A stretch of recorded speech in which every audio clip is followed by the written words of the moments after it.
Those familiar with the Naruto mobile game understand that by utilizing 3 second-generation characters to ascend to the Super Shadow level and performing a duet of the Uchiha theme, one could traverse into the Naruto universe to engage in the art of steel forging.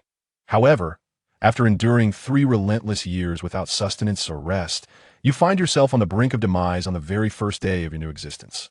The impending Third Great Ninja War looms ominously, and as a mere novice, your only purpose appears to be to self-immolate on the battlefield.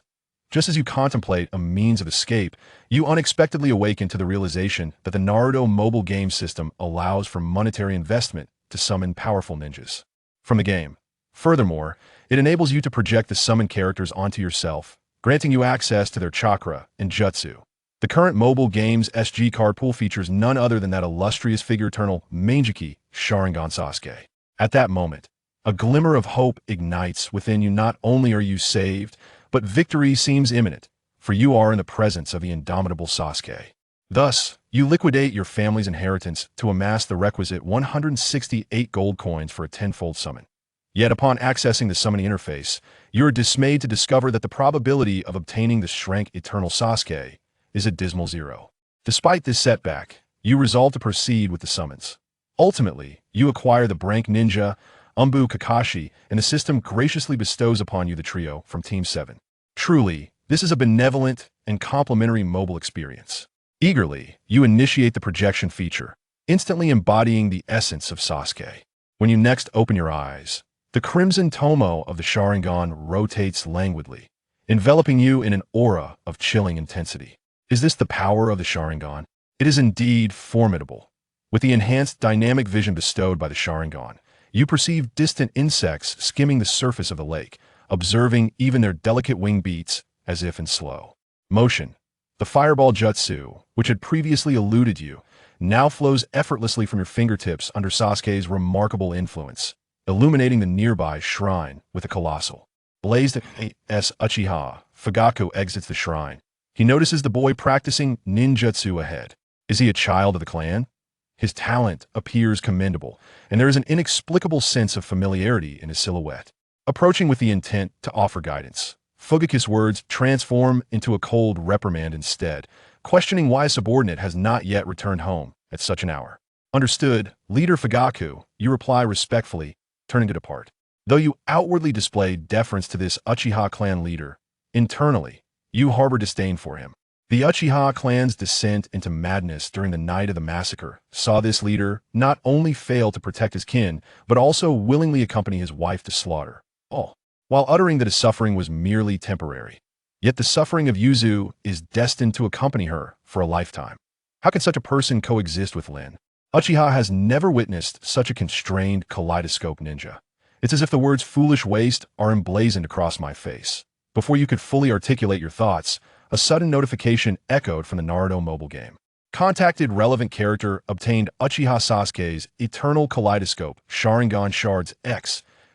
In an instant, enlightenment dawned upon you, revealing the means to acquire the coveted strength recruitments. Who just dared to slander Lord Fugaku? It must be that detestable white-haired Senju Spectre, who, even in death, has devised a technique to manipulate the mind. I have always been a staunch admirer of Lord Fugaku. As you reigned in your disparaging remarks, a pressing need surged within you to comprehend Lord Fugaku's directives. At this moment, Fugaku himself found his existence somewhat suspect. Has my prestige truly diminished to such an extent? Even the children of the clan regard you with such indifference, failing to perceive the admiration and reverence visible in other adult clan members. Fugaku began to doubt his standing among the younger generation. Since assuming the role of leader, he has often viewed matters through a political lens, and the more he pondered, the more apprehensive he became. Just then, a resolute voice rang out. I have always been a steadfast follower of Leader Fugaku. It is indeed a profound honor to have the opportunity to receive his guidance. Turning around and altering your demeanor, you respectfully nodded to the Uchiha leader. Leader Fugaku, please guide my ninjutsu training. Thus, a preliminary bond was established with Uchiha Fugaku. Master and apprentice acquired Uchiha Sasuke's eternal kaleidoscope, Sharingan Shards X. Is it merely an illusion? How can it feel as though only a few seconds have passed, yet my attitude has transformed so drastically? The man, who occupies the eye of the political storm both within and outside the clan, harbored a degree of bewilderment at your sudden change of heart. However, upon realizing that the other party was not intentionally distancing themselves due to factional disputes, a hint of warmth appeared on Uchiha Fuyu's otherwise stern countenance. It's quite all right, leader. Guiding clan members in their ninjutsu is a perfectly normal affair. There's no need for such formality. Listen closely. The methods to release the Phoenix Fire technique and the Great Fireball technique are similar, yet the direction of chakra flow and the hand seals differ. Resolutely determined to impart this crank ninjutsu to you, Uchiha Fuyue commenced a demonstration of the hand seals. You stood by, intently observing the fluctuations of chakra emanating from him. In an instant, Uchiha Fuyue completed the final seal of the Phoenix Fire technique. Maintaining the final seal while puffing up his cheeks, he directed his focus toward the southern riverbank, unleashing a torrent of searing fireballs, which scattered like the seeds of a phoenix flower, radiating outward in all directions and evenly descending into the river, generating a dense plume of smoke. Watching Fuyue effortlessly wield the Phoenix Fire technique was truly a sight to behold. You first lowered your gaze to observe the fierce merging of the river water in the tumultuous Phoenix Fire.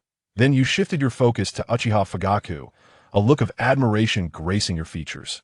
Leader Fugaku is truly remarkable, deserving of the title of the strongest ninja within our clan today, you remarked. Upon uttering those words, you immediately realized that your flattery had found its mark. The game's prompt indicated that Fugaku's demeanor was not as indifferent as it appeared. As your bond with Uchiha Fugaku deepened, you acquired the eternal Mangekyō Sharingan of Uchiha Sasuke and 3 shards of the Sharingan. You also obtained 3 shards of Fugaku's eternal Mangekyō Sharingan, causing a surge of joy within you. With renewed enthusiasm, you continued to praise Fugaku. Lord Fugaku, you are so young yet possess such immense strength. Compared to the current 3rd Hokage, I believe you are worthy of the title of Hokage in every regard. As your bond with Uchiha Fugaku further strengthened, you gained the eternal Mangekyō Sharingan of Uchiha Sasuke and 2 additional shards. You could no longer contain the delight radiating from your face and wished to continue your praise. Hearing your flattery, Uchiha Fugaku felt goosebumps rising on his skin. Sensing your eagerness to speak further, he quickly interjected, "That's enough. First, learn this ninjutsu." Taking a deep breath, you nodded to Fugaku, who was embodying Uchiha Sasuke's template, and immediately began to form the hand seals for the fire release. Phoenix Fire technique. Upon completing the final seal, you, emulating Uchiha Sasuke's character template, mirrored Fugaku's previous stance and unleashed the Phoenix Fire. The flames you conjured fell into the Nankoa River, albeit smaller in scale than the ones Fugaku had previously released. You had indeed mastered the technique, leaving Uchiha Fugaku somewhat incredulous. The fact that you learned the Phoenix Fire after merely watching him demonstrate it raised questions in his mind. Coupled with your recent success with the Great Fireball technique, having just graduated from the Ninja Academy and already mastering 2 Crankfire techniques, both your diligent study of ninjutsu and exceptional talent were a treasure in Fugaku's eyes. All credit goes to Lord Fugaku's teachings. Without your guidance, I would never have been able to master this ninjutsu so smoothly. The unexpected praise thoroughly disrupted Uchiha Fugaku's train of thought as the clan leader. Having made such a statement to this young member of the clan, he felt compelled to ensure the outcome was of substantial caliber. Suddenly, an idea sparked in Uchiha Fugaku's mind, leading him to devise a suitable method of instruction. First, let's replenish your chakra. Show me your abilities in combat. If you demonstrate satisfactory strength, I shall teach you a practical or rank ninjutsu. Hearing the term rank did not elicit a significant emotional response from you. Instead, with an admiring tone, you inquired of Uchiha Fugaku, "My greatest dream in life is to become Lord Fugaku's disciple. May I request to be taken as your apprentice without immediate ninjutsu? That can only be considered once you pass the test," he replied. The elite jonin, Fugaku Uchiha, stood immobile in the midst of the battlefield, his aura of murderous intent honed. Through life-and-death encounters, nearly tangible, with a mastery of ninjutsu and taijutsu, he remained unyielding, while you, confronted by the palpable pressure of his malevolence, found yourself paralyzed, your fists clenched tightly, crimson droplets of blood trickling from your fingertips. Through the nails embedded in your palms, you managed to break free from Fugaku's oppressive aura, a testament to his prowess as the clan leader. Such raw, battle-forged intent had reached a level akin to that of a tangible shadow. After enduring a moment of searing pain, You gradually emerged from the suffocating atmosphere of hostility and began to boast about your escape, asserting your potential as a worthy proc. Ignoring your bravado, it was clear that your ability to evade his murderous intent had taken Fugaku by surprise. He remained perfectly still, facing you as you executed the foundational Konoha-style steel fist technique, his eyes shimmering with the crimson light of his tomoe Sharingan. This elite jonin, the patriarch of the Uchiha clan, anticipated all your movements, effortlessly evading your consecutive strikes with a mere shift of his body. Not only did he evade, but he seized upon a moment of weakness, grasping your lax left arm while suspended in midair and casting you across the riverbank.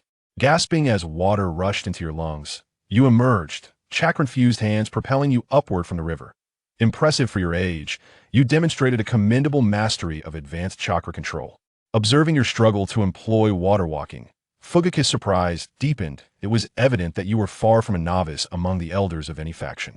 As the clan leader, he recognized the value in your raw potential, untainted by any factional ties.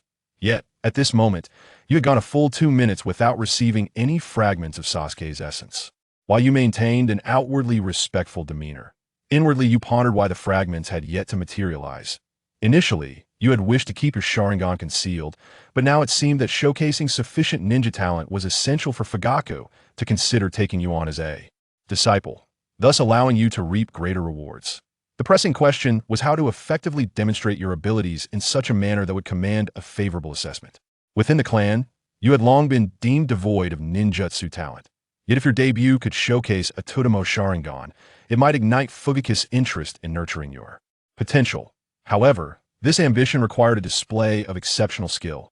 Fortunately, you had devised a suitable plan, the fire release, fireball jutsu. With all the chakra you could muster, you unleashed a colossal fireball, 2 meters in diameter, hurtling towards the opposite shore. Meanwhile, Fugaku remained steadfast, swiftly forming hand seals to execute his own fireball jutsu, yet the sheer magnitude of his fireball eclipsed yours. The moment their flames collided, victory was already determined. After effortlessly shattering your fireball, the terrifying orb of searing heat surged directly towards you. However, at that moment, the waters of Konoha River were continuously shifting and swirling, resembling a vortex in constant motion. The surrounding river water, at alarming speed, replenished the area where it converged with the fiery shield. At the point of intersection, the river water had already formed a stark disparity in elevation, exposing the scorched riverbed in the most fiercely contested area of the fire. Shield.is this the power of an elite jonin? Merely through ninjutsu, one could alter the very landscape. With the bond of Uchiha Fugaku, you acquired a fragment of Uchiha Sasuke's eternal Mangekyō Sharingan. Just before the terrifyingly hot fireball bore down upon you, you clasped your hands and performed the body flicker technique. After a swift relocation through the thick, oppressive mist, you, still shaken, turned to regard your previous position. Such a magnitude of fire release could surely only be mastered by a ninja with ample chakra and profound experience in ninjutsu. With the bond of Uchiha Fugaku, you obtain another fragment of Uchiha Sasuke's eternal Mangekyō Sharingan. Is this the true prowess of Captain Fugaku? A mere fire release, yet capable of such devastation. After delivering your assessment to Fugaku, you once again activated the body flicker technique, charging towards Uchiha Fugaku, who hadn't even budged. This time, the strength you displayed barely met Fugaku's standards of adequacy. For a mere genin fresh from the Ninja Academy, achieving this level was commendable. Did you intend to launch a taijutsu attack under the cover of the dense mist? Normally, that might be feasible. Uchiha Fugaku crossed his arms, a faint smile gracing his lips. Alas, before those eyes, all efforts would be in vain. It was time to conclude with genjutsu. Facing the mist, Uchiha Fugaku widened his tomoe Sharingan, observing the young ninja attempting to approach with a clumsy body flicker technique. In the battlefield, regardless of the nation's survival rules, there is a common principle: never gaze directly into the eyes of an Uchiha. Yet, within the comprehensive survival guidelines, there are overlooked aspects. An elite like Fugaku, possessing profound mastery of genjutsu, could ensnare opponents without direct visual contact, utilizing alternative mediums to cast illusions, such as the chakra that contaminated the surrounding mist to create conditions for genjutsu. In Fugaku's eyes, it seemed the opponent was eager to conclude the battle swiftly and claim the previously mentioned ninjutsu. You recklessly charged towards Uchiha Fugaku, initiating a taijutsu brawl. Both bowls of replenished chakra had been entirely depleted now. Uchiha Fugaku relied solely on the taijutsu taught in the Ninja Academy. At this level, aspiring to be my disciple, it was evident that attempting to engage Fugaku with a taijutsu deemed unworthy was a foolhardy endeavor. Uchiha Fugaku looked disdainfully at the young clan member rushing towards him, effortlessly intercepting your assault. With a swift kick to your abdomen, you were sent flying on the rugged shores strewn with jagged stones. The relentless waves crash against the sharp edges, even tearing the fabric. Of my clothing adorned with the Uchiha fan that I am not willing to surrender just yet. You lie on the ground, curled up like a shrimp, and the metallic scent of blood surges to my throat as I spit out a copious amount of crimson. Struggling to rise from the earth, the wounds etched on your face by the stones cannot conceal the resolve gleaming in your eyes. The conflicts and disputes within our clan seem trivial now. Wiping the blood threatening to cascade down my neck, I steady myself once more. I aspire to become Lord Fuyu's disciple, to wield my strength to alter the circumstances within our clan, deepening the bond with Uchiha Fuyue and obtaining the eternal Mangekyō Sharingan fragments of Uchiha Sasuke. You unsteadily rising, grasp a stone from the ground, aiming it at Uchiha Fuyue with a lackluster throwing technique. Fuyu's face remains impassive, devoid of any emotion save for a disdainful superiority. He effortlessly catches the stone thrown at him and turns to walk toward the village, leaving behind a chilling remark: "Do not indulge in foolish dreams." The stone, caught and casually tossed back, strikes your head with precision, and as the scarlet blood flows from the wound, you begin to lose consciousness, collapsing by the banks of the South River. Before your awareness fades, warmth envelopes your eyes, and as the blood from your head trickles into your vision, it spills forth like tears of crimson. At some point, amidst the tumultuous emotions, the two tomoe of your Sharingan have begun to spin at an accelerated pace. As the illusion dissipates, you catch your breath, the bloodstains on your face accentuating the allure of your red Sharingan. In that moment, everything around you shatters like an illusion. Just as confusion wells up regarding this unfamiliar situation, Uchiha Fuyue, who was meant to depart, reappears before you. It is a high-level genjutsu, and as you set foot upon the riverbank, you fell under its influence. That I acknowledge you, he declares. You are worthy of becoming my disciple. Thus, a formal master-student relationship with Uchiha Fuyue is established, granting you the opportunity to obtain the eternal Mangekyō Sharingan fragments. As he dispels the genjutsu, Uchiha Fuyue gazes down at the panting youth sprawled on the ground, a myriad of emotions swirling within him. He had never anticipated such events within the clan, and his growing anger is stoked by the presence of Uchiha Itachi, his eyes a vivid red with the two tomoe. To skip directly to the two tomoe is a rare talent that has, regrettably, gone unnoticed. Reflecting on this, Uchiha Fuyue, as the clan leader, feels a deep sense of guilt. However, in light of the battle, your displayed prowess has already surpassed that of an ordinary subordinate. Coupled with the strength bestowed by the two tomoe Sharingan, you are now comparable to some elevated warriors. I will uncover the truth about you, he assures, struggling to find the right words.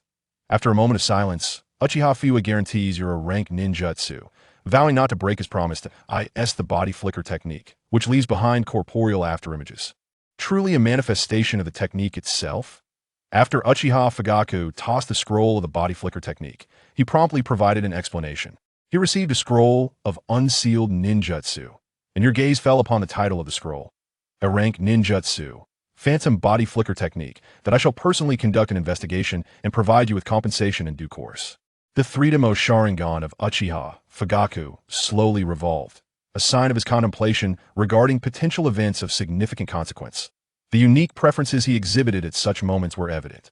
The chakra released upon activating the Sharingan stimulated the brain, enhancing cognitive agility while simultaneously distorting the perception of time, rendering it akin to a slow-motion experience. This phenomenon greatly facilitated your thoughts. Reforms are imperative. The elders must relinquish certain privileges. Furthermore, the relationship between the Hokage lineage and the Uchiha clan is rather delicate, as if separated by an invisible barrier. No matter the efforts you exert, the Uchiha seem unable to integrate into the circles of the Hokage. The internal clan dynamics are equally disheartening. Beyond balancing the conflicts between conservatives and radicals, it is crucial to address the elders who, while ostensibly granting power, Manipulate events from the shadows. Although this situation is somewhat burdensome, it is evidently not an opportune place for contemplation. Uchiha Fugaku immediately retracted his Sharingan. You are now my disciple. Should you encounter any uncertainties in your training, feel free to seek my guidance. Once you master this body flicker technique, you may also approach me for other ninjutsu, he stated in a congenial tone, addressing you as you lay on the ground. After a moment's thought, Uchiha Fugaku handed you a pouch of ninja tools. Here, you will find an emergency medical kit, along with practical tools such as kunai, shuriken, explosive tags, and wire. I will arrange for someone to deliver the practice methods for the throwing technique to your home shortly. I shall advocate for you. With that, Uchiha Fugaku turned to depart towards his clan's younger members, leaving you, exhausted and depleted of chakra, to retract your overworked tomoe Sharingan. Supporting yourself with your right hand, you slowly rose. This formidable strength was merely the tip of the iceberg exhibited by the Uchiha clan leader. From your pocket, you retrieved the specially made cooling pills gifted by the sub-leader, decisively placing 2 into your mouth.as for the alarming question of how you maintain consciousness while ensnared in the elite genin-level genjutsu. It was thanks to the character Kaki of the Umbu. The comprehensive strength I displayed in this battle has likely reached the level of a Chunin, and I find myself rather content with my current capabilities. You still possess a trump card, the Brank Ninja Kaki from the Umbu. When this character appears in the game, the projection of the White Fang's blade technique and the Kaidora-type shadow clone technique could potentially elevate you to a level akin to that of a special genin under certain conditions. The execution of the White Fang's blade technique requires a suitable ninja blade that I recall that at the intersection of the fire release technique, there lies a blade that I have silently pondered, which could fully unleash the potential of my characters. Strength, if I am not mistaken, on the riverbed, previously revealed during the fiery confrontation, stood a long-handled blade. As the weariness in your limbs began to dissipate, you braced yourself against the pebbles lining the bank, rising to your full height. Fire techniques, it seems, possess no notable flaws aside from the fact that few have perished in their flames on screen. This must be the place. Your foot inadvertently pressed against the slightly hardened hilt. Bending down, you extracted the ancient shinobi blade from the mud, its rust streaks splitting it neatly in two. The portion submerged in the mire remained relatively intact compared to the corroded upper half. Despite the protection offered by the river and the silt, this weapon, too, succumbed to the ravages of time, enjoying only a fleeting moment of glory upon its reemergence into the world. With a crisp snap, the ceremonial shinobi blade of the Senju clan shattered at its rusted juncture. You have been contemplating how to transport this long-handled blade, nearly as tall as yourself, back home. However, with its newfound division, it was now far more convenient to carry. You reached into the water, retrieving the submerged half of the blade, and gazed up at the sun, which was nearing the horizon. Dragging the severed weapon behind you, you made your way toward your clan brother. Meanwhile, on the other side, Uchiha Fugaku ambled leisurely along the path home when he suddenly halted. "Come forth," he called. "You've been watching since the ninjutsu confrontation, haven't you?" Standing beside a towering tree, Fugaku peered into the shadowy woods, illuminated only by the dying rays of the sun. In an instant, he activated his Sharingan, entering a state of readiness for battle. While instructing you, he had sensed an external gaze lingering upon him, but he had refrained from addressing it at the time. Now, Fugaku had a clearer understanding of the source of that unsettling feeling of being observed. "Leader," he mused, "isn't this a bit excessive for mere instruction?" A member of the Konoha guard, clad in their uniform, approached.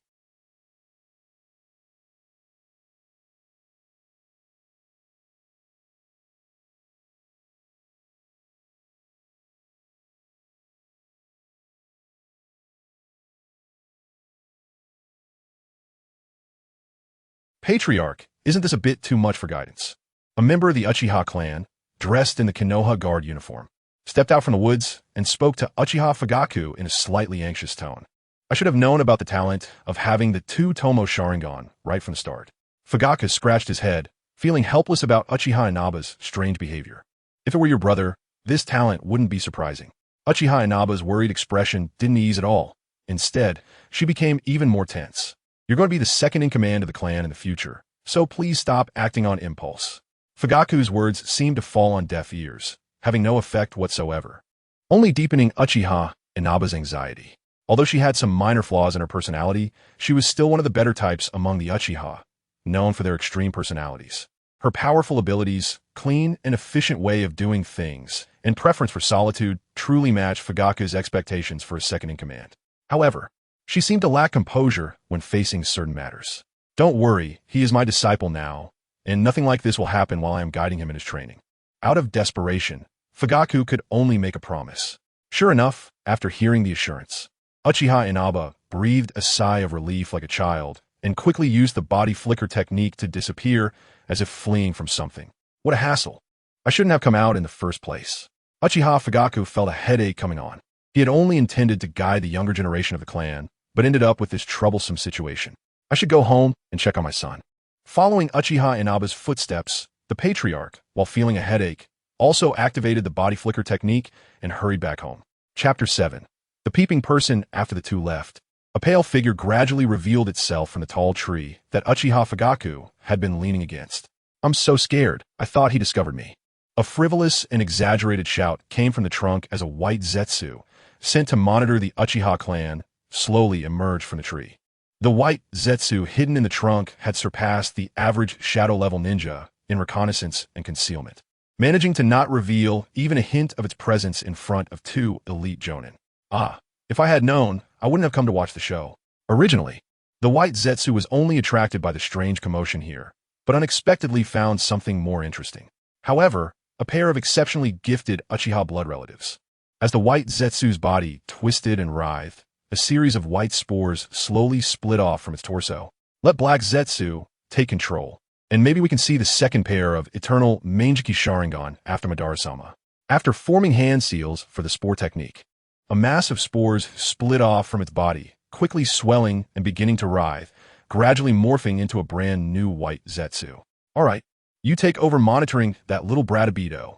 Once the newly generated weak, white Zetsu gained self-awareness, the elite white Zetsu immediately placed its hands on its hips and began issuing orders. The little brat we discovered today has a similar aura to Madara-sama. I need to tell Black Zetsu. Considering this, the white Zetsu quickly merged with the ground beneath it, before completely submerging into the earth. Its super strong perception allowed it to vaguely detect traces of a jutsu that had spied on this area a few minutes ago. Is it a jutsu for peeping at a women's bathhouse? Is the third Hokage enjoying the fun too? After complaining, the white Zetsu immediately fused with the land, leaving not even a trace of its previous presence. In the Hokage office, Sarutobi Hiruzen stopped using the telescope technique. Having witnessed a small part of the battle, the third Hokage took a deep puff from his pipe. In this generation of Uchiha, aside from the descendants of Kagami, there was actually another exceptionally gifted young person.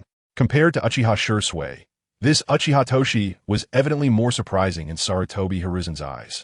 The first time he opened his eyes, he possessed two tomoe, and even without the Sharingan, he displayed a level of strength on par with the CH Nin through the way he formed hand seals for fire release. The Uchiha, who had not awakened the Sharingan, unexpectedly opened two tomoe at this time. Should he withdraw the application for Kushina to lead? He recalled Kushina coming to the Hokage office, persistently pestering him. "I want to be a teacher like Minato too." Right now, there happened to be 3 lower ninjas who had detached from their teams, but one of them was a child of the Uchiha clan. Taking a heavy puff from his pipe, Sarutobi Hiruzen found himself in a dilemma. The current manpower was severely lacking. If he just had lower ninjas doing missions within the village, it shouldn't cause too much trouble. Let's see how tomorrow's exam goes. If it really doesn't work out, he took out a group photo from the drawer, which featured the first and second Hokage alongside Sarutobi Hiruzen, Mito Minyan, and Tiyama Koharu. In the photo, the second Hokage, Senju Tobarama, was gently patting the head of the young Sarutobi Hiruzen, smiling down at the future third Hokage. "Teacher, at least let me resolve the current crisis in Konoha." The signs of the third great ninja war were gradually emerging. Even if Sarutobi Hiruzen's analysis of the situation was idealistic, he still could not ignore the presence of the Cloud Village ninjas stationed at the border of the Land of Fire. Now he just needed a legitimate reason. Once they had the opportunity, Konoha would likely face a coordinated attack from the 4 great ninja villages. In his prime, Sarutobi Hiruzen's strength had not diminished compared to his youth, but politically, he seemed indecisive as if entering old age. This was particularly evident in the incident involving Konoha White Fang. He had only agreed to Danzo's idea, wanted to slightly suppress Hatake Sakomo, whose reputation overshadowed the Hokage. Unexpectedly, the latter chose to end his own life in a silent act of atonement, committing suicide at home without a sound. They had directly lost a shadow-level combat force specialized against Sunagakure. It would be a lie to say that Sarutobi Hiruzen did not feel pain over this. Hitaki Sakumo's suicide not only dealt a heavy blow to the third Hokage, but also left even the record-breaking nin, Hitaki Kakashi, who had advanced at the age of 6 4 years ago, showing signs of mental decline. I hope this time he gets placed in Minato's class. Perhaps the bond with his classmates will help him get back on track. Exhaling a puff of smoke, Sarutobi Hiruzen sighed and signed a report on the table with an approved stamp. The header of that report prominently read the following words: Application for Chunin Exam.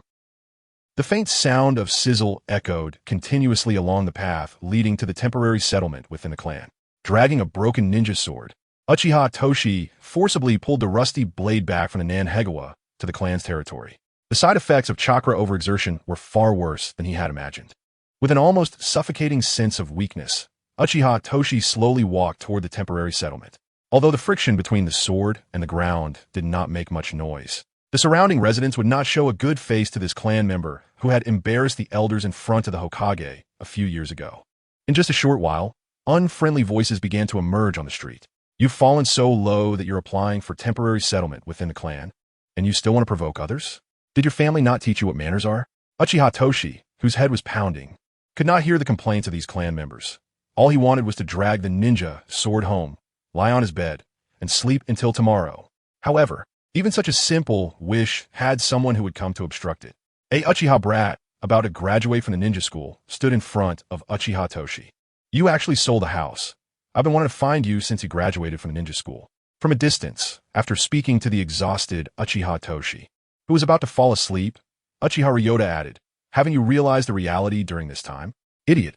After making a brief comment, Uchiha Itachi continued to march forward. Seeing Uchiha Itachi, who was dragging the rusty ninja sword with one hand, daring to retort, Uchiha Ryota became even angrier. The elder's training has only resulted in you being discredited in front of the Hokage. Ignoring him, Uchiha Itachi walked straight toward the temporary settlement, dragging the sword along with a zealous sound. Someone like you doesn't deserve to be a ninja. As a side descendant of the pacifist elders, Uchiha Ryota's expression turned noticeably stiff. A person like you, who is arrogant and cannot create value for the clan or the village, will eventually die as pitifully as your teacher. An indescribable rage filled Uchiha Ryota's heart as he reached out to grab Uchiha Itachi by the collar. Chapter 8 Eternal Sasuke 41 pieces. The Sharingan sensed the attack coming toward him. Uchiha Tetsu turned his head to meet Uchiha Ryota's gaze after activating his Sharingan. Uchiha Ryota maintained the posture of extending his right hand, but his hand, which was about to grab Uchiha Tetsu's collar, showed no intention of doing so.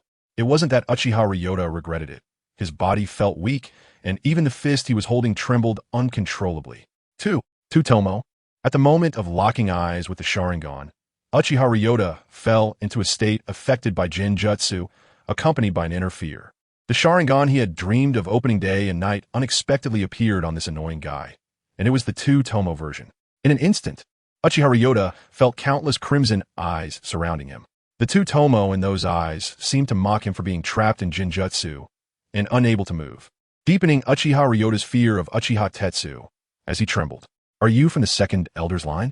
Uchiha Tetsu said, showing a hint of impatience in his weary expression as he looked up at the evening glow and raised the broken ninja blade he held high. Since you dare to slander my teacher, then die, without any intention of showing respect to the clan elder. The rusty half of the ninja blade quickly fell from the air, aimed at Uchiha Ryota's face. Bond with Uchiha, Fugaku deepened. Obtained Uchiha Sasuke, Eternal Mangekyō Sharingan, Fragment 1. When the notification popped up, a smile appeared on Uchiha Tetsu's face. As expected, you're still watching, clan leader Fugaku. Under the threat of death, Uchiha Ryota's face gradually twisted, and his trembling body fell backward, accompanied by Uchiha Ryota's desperate scream at the brink of life and death. A Uchiha clansman in casual clothes stepped in with a kunai to block the path of the half-broken ninja blade. Ryota is a descendant of the second elder's line. You just became my disciple, and you want to create an incident that harmed your clansman? The kunai specially provided by the Nico clan immediately determined the outcome upon colliding with the rusty ninja blade. The half-broken ninja blade from the Senju clan snapped in two upon the impact with a finely crafted kunai. Under Uchiha Fugaku's questioning, Uchiha Tetsu kept his gaze fixed on the fallen Uchiha Ryota with his two tomoe Sharingan. At this moment, Uchiha Ryota was completely terrified. As a ninja school student, he had never experienced such a deep-rooted killing intent. Clan leader Fugaku, this guy has gone crazy. He really wants to kill me. Not yet noticing Fugaku's earlier words about just becoming my disciple, tears streamed down Uchiha Ryota's face as he reached out to touch Uchiha Fugaku as if he were savior. Without denying Uchiha Ryota's words, Uchiha Tetsu maintained a cold gaze on Ryota, who was grasping Fugaku's robe as if he were savior. Slandering teacher Fugaku, I will show no mercy. Even to a clansman. Calmly, Uchiha Tetsu spoke, but Uchiha Ryota's hand grasping Fugaku's robe appeared somewhat stiff in comparison. Fugaku, teacher? Uchiha Ryota repeated Uchiha Tetsu's words in disbelief, as if questioning his own ears. That's enough. That is not a reason for you to act against your clansman. Bond with Uchiha Fugaku deepened. Obtained Uchiha Sasuke. Eternal Mangekyō Sharingan. Fragment 1. Very good. Not restricted by the strict hierarchy of the clan. Daring to strike against the Elder's line. From the continuously appearing Eternal Eye Sasuke fragments, it was clear that Uchiha Tetsu had fully gained Uchiha Fugaku's recognition. As my disciple, you must hold yourself to a higher standard, understand? Fugaku immediately reprimanded Uchiha Tetsu, who was holding a quarter of the ninja blade, and then tossed a scroll of ninja techniques to him.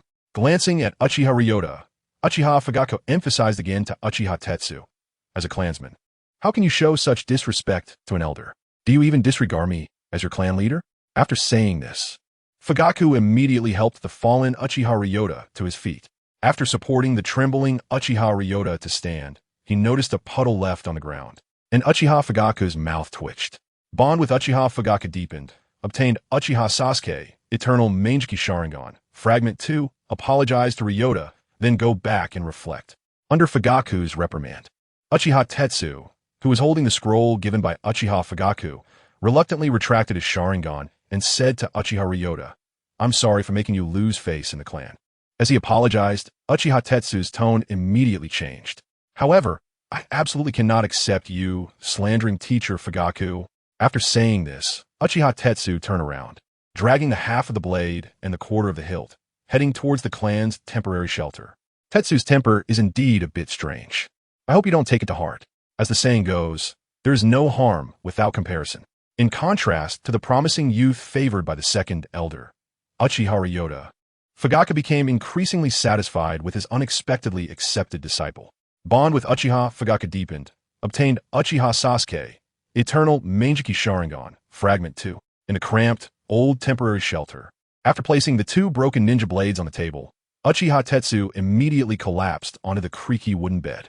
As expected, the Uchiha clan is one that respects strength and status. If it could be said that after displaying his Sharingan, the curses directed at him from the streets were still faintly heard, when Uchiha Tetsu shouted teacher Fugaku. Those clansmen who realized he had become the leader's disciple were like their mouths were sewn shut, unable to speak for a long time. Strength and status could be easily obtained by following teacher Fugaku. Opening the game panel, the means of strength enhancement was displayed before Uchiha Tetsu.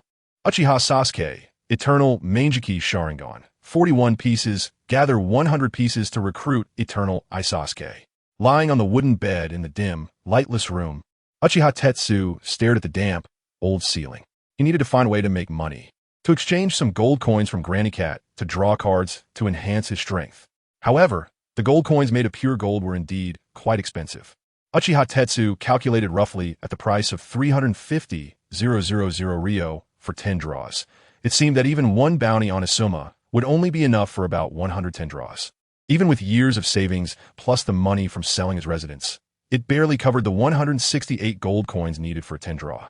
Unfastening the ninja tool pouch hanging at his waist, Uchiha Tetsu took out the two ninja technique scrolls given to him by clan leader Fugaku. One was the famous technique of future Uchiha Shursui, body flicker technique, where even the afterimages were physical entities, capable of multiple afterimages attacking the same enemy simultaneously. The other was a basic Uchiha scroll.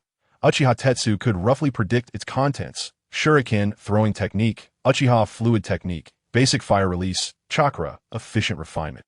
These were the most basic things that Uchiha ninjas in the clan needed to master and should have been specifically left by Uchiha Fugaku to fill in the gaps in his foundation. The legendary power. After taking one last look at the eternal Mangekyō Sharingan in the game version of Uchiha Sasuke, Uchiha Tetsu fell into a deep sleep. Chapter 9 is the guiding teacher Uzumaki Kushina. Ding ding at 5 in the morning in the temporary shelter of the Uchiha clan.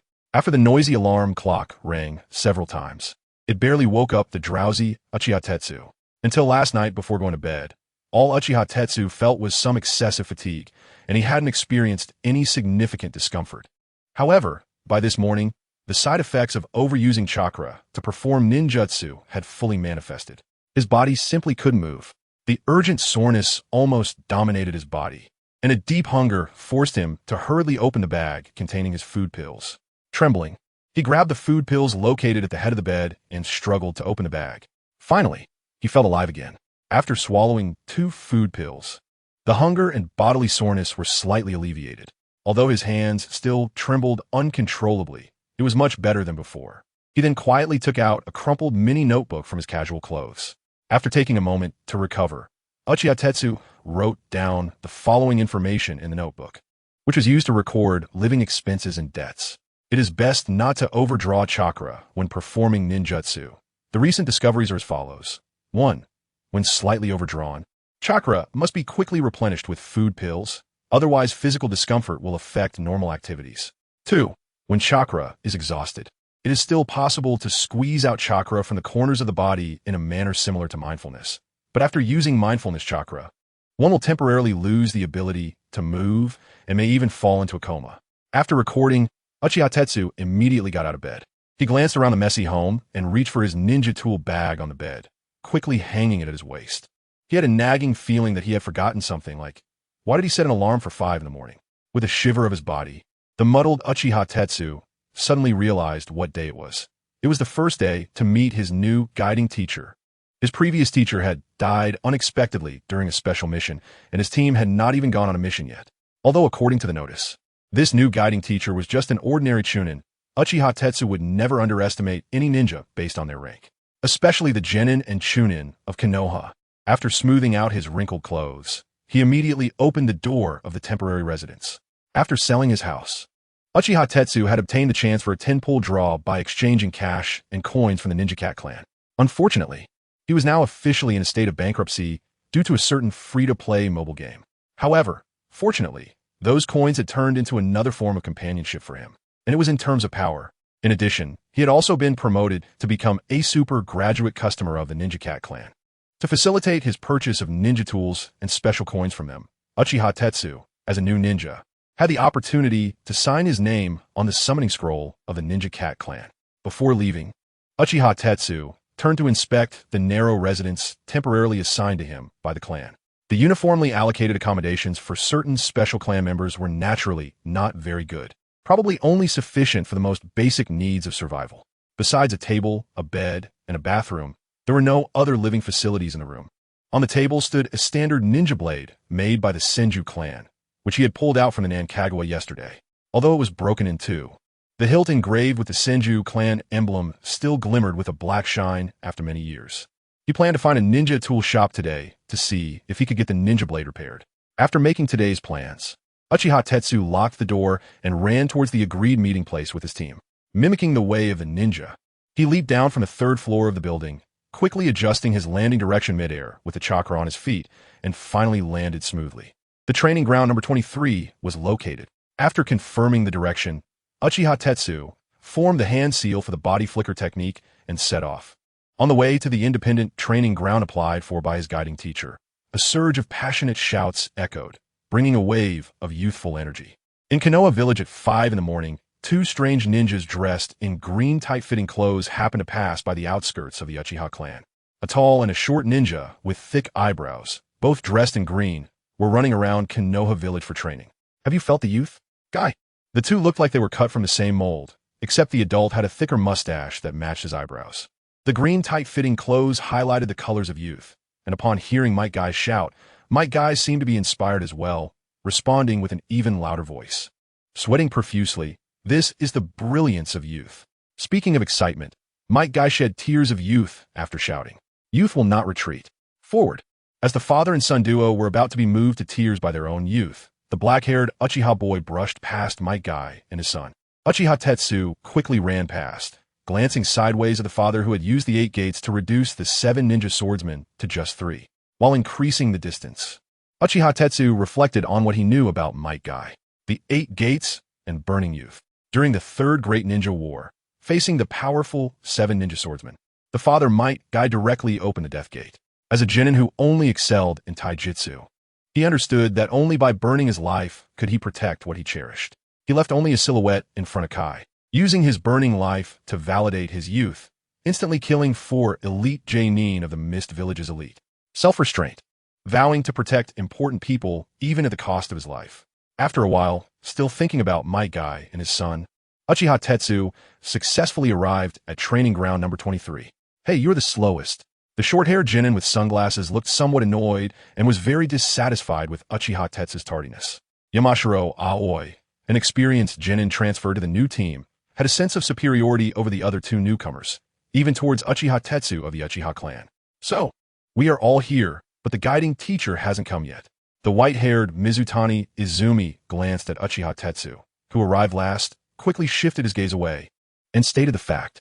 As it stands, Yamashiro Aoi, Uchiha Tetsu, and Mizutani Izumi should be the members of this new team. It seems like this teacher has a bit of a... While Yamashiro Aoi was complaining, an enormous wave of chakra suddenly appeared in the corner of training ground number 23. Guiding teacher? When did they arrive? Uchiha Tetsu turned to look in the direction of the chakra wave. Upon seeing this so-called Chunin for the first time, Uchiha Tetsu felt his pupils constrict, and his surprise and confusion were immediately evident on his face. Saw the... A female ninja dressed in a ninja vest seemed to appear out of nowhere, running up to the 3 with a bulging bag. If I'm late, then let me start with my self-introduction. A woman wearing a Konoha headband put down her bag, revealing a somewhat embarrassed smile, and brought her hands together in a gesture of apology.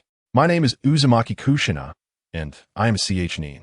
Although Uzumaki Kushina's ninja rank is only CH Nin, it is merely because she has not been approved for promotion to J Nin. With the sealing techniques passed down through the Uzumaki clan, her Uzumaki physique being the Jinchuriki of the Nine Tails and the adamantine sealing chains. Apart from lacking combat experience, her overall strength is already quite formidable. Her red hair is neatly tied back, and she continues, my dream is a secret for now. I love ramen, and I hate bitter things. I have a general understanding of your information, so let's start with you for your self-introduction. The one pointed at by Uzumaki Kushina, is the only woman in the team, Mizutani Izumi. She glanced at Uchiha Tetsu behind her, then immediately moved to the right, perfectly avoiding him. I am Mizutani Izumi. My dream is to become Hokage, and what I hate the most is Uchiha. Uzumaki Kushina. Uchiha Tetsu. Chapter 10. The dream is Hokage, disliking Uchiha?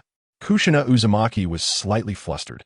The team leadership strategies that Minato had mentioned did not cover how to handle internal conflicts during self-introductions. Uchiha To had a mindset similar to Kushina's.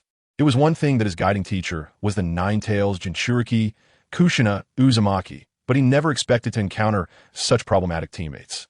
Goodness, is she targeting me or Uchiha's identity? The teammates he had in his previous guiding Jonin squad were relatively normal, so why did it fall apart in the new squad? Glancing at the white-haired Mizukami Izumi, To couldn't help but smile at the absurdity. It's hard to evaluate. The white-haired one's brain seems a bit off. To avoid escalating tensions between the squads, To naturally couldn't say this out loud. He only silently complained in his heart. Aoyama Yamashiro, wearing sunglasses, showed no expression. However, it was clear that, being 4 years older than this group of kids, he viewed their childish infighting as if watching children play. Indeed, at times like this, a mature and steady ninja like me needs to step in. Before the atmosphere could freeze completely, Aoyama Yamashiro stepped up just in time. All right? Everyone is on the same team. We should be a bit friendlier to each other. However, after Aoyama Yamashiro expressed his views, the teammates seemed uninterested in taking his cue. Awkwardness. Aside from the word awkward, there was no better term to describe Aoyama Yamashiro's current feelings. In his line of sight, even the guiding teacher was just standing there indifferently watching the farce unfold. Oh no, if this keeps up, we might all fail collectively. Mistaking the confused Kushina Uzumaki as a teacher testing their adaptability, Aoyama Yamashiro steeled himself and continued speaking. I'm Aoyama Yamashiro, skilled in fire release and sensory skills, and my dream is to become an all-round ninja. After finishing, he immediately turned his gaze to Uchiha To. Having already had a bit of a scare dealing with the quirky temperament of the Uchiha clan, Aoyama Yamashiro thought, they won't end up fighting, will they? Given Uchiha's strange temper, it really is possible. Following his stereotypical impressions of the Uchiha clan, Aoyama Yamashiro felt his life dimming. Why was I assigned such strange teammates? Before he could finish his thought, Uchiha Toh, who had been subtly mocked by Mizukami Izumi, picked up where Aoyama Yamashiro left off. I'm Uchiha Toh. This seemed to differ from the scene Aoyama Yamashiro had imagined. Compared to Mizukami Izumi, who was still acting impulsively in front of a potential long-term teammate, Uchiha Toh appeared more like the normal type. Just when he thought the self-introduction was developing positively and would conclude, Toh calmly said something that dropped Aoyama Yamashiro's jaw. What I dislike is the elder, and my dream is to support Fugaku-sama in becoming Hokage. As soon as he finished speaking, Mizukami Izumi shot an angry glare at Uchiha Toh. This is the inherently evil nature of the Uchiha. Even before the third Hokage has stepped down, they are already plotting to seize the Hokage position through underhanded means. Instantly, Mizukami Izumi conjured up an epic film titled The Uchiha Rebellion. The imagined scenes detailed how the conspiratorial Uchiha clan ruthlessly eliminated all dissenters within their clan.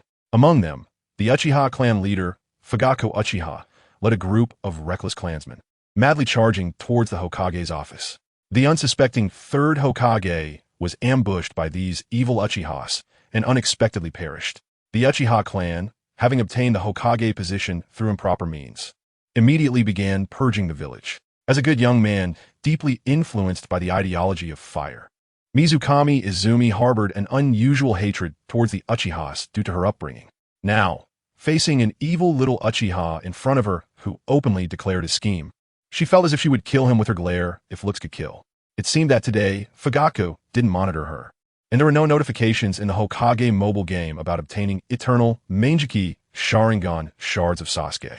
Noticing Mizukami Izumi's extreme reaction, the Uchiha hater seemed to lose her rationality while witnessing Toh's performance. Like Uchiha Toh, Mizukami Izumi was also freshly graduated from the Ninja Academy. Though she appeared mature and composed on the surface, Toh never expected her to be so childish regarding Uchiha matters. This sparked a sense of twisted amusement in him, and after a brief contemplation, he began to torment the child with white hair akin to Senju Tobarama. Friend, what is wrong with you, Uchiha? Mizukami Izumi had completely lost her usual rationality and meticulous thought process, feeling an urge to confront Uchiha Toh right then and there. Who is your friend?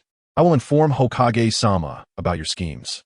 Mizukami Izumi immediately approached the bewildered guiding teacher. Kushina sensei, this must be reported to Hokage-sama. Kushina Uzumaki replied. The unexpected chaos during the self-introduction had already surpassed Kushina's expectations. She touched her red hair, repeatedly pondering over Uchiha Toh's recent introduction. Suddenly, Kushina realized something and quickly covered her mouth with her hand. Fugaku is also going to participate in the next Hokage election? A look of astonishment immediately appeared on her face. As a Jinchuriki constantly monitored by the Umbu, Kushina Uzumaki was generally not allowed to interact with the Uchiha clan leader, Fugaku Uchiha. However, while moving within the prescribed range, she accidentally got to know a Uchiha woman holding a child. Later, after Uchiha Makoto left and with the Umbu's reminder, she learned that this Uchiha woman was actually Fugaku Uchiha's wife. Although her temperament and way of handling affairs suggested that Uchiha Makoto had an extraordinary identity, it was indeed a surprise for Kushina that she was the wife of the clan leader. I never heard Makoto mention this. Unable to suppress her gossiping instincts, filled with surprise and confusion, Kushina Uzumaki stealthily approached Uchiha Toh like a ghost, wanting to learn more information. The more Mizukami Izumi thought about it, the more frightened she became, as if the coup and rebellion in her mind were about to materialize in reality. Disliking the clan elders and coveting the Hokage position. Is this the evil Uchiha? Chapter 11. The two tomoe and body flicker technique. Yamashiro Aoi, who had been fretting over this newly formed team, was completely dumbfounded. His mind was like a mushy mess, unable to comprehend the current situation. Chaos, naivety, disaster, and the misfortune of being assigned to this team constituted the current Uzumaki Kushina class. Moreover, this teacher named Uzumaki Kushina didn't resemble a proper Chunin at all. How on earth did she become a Chunin? No matter how hard Yamashiro Aoi thought, he couldn't reconcile the image of this woman, hunched over and immersed in gossip with the powerful Chunin he had imagined, who had undergone layers of selection and rigorous assessments. Teacher Kushina, do you have any plans for today? Uzumaki Kushina, who had been bombarded with a series of gossip questions from Uchiha Itachi, suddenly trembled. And realizing her loss of composure, her cheeks flushed bright red like a tomato. Okay, then let's start the assessment. After hearing Yamashiro always question, Uzumaki Kushina shyly replied. She moved her stiff body and began recalling the third Hokage's Konoha inspiration, Jiraiya's bell test that Minato had taught her. Seriously, how did I manage to remember such a long and ridiculous name? A series of phrases flooded into Kushina's mind, and after complaining about Minato's unique naming talent, she suddenly realized a fact. She forgot the steps of the assessment. Looking at the three expectant faces, each with its own motives, Kushina began to sweat. Let us get started with the assessment. I'll follow along for now, but after the assessment, I need to find a way to tell Lord Third. Mikoto-sensei, how could I forget Mikoto-sensei? I've set my sights on the fragments of Sasuke from Mikoto-sensei, although she couldn't specifically sense the thoughts of the three. With the Uzumaki clan's unique Kagura's heart-eye ability, Uzumaki Kushina could feel her students' anxiety, tension, and eagerness. It's okay, Minato wrote me a note. So, Uzumaki Kushina quickly reached into the side pocket of her ninja tool bag. However, the empty feeling her fingertips encountered reminded her of another fact. She forgot to bring the note Minato had written for her. All right, calm down. Under the watchful eyes of the three genin, Uzumaki Kushina took a deep breath. First, there needs to be a step to grab the bells. But what is the assessment target?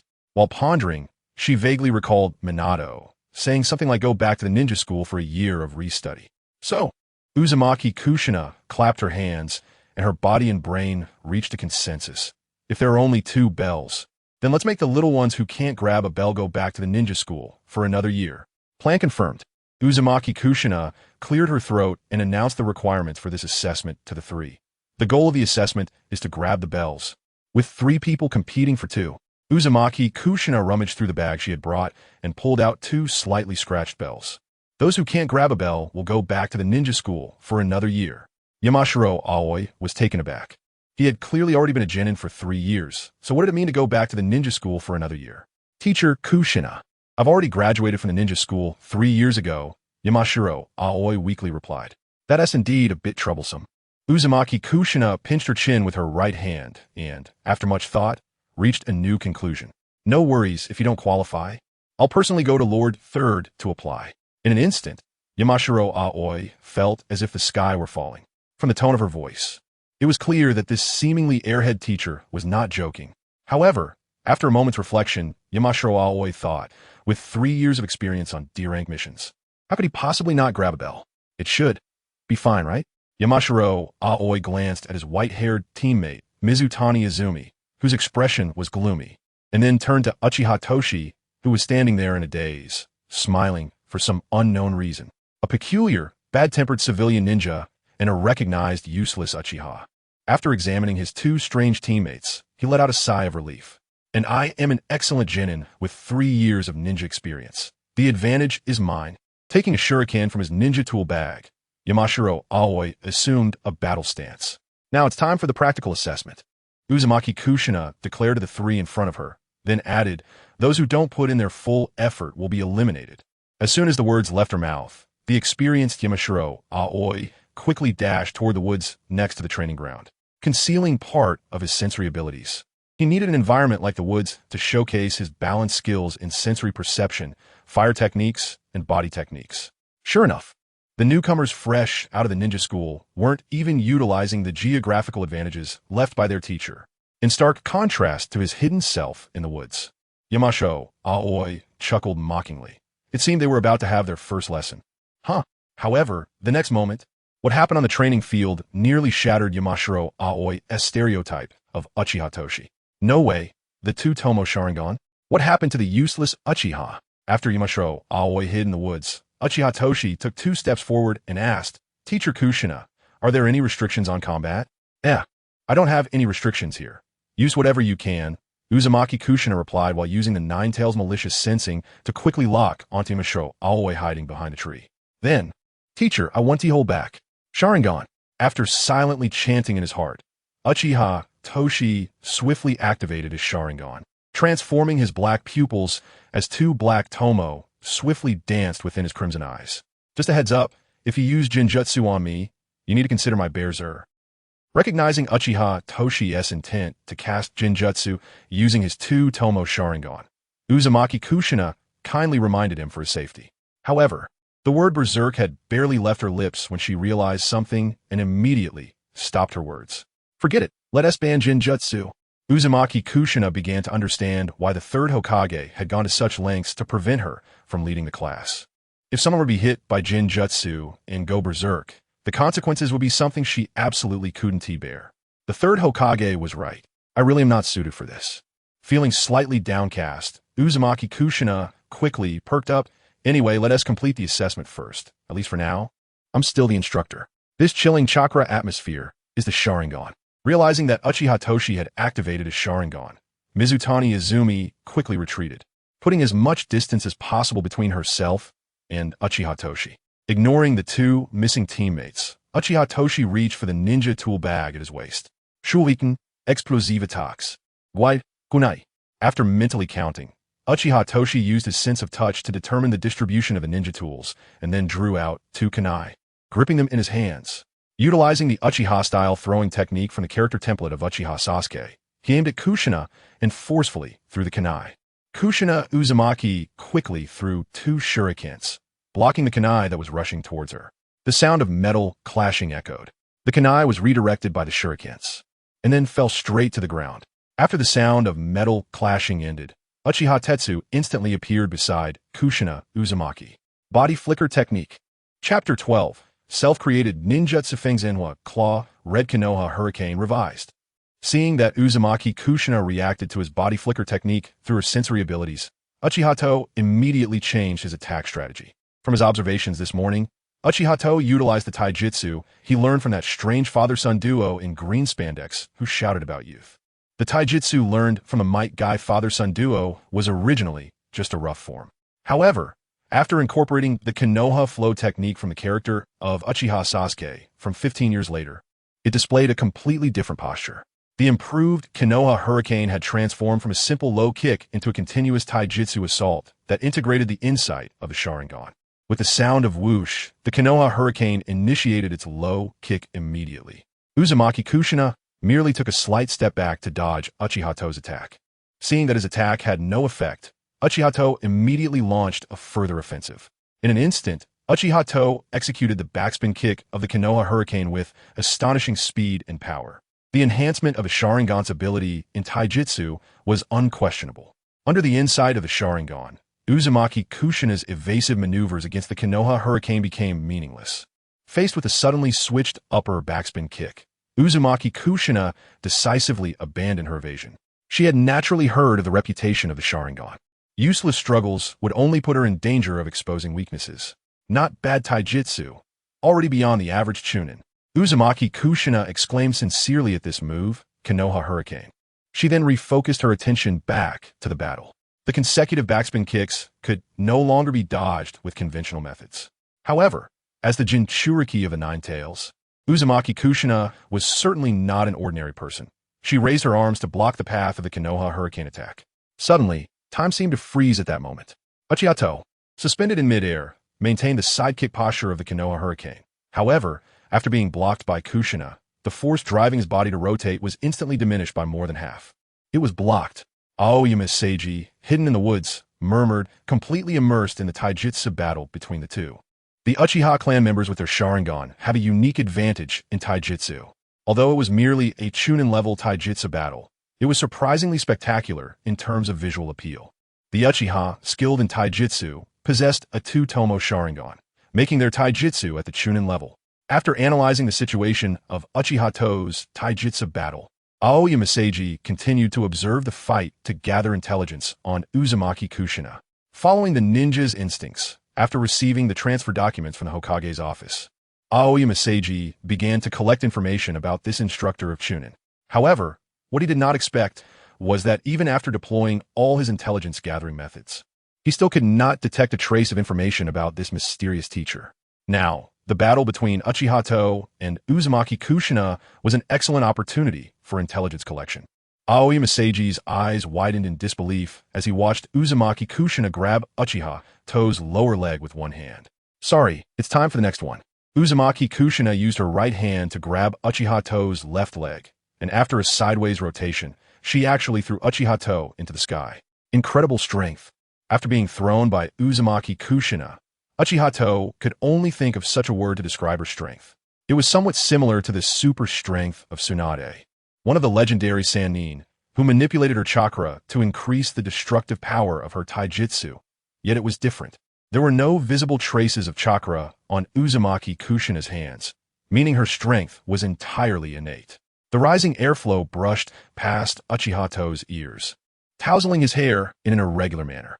Struggling to stabilize himself in the rapidly ascending trend, Uchiha To quickly formed hand seals in midair.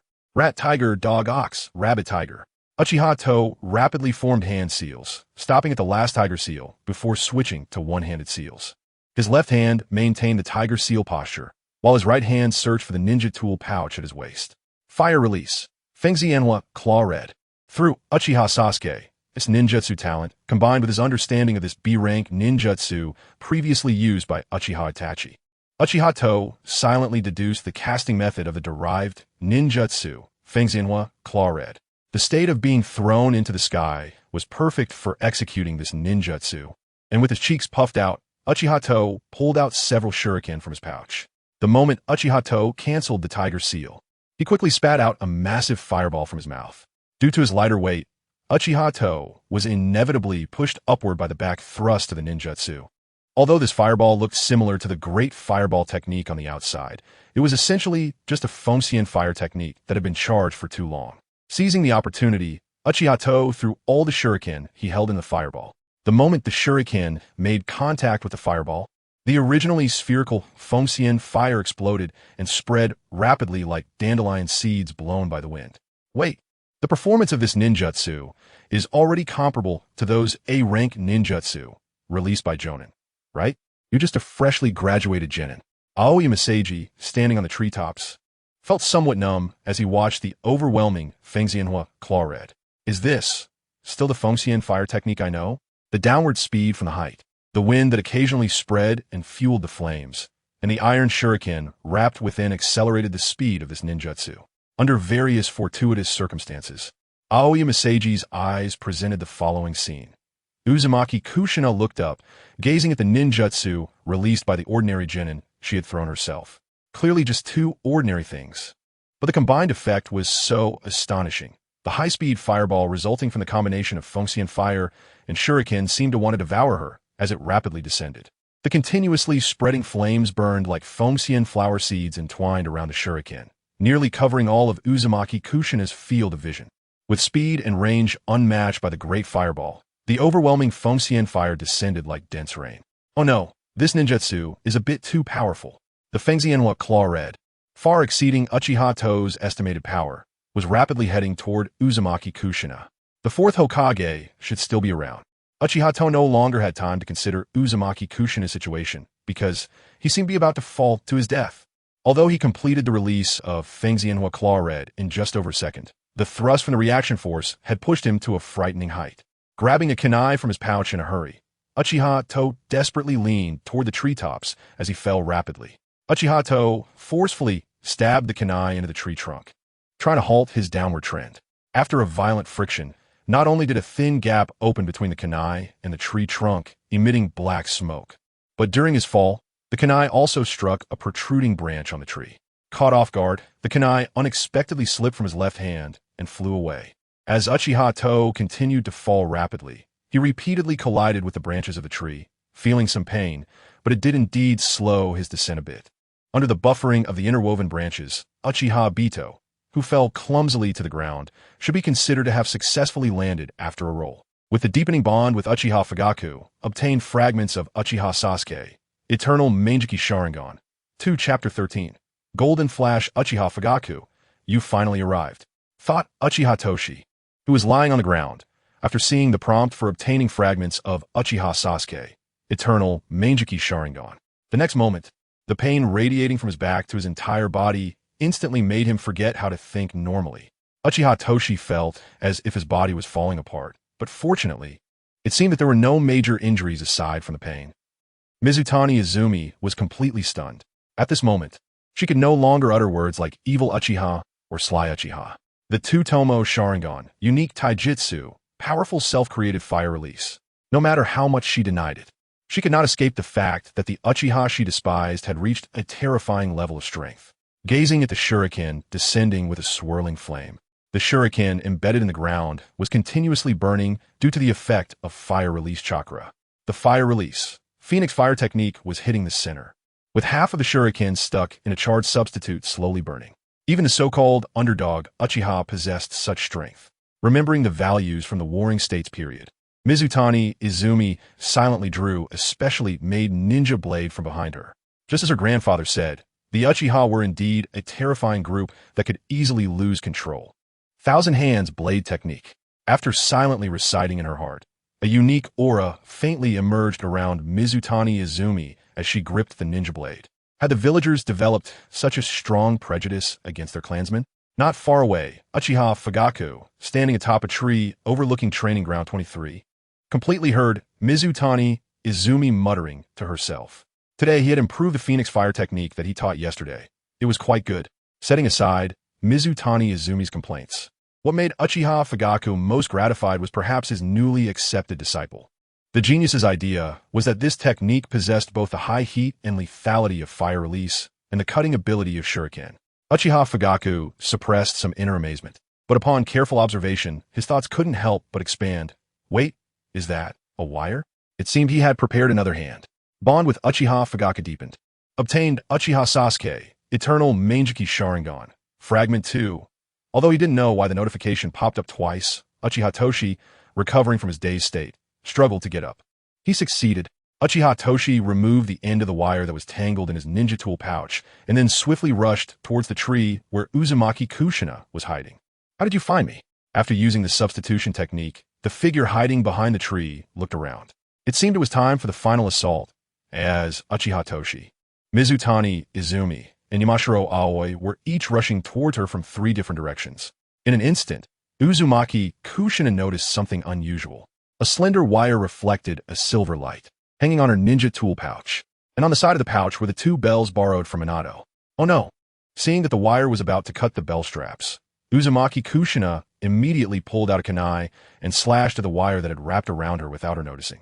With a clear ding sound, sparks flew from the point of contact between the kunai and the wire. However, the wires still couldn't be cut in 2 as expected. The special ninja tools made for Fugaku by Granny Cat were not so easily severed. Bond with Uchiha, Fugaku deepened.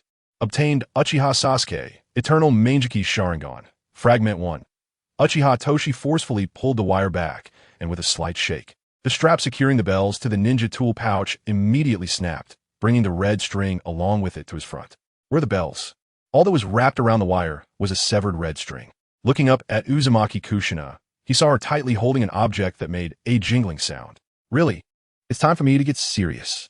Uzumaki Kushina sighed deeply and then unleashed a chakra wave that was almost tangible.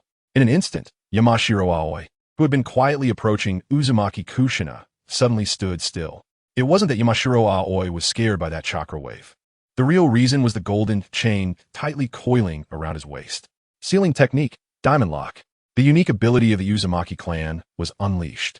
The golden chakra chain acted as a medium to perform Kushina's proud sealing technique as soon as it touched Yamashiro Aoi. Chakra. Even my body movements are restricted. Yamashiro Aoi trembled as he spoke. At this moment, he couldn't sense even a trace of chakra. This is the 4-symbol seal. I seem to have forgotten to tell you. After restricting Yamashiro Aoi's actions with the 4-symbol seal, Uzumaki Kushina immediately formed hand seals to perform the shadow clone technique. I'm a ninja skilled in sealing techniques. Don't let me catch you. Especially you little brat. Uzumaki Kushina pointed her finger at Uchiha Toshi with somewhat exaggerated tones. So far, it seemed that Uzumaki Kushina's original intention had strayed from the initial assessment.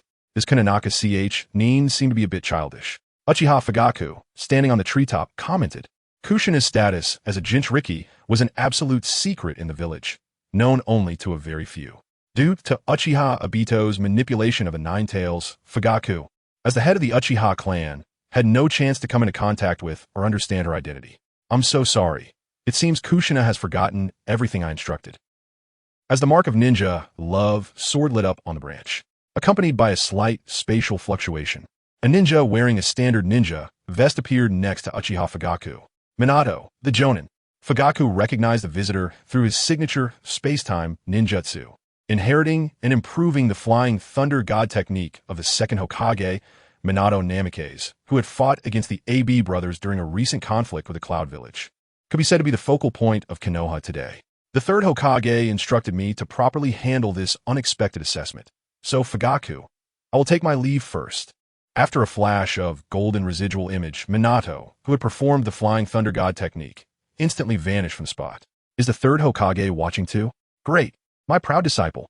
Reflecting on Uchiha Toshi's excellent performance in this assessment, Uchiha Fugaku became excited, still not having let go of his fantasies about the Hokage lineage.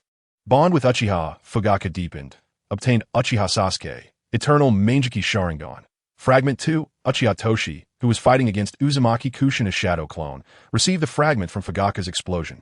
While he was puzzled, he suddenly realized something he hadn't noticed. As long as Fugaku is here, Minato will definitely be here, and the third Hokage might also be watching. With this in mind, Uchiha Toshi had to showcase some talents that the evil Uchiha should possess in front of the Hokage. Thinking of this, Uchiha Toshi once again mobilized the remaining chakra, formed hand seals, and then puffed up his cheeks. Fire release, great fireball technique. A massive fireball was released, brushing against Uzumaki Kushina's shadow clone, which immediately turned into a puff of smoke upon sensing the high temperature. The great fireball released by Uchiha Itachi flew swiftly towards the location of Kushina Uzumaki's real body. Just then, a golden flash swept past the front of the great fireball, leaving not even a trace that could be captured. Flying Thunder God technique. Using the Flying Thunder God technique to transfer the tailed beast bomb. Chapter 14, the water release ninjutsu of the second Hokage on the other side, Mizutani Izumi, who was fighting Uzumaki Kushina, tightened her grip on her ninja blade. Unlike Uchiha Toru's shadow clone on the other side, the one facing Mizutani Izumi was the real body. Holding the ninja blade, Mizutani Izumi lunged towards Uzumaki Kushina, trying to create an opportunity to grab the bell with her best swordsmanship. However, the chakra chains extending from Uzumaki Kushina's back completely disrupted her plan. That chain again. Aiming her ninja blade at the chain in front of her, she swung forcefully, barely changing the momentum of the vajra binding that was wrapping around her. Once I'm entangled, the accompanying sealing technique will render me unable to move. Mizutani Izumi suddenly thought of a way to break the situation, so she immediately leaped off the ground, only to be struck in the abdomen by the chakra chain of the vajra binding the next moment. In a rush, Mizutani Izumi turned her wrist to form the hand sign for the body flicker technique. Water release, water dragon bullet technique. Appearing in front of Uzumaki Kushina, Mizutani Izumi shouted after forming hand signs with both hands. Although Uzumaki Kushina sensed Mizutani Izumi's landing point with her sensory abilities, she did not immediately use a sealing technique to incapacitate her, as it was part of her assessment. The water dragon bullet has 44 hand signs, and this is a waterless environment. After analyzing, Uzumaki Kushina looked at Mizutani Izumi, who was about to unleash the water dragon bullet with anticipation. If anything goes wrong, I can interrupt it with a sealing technique. Let's do it. However, Uzumaki Kushina probably never dreamed that the water dragon bullet Mizutani Izumi was using was an optimized version personally improved by the second Hokage. In almost an instant, Mizutani Izumi completed these 4 brief hand signs. As Mizutani Izumi maintained the tiger sign, a swirling column of water also emerged around her body. Using such a large-scale water release in a place without water, this was her second surprise of the day. With great power, but lacking practical experience, her performance in facing this unexpected situation was somewhat lacking. Uzumaki Kushina hurriedly manipulated the chakra chains, intending to interrupt Mizutani Izumi's water dragon bullet technique. However, when the second Hokage, Senju Tobarama, improved this technique, he fully considered the factor of external interference. A normal water dragon bullet only forms a water dragon that can be manipulated with chakra around the user's body. Although a water dragon bullet cast by a normal jonin can impact enemies, alter terrain, and create a water release environment, it has a correspondingly deadly flaw on the battlefield. In the Warring States period, staying still to form 44 hand signs was akin to suicide. Moreover, the Uchiha clan, who fought against the Senju clan to which Senju Tobarama belonged, excelled in throwing techniques. Perhaps while focusing on forming the hand signs, several kunai with explosive tags flew in. Thus, after the efforts of this forbidden technique master, the following simple improvements were made against the Uchiha side. 1. Senju Tobarama shortened the 44 hand signs to nearly instantaneous ninjutsu with 4 hand signs. 2. Senju Tobarama improved the pre-casting animation. The unformed water dragon during the hand signs would transform into a water vortex that wrapped around the user's body, effectively protecting the caster from fire release and shuriken sneak attacks. To put it in gaming terms, it can be summarized as, we turned the water dragon bullet technique into an instantaneous ninjutsu and added invincible frames to the pre-casting animation. Any one of these changes, when applied to a ninjutsu like the water dragon bullet, which can alter terrain in a small area, will be considered overpowered. And this forbidden technique master decisively chose to take it all to deal with the evil Uchiha. Thus, the following scene unfolded. The training ground No. 23 felt like it had returned to the battlefield of the Warring States period when the Senju and Uchiha clashed. However, the prototype water dragon bullet swirling around Mizutani Izumi was not driven by shurikens thrown by the Uchiha, but rather by Uzumaki Kushina's chakra chains.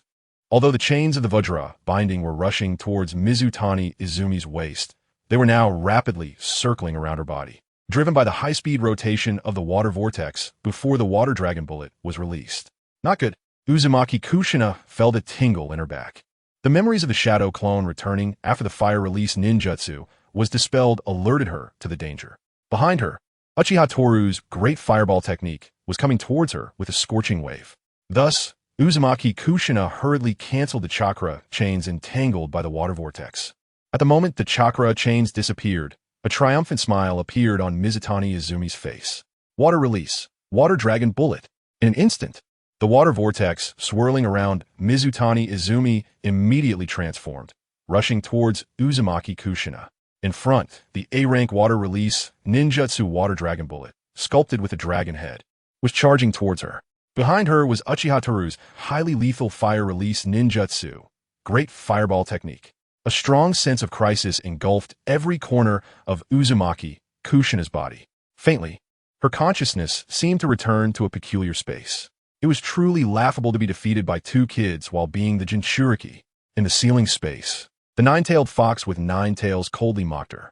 So, would you like to rely on my power to escape this predicament? Although bound by golden chains, the 9-tailed fox struggled, trying to touch Uzumaki Kushina with its fingertips. No, TCH. Having thoroughly understood the unique techniques of the Uzumaki clan under years of sealing, the 9-tailed fox gave up its struggle. Flying Thunder God technique. At the same time, outside the ceiling space, a gentle yet sharp male voice came. Because I made a promise with Minato. Upon hearing the sound of the Flying Thunder God technique being activated, Uzumaki Kushina felt a heartfelt sense of relief. As the crisis was lifted, her body gradually began to emerge from the ceiling space. Grandma Mito once said that in the world of ninjas, the existence of the Uzumaki clan is like the sealing technique that restricts tailed beasts. With Uzumaki Kushina's recollections, her childhood self suddenly appeared in her mind. After the fall of the Uzumaki village, when she came to Konoha, Uzumaki Kushina lived with the first Hokage's wife, Uzumaki Mito, before becoming a Jinchuriki. However, I have already learned about what Grandma Mito once said about the thing that supports her to keep going. Uzumaki Kushina could vaguely recall the scene of Uzumaki Mito standing by the window, looking out at the Hokage rock of the first Hokage when she was sad. Being a Jinchuriki brings not only hatred and pain, but naturally, tailed beasts feel the same. Just before Uzumaki Kushina's figure was about to completely disappear from the ceiling space, she said her last words, I have found what protects me and what I need to protect. At this point, Uzumaki Kushina's figure completely vanished from the ceiling space. Humans who imprison tailed beasts and instigate war to obstruct the ideals of Sage of 6 Paths cannot possess love. Throughout history, those who attempted to abuse the power of tailed beasts have emerged endlessly, almost exhausting their patience towards humanity. The 9-tailed fox, bound by chains in the ceiling space, slowly closed its eyes. In the real world, Uzumaki Kushina, held by Namikaze Minato, slowly opened her eyes. You really have completely forgotten what I said. This is just an assessment to test the tacit understanding and cooperation. Regarding the unexpected situation with Kushina Uzumaki, Minato Namikaze helplessly scratched his golden hair. However, I'm here to help you. Chapter 15. Kushina's team, unqualified a kunai engraved with Sword of Patience replaced the original spot where Uzumaki Kushina stood. A golden blur flashed across two corners of the training ground, using the Flying Thunder God technique to transfer the fire release. Moments later, the analytical habits developed on the battlefield allowed him to instantly come up with the optimal solution. Wearing casual clothes, Minato Namikaze decisively began the cleanup after ensuring Uzumaki Kushina was safe. The first thing to deal with was definitely that fireball, followed by the water dragon bullet that was lunging forward. With the kunai held horizontally in front of him, Minato immediately used the kunai embedded in the ground to perform the Flying Thunder God technique, instantly moving to the front of the fireball. In an instant, based on the Flying Thunder God kunai in hand, the space-time barrier expanded and spread out around him. Upon contacting the barrier formed by the Flying Thunder God kunai, the fireball was distorted and shrank due to the influence of the space-time ninjutsu. However, the disappearance of the fireball was not due to being absorbed or extinguished by the space-time technique, but rather it was transferred to another location through the Flying Thunder God technique. The spot where Uzumaki Kushina originally stood now had a standard Flying Thunder God kunai embedded in it.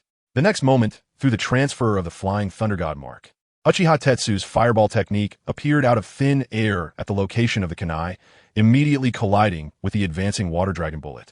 To present a beautiful conclusion to the audience from the Hokage lineage, Uchiha Tetsu poured all his chakra into enhancing the fire release output.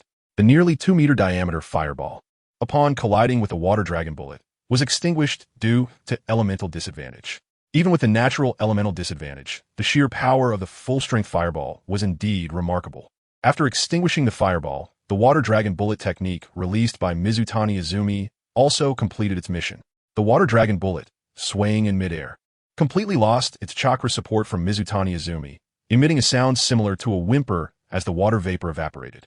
The water dragon bullet, with half of its face gone, transformed into a pool of ordinary water, gently falling from midair.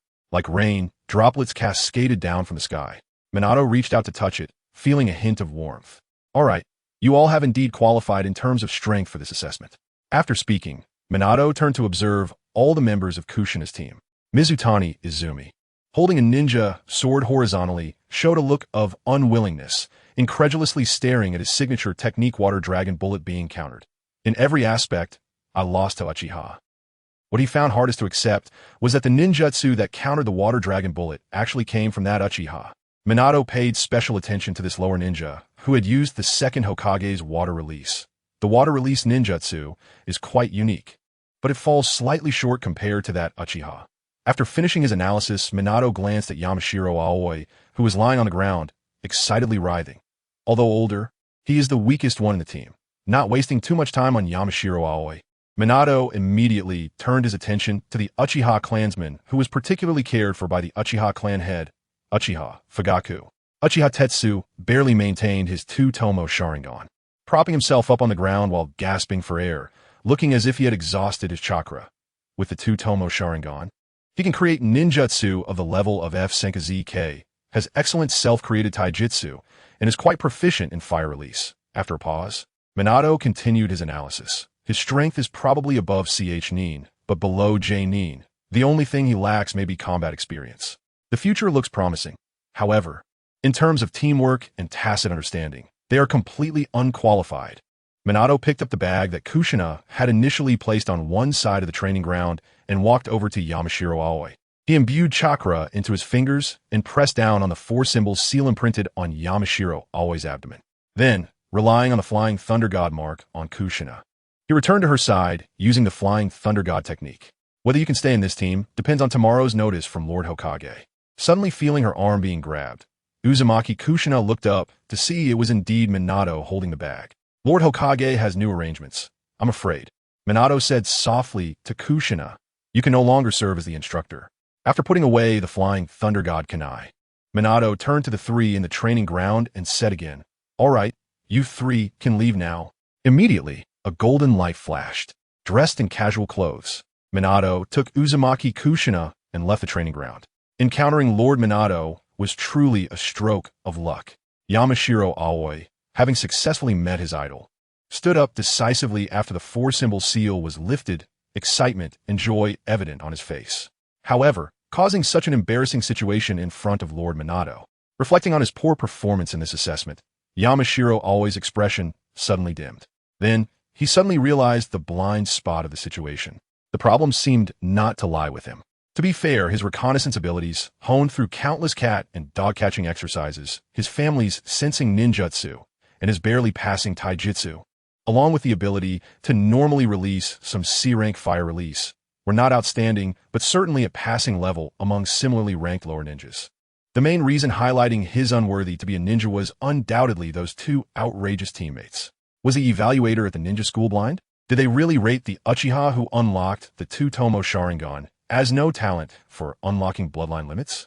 Recalling the information he had gathered about Uchiha Tetsu, Yamashiro Aoi felt somewhat numb. The ninja school's rating clearly stated weak ninjutsu talent, basic proficiency in body techniques, weak taijutsu, no talent for unlocking bloodline limits. Weak ninjutsu talent refers to the 2-meter diameter fireball, the frighteningly proficient body flicker technique, and that extremely outrageous self-created ninjutsu F Senka ZK. And compared to that, Mizutani Izumi was relatively weaker. If her swift and terrifying sword techniques could be explained with the taijutsu specialized ninja rating, then what on earth was the abstract water dragon bullet requiring only 4-hand seals? The water dragon bullet that could be instantaneously unleashed at close range made Yamashiro Aoi feel a chill just thinking about it. Mizutani Izumi's ninja rating was similar to Uchiha Tetsu's, probably stating taijutsu type lower ninja, skilled in sword techniques. Ordinary strength of a lower ninja. Does ordinary lower ninja mean releasing that scale of water release in a place without water? Now, the only thing he could confirm was that Yamashiro Aoi would never again believe the information on the ninja ratings and would no longer underestimate any lower ninja. Hey, are you just leaving like that? We might even have our team disbanded. The two, rushing in completely different directions, ignored Yamashiro Aoi's words. Mizutani Izumi said, "We need to hurry to the Hokage's office to inform Lord Hokage about Uchiha's evil scheme." Uchiha Tetsu added, Sasuke fragments. The Sasuke fragments on Mikoto-sensei. Chapter 16. The descendants of the Senju clan on the way to the Uchiha clan's territory. Uchiha Itachi had not walked far from the training ground when he sensed a familiar chakra fluctuation nearby. Fugaku-sensei, I was just about to look for you. Surprise instantly showed on Uchiha Itachi's face, along with excitement at the imminent revelation of Sasuke's fragments. Uchiha Fugaku jumped down from the air, crossing his arms and appearing before Uchiha Itachi. Well done. The talent you displayed today has caught the attention of the Hokage. Uchiha Fugaku was increasingly fond of this new disciple. Not only was his talent high and his potential strong, but most importantly, he was completely loyal to himself. Just this point alone made him far better than those elder faction clan members. Bond with Uchiha Fugaku deepens. Acquired Uchiha Sasuke. Eternal Mangekyō Sharingan. Fragment 1. Come with me. I have arranged for you some extra compensation. When Fugaku mentioned compensation, he suddenly paused. Let's have lunch together. It must be difficult to cook at the temporary shelter. Hearing Fugaku's invitation to lunch, Uchiha Itachi felt a surge of joy inside, but did not show it outwardly. After nodding to clan leader Fugaku, Uchiha Itachi followed in his footsteps toward the clan territory. Great, that saves me the trouble of finding an excuse to visit Fugaku-sensei. Meanwhile, Mizutani Izumi, gasping for breath, finally arrived at the front of the Hokage's office building. While she leaned on her knees to catch her breath, she did not forget her goal this time. There was no time to rest. The education she received from childhood urged her to quickly find the Hokage and inform the third Hokage about the Uchiha's hidden conspiracy. Please let me in. I need to see the third Hokage. However, before she could enter the building, the stationed Umbu stopped her. Sorry, the Hokage is not receiving unrelated personnel at the moment. The ninja in the Umbu mask coldly rejected Mizutani Izumi's request. However, seeing her anxious expression, one of the younger Umbu added, "But I will convey your message. Please go back." After a while, disheartened, Mizutani Izumi silently left the Hokage office building.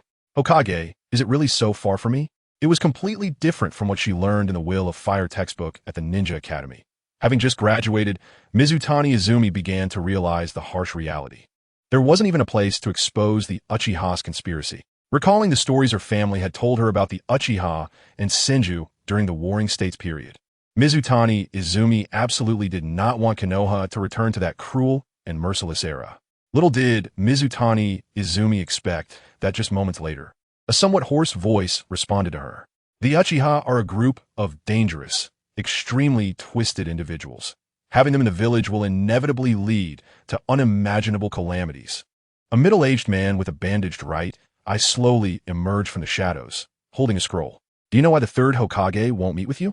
Because we are currently in a tense period. Anything negative related to the Uchiha could harm Hiruzen's so-called reputation. Hiruzen lacks the courage. He cannot implement reforms based on your suggestions.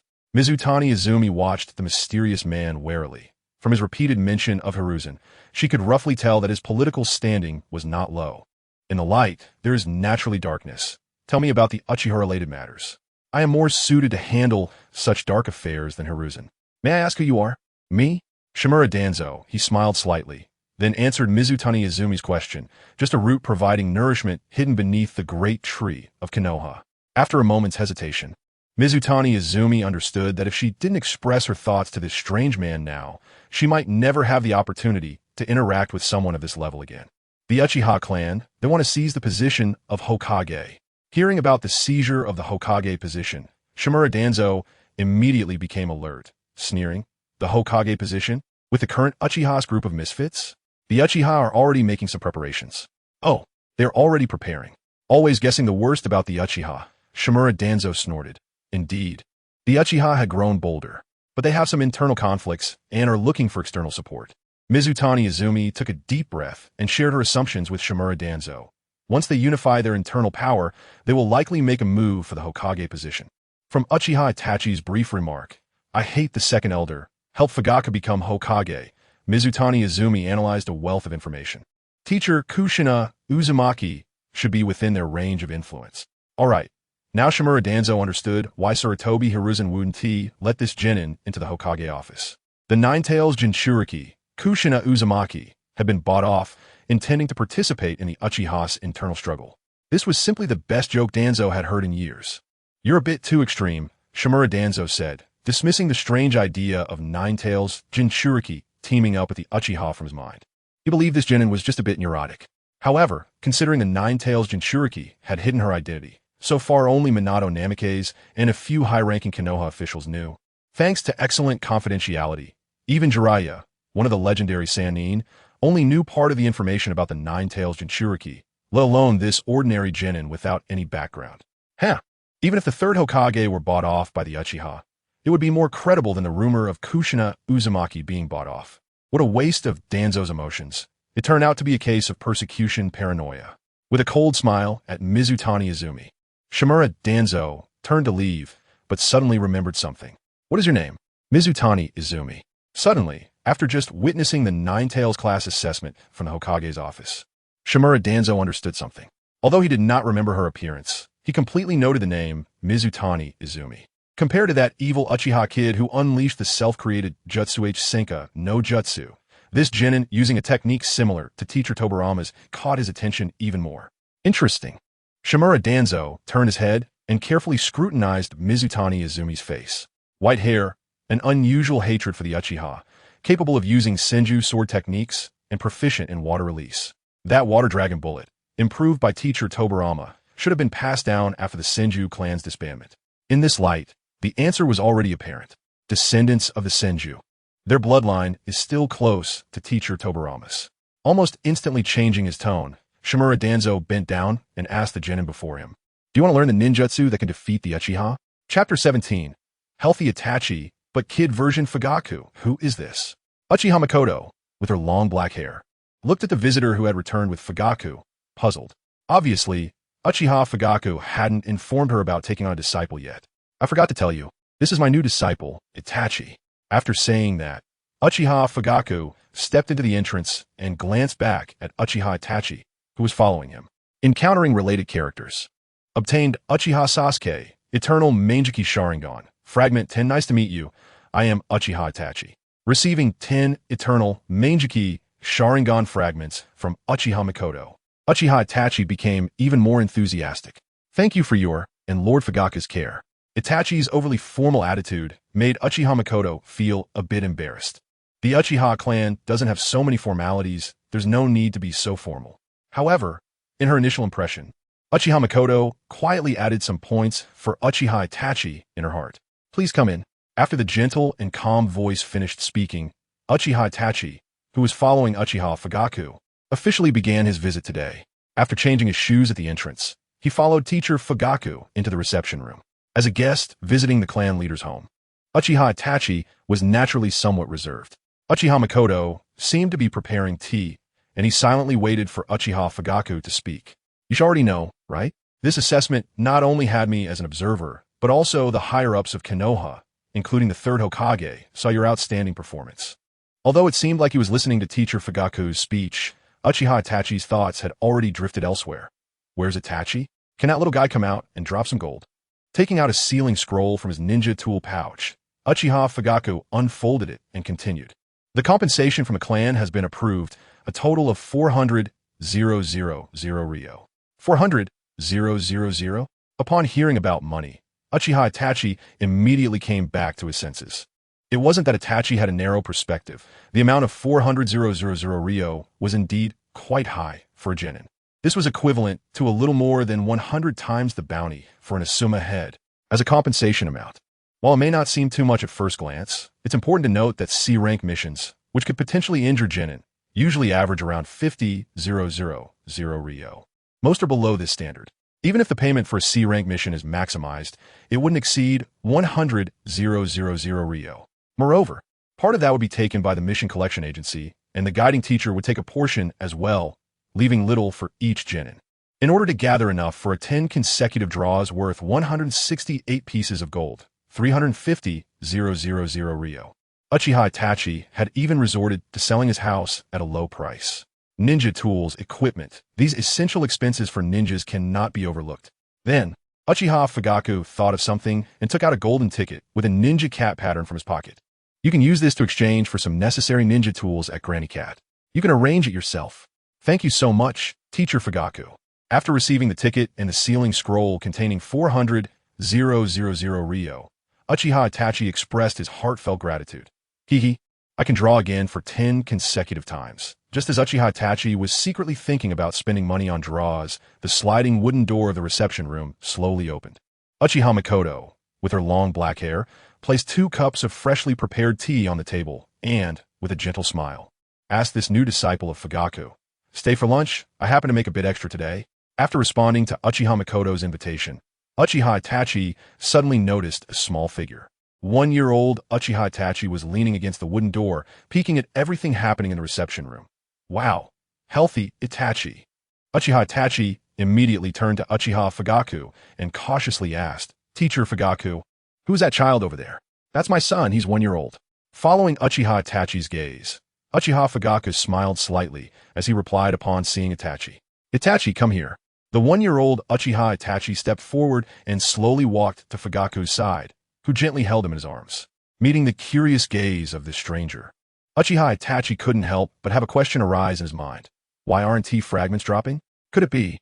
After making a guess, Uchiha Itachi immediately made a request to Fugaku, who was holding the child. "Teacher Fugaku, when Itachi grows up, please let me be his sparring partner." "Oh, that sounds good. But why did you suddenly think of that?" Established a bond with Uchiha Itachi, master disciple, obtained Uchiha Sasuke, eternal Mangekyō Sharingan, fragment 10, as expected. I can't obtain fragments through first encounters, and currently can only rely on establishing bonds and improving them to gain fragments. Seeing the familiar prompt, Uchiha Itachi sighed in relief, and then replied, "Whether in ninjutsu or economically, teacher Fugaku has helped me a lot. I want to do what I can." Deep in bond with Uchiha Fugaku, obtained Uchiha Sasuke, eternal Mangekyō Sharingan, fragment 1, as the clan leader, this is what I should do. As Fugaku's words fell, a voice calling from the kitchen came from Uchiha Makoto. "Let's have a meal together before you go. I've invited a clan member you might want to meet." Putting down Uchiha Itachi from his arms before heading to the kitchen, Fugaku casually mentioned, "You might have some common topics in ninjutsu." Only Uchiha Itachi and 1-year-old Uchiha Itachi remained in the reception room, staring at each other wide-eyed. Now that Itachi is 1 year old, that means there are still 3 years until the Third Shinobi World War ends. Uchiha Itachi carefully organized the timeline in his mind. And the major events he could still remember from the Third Great Ninja War were roughly as follows. 1. In the 48th year of Konoha, shortly after the Chunin Exams 3 months later, the news of the third Kazekage's death will be made public in the ninja world, triggering the full outbreak of the Third Great Ninja War. Konoha, bearing the blame for the assassination of the Kazekage, will simultaneously face attacks from the 4 great ninja villages. 2. The cunning Anoki sets a trap where 10,000 ninjas from a Wagakure surround the third Reikage. 3. After the Battle of Kanabi Bridge, Uchiha Obito fakes his death, and under Madara's manipulation, Kirigakure seals the 3 tails in Rin no Era. 4. Might Guy tears through the 7 ninja swordsmen of the mist. 5. Danzo and Hanzo the salamander force Yahiko to death, causing Nagato to turn dark.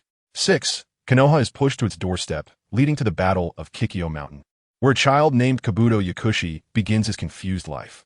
In addition to these major events that he couldn't quite remember the timing of, there were also some smaller episodes. For example, during the Third Great Ninja War, Uchiha Sasuke and Uchiha Fugaku activated their Mangekyō Sharingan. Listening to the conversations coming from the kitchen, Uchiha Itachi looked down at the 1-year-old Uchiha Itachi, who was drinking water from the cup Fugaku was holding.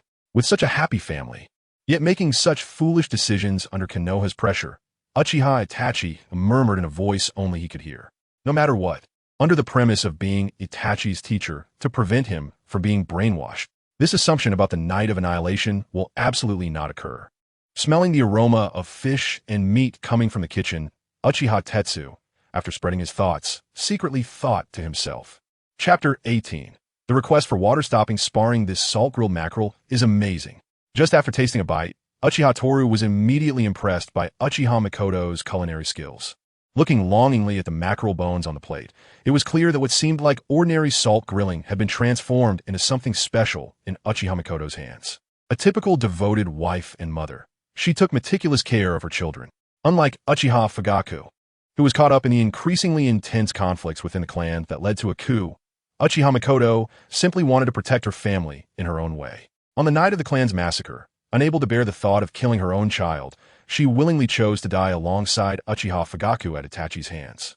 The bond with Uchiha Mikoto deepens, and you gain one fragment of Uchiha Sasuke's eternal Mangekyō Sharingan. He looked over at Uchiha Mikoto, who was shyly offering to help, picking fish bones out of Uchiha Itachi's mouth. The conflict between the Uchiha and the Hokage is not insurmountable. It just needs appropriate external intervention. Uchiha Fugaku said calmly while slowly sipping his miso soup. Nodding towards Fugaku, Toru immediately put down his bowl and chopsticks after finishing lunch. I'll take my leave now, Master Fugaku and Mistress Mikoto. After bowing to the two, Uchiha Toru returned to the entrance to change back into his shoes. Sensing a distinctive chakra fluctuation, Uchiha Toru took a deep breath. After opening the door, he indeed saw a familiar, yet somewhat unfamiliar Uchiha clan member. Uchiha Sasuke, a ninja entangled in the wrong ways of seeking peace between the Uchiha and the Hokage. Compared to his youthful appearance, Uchiha Sasuke, who was about to graduate from the Ninja Academy, displayed a more mature demeanor. Through various inquiries, Uchiha Sasuke naturally understood that this young man was an ordinary lower ninja with average talent but decent overall strength. Although he didn't know why Uchiha Toru had suddenly become an exception and accepted as Fugaku's disciple overnight, he held no discriminatory feelings. I am Uchiha Sasuke. Are you the new disciple of clan leader Fugaku? After seeing Uchiha Toru nod, Sasuke let out a sigh of relief and continued. I have been entrusted by clan leader Fugaku to discuss some matters regarding the body flicker technique with you. His polite tone subtly implied that Fugaku was worried that mastering this technique alone would be too difficult. So he sought out a ninja who had already learned it for assistance, perhaps fearing that being guided by a lower ninja like Uchiha Toru would hurt his pride. Sasuke deliberately chose a more tactful way of speaking. Seeing that Uchiha Toru showed no signs of anger, Sasuke realized that this task from the clan leader likely wouldn't cause any major issues. If you agree, I have already reserved the training ground within the clan, so follow me. Understanding the difficulties he might face in teaching someone known for their poor ninja talent, Sasuke was prepared for a challenging afternoon. Sasuke seems to have a naive clarity. Indeed, only those who desire reality in the gaps of fantasy can awaken the Kodoamitsu Tsukumi. We should find a way to help him. Otherwise, this pure-hearted kid might be deceived by the Hokage lineage to the point of losing his eyes. After thinking this, Uchiha Toru immediately caught up with Uchiha Sasuke's pace as they headed to the training ground. Before Uchiha Toru was accepted as Fugaku's disciple, the clan's training ground had always been an unattainable place for him, not to mention renting it. Even sneaking a look at the adults' training carried certain risks.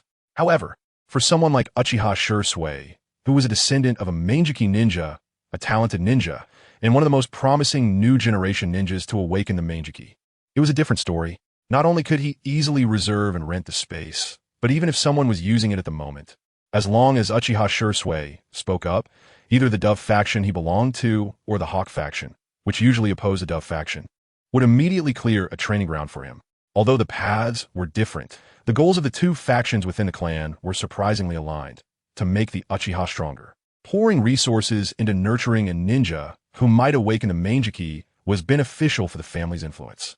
Following Uchiha Sasuke, Uchiha Toru easily entered the training ground he had been unable to access just days prior, sensing a kind of malice from within the clan. What a narrow-minded attitude. But for now, strength is what matters most, Uchiha Toru thought to himself as he entered the open-air training ground adorned with the Uchiha clan emblem on the wall. You should have seen the scroll for the body flicker technique, right? Uchiha Sasuke, dressed in casual clothes bearing the Uchiha emblem, stood in the center of the training ground and asked. Uchiha Toru shook his head, causing Sasuke's mouth to twitch slightly. You should focus more on learning the body flicker technique. External help can be useful, but it's not infallible. And the so-called external help, in Sasuke's view, likely refer to reaching out through Uchiha Fugaku's connections. If you haven't studied it yourself, my learning experience might not be of much help. Uchiha Sasuke stroked his chin, habitually contemplating the body flicker technique is difficult to master, but the rewards are commensurate. By the way, have you awakened your Sharingan? Inquiring about Uchiha Toru, Sasuke aimed to find the most suitable teaching method. Uchiha Toru remained silent, quietly meeting Sasuke's gaze. His black pupils instantly transformed into a crimson red, with two black magatama swirling in his eyes. Two magatama, you possess a unique talent with your Sharingan. I can understand why clan leader Fugaku took you as his disciple. With the contrasting presence of Sasuke, who had awakened the three magatama at just 11 years old, Uchiha Toru clearly felt overshadowed. At 11, awakening two magatama without receiving the title of genius within the clan was disappointing, but it wasn't too bad either. Are you hiding your abilities while at the Ninja Academy? Why do that? With this question in mind, Uchiha Sasuke let out a slight sigh and replied to Uchiha Toru, who was slightly taller than him. Since you have awakened your Sharingan, perhaps another method will allow you to experience this body flicker technique more intuitively. Uchiha Sasuke extended one hand towards Uchiha Toru, forming the opposition seal. Sharingan. Instantly, three black magatama appeared in Sasuke's pupils. Next, let's experience the true nature of the body flicker technique in actual combat. Chapter 19. Are you sweating? Uchiha Sasuke stood in the open-air training ground, facing Uchiha Itachi, marked by the opposing sign. Alright, let me see if the clan's top genius lives up to his reputation. Uchiha Itachi's arrogant tone made Sasuke somewhat doubtful. Even if he is a disciple of the clan leader, his strength shouldn't have increased much in just one day, right? When Sasuke first encountered ninjutsu, he exhibited an almost overwhelming ninja talent compared to his peers. Now, as he was about to graduate from the Ninja Academy, he had never been looked down upon like this. Perhaps it was the numerous praises and expectations, such as being the successor of Uchiha Kagami or a ninjutsu genius, that led Sasuke to develop a habit of never hiding his true situation. Even later, during a time when the village and the clan were wary of each other but dared not directly act, he naively revealed his ability to decisively influence the coup with his Konoha Mitsukami. No one could guarantee that Uchiha Sasuke, with his Uchiha identity, wouldn't quietly use Konoha Mitsukami to enable the Uchiha to control Konoha behind the scenes without bloodshed. Regardless of how much the higher-ups of Konoha had trusted Sasuke in the past, even with the backing of being the descendant of Uchiha Kagami, he was still an Uchiha. The higher-ups of Konoha would never allow such a terrifying power to be in the hands of an Uchiha, even one who hoped for peace and was dedicated to the village. The moment Konoha Mitsukami was exposed, the originally hypothetical and planned night of the Uchiha massacre advanced toward an almost irreversible situation. After Danzo took his eyes, Sasuke even thought, will this escalate the conflicts between the clan and the village? When Shursui made the decision to hand over his Mangekyō Sharingan to Itachi and then chose to commit suicide, he might have already realized that the conflict had escalated to an unstoppable level. But by then it was too late.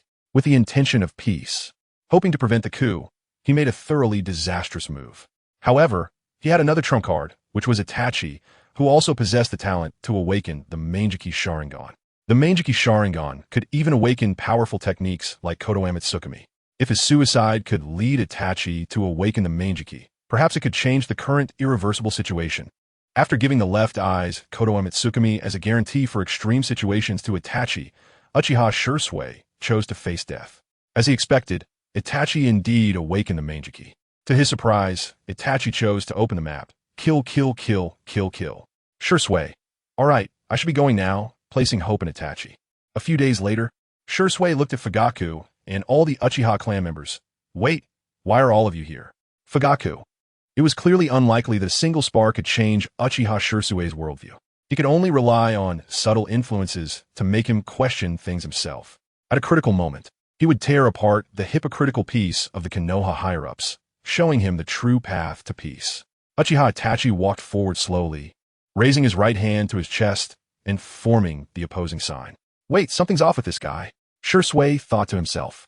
Immediately, the rapidly spinning two tomoe Sharingan locked onto Shursui's slowly rotating three tomoe.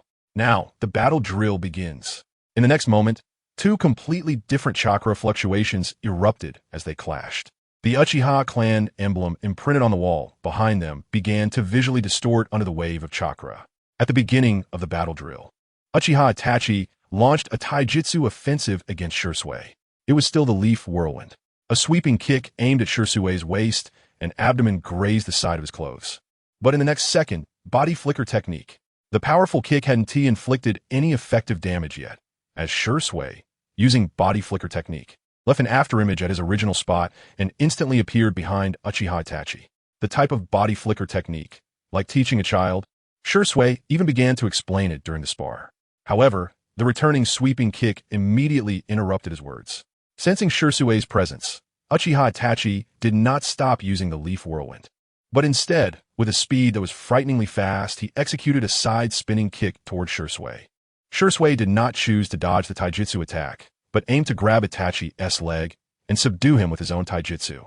However, moments later, he regretted this decision. He thought that a clan member with some talent, but not very outstanding in taijutsu wouldn't be too outrageous. But the intense pain coming from his side informed Shursui that Uchiha Itachi had already surpassed the level of a genin in taijutsu. Such powerful taijutsu. There's no way out.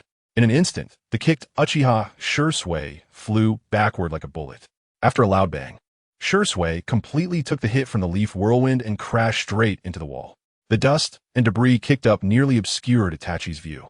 The taijutsu that Uchiha Sasuke learned from Rock Lee during the Chunin Exams, besides leaf whirlwind, also includes shadow leaf dance. Having witnessed the real combat effectiveness of the taijutsu taught by Might Guy to Rock Lee, Uchiha Itachi decisively recalled the method for using shadow leaf dance from his mind, preparing for follow-up attack. As the scattered dust began to fade, Uchiha Shursui, who should have fallen on the other side of the wall, was nowhere to be seen. I underestimated you a bit. Your strength is worthy of recognition as an opponent. A cold voice came, followed by the red three tomoe afterimage rising amidst the dust. Uchiha Shursui, holding a kunai, immediately appeared in front of Uchiha Itachi, swinging it toward his chest. Fire style, fireball jutsu. Anticipating Shursui's attack, Uchiha Itachi quickly formed the necessary hand seals and turned to unleash a fireball. Caught off guard, Uchiha Shursui used the fastest hand seal speed of his life to activate body flicker technique.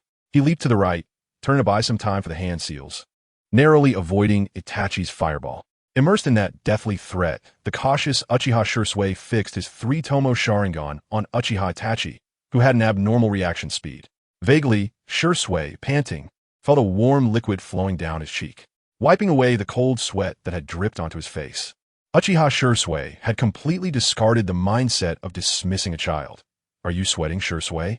Adjusting his attitude, Shursui placed Uchiha Itachi on equal footing with himself. Uchiha Sasuke. Uchiha Shursui silently drew a finely crafted ninja sword from behind, pointing the blade at Uchiha Itachi while silently reciting, Chapter 20. The Konoha Guard and the mysterious spectators at this moment outside the training ground. Several Uchiha clan members who were about to start their shift passed by the perimeter of the training area. Is that sure Sway? Do you want to go take a look? 4 Uchiha members dressed in Konoha Guard uniforms sensed the chakra fluctuations coming from within the training ground. Based on their understanding of the new generation within the clan, Uchiha Tetsuru deduced the identities of the people inside the training area. The chakra fluctuation that erupted later belongs to Sure Sway. But what about the earlier one?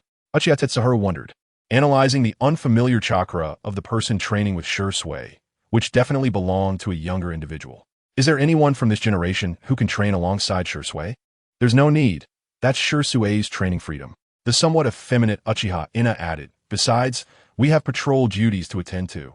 The lunch break is almost over, isn't it? The slightly older Uchiha Hokage agreed. Then let's go. It's not polite to watch others train. Just as they were about to leave, Uchiha Ina, who had remained silent, slowly spoke up. It's better to take a look.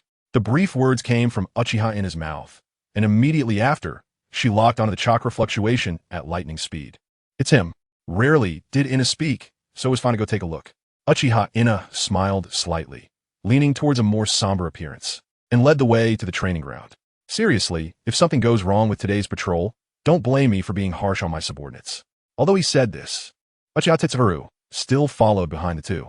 Uchiha Ina, Uchiha Hokage, and the oldest and most good-natured among them, Uchiha Hokage, all headed towards the interior of the training ground. In the dark corridor of the second floor stands of the training ground, the 4 Uchiha members of the Konoha Guard successfully arrived at the stands. By the way, Ina, your sudden decision to come watch is a special favor for Sure Sway, isn't it? Uchiha Tetsuru joked. As expected, the only response was Uchiha Ina's silence. Having long understood the temperament of this peculiar teammate, Uchiha Tetsuru was not at all embarrassed. But that kid Sure Sway. What? After a loud bang, not only Uchiha Tetsuru, but even the well-informed Uchiha Hokage couldn't help but frown. The cause of their mutual concern was none other than Uchiha Sure Sway, who had just been kicked away.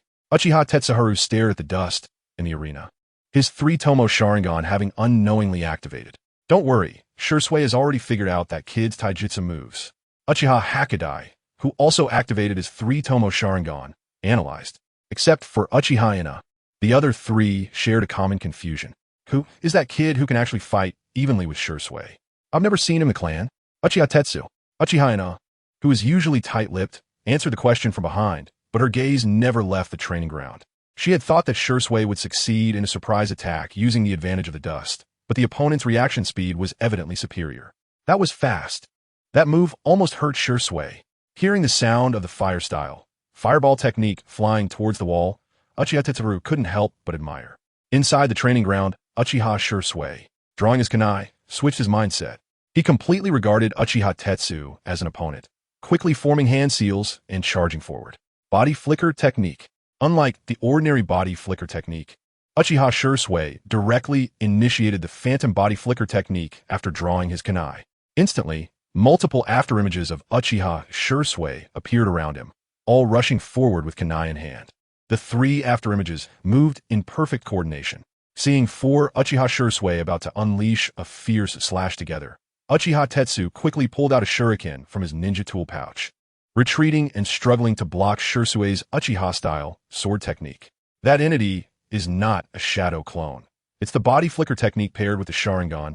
Uchiha Tetsu nodded in approval. As expected of Sure Sway, after saying this, Uchiha Tetsuru glanced sideways at Uchiha Ina, who was intently observing the battle, and silently sighed. At that moment, Uchiha Ina suddenly turned her head. Let me borrow this.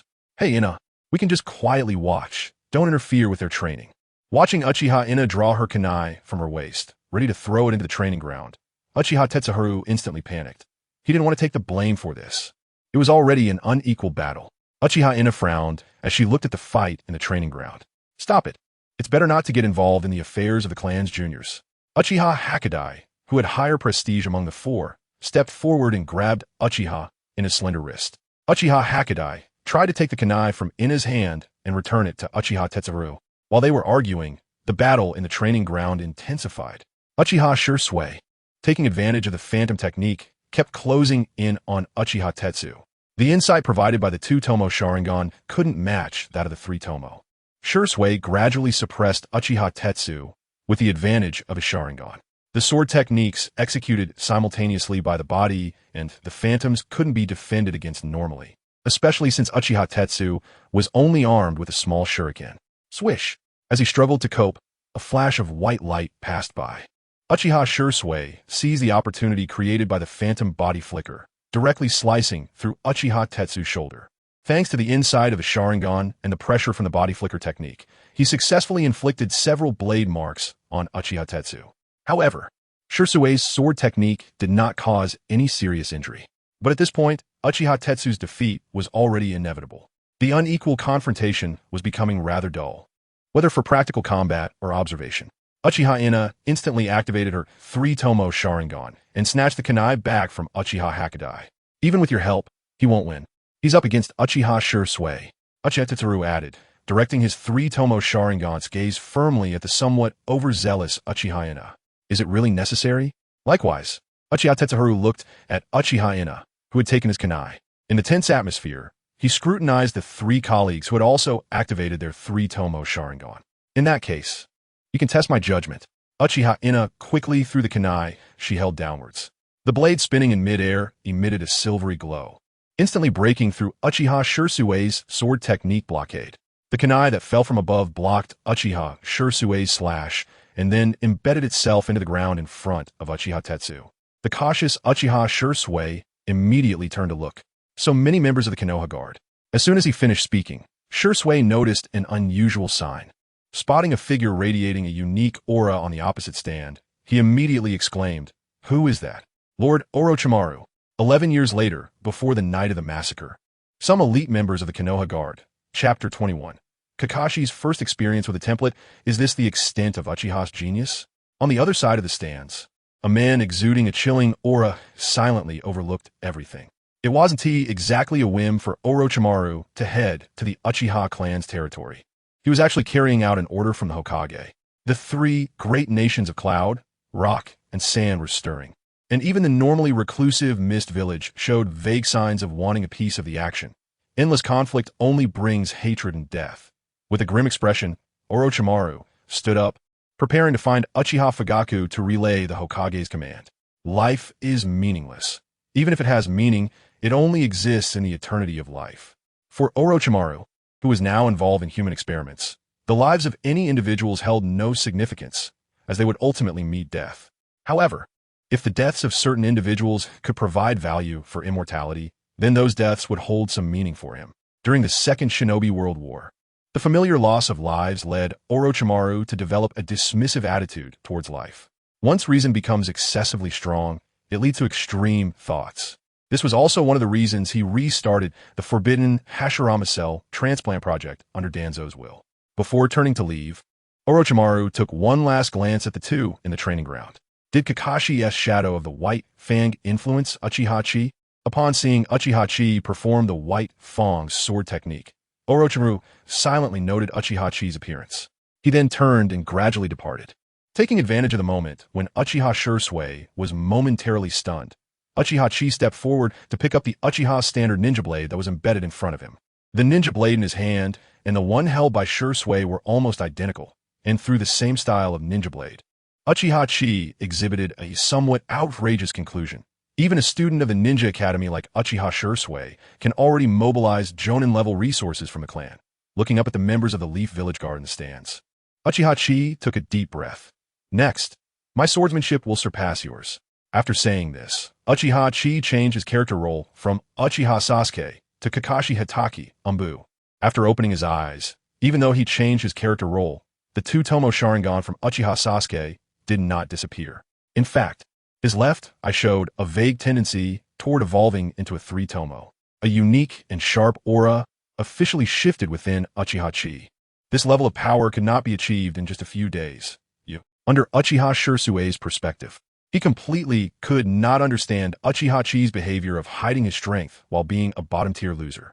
Sasuke's expression gradually became serious, and he began to doubt Uchiha Chi's disguised intentions. No, defeat me, and I'll tell you. The 3 tomoe in his eyes spun rapidly, and Uchiha Sasuke gripped his ninja blade and activated the body flicker technique once again. Body flicker technique. For tangible afterimages appeared, immediately slashing toward Uchiha Chi, who was lying flat on the ground and holding his breath. However, this time the attack seemed relatively weak, not because Uchiha Shirsue's strength had declined, but because the Uchiha Chi holding the ninja blade had changed drastically. The crisp clanging sounds produced during the swordsmanship clash echoed continuously in the training ground. And Uchiha Shirsue's body flicker technique had become so fast that the afterimages were nearly invisible. Sparks flew as the ninja blades collided with each other. My reactions had become so fast. Uchiha Chi had fully adapted to the character template of Kakashi Hatake, Umbu.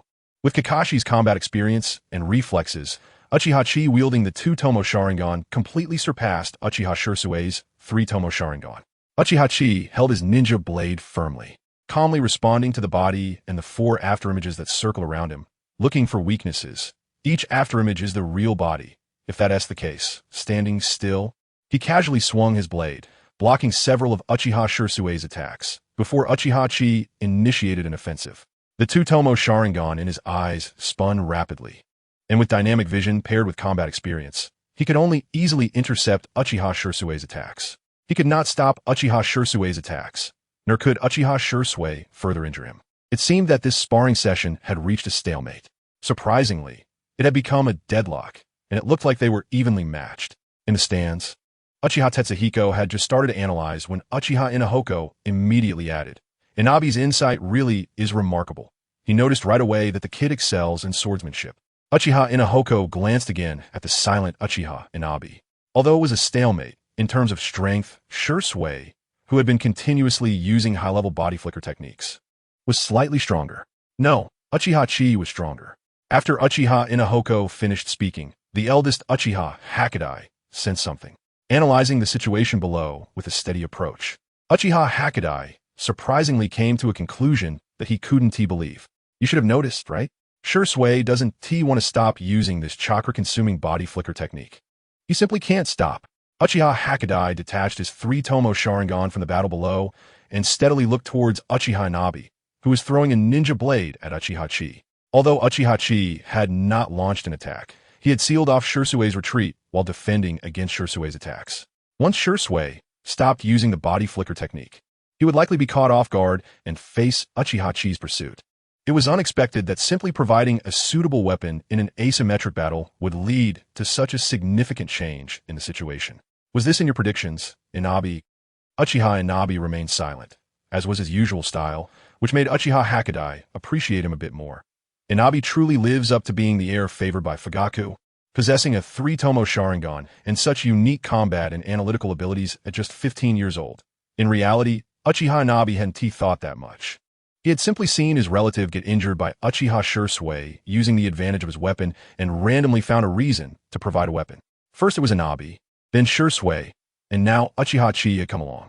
Uchiha Tetsuhiko did not blink, afraid of missing Shirsue's next attack and Uchiha Chi's counterattack. This generation within the clan seemed to be excessively strong. At just 15 years old, Inabe naturally fell into the category of the new generation. Yet she showed no signs of accepting praise. It was over. Rarely did Uchiha Inabe speak, and the other 3 in the stands immediately focused their attention on the arena. Sure enough, Shirsue realized his current predicament and was preparing to struggle through other means. Chapter 22. The Broken Ninja Blade and the Copy Ninja No. At this rate, my chakra will run out. Uchiha Shirsue's 3 tomoe Sharingan spun rapidly in his eyes, struggling to fend off the long blade swung by Uchiha Tetsu. The situation had clearly changed. The attacking Uchiha Shirsue had suddenly turned into the defender. What made it even worse was that every time he wanted to stop using the body flicker technique, a subtle sense of threat reminded him that he couldn't do that. Sure enough, before he could decrease his speed, Uchiha Tetsu's incredibly powerful swordsmanship targeted his landing spot. With such formidable taijutsu and swordsmanship, why hide it? Why choose to reveal it at this moment? A series of questions flew through Uchiha Shirsue's mind, making him feel like his CPU was about to overheat. As he struggled to grasp Uchiha Tetsu's true capabilities, Shirsue had a vague feeling of my head is itchy. I'm about to grow a brain. If this continues, there won't be any chances left. Making a decision, Uchiha Shirsue positioned his ninja blade in front of him. After making one last body flicker to the rear, he ceased the chakra output for the body flicker technique. Was he unable to maintain it? Uchiha Tetsu immediately used a small technique learned from Uchiha Sasuke, as character template to catch up with Uchiha Sasuke, who was flickering backward. Lightning Chakra enhanced his legs, boosting his reaction speed and movement through the stimulation of a lightning. As Uchiha Sasuke had anticipated, Uchiha Tetsu instantly moved in front of him and swung his blade down. Sasuke hurriedly pushed his ninja blade forward to collide with the incoming white light. This swordsmanship is outrageous. The two ninja blades clashed directly, and the powerful impact sent a tingling sensation through Sasuke's hands. However, there was no time for him to slowly appreciate Uchiha Tetsu's bizarre swordsmanship. The next round of pursuit followed immediately after the previous strike. Sasuke continuously rotated his tomoe Sharingan, scanning the surroundings, and finally spotted Uchiha Tetsu wielding his ninja blade to his right. To be fair, Uchiha Sasuke's swordsmanship was not lacking. Without comparing it to his peers, he could be considered above average even among the formal Chunin. However, in front of Uchiha Tetsu, who was using unknown sword techniques, he felt like a ninja academy student swinging kunai haphazardly, full of flaws. Once again, the blades clashed. After a series of metallic clinks, the two instantly entered a stalemate. Sasuke was at a slight disadvantage. Disadvantage? In the duel of swordsmanship, he had already lost. The members of the security team watched the combat between the Uchiha with immersive interest, continuously analyzing the situation. Where was the loss? Weren't they still in a standoff? Uchiha Tetsuhiko glanced at the two locked in a stalemate and turned back to Uchiha Hakadai, who had hastily made a judgment. Hadn't he noticed? The number of nicks on Sasuke's blade was continually increasing. Uchiha Hakadai turned off his Sharingan, a hint of approval hidden in his deep, dark pupils. Despite being the same ninja blade and the same confrontation, the other blade remained sharp. In terms of swordsmanship, Sasuke was completely overpowered. Uchiha Hakadai simply sat down and began counting down with his fingers. Sasuke's blade could no longer hold up. It would break within 5 seconds. With years of experience, Uchiha Hakadai, as an elite of the security team, immediately made the judgment. 5. As Uchiha Hakadai counted down, he lowered one finger. Below, Uchiha Sasuke rotated his wrist. After breaking free from the confrontation, he slashed upward toward Uchiha Tetsu's abdomen from below. 4. Uchiha Tetsu jumped to avoid Sasuke's upward slash, and upon landing, he assessed Sasuke's position and swung his blade down again. 3. Sasuke's tomoe Sharingan spun at high speed. Under intense mental stimulation, his left hand released the blade's grip, and he formed the hand seals for the body flicker technique with one hand. 2. He flickered behind Uchiha Tetsu, but the silver light was already waiting there. 1. The crisp sound of clang echoed continuously in the training ground. The blade spun in the air and finally plunged straight into the ground. Stunned, Sasuke looked at the half of the ninja blade in his hand, momentarily dazed. It's broken. Sasuke slowly lowered the ninja blade in his hand, and the rotation speed of his tomoe Sharingan began to slow down. Completely ignited by the fighting spirit, Uchiha Sasuke felt a surge of inexplicable excitement in his heart. In terms of taijutsu and swordsmanship, you are really strong. Aiming his tomoe Sharingan at the tomoe, Uchiha Sasuke made one final request for sparring. Let me see your ninjutsu. After saying this, Uchiha Sasuke casually tossed aside the broken ninja blade.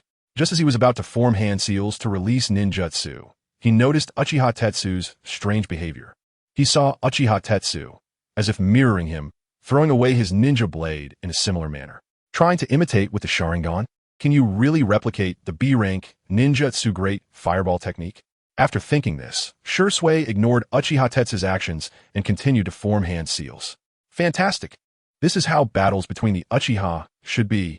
Uchiha Tetsuhiko appeared exceptionally excited at Uchiha Tetsu's motionless imitation of his opponent's ninjutsu. This combat style, uniquely pure to the Uchiha, was undoubtedly captivating to watch. However, it seemed he didn't have the tomoe yet, and he appeared to specialize more in taijutsu. Uchiha Hakadai analyzed again. Regardless, relying solely on taijutsu and swordsmanship enhanced by the Sharingan, he would definitely grow into elite Jonin-level combat power in the future. This damn kid. Beside him, Uchiha Nahiko was extremely excited, as if he were about to jump down and snatch the ninja blade that Uchiha Tetsu had thrown on the ground. That was a ninja blade I just bought for 200,000 Ryo. I wouldn't dare treat it like that. A tomoe ninja competing against a tomoe ninja, even trying to copy each other's ninjutsu, was truly interesting. A crimson light flashed in Uchiha Tetsuhiko's eyes as he focused his 3 tomoe Sharingan on the two below. Does he have a master? I kinda like this kid's fighting style.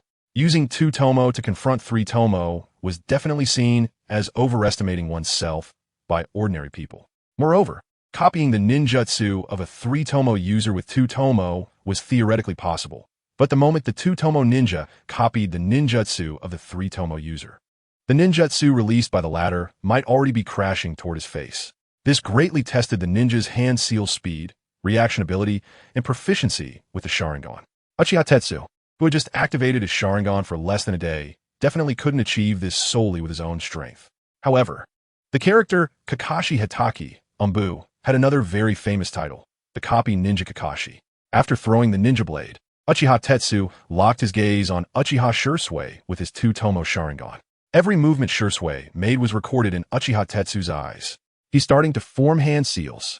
As Uchiha Sasuke formed the seals, Uchiha Tetsu mirrored him almost exactly and began to form the corresponding seals. Chapter 23, You Just Lack Faith. Can a 2 tomoe Sharingan really compete with a 3 tomoe Sharingan? Such doubts arose as Uchiha Sasuke questioned himself. However, there was no time to continue pondering. After stabilizing his stance, Uchiha Sasuke began forming hand seals. Uchiha Tetsu mirrored Sasuke's movements almost exactly, which only deepened Sasuke's anxiety. Sichenmao.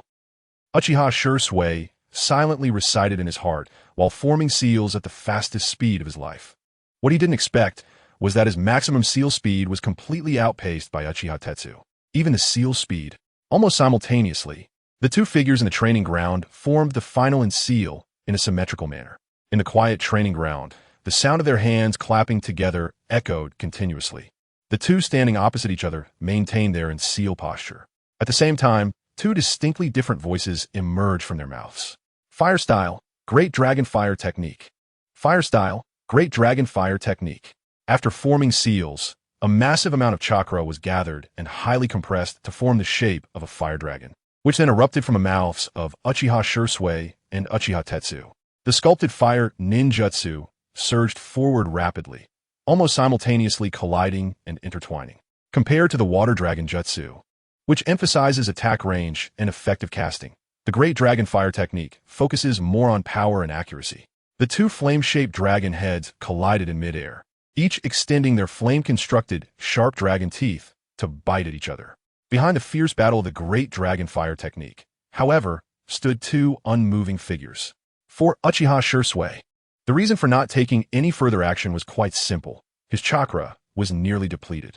The consecutive use of the body flicker technique had already consumed a lot of chakra, not to mention the full release of the Great Dragon Fire Technique. On the other side, Uchiha Tetsu, standing still, was summing up his gains. B-rank ninjutsu +1. The copy ninja, Kakashi, truly lived up to his name.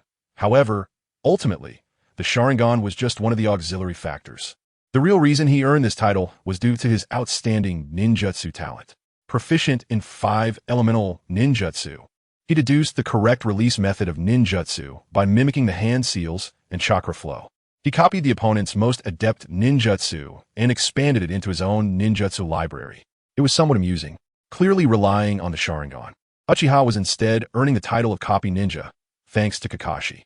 Kakashi's Sharingan was utilized far better than most Uchiha clan members who only knew how to use Fire Style and Lightning Style. Time to wrap it up. Uchiha Tetsu sidestepped to pick up the ninja blade he had thrown aside. The 2 tomoe Sharingan continuously analyzed the fire dragon, ultimately making a decision. White Fang, White Light Blade. Gripping the ninja blade, Uchiha Tetsu activated the sword technique used by Hatake Kakashi in the Battle of Kanabi Bridge against the Rock Ninja. Uchiha Tetsu held the ninja blade horizontally in front of him, a massive amount of chakra immediately gathering at the blade's edge.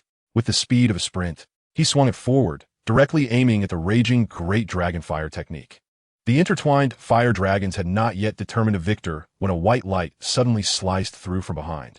The Great Dragon Fire Technique, unleashed by Uchiha Tetsu, was cleaved in half by the strike of the ninja blade. At that moment, the disrupted structure of the Great Dragon Fire was immediately consumed by the Great Dragon Fire released by Uchiha Sasuke. What on earth is he trying to do? Uchiha Sasuke, forming seals, paused for a moment. He had never placed his hopes on this evenly matched ninjutsu clash. Right now, His Great Dragon Fire technique was becoming even more robust after consuming Uchiha Tetsu's Great Dragon Fire technique.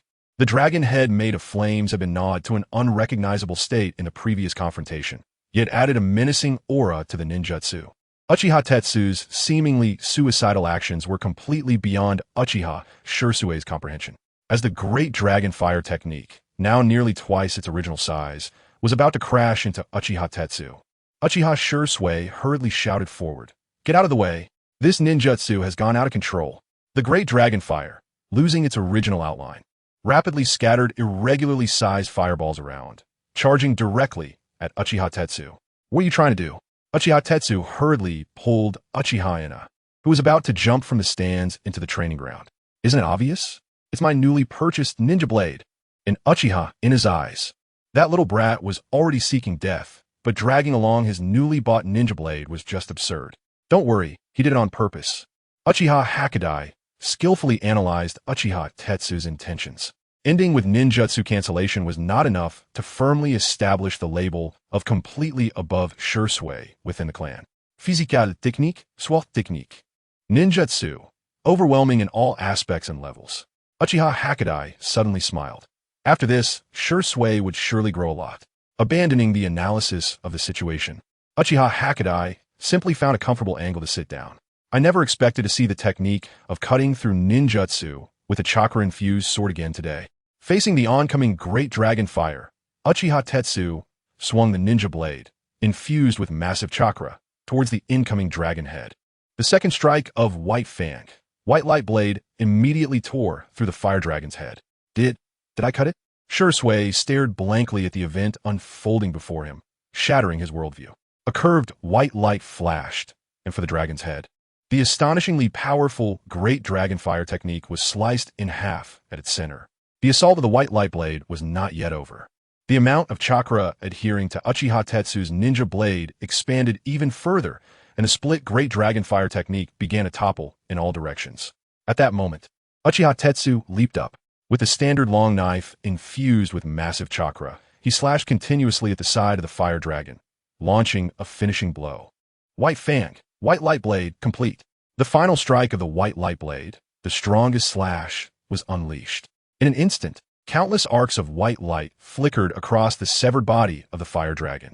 The next moment, the Great Dragon Fire technique, which should have crashed into the pure white wall bearing the clan emblem behind it, froze in midair. After the final whoosh sound, the dragon head of the Great Dragon Fire lost the most basic requirement to maintain its ninjutsu shape. It disintegrated in midair and transformed into countless tiny flames that fell to the ground. Uchiha Shisui stood in place, silently watching Uchiha Tetsu slowly descend from the air. "I lost." After repeatedly opening and closing his mouth a few times, he uttered the three words that were exceptionally difficult for a clan genius like Shisui. As Uchiha Tetsu landed, the small rain of fire that shrouded the sky behind him also gradually fell. Uchiha Tetsu shook the ninja blade in his hand, extinguishing the flames that clung to it when he severed the fire dragon, replying, "You just lack faith. The White Light Blade is not something I made up. It is indeed the ultimate technique of young Kakashi in Ultimate Storm." Chapter 24, The True Path to Peace. Uchiha Itachi walked up to the disheveled Uchiha Shisui and extended his right hand to form the reconciliation seal. As a traditional practice among ninjas, both the opposing seal and the reconciliation seal were naturally indispensable. "You're really impressive, but there are still some points I can't understand."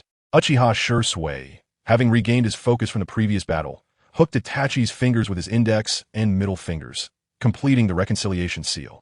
Just as the seal was released, Itachi felt a resentful gaze drift towards him. "My ninja blade!"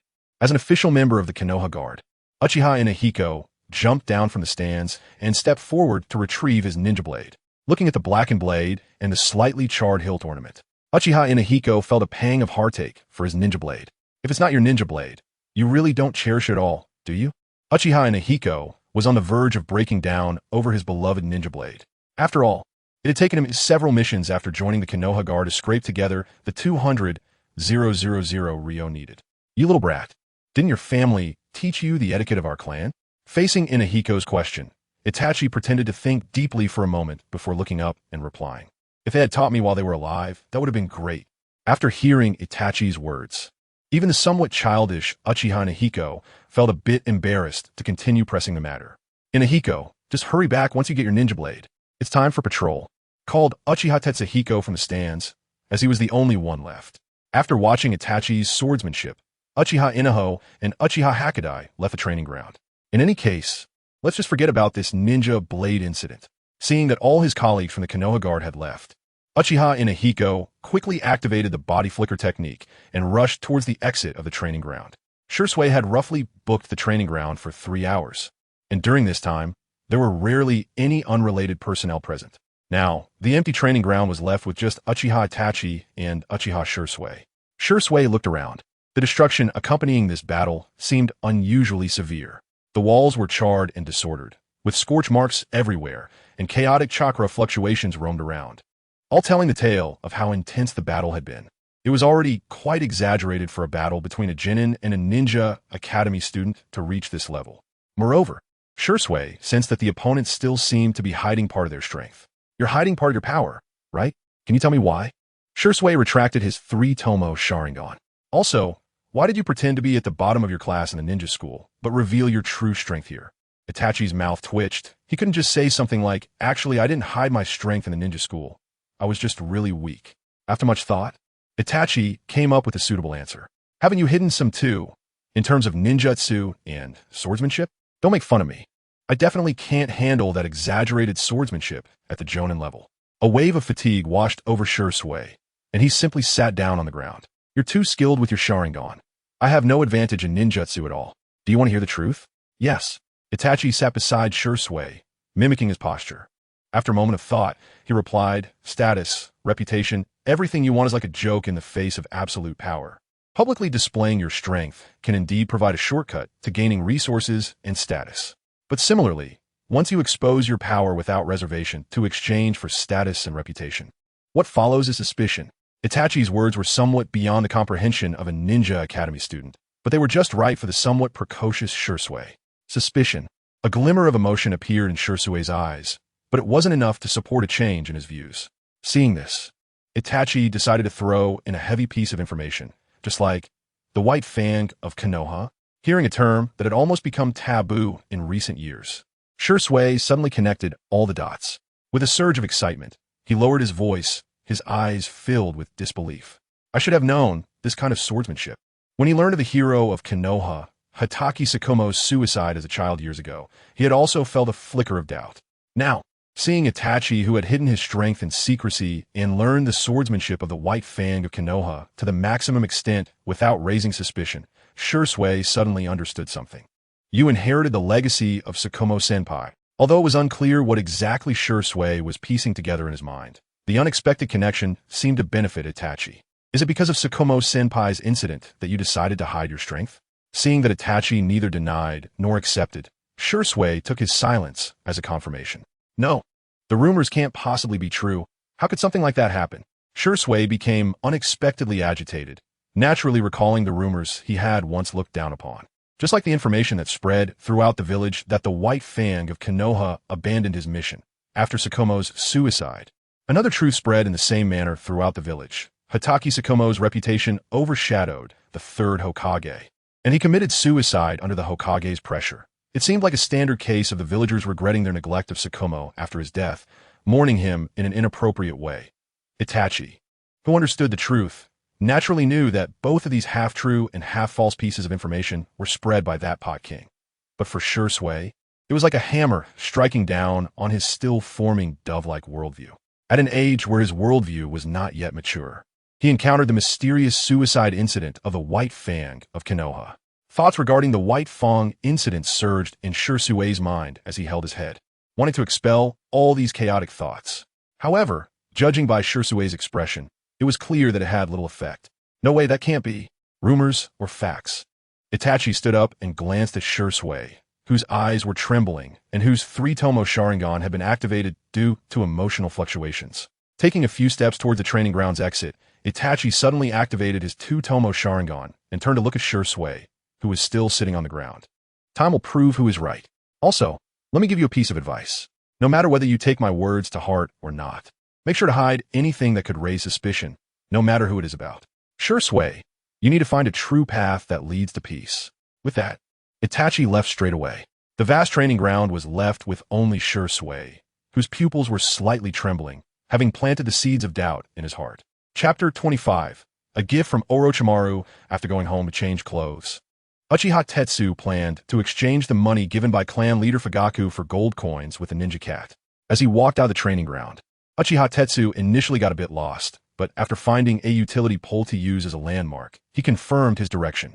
Looking at his clothes, which were torn by Sasuke's ninja blade, Uchiha Tetsu immediately made a plan. Can I draw something good from this 10 consecutive pulls? Just the B-rank ninja, Kakashi brought benefits beyond his imagination. Not to mention the stronger A and S ranks. In the card classification, C-rank ninjas are typically in the range of ninja trainees to genin, which also includes some weaker chunin. B-rank ninjas are more varied compared to other classifications, from a not-so-strong, combat-capable special Jounin Ebisu, to the skilled Hatake Kakashi, who can utilize the Mangekyō Sharingan, Kimui, for information advantage and is proficient in all 5 elemental natures and swordsmanship. These are all included in the B-rank ninja category. A-rank ninjas are relatively simpler to classify. Generally, they are at the level of a Kage or above, but not quite at the level of Super Kage. Characters like Minato Namikaze, Youth, Naruto Uzumaki, Sage Mode, Sasuke Uchiha, Hawk Team, Sakura Huno, Baika, Meiterumi, 5th Mizukichi, and A, Youth, can use with release, Izanagi, and the 4-symbol seal, and Shimura Danzo can also barely be considered in the A-rank category. The classification of S-rank ninjas is probably the easiest to understand. Sasuke Uchiha, Eternal Mangekyō, Naruto Uzumaki, Kurama Link, Hashirama Senju, Madara Uchiha, Tobirama Senju Edo Tensei, Nagato, Edo Tensei, Kinshiki, Tsutsuki, Infinite Chakra, the ability to utilize Sage Mode, and having half of the 9 tails, Minato Namikaze, Edo Tensei, are naturally included as well. However, obtaining S-rank ninjas is not just about spending money to draw cards. It completely depends on luck, the rotation of the card pool, and obtaining fragments through corresponding measures. Draw cards. Draw cards. After checking the recruitment announcement of the Hokage mobile game, Uchiha Tetsu decisively headed home, while humming a little tune that he could roughly discern the syllables of. Uchiha Tetsu began to form hand seals with one hand, just as he was about to hum the next line while completing the hand seals for the body flicker technique. A hoarse and cold voice suddenly reached his ears. I agree with some of your viewpoints. Can you tell me more about them? Behind him, Orochimaru, dressed in casual clothes, stared at Uchiha Tetsu with snake-like vertical pupils, just like I said earlier to Uchiha Sasuke. After meeting Uchiha Fugaku, Orochimaru passed by the training ground again. This also allowed him to hear some of the conversation between Uchiha Tetsu and Sasuke.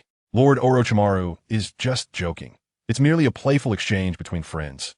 Uchiha Tetsu replied calmly and flatly to Orochimaru. However, in Uchiha Tetsu's heart, it was not as calm as it appeared on the surface. How could that be? No one was there just now.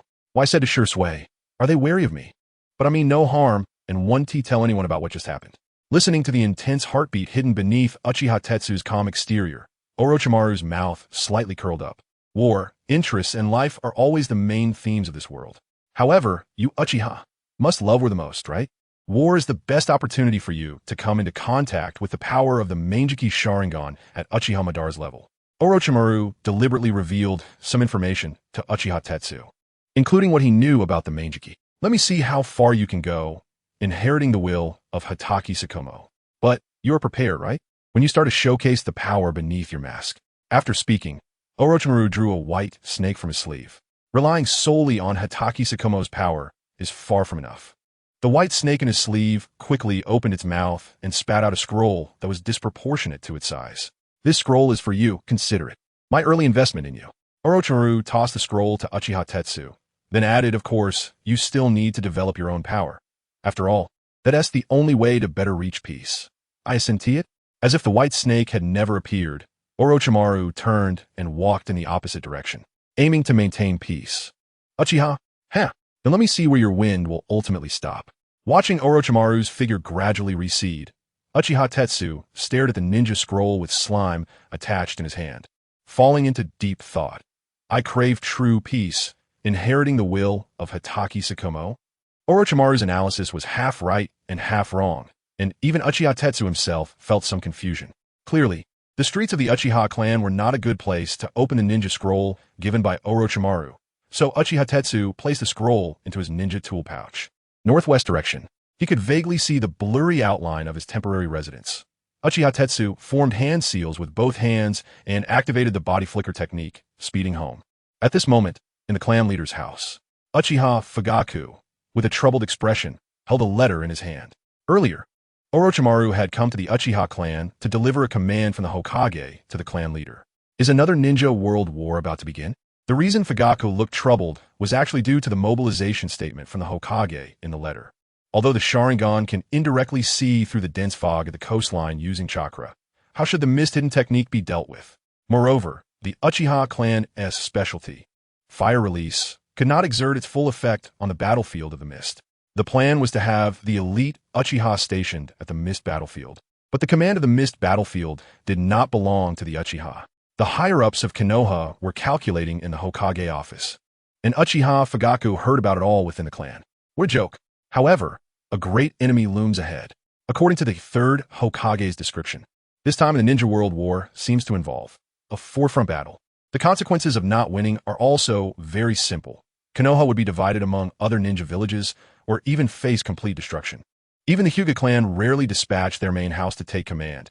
As the largest ninja clan in Konoha, the Uchiha clan certainly could not falter in such a critical situation. The Uchiha would definitely appear on the front lines. Thus, this letter regarding the Third War Plan was delivered to Fugaku through Orochimaru's hands. In the letter, the higher-ups of Konoha gently persuaded Uchiha Fugaku in a roundabout way. However, it was undoubtedly filled with those grand promises, since the Senju clan disbanded. The two major ninja clans that founded Konoha are now left with only the Uchiha clan, in terms of both qualifications and the power of the ninja clan. To be fair, the Uchiha clan should have produced a Hokage. Unfortunately, from the perspective of the current political situation in Konoha, there was completely no opportunity. However, the position of Hokage, Uchiha Fugaku showed a reluctant expression but could only keep his desire for the fourth Hokage deep inside. What if this time, through the military achievements on the mist battlefield, he could participate in the next Hokage election? Halfway through his comforting thoughts, Uchiha Fugaku could no longer stand it. Sarutobi Hiruzen's generation included Orochimaru, Jiraiya, Tsunade, and these are undoubtedly excellent candidates for the fourth Hokage. Orochimaru, who has been entrusted by the higher-ups to oversee the entire hidden mist battlefield, Jiraiya, who is highly respected among both civilians and ninja clans, and Tsunade, the granddaughter of the first Hokage. If competing alongside these individuals, Fugaku could hardly think of a method to win the election for the fourth Hokage. Should he wait for the fifth Hokage? By then time, suddenly, Uchiha Fugaku noticed a blind spot. Wait, if there are no opportunities right now. Fugaku quickly closed the letter. Rumor has it that Orochimaru seems to have plans to take on a disciple. On the surface, Orochimaru is favored by Hiruzen Sarutobi and is the most likely ninja to inherit the position of fourth Hokage. If he could use Orochimaru, who has already become the fourth Hokage, as a springboard, a glimmer of hope flashed in Fugaku's eyes. First, he should cultivate outstanding clan members like Shursui and Itachi toward the direction of the fifth Hokage. Chapter 26. Ninja Cat Fukaru, deepening the bond with Uchiha Fugaku. Obtaining Uchiha Sasuke, Eternal Mangekyō Sharingan. Fragment X2. Why did I get more gold again? Just as he was saying this, Uchiha Tetsu pulled out the key to his home from his all-purpose ninja tool bag. He inserted the key into the old wooden door and heard a click. The creaking wooden door slowly opened outward. Was there really a need to lock this? This old thing from 30 years ago would probably fall apart with just one kick. Uchiha Tetsu complained while opening the door, pulling the key out, and putting it back in the bag. He closed the door behind him and began to sort through today's gains. Orochimaru's ninjutsu scroll, Cat Lady's ninja tool exchange voucher, and 400,000 Ryo from clan leader Fugaku. First, he needed to plan how to spend this 400,000 Ryo. Uchiha Tetsu immediately pulled out a crumpled little notebook from his pocket. After spending money on gacha pulls, he only had a few thousand Ryo left. He was at a loss for how to get through this month, but clan leader Fugaku's compensation was truly timely. Recording in his notebook what to buy at the market today and how to make 3,000 Ryo last until next month had always been his way of life. Spending 350,000 Ryo on the Hokage mobile game was non-negotiable. He could cut back on food expenses, and if necessary, he could go fish by the river. As for ninja tools, he had the exchange voucher from clan leader Fugaku, so he could get those for free. After a simple plan, Uchiha Itachi suddenly realized that he seemed to be quite easy to support. Food, 5000 Ryo. Clothes at most 500 Ryo. Ninja tools, free. The cost of purchasing a ninja sword was not a small amount. Uchiha Itachi's current strength was completely tied to his ninja sword, and swordsmanship was an essential part of his current power. A good ninja sword would cost at least 150,000 Ryo. After a moment of silence, Uchiha Itachi realized that he couldn't afford that kind of money for the Hokage mobile game. He then turned his gaze to the rusty ninja sword that was broken into 3 pieces on the table, and Uchiha Itachi made a decision. Although the lower half of the sword was badly rusted, the upper half that was broken off still looked decent. He could find a ninja tool shop and simply repair the upper half and attach it to the hilt to save some money, right? Uchiha Itachi initially planned to turn this standard ninja sword of the Senju clan into a Senju short blade with only the upper half. Moreover, a short blade could better unleash the power of White Fang's sword technique from the Umbu Kakashi template.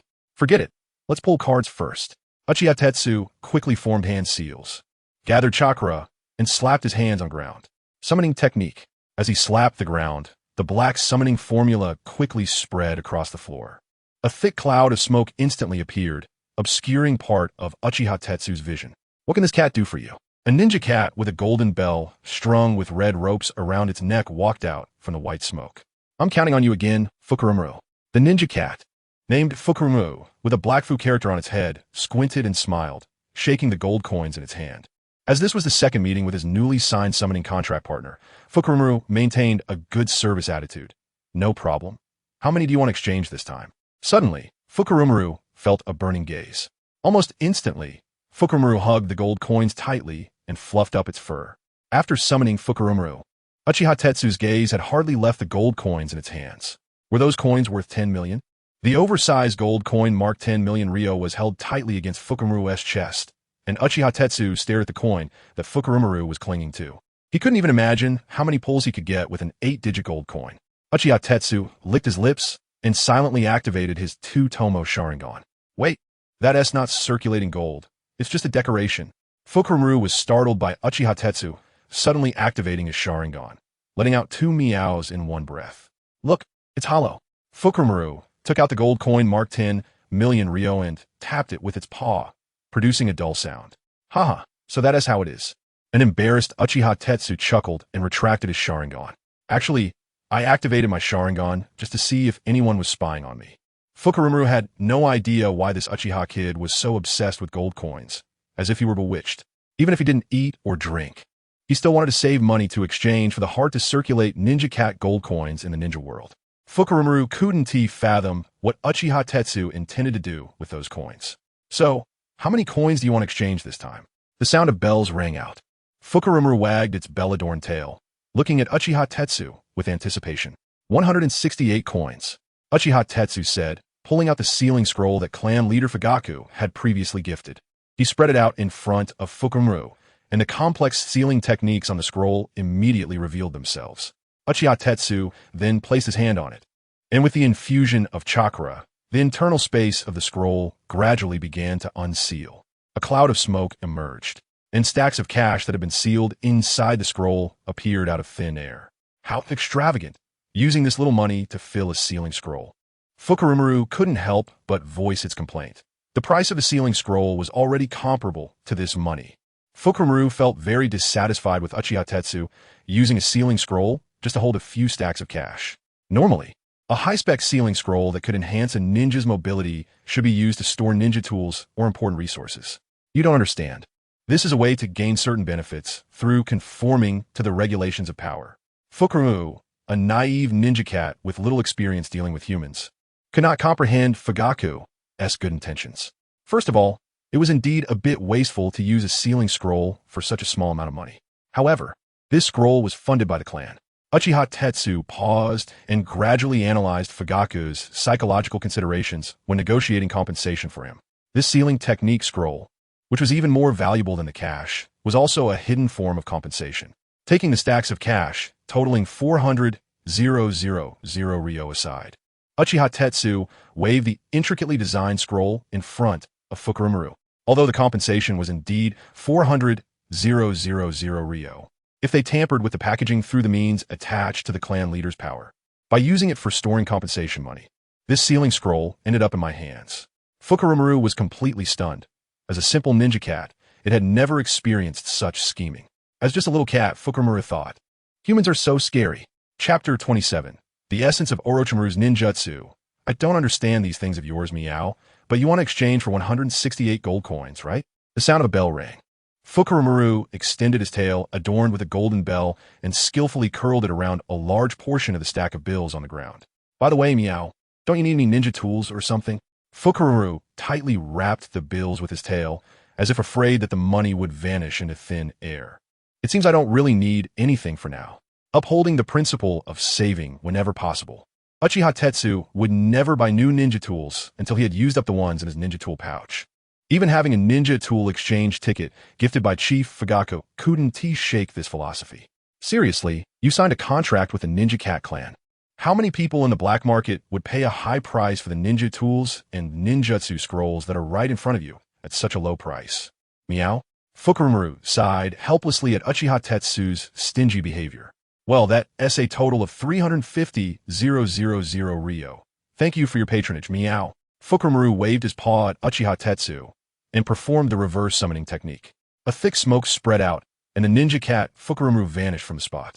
I also wanted to buy Granny Cat-S ninja tools through internal channels, but unfortunately, I have no money. Uchiha Tetsu naturally knew how much of a bargain he had snagged.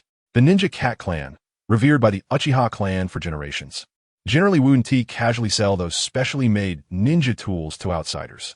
Perhaps spending a large sum on Ninja Cat gold coins that are expensive and seemingly useless to humans caught her attention. When Uchiha Tetsu first exchanged cash for gold coins, he unexpectedly met Granny Cat-S cat-like eyes.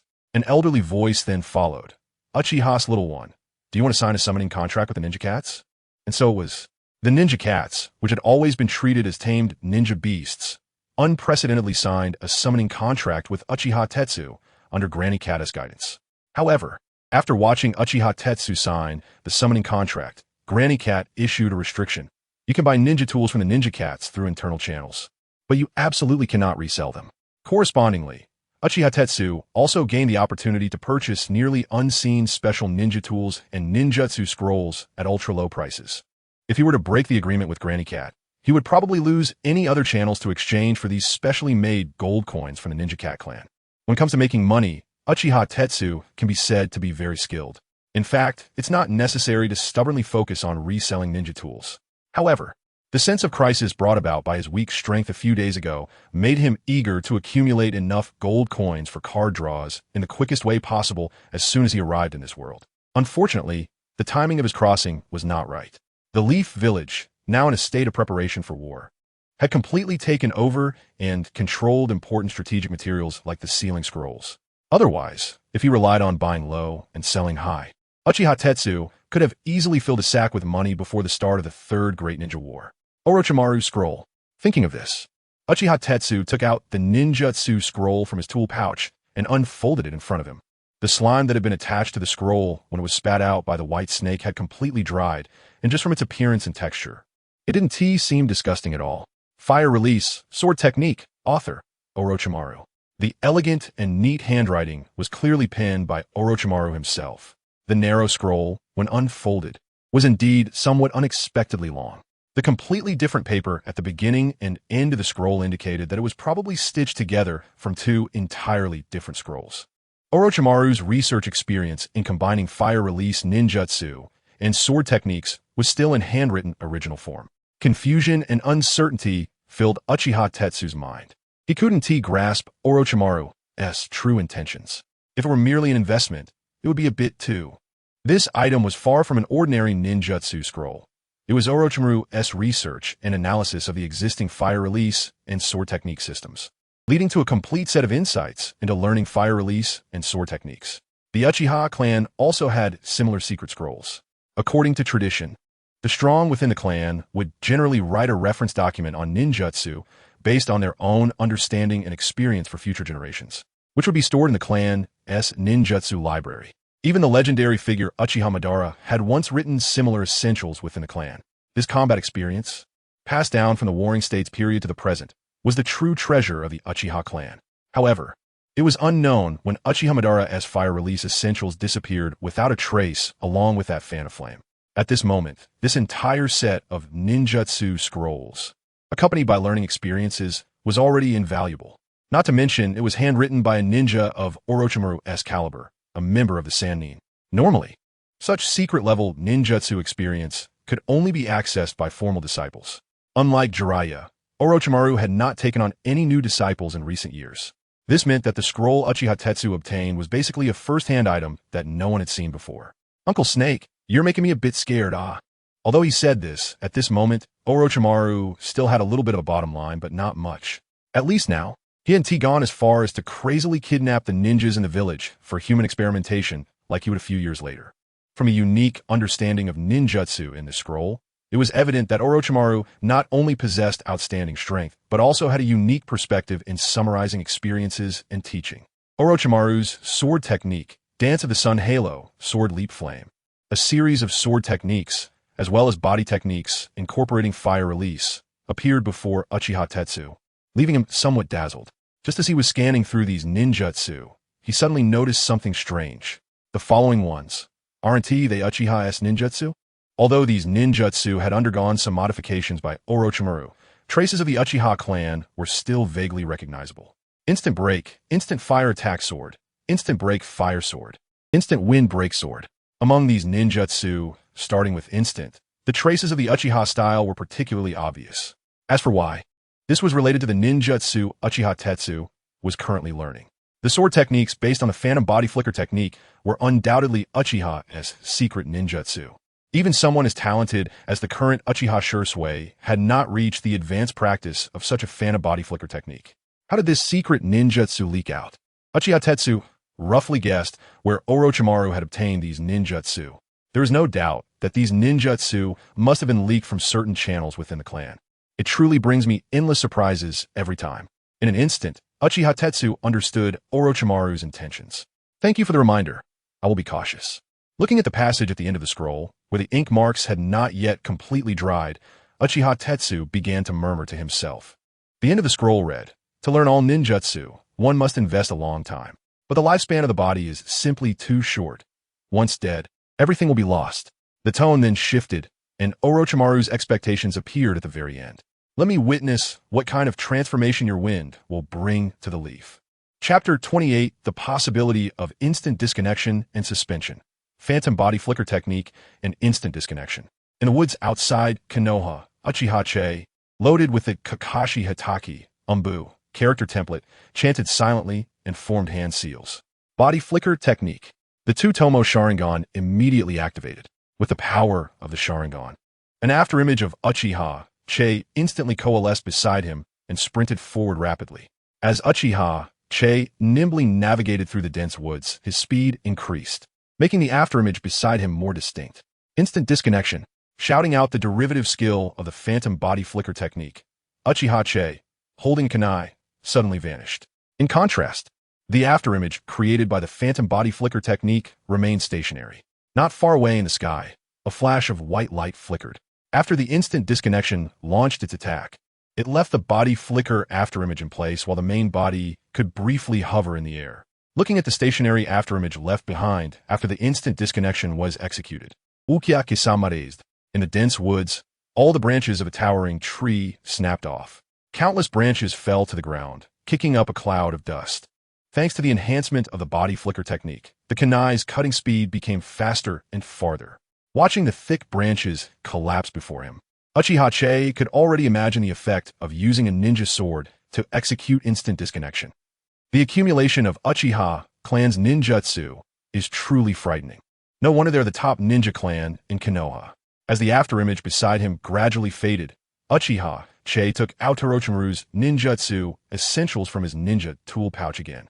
Unfortunately, without a ninja sword, he couldn't perform or test that comprehensive sword technique ninjutsu. After glancing at Orochimaru's learning experience, Uchiha channeled fire release Chakra into the kunai and swung it forward in the form of the solar eclipse dance. A bright red flame-like blade of light arced through the air, successfully hitting the trunk of the tree after a slightly slow flight. The solar eclipse dance was also feasible. though its speed was somewhat slow.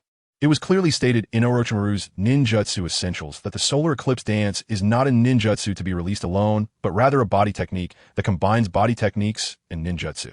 This ninjutsu requires charging when released alone, and compared to other fire-release ninjutsu, the initial speed of the flame arc is terrifyingly slow. However, by combining it with the phantom body flicker technique, the advantages of the body flicker technique can completely compensate for these drawbacks. As for other sword techniques like instant fire slash and instant wind blade, Uchiha Itachi briefly considered them and set them aside for now. These sword techniques can be combined with the phantom body flicker technique, but what if he combined the Phoenix Flower Claw Red with the phantom body flicker technique?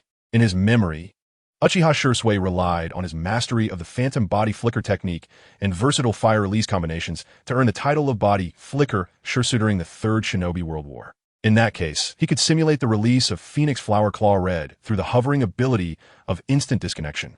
Moreover, if he combined it with the solar eclipse dance. With that thought, Uchiha Itachi began forming hand seals. Instant disconnection. Uchiha Itachi activated the body flicker technique and temporarily lifted off the ground through instant disconnection. His agile tomoe Sharingan constantly observing his surroundings. After locking onto an empty space to the side, Uchiha Itachi began to form hand seals. Fire release. Phoenix Flower Claw Red. Uchiha Itachi completed the hand seals in an instant, and a loosely defined fireball was expelled from his mouth. With the propulsion of the reaction force, it rose a short distance before Uchiha Itachi quickly took out several kunai from his pouch and hurled them at the loose fireball. The Phoenix Flower, which originally looked like a fireball, rapidly splattered in all directions upon being stimulated by the kunai. Several kunai, glowing with flames, embedded themselves into the ground, accompanied by fragments of the splattered phoenix flower. The body flicker technique can also be used in the air. First, maintain a suspended state with the phantom body flicker technique. Then use the solar eclipse dance to gain height. Solar eclipse dance. Uchiha Itachi, suspended in the air, body flickered backward a distance, and after briefly charging the kunai in his hand, he swung it toward the empty space below. Due to the large mass of his fire release, the normally slow speed of the flame blade on the ground behaved unusually in the air. The solar eclipse dance, which should have been slow, descended to the ground at a swift speed under the influence of gravity, creating a flame-marked dent in the grassy earth. It could even stack height infinitely, targeting some ninjas without aerial capabilities. After consecutively releasing the solar eclipse dance 3 times, Uchiha Itachi was propelled upward to a certain height by this ninjutsu. He could now vaguely see the tips of some shorter pine trees beside him. How to descend normally was a question. He couldn't yet casually increase height like the third Tsuchikage Inoki's weighty rock technique. The afterimage of the phantom body flicker technique flashed in the air, and Uchiha Itachi, with Chakra attached to his hands, grabbed a branch of a nearby pine tree. Using the tree-climbing Chakra control technique, Uchiha Itachi hung upside down from the tree with Chakra at the soles of his feet. Then, after lowering his height to a certain degree, he jumped down. Patting the dust off his body, Uchiha Itachi's tomoe Sharingan slowly retracted. The derivative ninjutsu of the phantom body flicker technique was somewhat beyond imagination. Having said that, Uchiha Itachi casually extinguished the small sparks left on the ground by the earlier Phoenix Flower Claw Red with his foot. With the talent from the Kakashi template, I can easily master some high-difficulty ninjutsu. He then bent down to pick up the kunai embedded in the ground, still warm. How could he forget to retrieve those shuriken when he first released Phoenix Flower Claw Red? Those things are so expensive. Just as Uchiha Itachi was regretting the shuriken he left on Training Ground 23, a prompt from the mobile game appeared in time. Start limited time event dungeon. Peak showdown. Strong ninja arrival. Third Kazekage reward. Universal S Ninja Shard. Description: the third Kazekage of Sunagakure, who succeeded shortly after the death of the second Kazekage, gained fame in the ninja world with his sand iron. Skilled in using the bloodline limit magnet release. He is regarded as the strongest Kazekage, but he seems to have been affected by some chronic toxin. Peak showdown. Uchiha Itachi noticed the third Kazekage in a gray-white cloak walking through the desert in the game. So that means as long as I defeat the third Kazekage, I can get the Universal S Ninja Shard. After carefully reading the announcement that appeared before him, Uchiha Itachi began to analyze step by step. From the environment, it's definitely the desert. Battling a shadow-level expert skilled in magnet release in the desert. Then, noticing a figure with red hair in the corner, Uchiha Itachi's expression changed.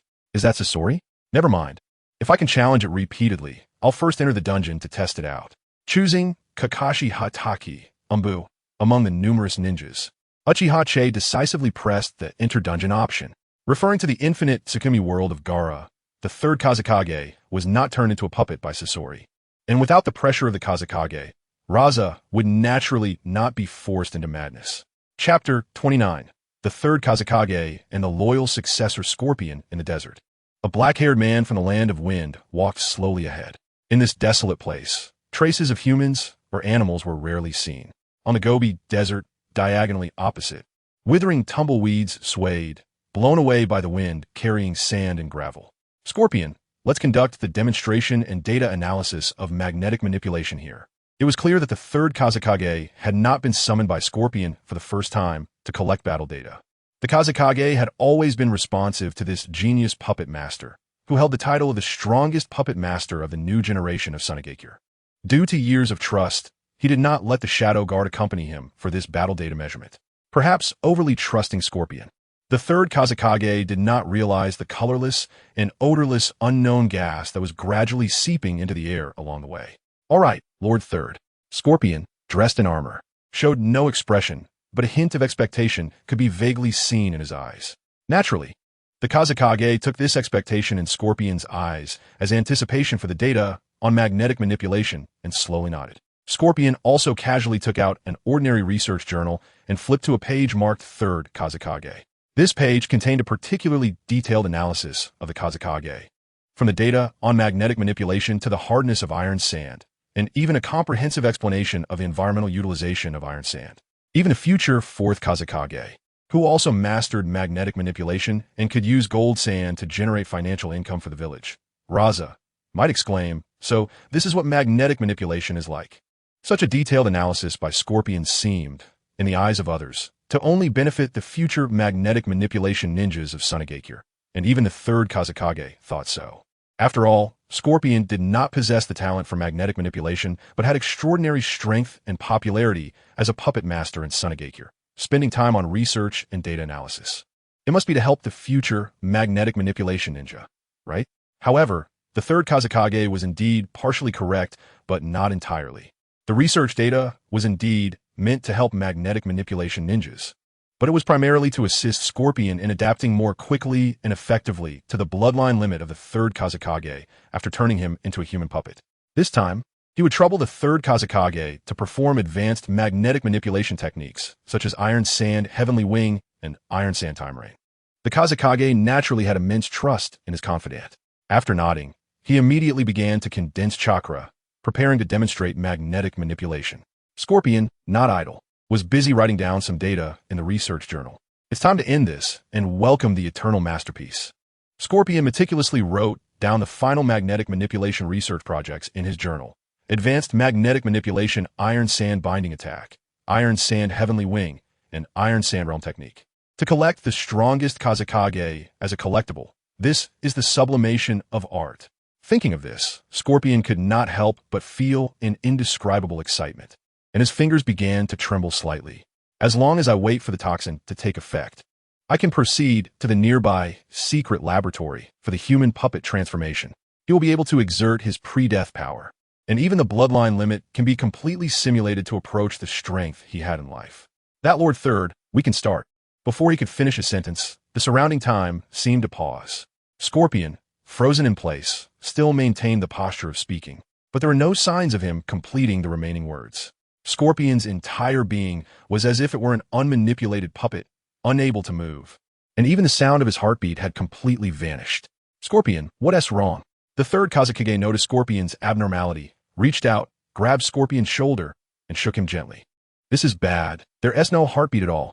Looking at Scorpion, who showed no signs of life, the third Kazekage suddenly became anxious. Besides the fact that Scorpion was the hope of the new generation of Sangekyō.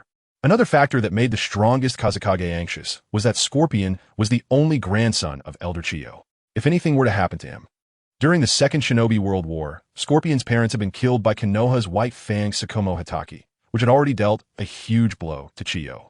Moreover, Scorpion had gone out alone with the third Kazekage to research magnetic manipulation data. And due to Scorpion's repeated request for confidentiality, this magnetic manipulation research was hidden to the point that hardly anyone knew about it. Scorpion had chosen a desolate place to conduct this so-called research while avoiding the gaze of everyone, together with the third Kazekage. If Scorpion were to die now, the third Kazekage did not believe that the fact he died so suddenly could be easily brushed aside. If anything were to happen to Scorpion now, the third Kazekage had no idea how to explain it to Elder Chiyo. Returned to the village medical team, he could hardly imagine what Elder Chiyo would become after the death of her only grandson. But it was certain that after this, the third Kazekage's life would not be easy. Magnetic manipulation, iron, sand, heavenly wing. Black iron, sand gradually gathered behind the third Kazekage, forming the shape of iron sand wings. In the ninja world, ninjas who could fly without relying on summoning beasts solely by their own strength were extremely rare. The Kazekage's magnetic manipulation and Inoki's light and heavy rock technique both possessed extremely rare flying ninjutsu. In the first two Shinobi World Wars, the important concept of air superiority had already penetrated the war consciousness of every ninja village. Grabbing Scorpion's arm, the third Kazekage, with his iron sand wings condensing, floated into the air using magnetic manipulation. Just as he was preparing to rush back to Sunagakure, a strange chakra fluctuation suddenly descended in front of him. It's indeed a conspiracy. The third Kazekage immediately turned around and shouted at the male figure in dark attire on the ground. Konoha Zumbu, are you trying to provoke a war? Quickly release this ninjutsu. The third Kazekage calmly analyzed the situation. Upon seeing the previously rolling withered tumbleweeds come to a halt in a moving posture, he immediately made an analysis. A space-time secret technique that stops time. Is it left behind by Senju Tobarama? What is the purpose of creating this dual environment for two people? A series of questions surged in the third Kazekage's mind. Given that the famous yellow Flash Minato Namikaze inherited the space-time ninjutsu flying thunder god technique, which was invented by the second Hokage, Senju Tobarama. The third Kazekage directly attributed this so-called space-time secret technique to Senju Tobarama. Konoha Zumbu, since you insist on this, then I will. At this moment, the third Kazekage noticed the iconic bloodline limit hidden beneath the Umbu mask of the figure below. It was a Sharingan. The left eye of the Umbu mask revealed a crimson three-tomoe Sharingan, causing the third Kazekage's heart to tremble. It can't possibly be the Mangekyō Sharingan technique. Maintaining the pressure of the Kazekage on the surface, the third Kazekage immediately thought, a bloodline limit delivered to my doorstep. Then I shall accept this Sharingan. Magnetic manipulation. Third Kazekage, Chapter 30. Magnet release. Sand iron domain by the desolate Gobi Desert. Uchiha Tetsu, with his three-tomoe Sharingan activated, stared expressionlessly at the man in the shadow robe and thought to himself, the dual arena environment of this game is a bit too realistic. In front of the third Kazekage, a man dressed as a Konoha Umbu glanced around the surroundings. In front of him, the third Kazekage, with blue-black hair, slowly placed the puppet Scorpion on the ground, holding a mass of floating sand iron in his hand. After entering the peak showdown activity instance named third Kazekage, Uchiha Tetsu had almost completely merged with the selected character, Hatake Kakashi Umbu, fighting by manipulating the game character, relying on the character's own strength. Is that the Kamui Sharingan in my left eye? The three-tomoe in Uchiha Tetsu's left eye, transformed into Hatake Kakashi, spun rapidly, faintly beginning to merge into the pattern of the windmill of Kamui. My chakra is going to be drained. At this time, Hatake Kakashi's chakra was not particularly large. In the moment Uchiha Tetsu activated the Sharingan, he clearly felt something unusual. The Kakashi of this period could not use his Mangekyō normally, and even activating the Kamui was extremely difficult. The three-tomoe in his left eye seemed to be a bottomless pit, crazily siphoning the already limited chakra from this body. Caught off guard, Uchiha Tetsu, startled by the tremendous chakra consumption of the Kamui Mangekyō, hurriedly closed the activated Mangekyō. Opening the Sharingan without Uchiha bloodline consumes so much chakra and can't be freely turned on and off. Feeling the discomfort of chakra slowly draining from this body like a stream, even when returning to the three-tomoe state. I've never felt this way in my own body. Fixing his gaze on the third Kazekage, who was placing the puppet-like Scorpion on the ground, Uchiha Tetsu drew a dark long knife from behind. The cost of attacking a village's shadow goes without saying. Do your backers dare to bear such consequences? The third Kazekage's gaze never left the silver-haired Umbu in front of him, remaining vigilant while occasionally glancing at the incapacitated Scorpion beside him. Release the space-time ninjutsu on Scorpion. Seeing the silver-haired mysterious figure maintain a silent attitude without showing any anger. The corners of the third Kazekage's mouth slowly curled up, and a black-purple chakra suddenly erupted, covering and enveloping his body. You won't be able to escape now. My sand iron has covered the entire surrounding area. Still familiarizing himself with Kakashi's template, Uchiha Zetsu paid no heed to the third Kazekage's words and leisurely practiced Kakashi's ninjutsu. Magnet release, sand iron domain. While chatting to buy time with the mysterious Konoha the third Kazekage had silently activated his signature magnet release. This was in stark contrast to ordinary ninjas who would shout out the names of their jutsu before engaging in close combat. Just like ninjas proficient in water release must first accumulate water on the ground before using the water environment to perform higher-level water jutsu. A ninja of the third Kazekage's caliber naturally needed to create a unique environment for his ninjutsu. Magnet release has its limitations. To release the magnet release sand iron series of jutsu, there must be enough sand iron present. If he were a puppet like Scorpion, he could spit out pre-stored sand iron from his mouth. However, since he was alive, he could only rely on the sand iron in the environment to perform his jutsu. But the current environment was in the land of Wind's desert, where resources were scarce, but one thing was abundant: sand iron. Gathering the fine sand iron from the surrounding sand was a bit too troublesome, so the third Kazekage chose to find a sand iron mine. While chatting to extract information, the third Kazekage silently sent his chakra deep into the desert's ground and connected with all the nearby sand iron mines. By using magnet release, he first linked these sand iron mines, transforming them into magnetized sand iron that he could utilize. It was already too late. This area was already covered by my sand iron. The third Kazekage coldly watched the Konoha in front of him. The formed sand iron domain can suppress even-tailed beasts. You have no chance left. However, I will spare your life. Konoha will pay a painful price for your foolish actions. Ignoring the third Kazekage's deadly move, Uchiha Zetsu whispered after fully familiarizing himself with Hatake Kakashi's skills. The strongest skill is multi-shadow clone, Raikiri, and the hidden skill is Kamui. After Uchiha Zetsu silently recited this, the ground around the third Kazekage shook violently, as if there had been an earthquake. The sand beneath his feet continued to flow downward, almost forming a massive pit. Magnet release, sand iron giant needle. At this moment, a sharp sand iron needle surged from beneath Uchiha Zetsu's feet, rapidly expanding and growing towards him with the intent to pierce through Uchiha Zetsu. Lightning body flicker, leaving a trail of lightning behind. Uchiha Zetsu struggled to evade the expanding sand iron giant needle. The lightning body flicker is not as good as the phantom body flicker technique. After summarizing, Uchiha Zetsu activated the body flicker technique again. It was just a phantom body flicker technique. The prerequisite for the phantom body flicker technique includes the Sharingan, and Kakashi's 3 tomoe was naturally applicable. In an instant, the physical shadow left behind was pierced by the rushing sand iron, gradually becoming ethereal and dissipating. I can't use the phantom body flicker technique. Activating the Sharingan with this body consumes too much.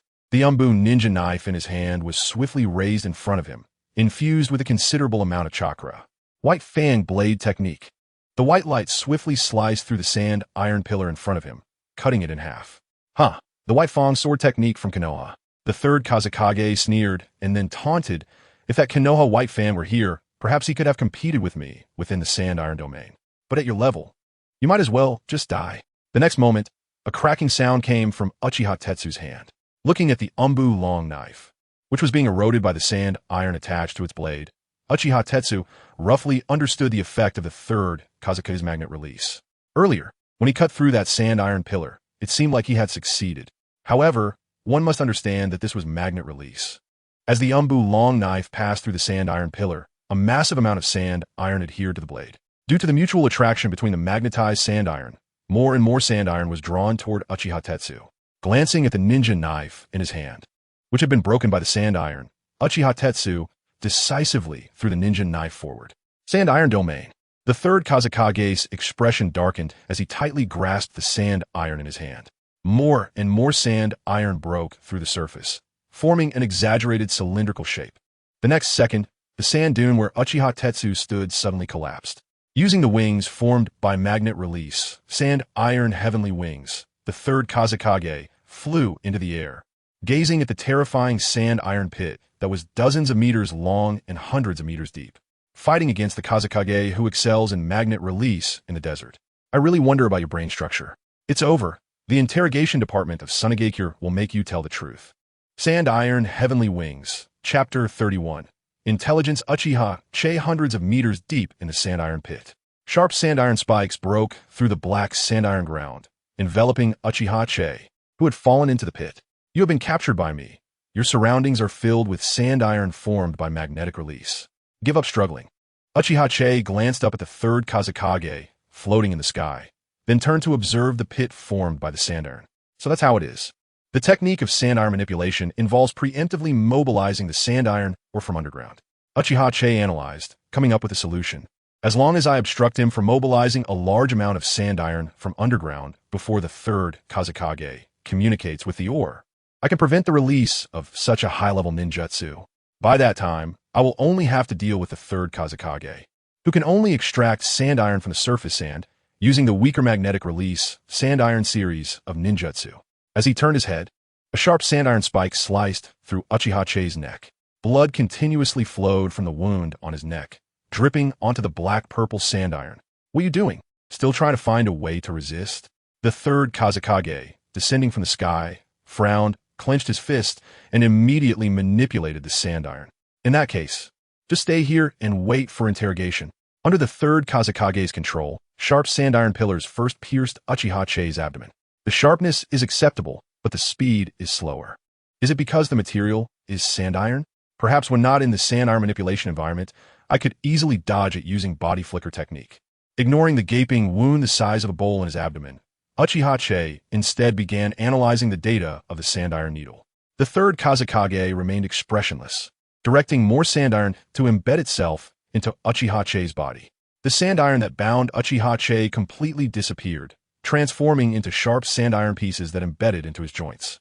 In the eyes of the third Kazekage, the silver-haired ninja wearing a dark part mask was like a sack, showing no reaction, as layers of sand iron embedded into his body.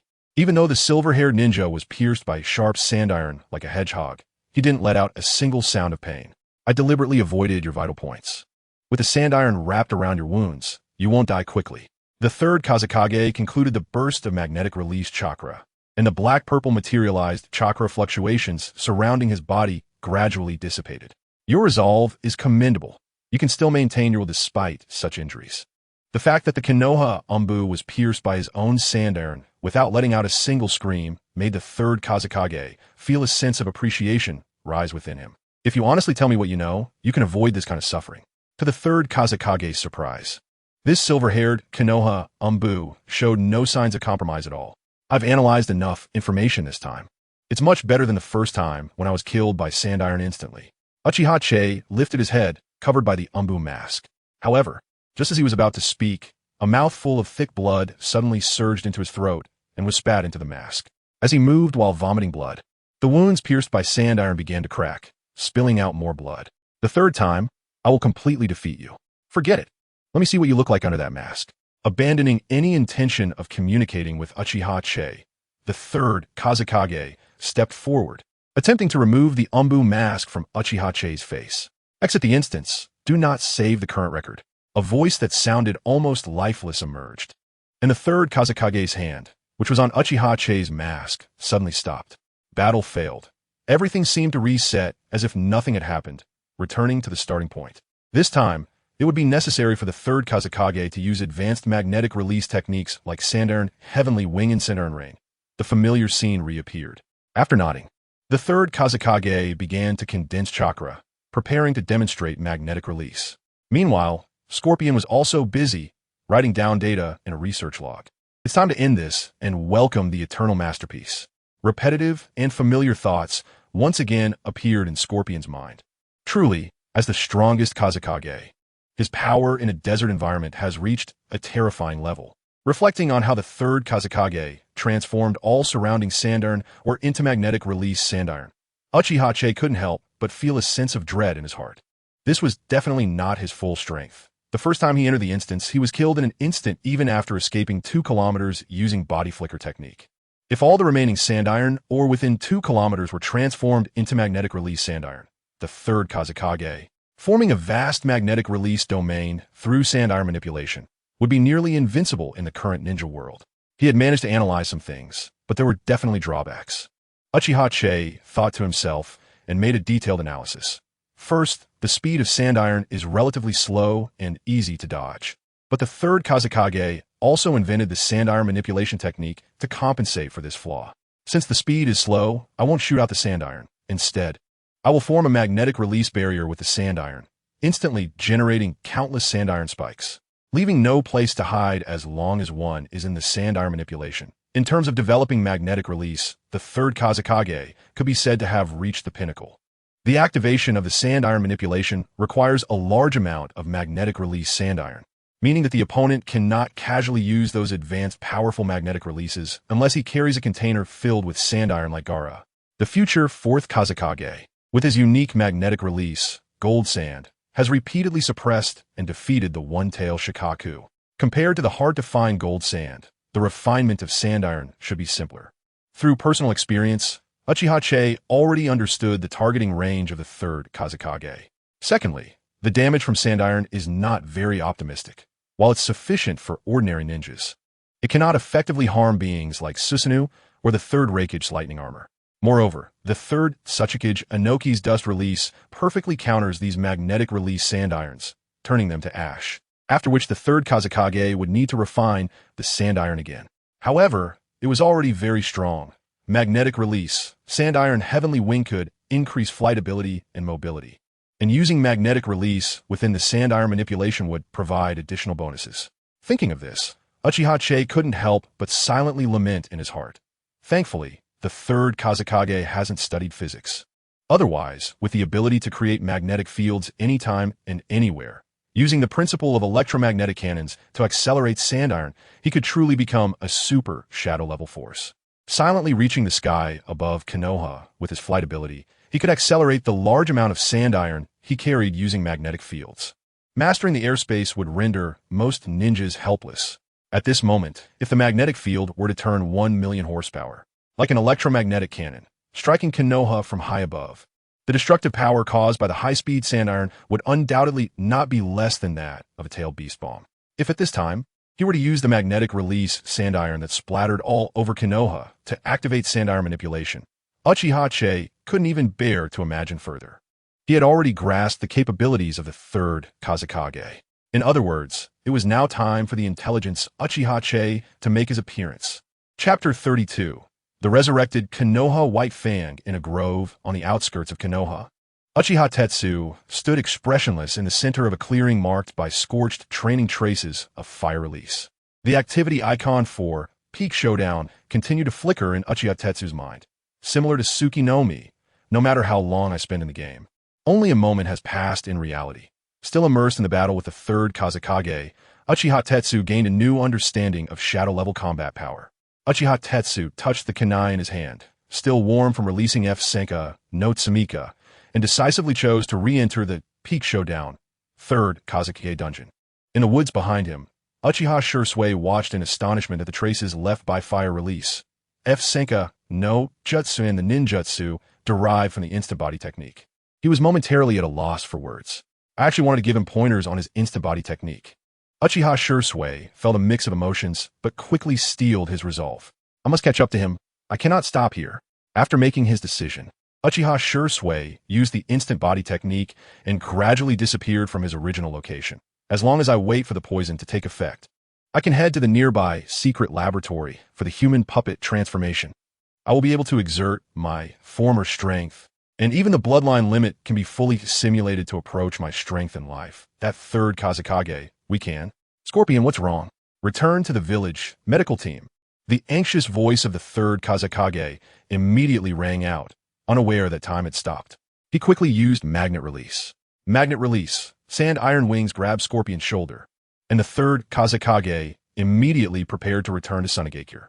However, the situation this time was somewhat different. A figure suddenly appeared out of nowhere in the desert and immediately unleashed a ninjutsu. Instant body technique, a strong white light flashed, targeting the rigid Scorpion as if he were a puppet. What? The third Kazekage, in a panic, used a large amount of chakra to refine magnet release, sand iron, The sand beneath his feet instantly transformed into hard black golden sand iron blocks. In an instant, the sand iron beneath him autonomously defended against Uchiha Tetsu's strange sword technique. Konoha Zumbu, are you trying to provoke a war? The third Kazekage's surroundings were immediately enveloped in black-purple chakra waves as he reprimanded the mysterious silver-haired figure wearing an Umbu mask. Using Hataki Kakashi Umbu for combat, Uchiha Tetsu naturally would not give the third Kazekage enough time to communicate with the underground sand iron mine and unleash sand iron barrier technique as he did last time. The Umbu's blade, infused with a large amount of chakra, swiftly targeted Scorpion beside the third Kazekage. The shining blade of the Umbu immediately broke through the blockade of magnet release sand iron, without the magnetic field enhancement of the sand iron barrier technique. The third Kazekage's magnet release ninjutsu appeared to be weaker by a level, seeing that Scorpion was about to be struck by what looked like a somewhat familiar sword technique. The third Kazekage hurriedly abandoned the idea of communicating with the sand iron mine underground. He once again manipulated the magnet release sand iron, using an oval-shaped sand iron shield to envelop Scorpion.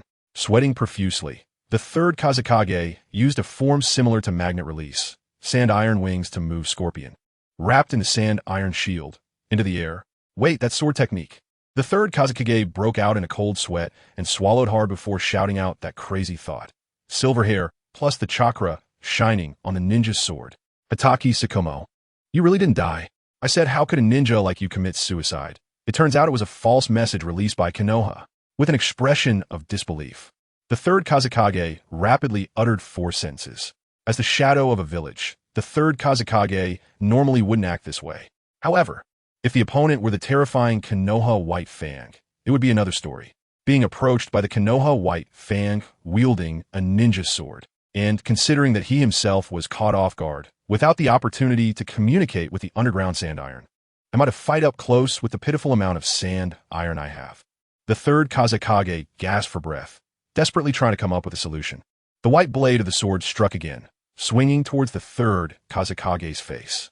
Magnet release, sand iron spike. After the heavy sand iron blocked the mysterious Umbu's ninja sword, the sand beneath the third Kazekage's feet suddenly changed color. A sharp sand iron spike surged forth, striking the mysterious Umbu in the abdomen. Did I succeed in the sneak attack? The sand iron blocks in front of the third Kazekage were quickly sliced apart by White Fang's sword technique. However, at the same time, the third Kazekage also felt the distinct sensation of the sand iron striking something. Why was it so easy to hit his abdomen? Just as the third Kazekage was puzzled, an overwhelming sense of crisis surged in his heart. Instant body technique, the afterimage of the instant body technique, like the shadow clone, also has a physical form. What the third Kazekage had struck earlier was merely the illusion of the instant body technique. Without information on the instant body technique, the third Kazekage was soon confused by the afterimage of the instant body technique. What is it, the Sharingan? This is impossible. The mysterious Umbu, whom the third Kazekage identified as Hataki Sakumo, revealed a crimson dark light in his left eye. After using the instant body technique to appear behind the third Kazekage, he continued to unleash the sword techniques derived from Konoha White Fang while holding a ninja sword. The third Kazekage hurriedly refined some sand iron from the surrounding sand for defense against Hataki Sakumo's attack. Sand instant body? Feeling the strange sensation from the Umbu's sword, Uchiha Tetsu meticulously observed the puddle of sand iron in front of him with his 3 tomoe Sharingan.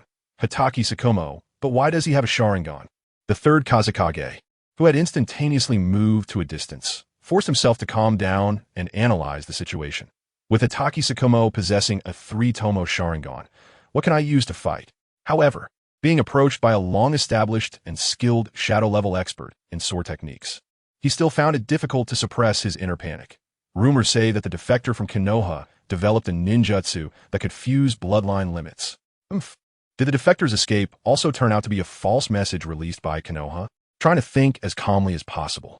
In the next moment, the third Kazekage made a decision. Delay time until the sand iron barrier technique forms. The third Kazekage refined some sand iron from the surrounding surface sand again and seemingly calmly shouted at Hataki Sakumo, "You actually possess a 3 tomoe Sharingan." Konoha's plans are truly terrifying. First, they publicly declared a false death by suicide, and then Konoha used you for a ninjutsu that fuses the Sharingan's bloodline limit. Just as he was about to continue delaying time to communicate with the underground sand iron mine, Hitachi Susanoo activated the instant body technique and arrived in front of the third Kazekage. Without any intention of listening to the third Kazekage's nonsense, Hitachi Susanoo decisively unleashed his proud sword technique. White Fang. White Light Blade Chapter 33. Magnetic Ninjutsu. The grand funeral of Iron Sand, the third Kazekage, had never felt so constrained. The strongest Kazekage was being held down in the desert, unable to retaliate, let alone fight back. This level of absurdity was something no citizen of the Land of Wind could believe. But if the opponent was Hitachi Kakashi, who possessed the Sharingan, it made much more sense. Even though the desert was the most suitable environment for him to fight, under Kakashi's relentless sword attacks, the third Kazekage didn't even have a chance to refine his magnetic release, Iron Sand. Was this the intelligence network of Konoha? All my information has been grasped by Konoha. Every time he was about to reach the underground Iron Sand mine, Kakashi's offensive escalated. He could only release magnetic ninjutsu, using the limited iron sand around him to defend against the attacks. What was most frustrating was that every time he released a technique refined from the iron sand, no matter how unexpected his release method, was Kakashi's strange, tangible body flicker technique always managed to evade his attacks at critical moments. No wonder you are Konoha's White Fang with transplanted Mangekyō Sharingan. If this continues, my chakra will eventually run out. Seeing through Kakashi's intentions, the third Kazekage made up his mind after dodging a chakra blade gleaming with white light. However, it might have surprised him that Kakashi, who appeared unfazed, wasn't in much better condition either. Although Uchiha Itachi was overwhelming the third Kazekage, the relatively low chakra reserves of the Umbu member Kakashi were nearly depleted. Without the Uchiha bloodline, Kakashi consumed much more chakra when using a Sharingan that didn't belong to him, let alone this seemingly three-tomoe Sharingan, which was actually a Mangekyō.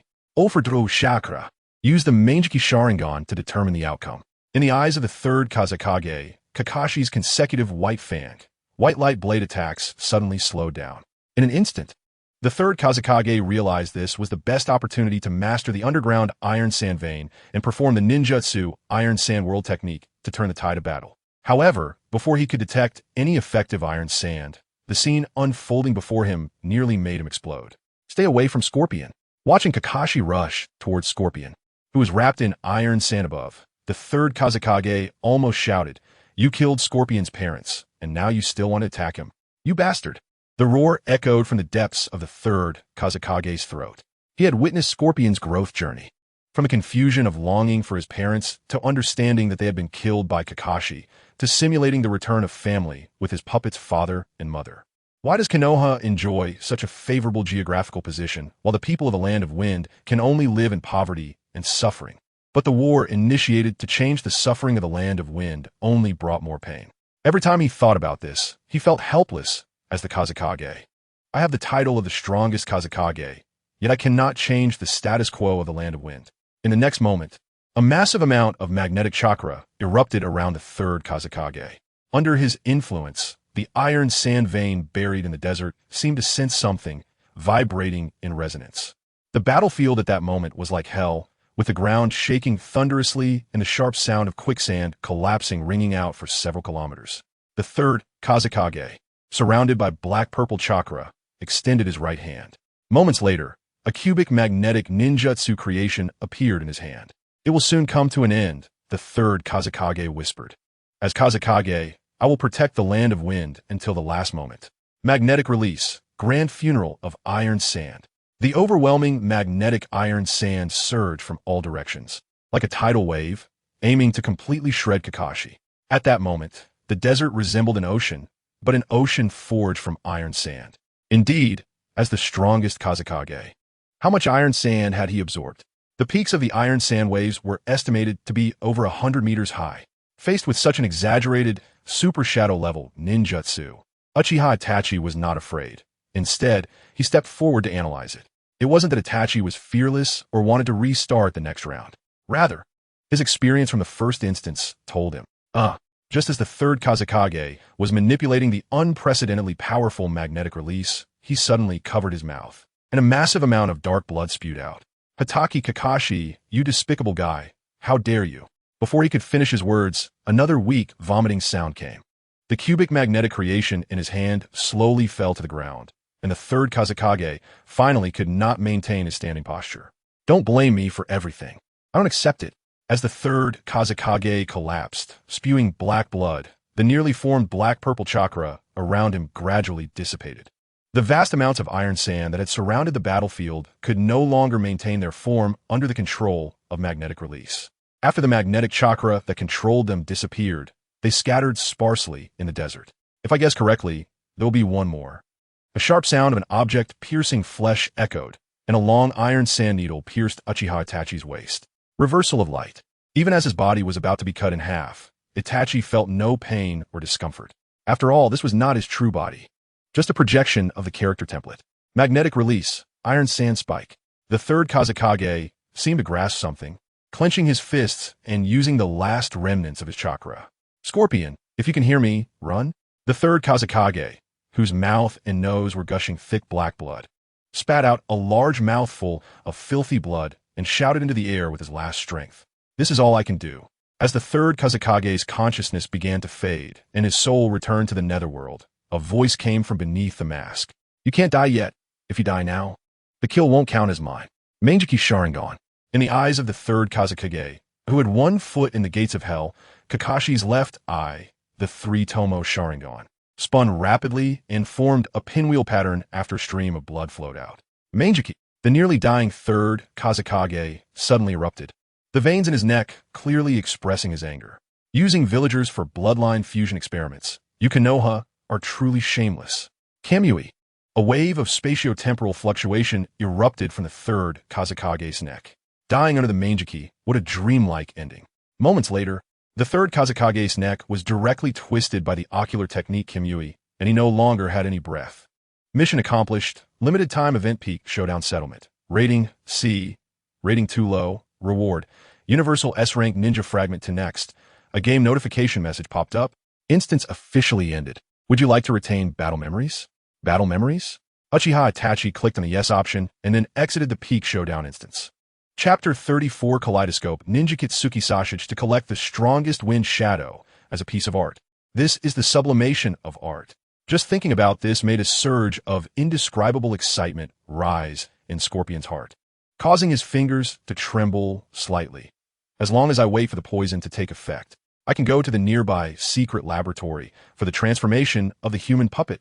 I can unleash the power I had in life. And even the bloodline limit can be simulated to a strength close to what it was in life. That third Hokage, please start the demonstration of magnet release. Scorpion finally completed his sentence, his eyes revealing anticipation for the advanced ninjutsu of magnet release.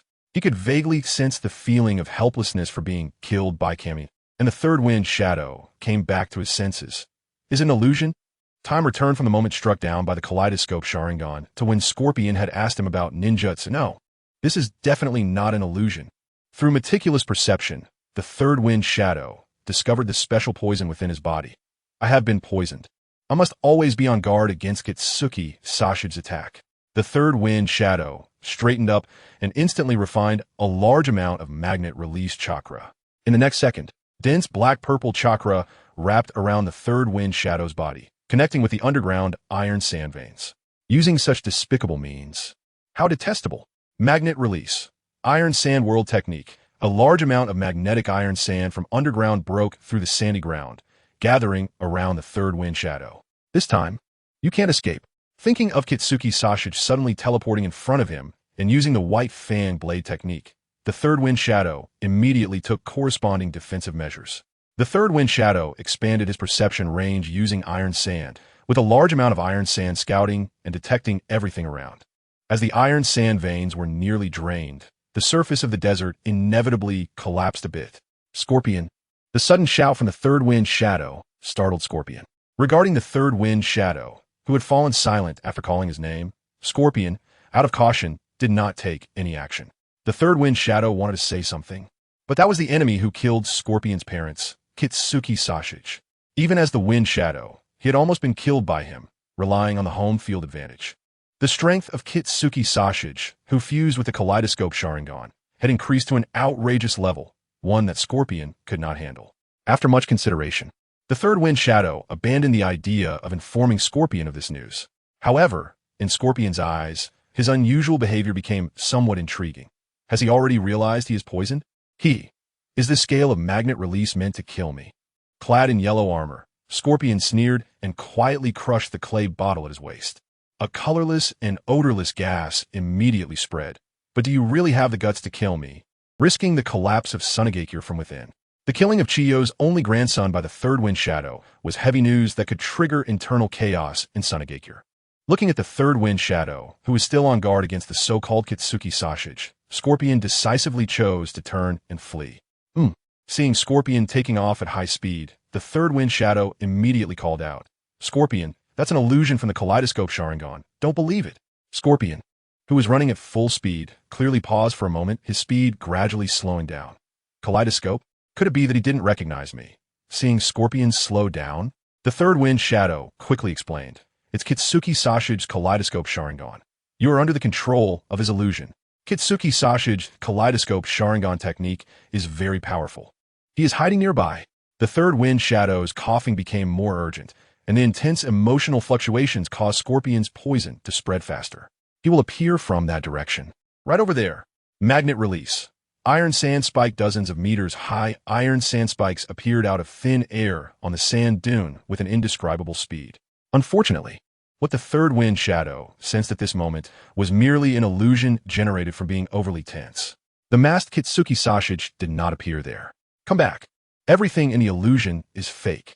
This is Konoha's conspiracy. Suddenly spitting out a mouthful of red blood. Scorpion's poison had not yet spread to an irreversible extent. If I don't get treatment soon, I might die from the poison like in the illusion. Scorpion, who had just slowed down, twitched the corner of his mouth. After glancing back at the sky-darkening iron sand, he decisively increased his speed and fled forward. I don't remember this affecting my thinking. Seeing the third wind shadow, who had been poisoned and was acting crazily using high-intensity magnet release ninjutsu, even saying some nonsensical things. To say that Kitsuki Sasuke opened his Kaleidoscope Sharingan, it seems he has really gone mad. Although poisoned, the deranged state of the third wind shadow did not affect the making of human puppets. However, Scorpion was indeed somewhat fearful of the third wind shadow, who kept saying Kaleidoscope, Kitsuki Sasuke. The mental state issues did not affect the third wind shadow's strength. A person in a mad state does not consider the consequences at all.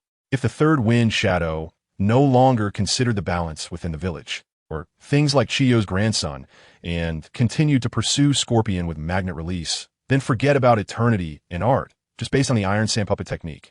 Scorpion could be sentenced to death. Once the iron sand infiltrated the puppet's body, it could completely paralyze the puppet itself. Additionally, because the third wind shadow's magnet release had magnetic properties, magnetic weapons could not affect him at all. The mechanisms in the puppet technique would be completely ineffective. And in close combat, the puppet would be eroded and destroyed by the iron sand. Currently, even the advantage of a surprise attack was gone. It was already unsolvable. Scorpion could only quicken his pace to escape as far as possible from the danger of the out-of-control third wind shadow. Don't believe everything you see. That is an illusion created by Kitsuki Sasuke using the Kaleidoscope Sharingan. Scorpion, if you break free from the illusion, come back to Sunagakure to find me. The poison within you cannot continue to spread like this. Spitting out another pool of blood, this time the blood was darker than the last. I must return to Sunagakure to find the medical team. Magnet release. Iron sand wings made of iron sand appeared behind the third wind shadow, flying into the air through magnet release. Occasionally coughing up a bit of blood, the third wind shadow exerted all his strength to head towards Sunagakure.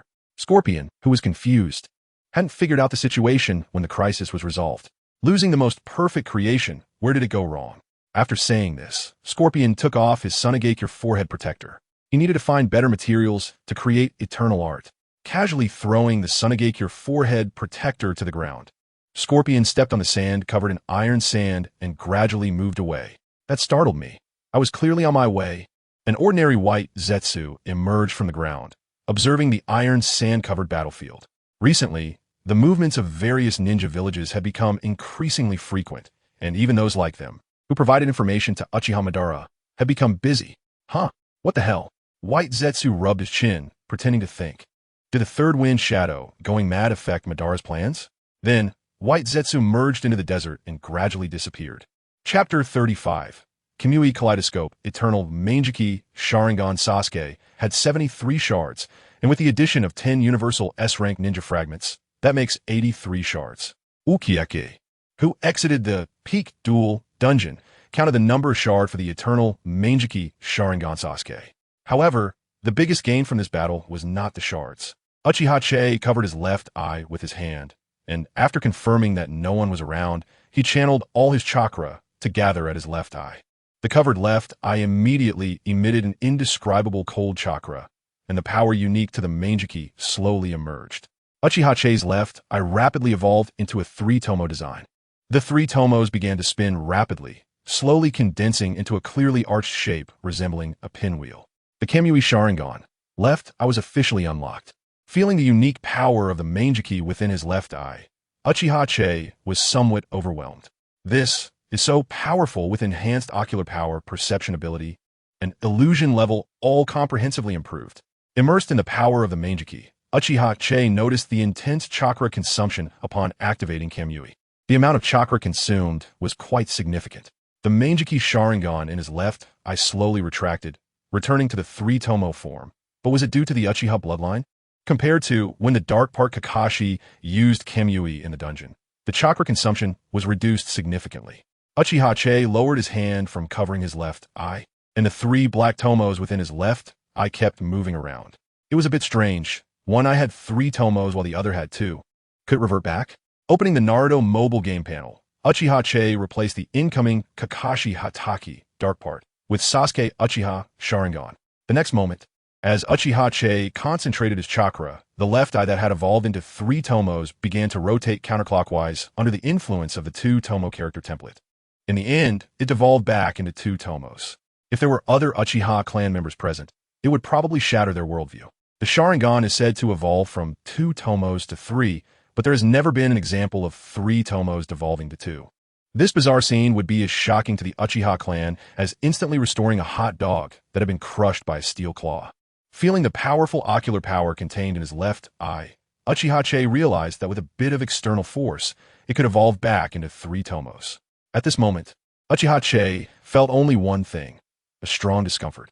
He finally understood why Kakashi Hatake closed his right eye while using the Sharingan. Observing only with the 3-tomoe left eye, fighting with unequal dynamic visuals from the left and right eyes was like making a professional archer compete while suffering the main vision blindness negative buff. As he adapted to the disorientation caused by the Mangekyō devolving to 2 tomos, a warm droplet slowly ran down his cheek. Reaching up to touch it, it seemed to be a drop of blood flowing from the corner of his eye when activating the Kamui Mangekyō. The load was a bit heavy. Uchiha Itachi looked up. It was already close to dusk. Has it gotten this late? Perhaps the training with fire release took too long, and Uchiha Itachi noticed a change in time. After the first 2 dungeons, only a few seconds had passed in the real world. However, during the 3rd one, the real time also changed. Although he didn't know the exact time, judging by the sun about to set, it wouldn't be too early. Hiss, the ninja tool shop should still be open, right? He certainly hadn't forgotten the second goal of this outing, repairing the ninja blade. To this end, when he came to the outskirts to practice the advanced ninjutsu derived from the shadow body flicker technique, Uchiha Itachi had specially brought the 1,000 Hands ninja blade he picked up from the Nagakawa River that day. Uchiha Itachi hurriedly dashed out of the woods, retrieving the damaged long blade wrapped in cloth hanging from the treetop. Such a broken thing, no one would steal it. He slung the ninja blade wrapped in cloth over his back and hurried towards the bustling commercial street. At this time, in the Wind Country's Susanoo, today's wind is unexpectedly strange. Feeling a peculiar touch that even brought a certain pain, a resident of a Wagakure wearing a scarf wondered. For them, who were already accustomed to the harsh desert environment, it should have been a common occurrence for the wind to blow with coarse sand. However, this time the wind seemed a bit different. Suddenly, a stronger gust of wind swept in. Countless sand grains accompanied this strong wind, ruthlessly slapping against the faces of the Susanoo residents. The resident squinted his eyes, using his hands to shield his face from the painful wind. In an instant, the wind stopped. I'm bleeding. How could this happen?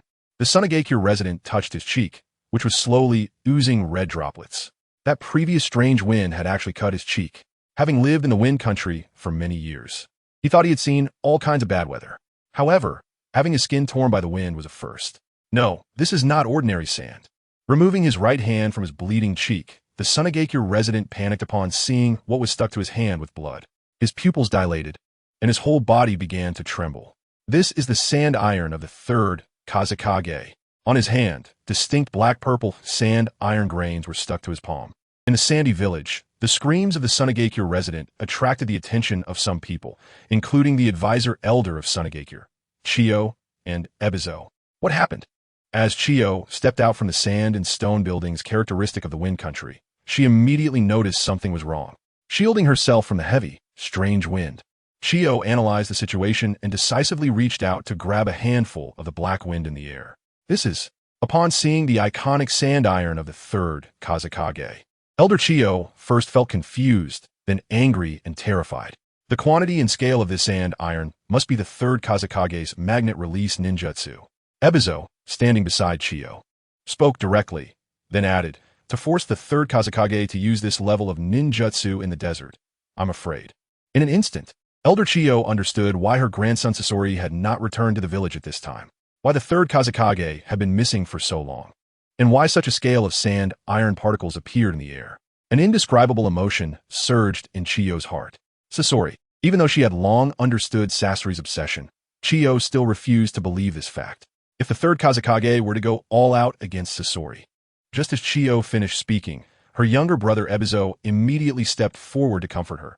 It's all right, the third Kazekage knows his limits. Sasori is just misled by the wrong path. Before he could finish his words, a heavy object fell from the sky with a loud sound.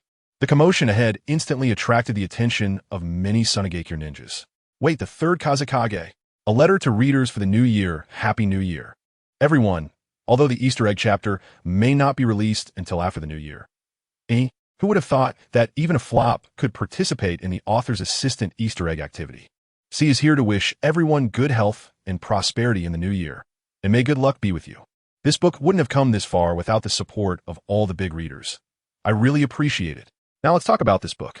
When I see other authors who are going through the second or third round of recommendations feeling anxious about how to advance, I can't help but laugh. It's not that I'm not worried about recommendations, because I was eliminated in the first round. Yes, due to a poor follow-up reading ratio. This book didn't even receive a first-round recommendation. However, I'm currently in a revival match this week, and if the follow-up reading meets the standard, I could be revived and have a chance to be recommended. C is here, shamelessly asking for follow-up reads, especially on Tuesday, after a new chapter is updated. Flipping to the last page might just save this struggling work from the torment of the revival match, thanks to all the readers. There are also some frequently asked questions that I'll address here. 1. The Senju with white hair is so disgusting. When will he die? After the Chunin exam. He will meet his end in the early stages of the Third Great Ninja War. This was originally based on the teacher of the Senju clan who prevented Uchiha Itachi from graduating early, as depicted in Itachi's true story. The plot of reporting hasn't changed much, but it seems I might have overdone it. There's also the Chunin exam context. Based on the current strength, it's already possible to speed run through the divide between genin and Chunin. The strongest ninja participating in the Chunin exam at this time should be Kakashi, who has been a Chunin for 5 years. In Obito's memories, Kakashi, who had already become a Chunin, participated in another Chunin exam before the outbreak of the Third Great Ninja War. This is understood as the third Hokage allowing Kakashi to join Minato's team to help him overcome the shadow of White Fang's suicide. The first 10 consecutive draws yielded the Umbu Kakashi. Battling Kakashi, the version after White Fang's suicide and mental breakdown, with a stronger version of Kakashi from years later, is no longer suspenseful. Teaching ninjutsu under Danzo, along with Tobarama's water release, still has some point of reference. 2. The power level is so disgusting, it's frustrating. This is unfair, dear readers. I'm not dragging the rhythm, nor am I playing the Uchiha throw game. By the way, it seems I haven't really suppressed anything. Now, at chapter 35, including 10 universal fragments, there are 83 fragments in total, and synthesizing Eternal Mangekyō Sharingan Sasuke before the Chunin exam is completely feasible. Moreover, there are other interesting characters waiting to be synthesized and reveal their identities. One character really can't be stuck for too long. 3. Will the battle power collapse? Considering the power level of Eternal Eyes? Eternal Eyes are powerful, but the protagonist attacks in a hidden identity manner, and a pair of Eternal Eyes hidden behind the scenes shouldn't lead to a collapse in battle power. Besides, the protagonist is not like Sasuke, who would get hit by Amaterasu, even by stray dogs. He definitely won't rush to the front lines to do the hard work for Konoha's higher-ups. He'll probably quietly activate his Sharingan and slack off with the ninja combat teams, silently collecting bounties by taking heads. Or he might fight using the identity of Uchiha Fugaku. As for Susanoo, the third Kazekage won't die, and, similarly, Yakura won't die. Shikaku will wait for a new Jinchuriki, and the fourth Kazekage, Raza, along with some old folks skilled in puppet techniques. In Kumogakure, the third Reikage won't die under the siege of 10,000 Iwagakure ninjas. And the combined might of the third Reikage, fourth Reikage, and perfect Jinchuriki killer seems to be the strongest. Iwagakure appears to be the most powerful, as Kishimoto added a new patch in the Minato story. Old Zetsu and Han can perfectly transform into tailed beasts, plus the 10,000 IWA ninjas attacking the third Reikage. This is the actual battle power capable of participating in the siege against the Reikage, almost rivaling the fourth Great Ninja War. Kirigakure seems weak, but behind it is Uchiha Madara. Let us ignore that for now. In the original work, there were battles between various ninja villages. The third Reikage died in battle between Iwagakure and Kumogakure. Scorch release from Yakumo between Kirigakure and Susanoo. At this time, Konoha was facing a siege from the four major ninja villages, and a pair of eternal eyes slacking off after the war seems to have little impact. The protagonist's hidden identity, the scapegoat, is Fugaku and Danzo. The scapegoat is not bad for this title. It's roughly like, Lord Fugaku, quickly use your invincible Mangekyō Sharingan to think of a solution. Fugaku, huh? I have Mangekyō? There's also a rather morbid idea, but it feels like consuming a decade's worth of Kodoame Tsukumi is a bit wasteful. Shursui uses Kodoame Tsukumi on Danzo, protecting Uchiha. Gaara's tragic experience of being tortured by Raza will be rewritten to some extent, based on the infinite Tsukumi world. Later, the Hyuga clan's branch family Might Guy and Naruto's family will all appear. When Might Guy battles the 7 ninja swordsmen, he will have 2 genin-level teammates fighting alongside him. It's time to give the ninja world a little shock from Konoha's genin. By the way, healthy Itachi, information Jiraiya, Kimui head-turning Kakashi, hand-manipulating Nagato, kicking head Guy, returning home Minato, and high-altitude Deidara. All of these will appear. It seems that's all I have to say. Thank you for accompanying me, dear readers. Additionally, I ask for your follow-up reads, especially on Tuesday. Just flip to the last page when a new chapter is updated. Follow-up reads are really important to you. Chapter 36. Let us declare war on Konoha for Scorpion. After a loud boom, a large piece of wing-shaped sand iron fell onto the streets of Susanoo, scattering into tiny black sand iron particles. The third Kazekage, dressed in a blue and white patterned cloak, could no longer hold on. The magnetic jutsu sand iron wings that had supported him to fly back to Susanoo was also in shambles. The half-formed wing of magnetic sand iron could not maintain its normal posture, gradually drifting down like flying sand. Accompanied by the crumbling third Kazekage, he fell to the ground. Despite his strict expression management, Evasion couldn't hide his disbelief. This was the third Kazekage, known as the strongest, and he was in the desert environment of the Land of Wind. Even the cunning third Tsuchikage, Anoki, would not dare let the third Kazekage be in such a sorry state in the desert. What on earth happened? Evasion hurriedly approached, pushing through the crowd of onlookers to reach the third Kazekage's side. However, Chiyo beside him let out a sigh of relief. If the third Kazekage was injured like this, it meant that Scorpion might still be alive. At least it gave Chiyo some hope, and she hurriedly squeezed into the crowd, not out of concern for the third Kazekage, but because the information about Scorpion could only be obtained from the third Kazekage, who was attacked by him. Third Kazekage, where is the medical team? Hurry! Several Chunin from Susanoo called out anxiously. Finally, one Chunin was so frantic that he personally ran to a building resembling a hospital, dragging the medical ninja on duty out to the street. Quiet. The third Kazekage has something to say. Evasion, his wrinkled face showing signs of impatience, shouted loudly at the noisy crowd. Once the surrounding noise subsided, Evasion leaned close to the third Kazekage's head, trying to hear his words clearly. Hataki, Tsukumo. The brief syllables took the third Kazekage over 10 seconds to utter. Hataki Tsukumo, bloodline fusion experiment, Mangekyō Sharingan, struggling to speak these words with his fading consciousness. A series of unclear statements pointed to one thing, Konoha. After finishing his words, the weak third Kazekage immediately coughed, spitting out a large pool of dark red, viscous blood. This is all Konoha's conspiracy. Hataki Tsukumo is still alive.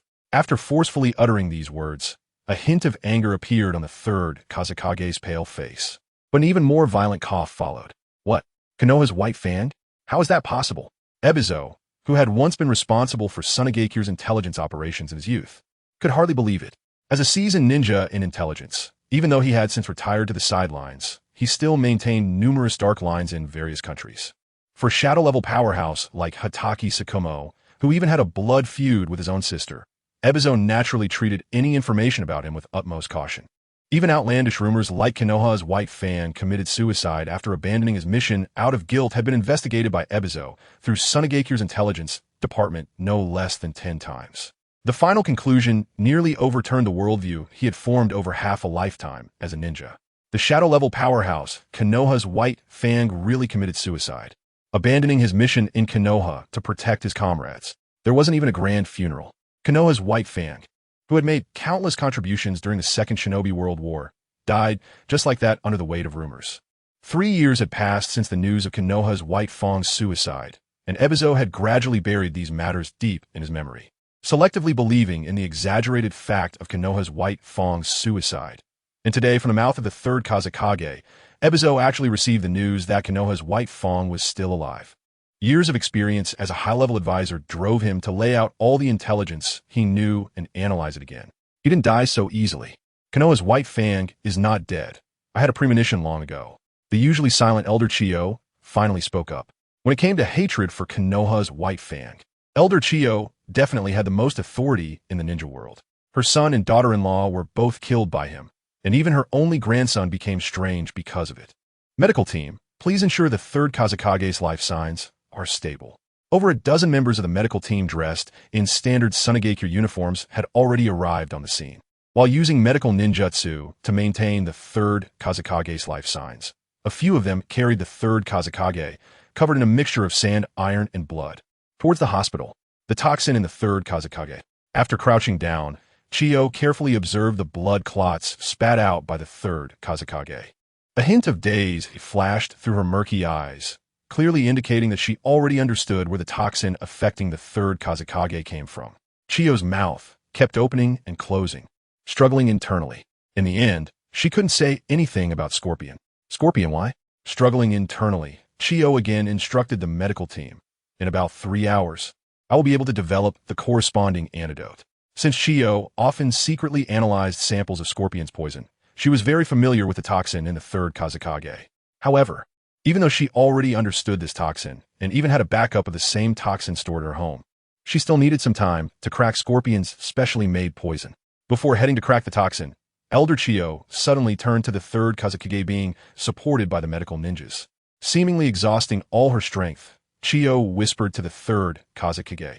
Third Kazekage, did you see Scorpion? The severely poisoned, nearly unconscious third Kazekage became excited upon hearing the word Scorpion. At that moment, Chiyo let out a sigh. She was already prepared to hear words like the rogue, ninja, Scorpion assassinated the Kazekage from the third Kazekage. It's my fault. I didn't notice Scorpion's abnormality sooner. The third Kazekage's voice was incredibly deep, sounding like an old bellows. What? Chiyo rushed forward, looking incredulously at the dazed third Kazekage. Scorpion was under genjutsu. The Mangekyō genjutsu. The heavyweight news left even the medical team performing medical ninjutsu in disbelief. The green light in the hands of the medical ninja trembled. Realizing their mistake, the medical ninja hurriedly intensified the chakra flow to continue maintaining the medical ninjutsu. The third Kazekage straightened his body, turned his head, and repeated his warning to Chiyo. Konoha is hiding Hokage Susanoo. He has transplanted the Mangekyō. Konoha now has at least one Mangekyō ninja, making the worst-case assumption. The third Kazekage calculated separately the mysterious ninja who cast genjutsu on Scorpion and Hokage Susanoo. Elder Chiyo, until I recover, Susanoo is in your hands. The third Kazekage's conscious state lasted less than a minute.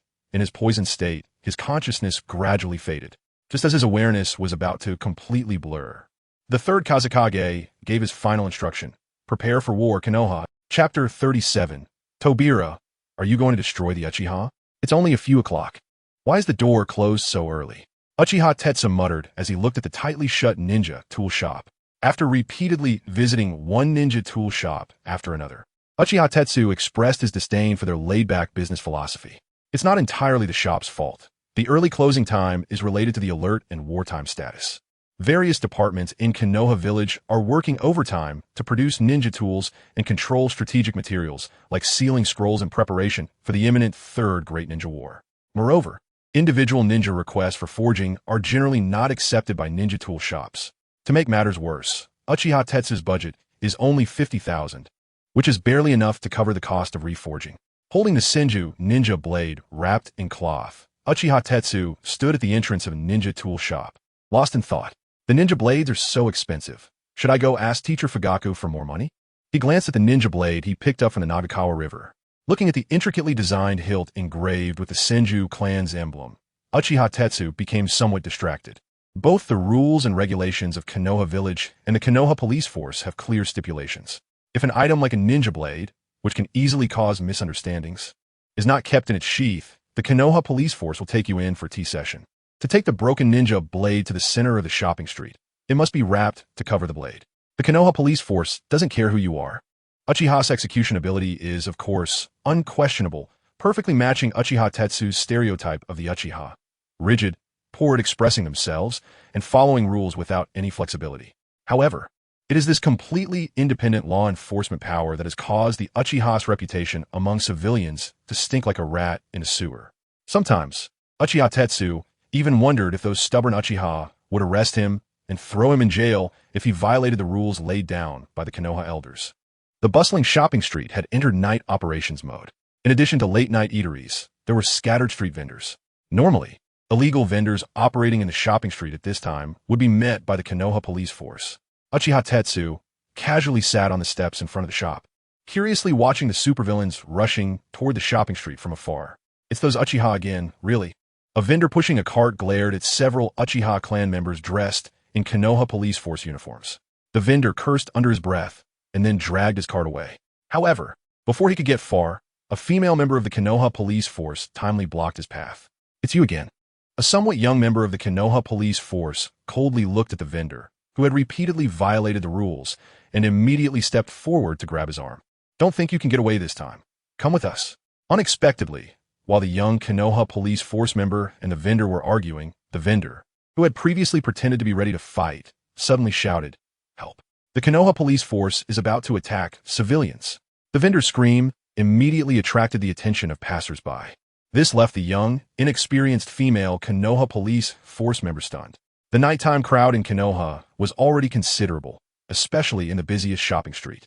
Correspondingly, the gathering crowd brought a wave of accusations. The lone Konoha police force member, especially one who looked easy to bully, was quickly overwhelmed. The long-standing resentment of the Konoha villagers began to surface. The Uchiha are abusing their power again. These ninja clans are just like that. They only dare to target civilians. This is what the so-called Konoha police force is like. As the crowd of onlookers grew larger, the vendor who had screamed became increasingly smug. "Uchiha, don't go too far." The accusations from the crowd directed at the young Uchiha female left her feeling somewhat at a loss. The Uchiha clan is completely unsuitable for holding positions in the Konoha police force. It's a total pitfall. Uchiha Tetsu watched the familiar Uchiha member being criticized by the villagers with interest, thinking they possess strong combat abilities and can enhance their genjutsu talent several levels after activating the Sharingan. Genjutsu, Uchiha-style throwing techniques, Sharingan. These are practically tailor-made for the Umbu. Yet most of the clan members are assigned to maintain village security in the Konoha police force. The Senju are actually more suited for the work of the Konoha police force. Uchiha Tetsu touched the hilt of the broken ninja blade in his hand, feeling the indentations that faintly indicated the emblem of the forest of the Senju. The Konoha police force is like the second Hokage's gentle embrace woven with power. Maintaining order naturally grants them a level of authority unreachable by other ninja clans. According to Uchiha's temperament, maintaining public order in their hands merely adds a channel for offending people. For a long time, the Uchiha's reputation among civilians has undoubtedly sunk to a freezing point. However, for ninja clans like the Hyuga, there's no such thing as offending people. They don't pay attention to those negative impacts at all.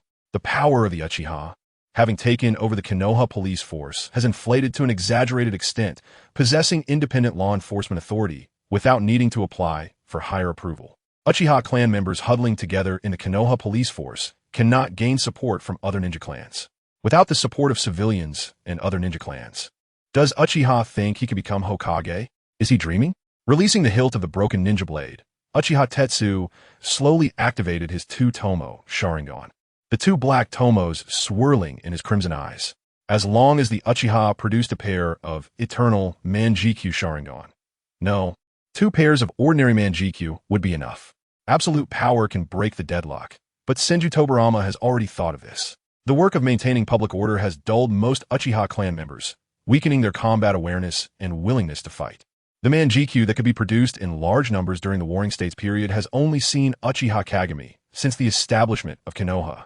Later, when Sasuke and Itachi activated their Mangekyō, they did not choose to stay in the Konoha police force, which had enough power, but instead opted to join the Umbu. The key is that the Uchiha have indeed gained real power that other ninja clans envy. Over the years, the Uchiha have been oblivious to the fact that the Konoha police force is a means by which the second Hokage has subtly repaired the Uchiha. The second Hokage is truly a genius among geniuses, showing no signs of targeting.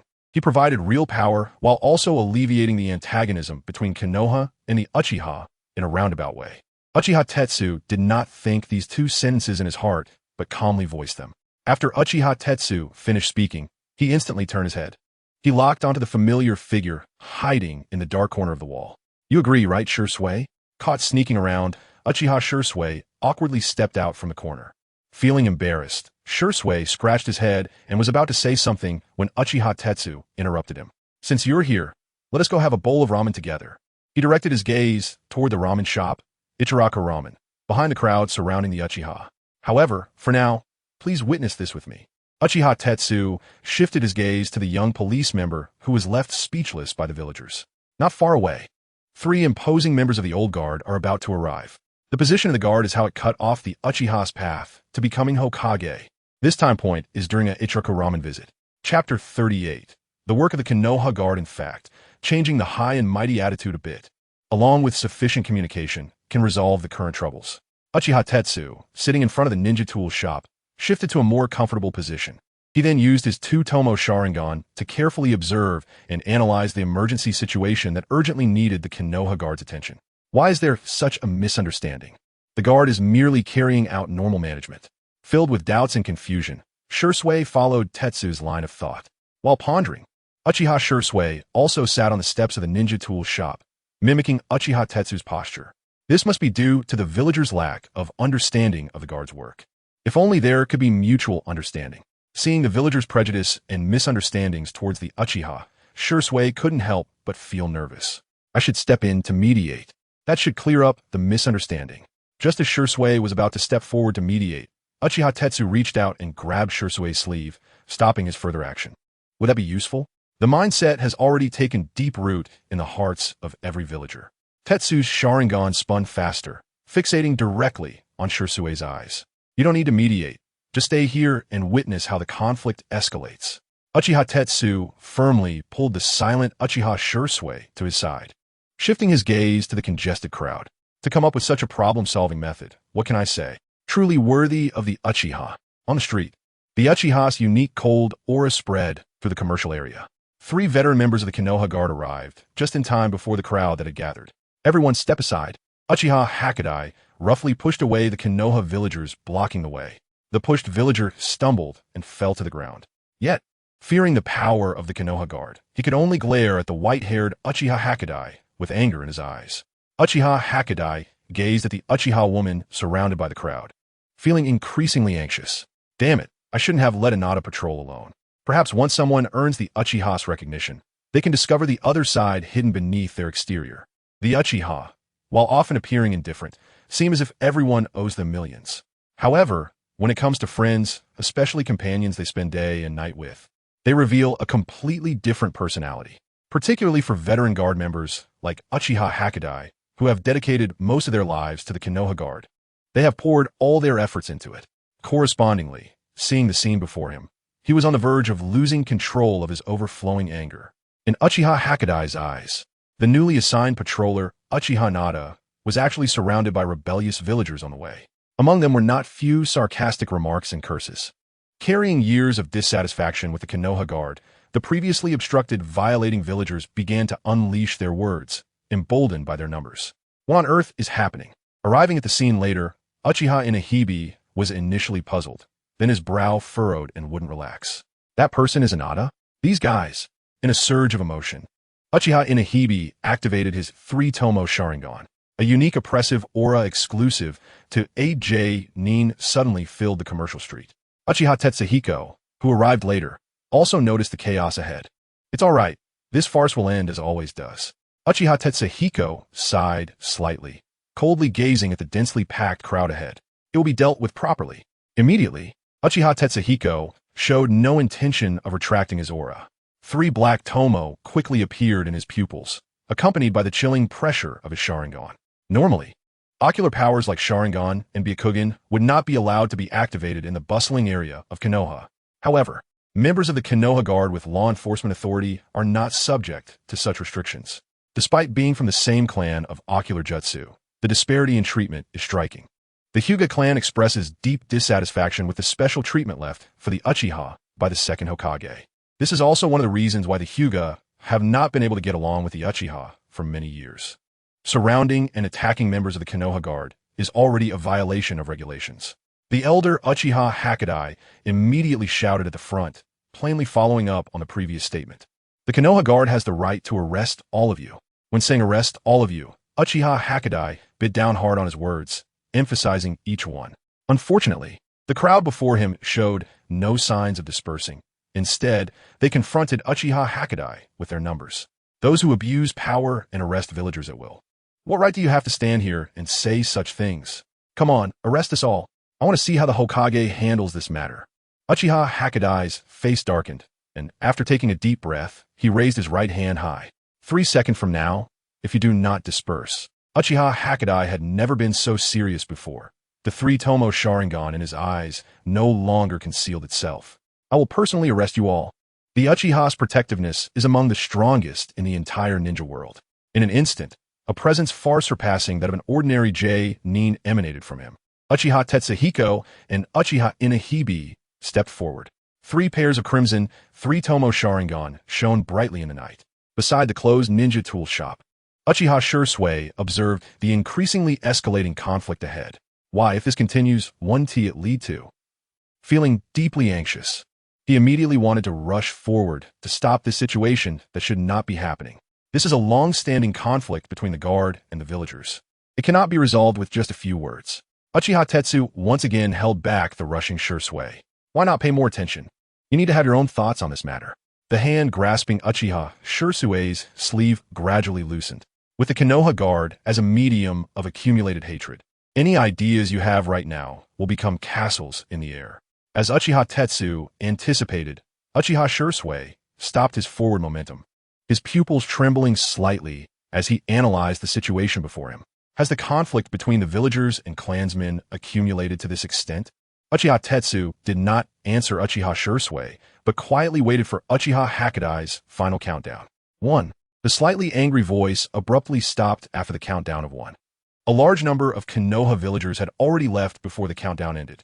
Uchiha Hokage no longer felt anger. It transformed into a strange calm.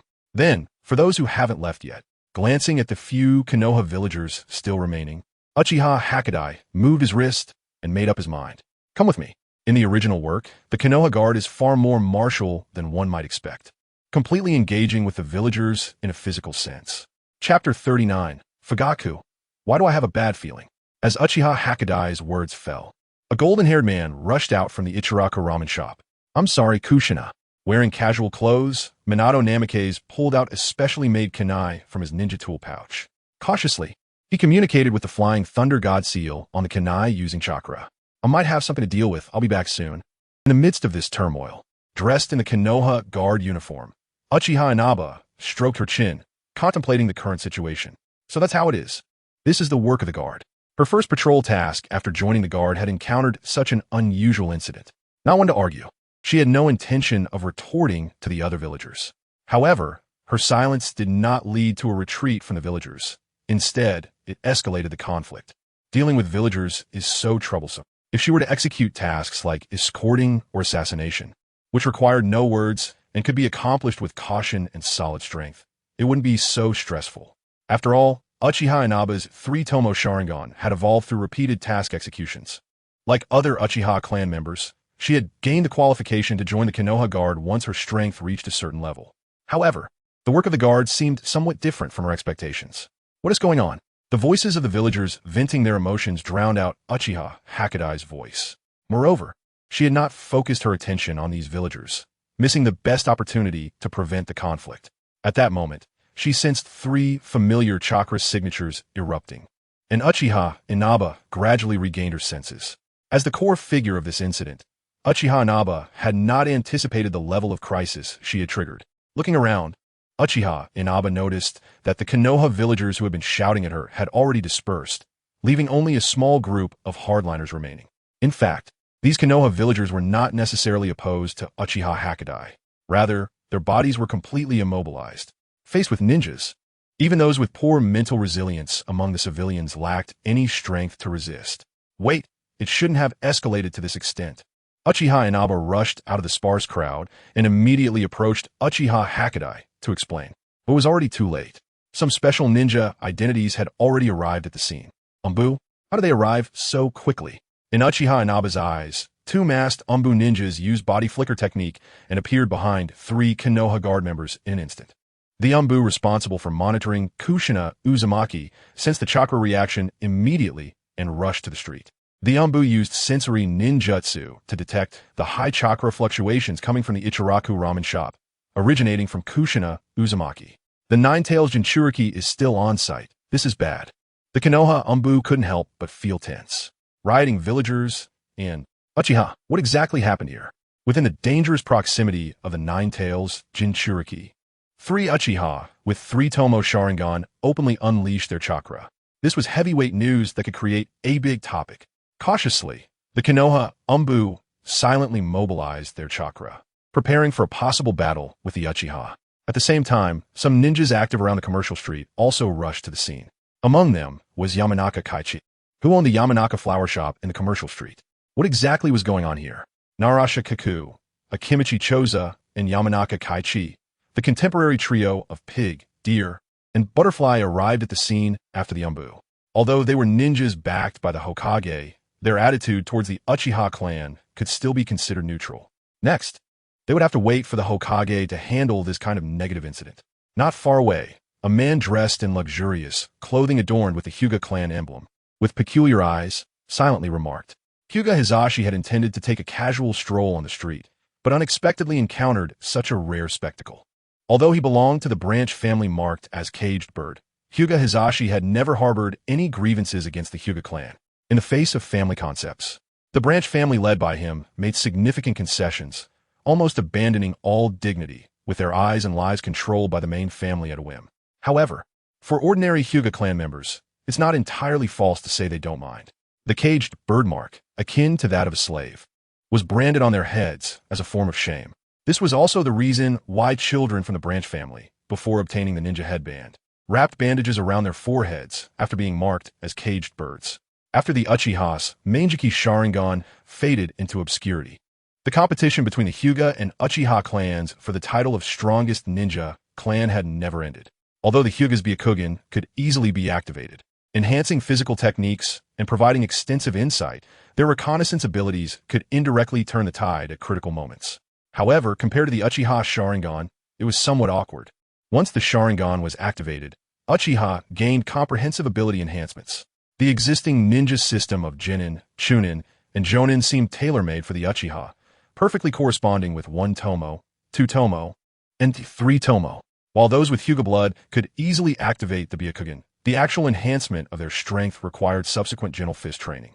The limitations of gentle fist and bagua were evident, making it incomparable to the Uchiha, who could replicate and master various ninjutsu at any time using the Sharingan.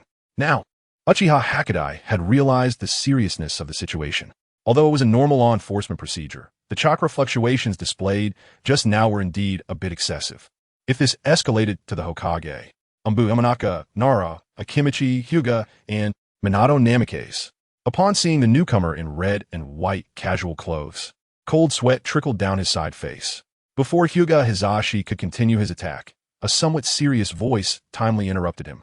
Although the enforcement methods are indeed somewhat inappropriate, this is not a conflict instigated by the guard. In the tense atmosphere, Minato Namikaze, holding the flying thunder god kunai, wanted to resolve the current dispute with a gentle attitude as much as possible. Everyone, I will report this matter to the Hokage. But before that, can we stop it here and not escalate further?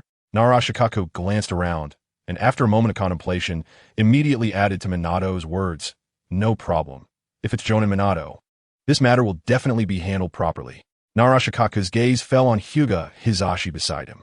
Sure enough, Hyuga Hisashi, considering Jiraiya's disciple, Minato Namikaze standing, showed no intention of continuing to press the issue. Then, thank you all for your hard work. Minato Namikaze put away the flying thunder god kunai, revealing his signature smile. With Minato's intervention, this farce finally came to an end. Seeing the various factions disperse, he couldn't help but breathe a sigh of relief. Consider it resolved. I hope I haven't kept Kushina waiting too long. As Minato Namikaze turned to run towards the Ichiraku ramen shop, a man wearing sunglasses nodded in agreement. I agree with Jonin Minato's statement. In the corner, the inconspicuous oil girl sure stared at the back of Namikaze Minato and said. Meanwhile, in the Uchiha clan grounds, Uchiha Fugaku, who was watering the flowers, suddenly felt a jolt in his heart and accidentally splashed water outside the flower bed. Why do I have a bad feeling? The young Minato, in casual clothes. Hailing from the Minato lineage. Chapter 40, the first meeting of Shizumi and CH in the commercial street of Konoha's Central District. The bustling area had instantly quieted down after the turmoil. Most of the merchants on the street were civilians, and they had reverted to their previous state of being angry, yet unable to speak out.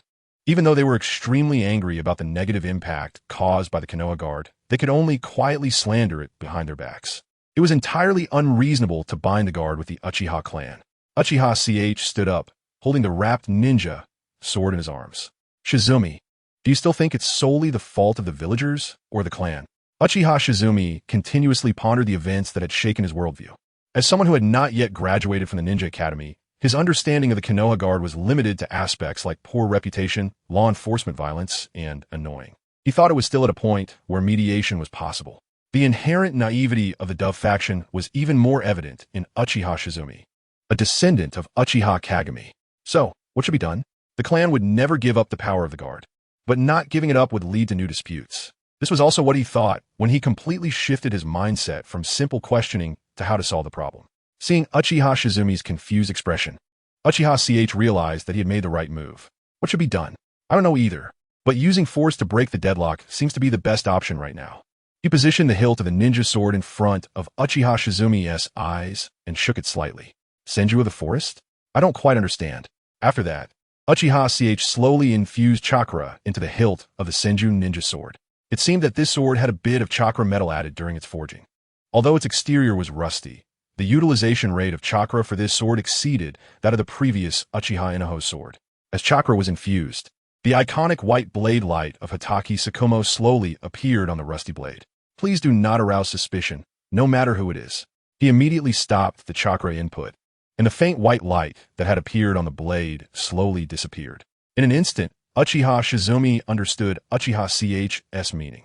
The example of Konoha White Fang was right before his eyes. This was an undeniable fact. I understand.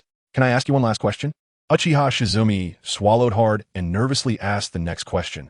Who was the mastermind behind that incident?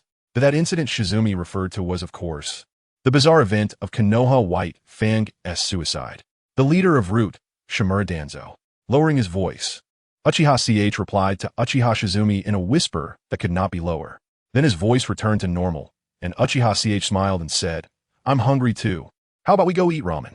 After finishing his sentence, Uchiha CH walked out of the alley where the ninja tool shop was located and turned to signal Uchiha Shizumi to follow. I'll treat you. This opportunity is rare. Shizumi, who had been silent and standing still, came to his senses and ran to catch up with Uchiha CH. However, Shizumi did not shift his thoughts away from the Konoha White Fang suicide incident. He kept silently repeating a somewhat unfamiliar name in his mind, Shimura Danzo. In front of Ichiraku Ramen, Uchiha CH was somewhat shocked by the number of customers at Ichiraku Ramen. So many people. There must be seats available. Noticing that Uchiha Shizumi had caught up with him, Uchiha CH stepped forward to push aside the curtain that read Ichiraku Ramen and officially entered the ramen shop. Welcome. the young version of Uncle Ichiraku greeted, busy with customers and unable to handle the continuous influx. It was indeed a bit overwhelming for Uncle Ichiraku to manage the entire shop alone. Currently, Uncle Ichiraku's daughter, Ayum, was not yet a year old, and he was the only one maintaining the Ichiraku ramen shop. What do you like to eat? Upon hearing Uncle Ichiraku's question, Uchiha looked at the price list hanging on the wall. 2 servings of a signature ramen. After glancing around, Uchiha decisively gave up on the extremely expensive large bowl of tonkatsu ramen and chose 2 regular bowls that only cost a total of 120 ryo. It might take some time, so let us find a place to sit for now. After speaking, Uncle Ichiraku turned back to get busy. Uncle Ichiraku fished out a large serving of ramen from the pot, filled a bowl to the brim, and poured on a layer of broth that looked quite rich. Your salt ramen. After adding various toppings, Uncle Ichiraku picked up the salt ramen and handed it to a red-haired woman. Ah, thank you. Uzumaki Kushina received a large bowl of salt ramen. Upon seeing the delicious ramen, especially her favorite salt ramen, Kushina's mood brightened. Hey, Kushina. Namikaze Minato looked shocked at the towering pile of ramen bowls and wanted to say something. Having already been amazed by Kushina's incredible appetite multiple times, Minato couldn't fathom how Kushina managed to eat so much salt ramen. How do you eat so much ramen? Holding the ramen bowl, Uzumaki Kushina turned to look at the shocked Namikaze Minato, then glanced at the stack of empty bowls beside her. Although she realized she was somewhat out of line, she had no intention of stopping her chopsticks. It's just my constitution. There's nothing I can do about it, chewed Kushina, murmuring while swallowing the ramen, and quickly added, who told Ichiraku's salt ramen to be so delicious in just the time taken to resolve an unexpected incident. Uzumaki Kushina had devoured a total of 6 bowls of salt ramen. Although Minato had gone out with Kushina a few times, he was still shocked every time by her somewhat exaggerated appetite. Kushina-sensei? A somewhat familiar voice called out, waking Uzumaki Kushina from her delicious salt ramen experience. She slowed down after being scalded by the hot broth. Oh, it's Uchi. After finishing the last bite of ramen, Uzumaki Kushina let out a satisfied sigh. Kushina, student, who is that next to you? Namikaze Minato asked with a smile and a friendly tone. Lord Minato, I'm Uchiha Shizumi, Uchiha Shizumi excitedly said. I've long admired your name. With his reputation established through the Flying Thunder God technique, Namikaze Minato was perfect in both strength and character. His cool fighting style made him an object of admiration for many students in the Ninja Academy. Uchiha is it? After a brief moment of thought, Namikaze Minato delivered a somewhat regrettable message. Although it's a bit untimely, I'm afraid Kushina can't continue to guide your team. Chapter 41. Ordinary genin Maruhoshi Kasuke. At this moment, it seems inappropriate to say that Minato, Kushina Uzumaki, stopped drinking the salty ramen broth and quickly reached out to shake Minato's arm. She hurriedly interrupted Minato's topic, seemingly not wanting to inform her students so directly. Toru and Shursui, please sit here. Kushina gestured for Uchiha Toru to sit beside her and Minato. Although she had only been a teacher for half a day, she still wanted to take care of her students' feelings as much as possible. After seeing Toru and Shursui take their seats, Kushina took a deep breath and continued.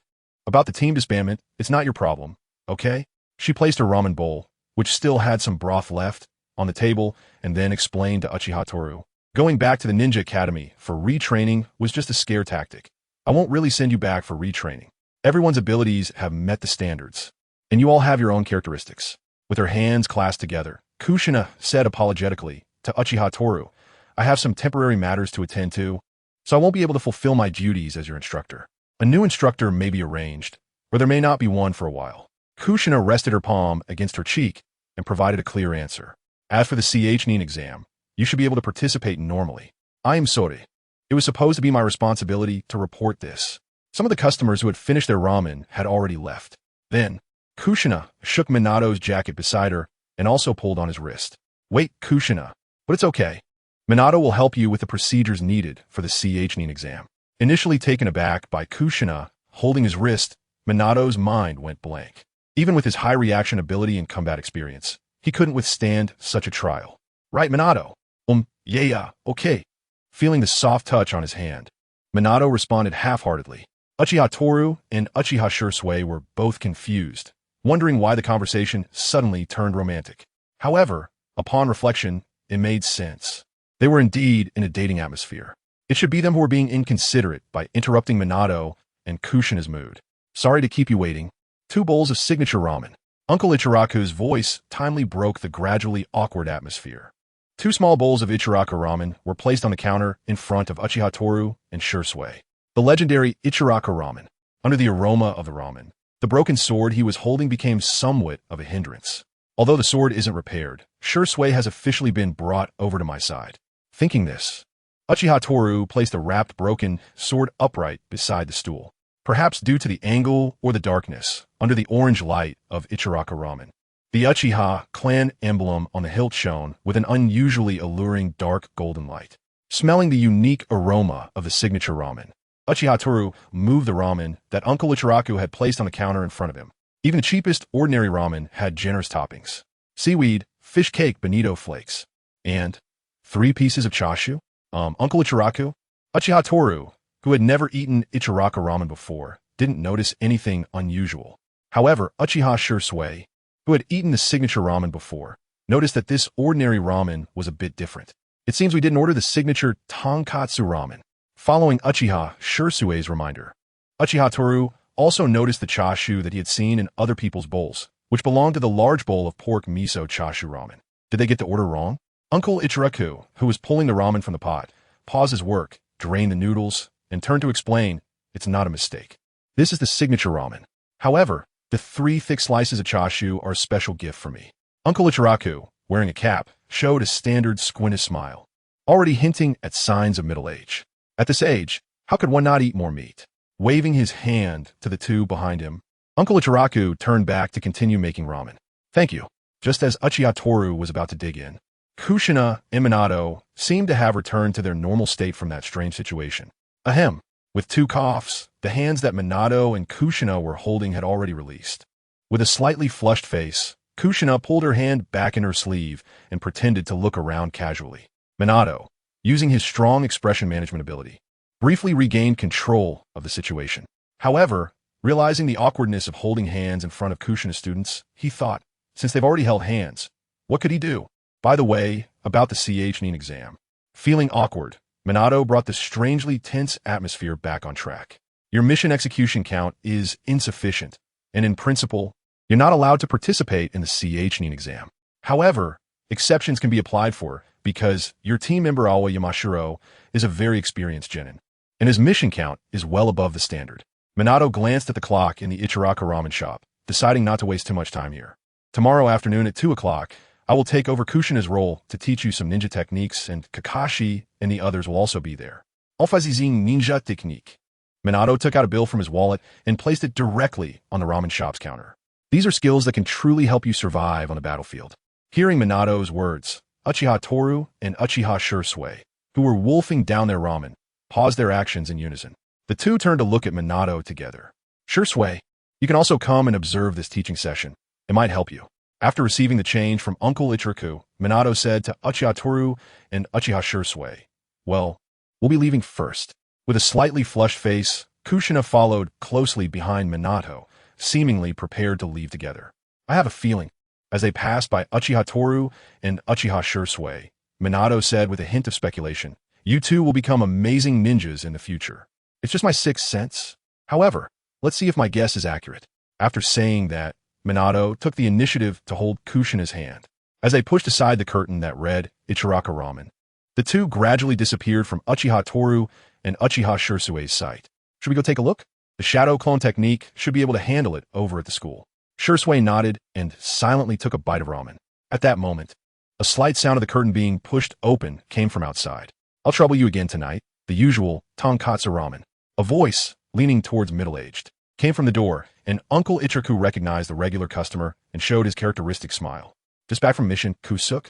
Yeah, there was a little accident on this C-rank mission, and it just ended. The middle-aged Maruhoshi Kusuk had his eyes set on the seat that Kushina Uzumaki had previously occupied. When moving the chair, I accidentally bumped into the ninja sword wrapped in cloth that belonged to Uchiha Itachi. Upon seeing the familiar clan emblem on the hilt, Maruhoshi Kosuke's eyes widened in disbelief. Where did you get this from? The disciple of the second Hokage, Tobarama, personally trained in water style, and now a Chunin under the 7th Hokage. Chapter 42. The same ninja blade as the second Hokage, a sound of metal clashing against the wooden floor echoed.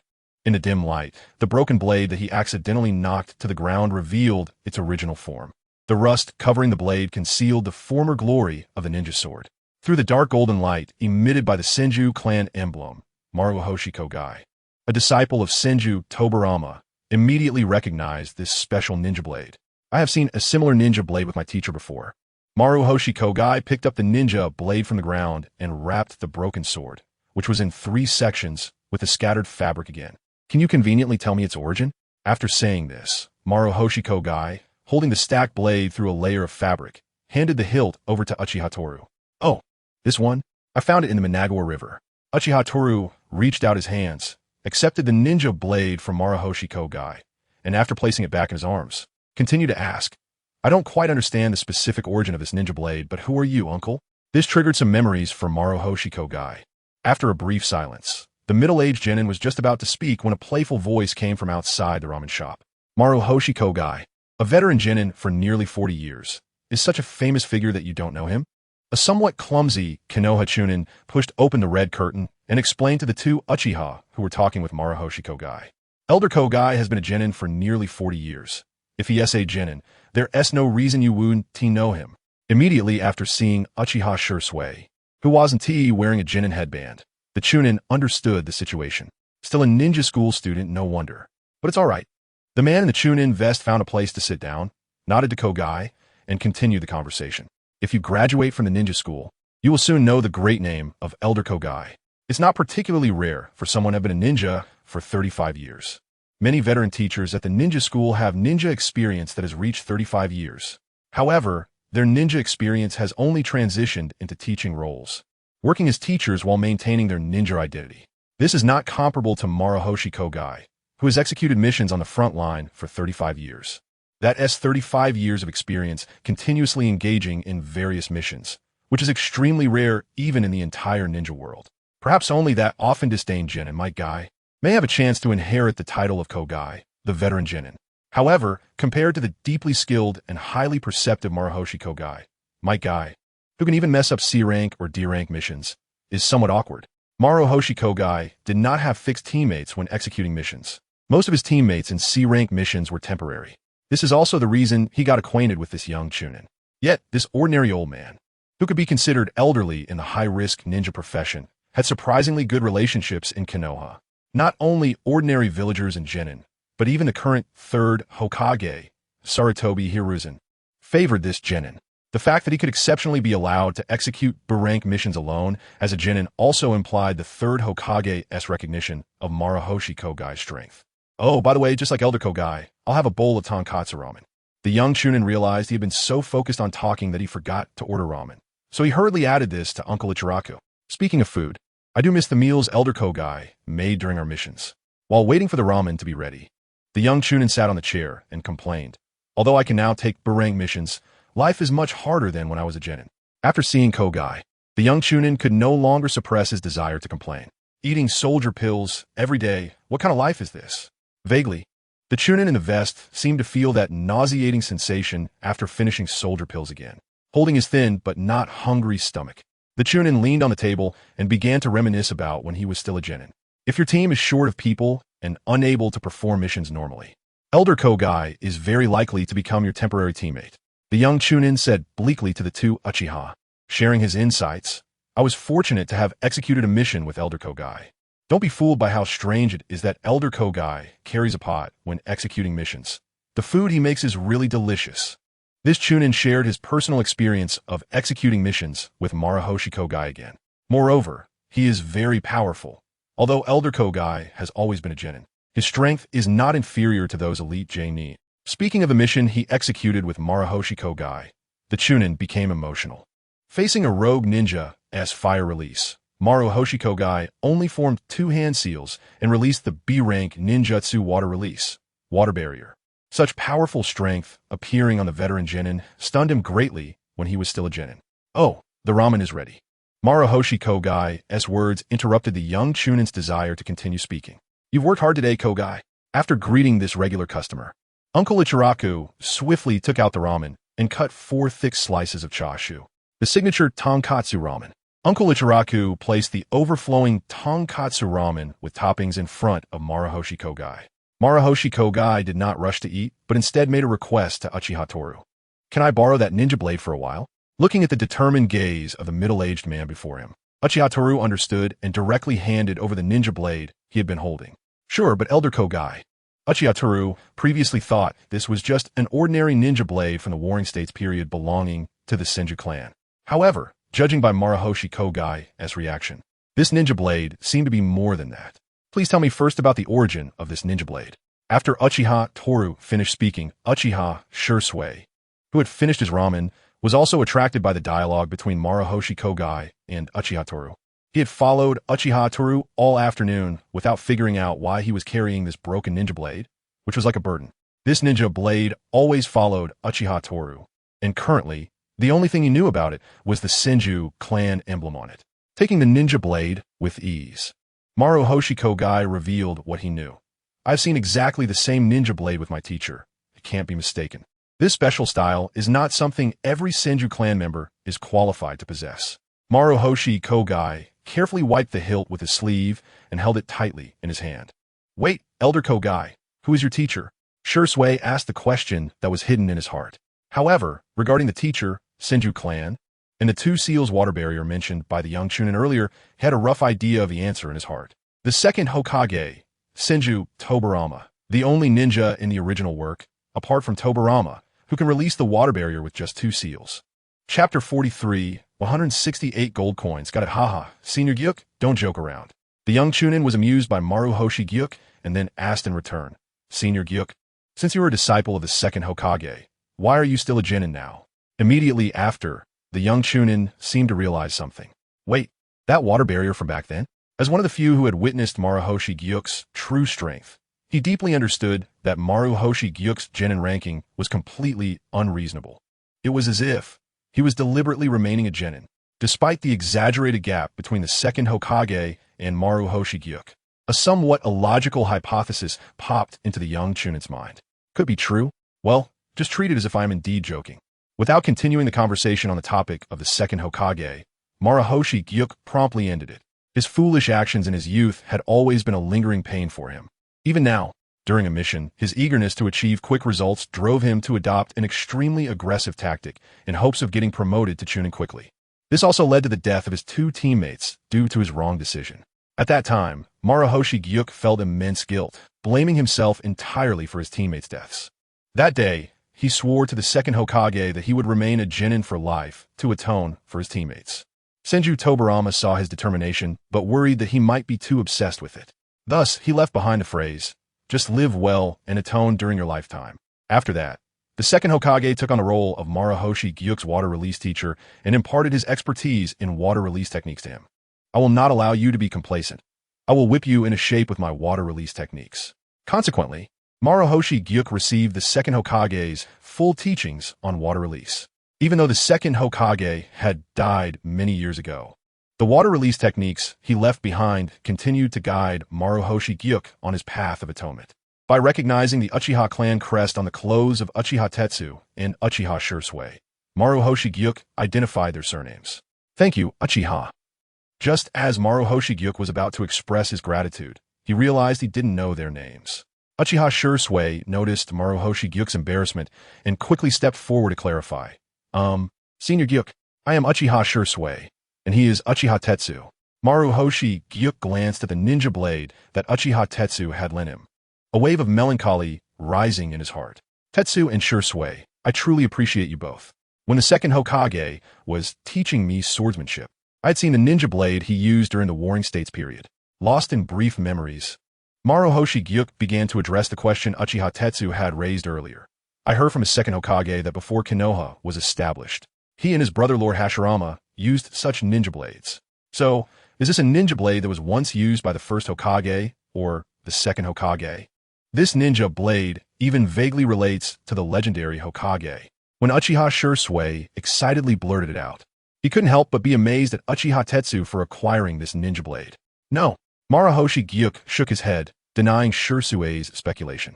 The ninja blades used by the first and second Hokages in their youth were all stored properly. Then what exactly is this? Uchiha Tetsu was the first to ask, but received a vague response from Maruhoshi Gyuk. I don't know much about that era. I also don't know who the specific owner of this ninja blade is, but from the timeline, it might belong to the brother of the first Hokage who died in the war. Perhaps the memories stirred by this thought led Maruhoshi Gyuk to reflect on his own regrets and guilt. His gaze became somewhat dazed, continuously recalling the information revealed by Tobarama-sensei during his guidance. I still need to verify this further. Regardless of whether it is something mentioned by my teacher, as a disciple, I must give it a try. Maruhoshi Gyuk extended his hand to cover the Senju clan crest that constantly evoked his memories. As a genin, I don't have much to offer. Moreover, I cannot make exceptions to teach you my teacher's water release techniques. Maruhoshi Gyuk shifted the topic and stated what help he could provide. As a token of gratitude, I will do my best to assist you in physical techniques and swordsmanship.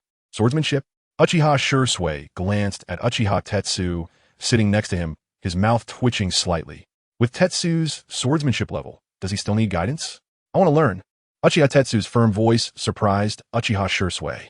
The reason for his determination was that Uchiha Tetsu knew where the physical techniques and swordsmanship mastered by this genin came from. You may already have a well-formed combat system. Suddenly narrowing his eyes, Maruhoshi Gyuk fixed his gaze on Uchiha Sasuke and Uchiha Tetsu. If you have established your combat style based on the Uchiha system, then what I teach may be of some help to the physical techniques and swordsmanship you currently possess. In the Ichiraku ramen shop, only the 4 ninjas present and Uncle Ichiraku remained. Maruhoshi Gyuk's calm words echoed in the ramen shop. Is it an improved version of the Senju, swordsmanship and physical techniques? Maruhoshi Gyuk nodded, showing no signs of denial. Once I finish what I need to do, let us meet again. Taking a pair of chopsticks from the barrel, Maruhoshi Gyuk resumed his usual smiling demeanor and began eating ramen. However, it was a pity that the ramen was almost cold. After settling the bill and exiting the Ichiraku ramen shop, Uchiha Tetsu looked at the sky. It's so late already. The overcast clouds added a touch of gloom to the night in Konoha. Uchiha Tetsu formed the hand signs for the D-rank body flicker technique with one hand. Then Sasuke, I'll head back first. After saying goodbye to Sasuke, Uchiha Tetsu vanished at the entrance of the Ichiraku ramen shop using the speed boost from the body flicker technique. After a brief silence, Uchiha Sasuke slowly formed the body flicker technique hand signs, just like Uchiha Tetsu had done earlier. What should I do to bring about peace? After that, Sasuke also disappeared at the entrance of the Ichiraku ramen shop, in the northwest direction of the clan's area. The activity of the Uchiha clan members had significantly diminished. However, it didn't have much impact on the temporary settlement since there were originally very few people living there. In the deathly silence, Uchiha Tetsu took out a key from his ninja tool pouch and unlocked the old wooden door. Finally back, I waited all afternoon. A big bag of gold coins in his arms, the ninja cat, Fukaru, immediately shot him a resentful glance. Sorry, Fukaru, I'm late. I'll put the 168 gold coins here for you, and I'm going back to sleep. Fukaru, feeling extremely sleepy, prepared to use the reverse summoning technique, but then seemed to remember something. Oh, these are 2 scrolls given to you by the cat lady, free of charge. As soon as he finished speaking, a puff of white smoke erupted from around Fukaru, who had activated the reverse summoning technique. Are the gold coins all here? The moment Uchiha Itachi touched the gold coins, he was wrapped in a sack, and the gold coins, which were as tall as a person, vanished in an instant, leaving only the empty sack slowly falling to the ground. The gold coin balance in the account was promptly replenished, turning into 168 coins. Consumed 168 coins to exchange for 10 high-level recruitment scrolls. Chapter 44. A-Rank Ninja. Shimura Danzo for the second 10 consecutive draws. I wonder if there's a guaranteed reward? After thinking this, Uchiha Che pressed, consumed 10 high-level recruitment scrolls on the ninja recruitment interface. Swish, as Uchiha Che confirmed, recruit 10 times. A powerful voice immediately echoed. Wow, it's a gold drop. Seeing the sudden golden light descending in the card drawing interface, Uchiha exclaimed in surprise. The last B-rank ninja, Root Kakashi, was purple, so the golden light this time should indicate the appearance of an A-rank character. If only it were Sage Naruto, the boost from the Uzumaki physique and Sage mode would definitely elevate his strength to another level. Watching Ajiraya, Hinata Hyuga, Naruto, Uzumaki, Ninja Rookie, gradually revealed, Uchiha Che couldn't help but feel even more excited. The young Raikage wouldn't be bad either. Lightning Release, Chakra mode, and ninjutsu mixed with Lightning Release could complement. Before he could finish his thoughts, the character that appeared nearly took Uchiha Che's breath away. Wait, I wanted Sage Naruto. Why is this old coming out instead? Thud, thud, thud. A character that was both shocking and heart-stopping appeared on the card drawing interface. My time has finally come. A deep, elderly male voice echoed in Uchiha Che's mind. Following that, a face that left Uchiha Che completely speechless emerged. Thick bandages wrapped around his right eye obscured a third of his face. His pale right arm was covered with a dense array of 3 tomoe Sharingan, making anyone with a fear of clusters feel an involuntary chill. Aside from the dense Sharingan on his right arm, the most visually unsettling aspect was the human face on his shoulder. From the general outline, the face on the shoulder corresponded perfectly to that legendary ninja on Hokage Rock. The first Hokage, Senju Hashirama, successfully recruited A-rank ninja, Shimura Danzo. Gem store has been unlocked. In this recruitment, 3 duplicate C-rank ninjas have been converted into 30 gems. Wait, what about the amount of chakra I need? Although I successfully drew an A-rank ninja, Shimura Danzo seems completely unrelated to what Uchiha Che currently needs, except for Izanagi. Something that even the 6 Hokage couldn't achieve. What use do I have for you? Grumbling, Uchiha Che opened the ninja interface and activated Shimura Danzo's character template. Shimura Danzo, level, traits, Mangekyō Sharingan Izanagi, master of sealing techniques, wind release specialization, would release Hashirama cells, ninja skills, Izanagi, would release violent tree spear, 4 symbol seal, wind release, vacuum wave, wind release, vacuum blade, wind release, vacuum sphere. Ah, you should have mentioned it earlier.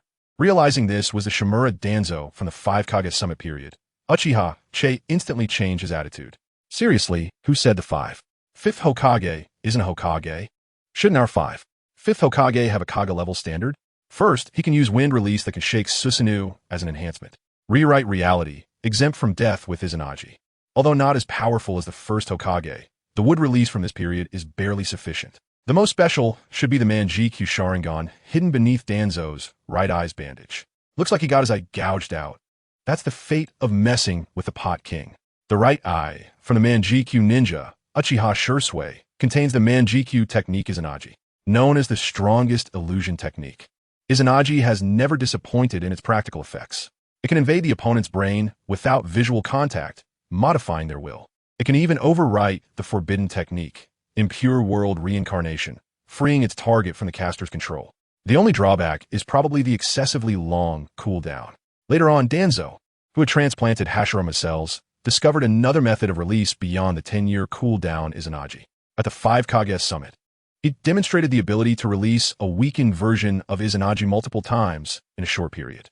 After using Izanagi for slight manipulation on Mifune, he then used Izanagi as a trump card against Uchiha Sasuke to guard against Uchiha Obito, immediately bringing Shimura Danzo as character template into the game. An indescribable power instantly enveloped Uchiha Che. Compared to Uchiha Che's own chakra, this somewhat exaggerated amount of chakra flooded every corner of his body through his right arm. Vital, high-quality chakra through Shimura Danzo's character template. The Hashirama cell projection on his right arm was transferred to Uchiha Che. What followed was 10 times the chakra amount compared to using the Kakashi root template.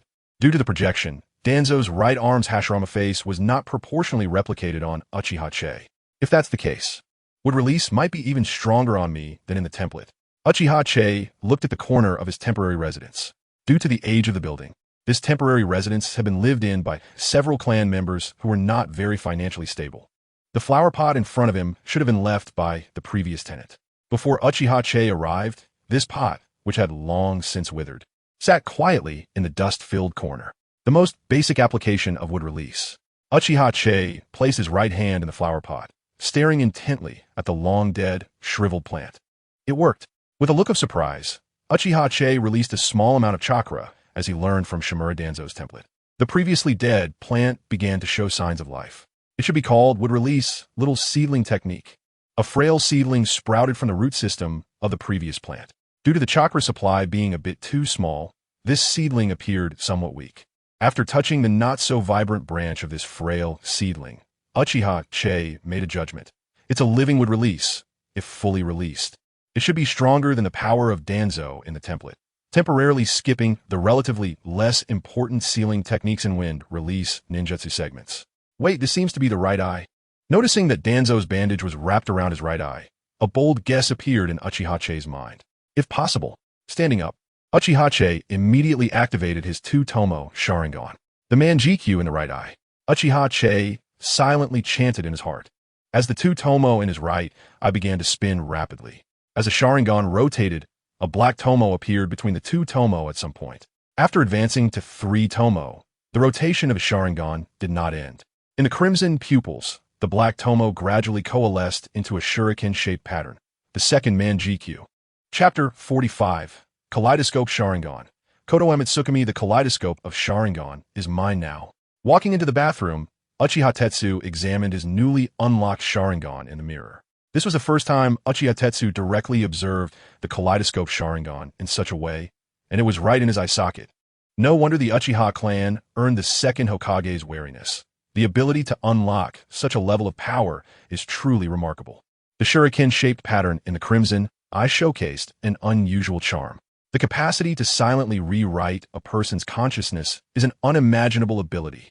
Following this, Uchiha recalled how Uchiha Sasuke casually informed the higher-ups of Konoha about the ability of Konoha Tsukimi.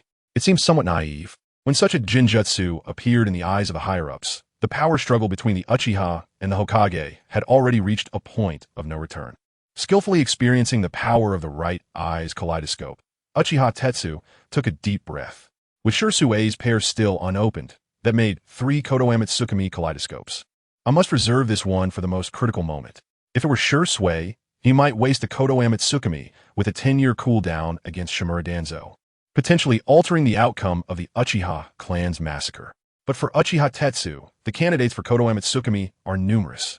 Konoha Tsukimi can be released as long as it sees the target, without needing direct eye contact. After a brief contemplation, Uchiha made a decision.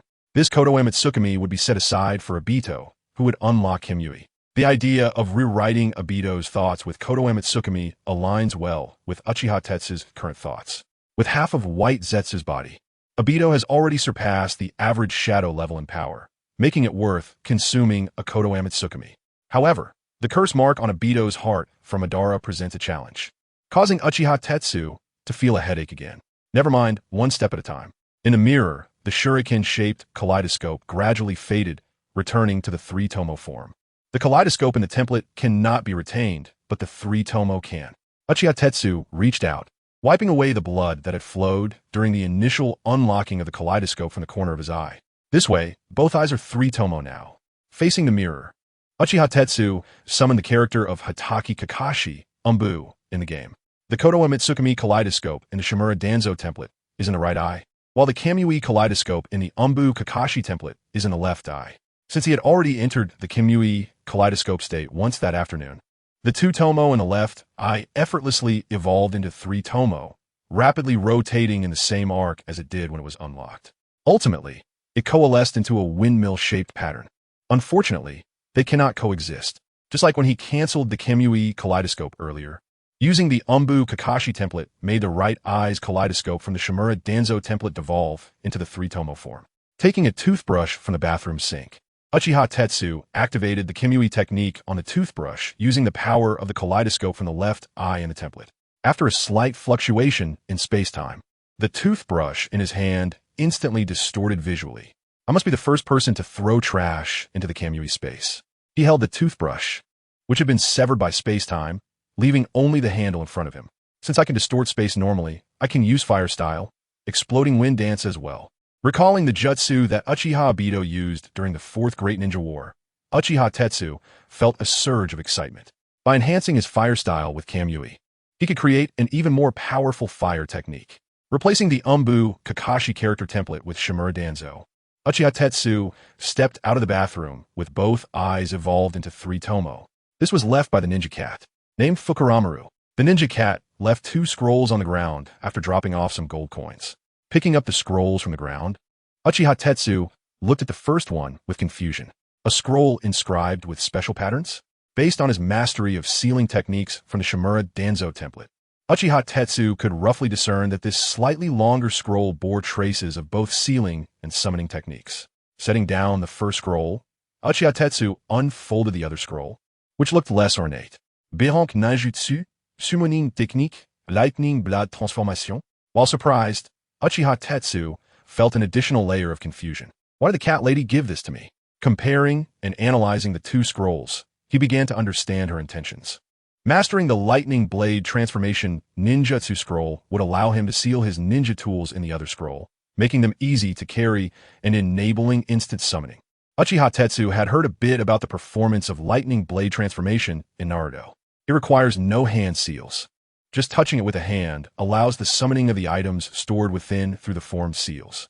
This blank scroll with some techniques depicted on it seemed quite valuable, while the other scroll involved both summoning and sealing techniques. Not to mention the difficulty of mastering it. Just the summoning technique, lightning blade transformation scroll, will be priced quite extravagantly in the cat lady's black market. Maintaining the 3 tomoe form, Uchiha Tetsu took out some kunai and shuriken from his ninja tool pouch. Then, Uchiha Tetsu simply sat down on the floor, picking up the lightning blade transformation ninjutsu scroll to study it. With the sealing technique expertise from the template, it should be feasible. Tentatively placing a kunai on the blank technique of the scroll, Uchiha Tetsu began to form hand seals as demonstrated on the ninjutsu scroll. After completing the hand seals, Uchiha Tetsu immediately pressed his chakra-filled fingers onto the kunai above the blank technique. It was done. A puff of white smoke appeared, followed by the sensation of chakra being extracted. For the original Uchiha Tetsu, the amount of chakra being extracted could be considered substantial. However, with the significant increase in chakra from the Danzo template, this level of consumption was nothing. A bit exaggerated to complete it so smoothly on the first try. Looking at the character surrounded by the technique on the scroll, Uchiha Tetsu let out a sigh. Tomorrow morning, I'll experiment with wood release. Danzo's memories include a full set of wood release jutsu. Having learned lightning blade transformation, Uchiha Tetsu temporarily suppressed the urge to practice techniques like wood clone technique and other wood release jutsu. Time to rest. So much has happened in just one day. In Shippuden and Boruto, the release method for lightning blade transformation differs slightly. Chapter 46. Wooden clones and root explosions. Don't lose to yourself, Kai. The stout-browed ninja in green tights shouted excitedly while holding a trumpet-like cylindrical object. Hearing his father's encouragement, Might Guy, who was doing push-ups, couldn't help but shed tears of excitement. Father, if I can't complete these 1,000 push-ups within the time limit. Taking a deep breath, Might Guy increased his push-up speed once again. Then I'll run 200 laps around the outskirts, holding a stopwatch in one hand and the mysterious cylindrical object in the other. Might Guy also shed tears of emotion. Good job, Kai. I can already feel your boiling youth. If I can't win against Kai in the push-up competition, Might Guy immediately set down the cylindrical object, pressed the stopwatch with his right hand, and started timing. Then I'll do 10 laps around the village in a handstand. Under the ticking of the stopwatch, Might Guy began the push-up competition at a speed even faster than Might Guy, with sweat pouring down. This was the brilliance of youth. Youth will never stop. Move forward. Like a race, Might Guy and Might Guy successively increased their push-up speed. Meanwhile, Uchiha Itachi, who was observing the father-son training duo, was filled with doubts. Is this endless self-harming training really beneficial to their strength? Uchiha Itachi couldn't quite grasp how much improvement could come from day after day of high-intensity training. Might Guy, a perennial lower ninja, had spent his life repeating what seemed to be useless training. Perhaps after the Third Great Ninja War, the few members of the Mist Village's 7 ninja swordsmen killed by Might Guy would understand the extent of the power accumulated through this seemingly useless physical training. As Might Guy and his son continued their unwavering youth training, Uchiha Itachi, with his eyes having all evolved into the 3 tomoe Sharingan, also began his new day. He quickly ran through the streets of Konoha, heading towards the forest where he often trained. Would release, this is something that needs further mastery, Uchiha Itachi thought to himself, inadvertently quickening his pace. Having just obtained the character template of Shimura Danzo the night before, there was no need to practice with Shursue's Mangekyō Sharingan too much, as it was like a manual that came with itself once activated. However, wood release was something unfamiliar and not easy to understand, making it not as easy to master as the familiar Mangekyō Sharingan. Nonetheless, the benefits were exceptional, at least in Danzo's character template. Techniques like wood release, wood clone, and wood release. Root explosion significantly boosted Danzo's strength by more than one small level. After a while, upon seeing the scorch marks left by his fire release training yesterday, Uchiha Itachi chose not to stop there. Instead, he continued deeper into the forest until the scenery became increasingly unfamiliar. This should be the spot. With that, Uchiha Itachi quickly formed hand seals based on the training memories from Shimura Danzo's character template and brought his hands together. Would release. Would clone technique. His body's right side turned the color of wood, spreading outwards to form a wooden clone. As chakra was fully supplied, the wooden clone began to take on human appearance. It then swiftly detached from Uchiha Itachi's body, forming a complete clone that wouldn't disappear upon being attacked, and could further perform would-release techniques using the clone's chakra. Both the clone's realism and the power it could exert far exceeded that of a normal clone.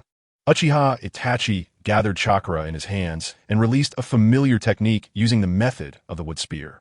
Moments later, under Uchiha Itachi's deliberate manipulation, a sharp and elongated wooden spike emerged from the palm of his right hand. Can insertion technique also work? Uchiha Itachi gripped the slender branch that had sprouted from his palm with his left hand. After noticing that the branch's state was unstable, he decisively stabbed it into the body of the wooden clone beside him. Would release. Insertion technique. Confirming that the branch-like wooden spike had successfully pierced the wooden clone's body. Uchiha Itachi immediately formed a single-hand seal. Upon completing the seal, the wooden spike instantly exploded within the wooden clone's body. So exaggerated, it seems the chakra input was too much. The powerful impact pierced through the wooden clone's body, scattering countless tiny wood shavings into the air. Simultaneously, numerous branches that had grown from the insertion technique erupted within the wooden clone, impaling it like a porcupine. About right, but it seems there was a small mistake. After the seal concluded, the wildly uncontrolled would-release chakra did not stop after completing the insertion. The insertion technique, which was supposed to end, had a significant error. The power of plant growth lifted the wooden clone into the air, while the branches derived from the insertion technique expanded wildly within the wooden clone's body. Eventually, the wooden clone, losing its normal form, was engulfed by the insertion technique, forming a sharp and massive spherical object. It's out of control. Given the ninja's thin blood and low health, it was likely that few would survive being hit by this technique. Seeing the exaggerated product of the insertion technique before him, Uchiha Itachi could already imagine the kind of reaction it would provoke upon hitting an ordinary ninja. These techniques split wood from the body.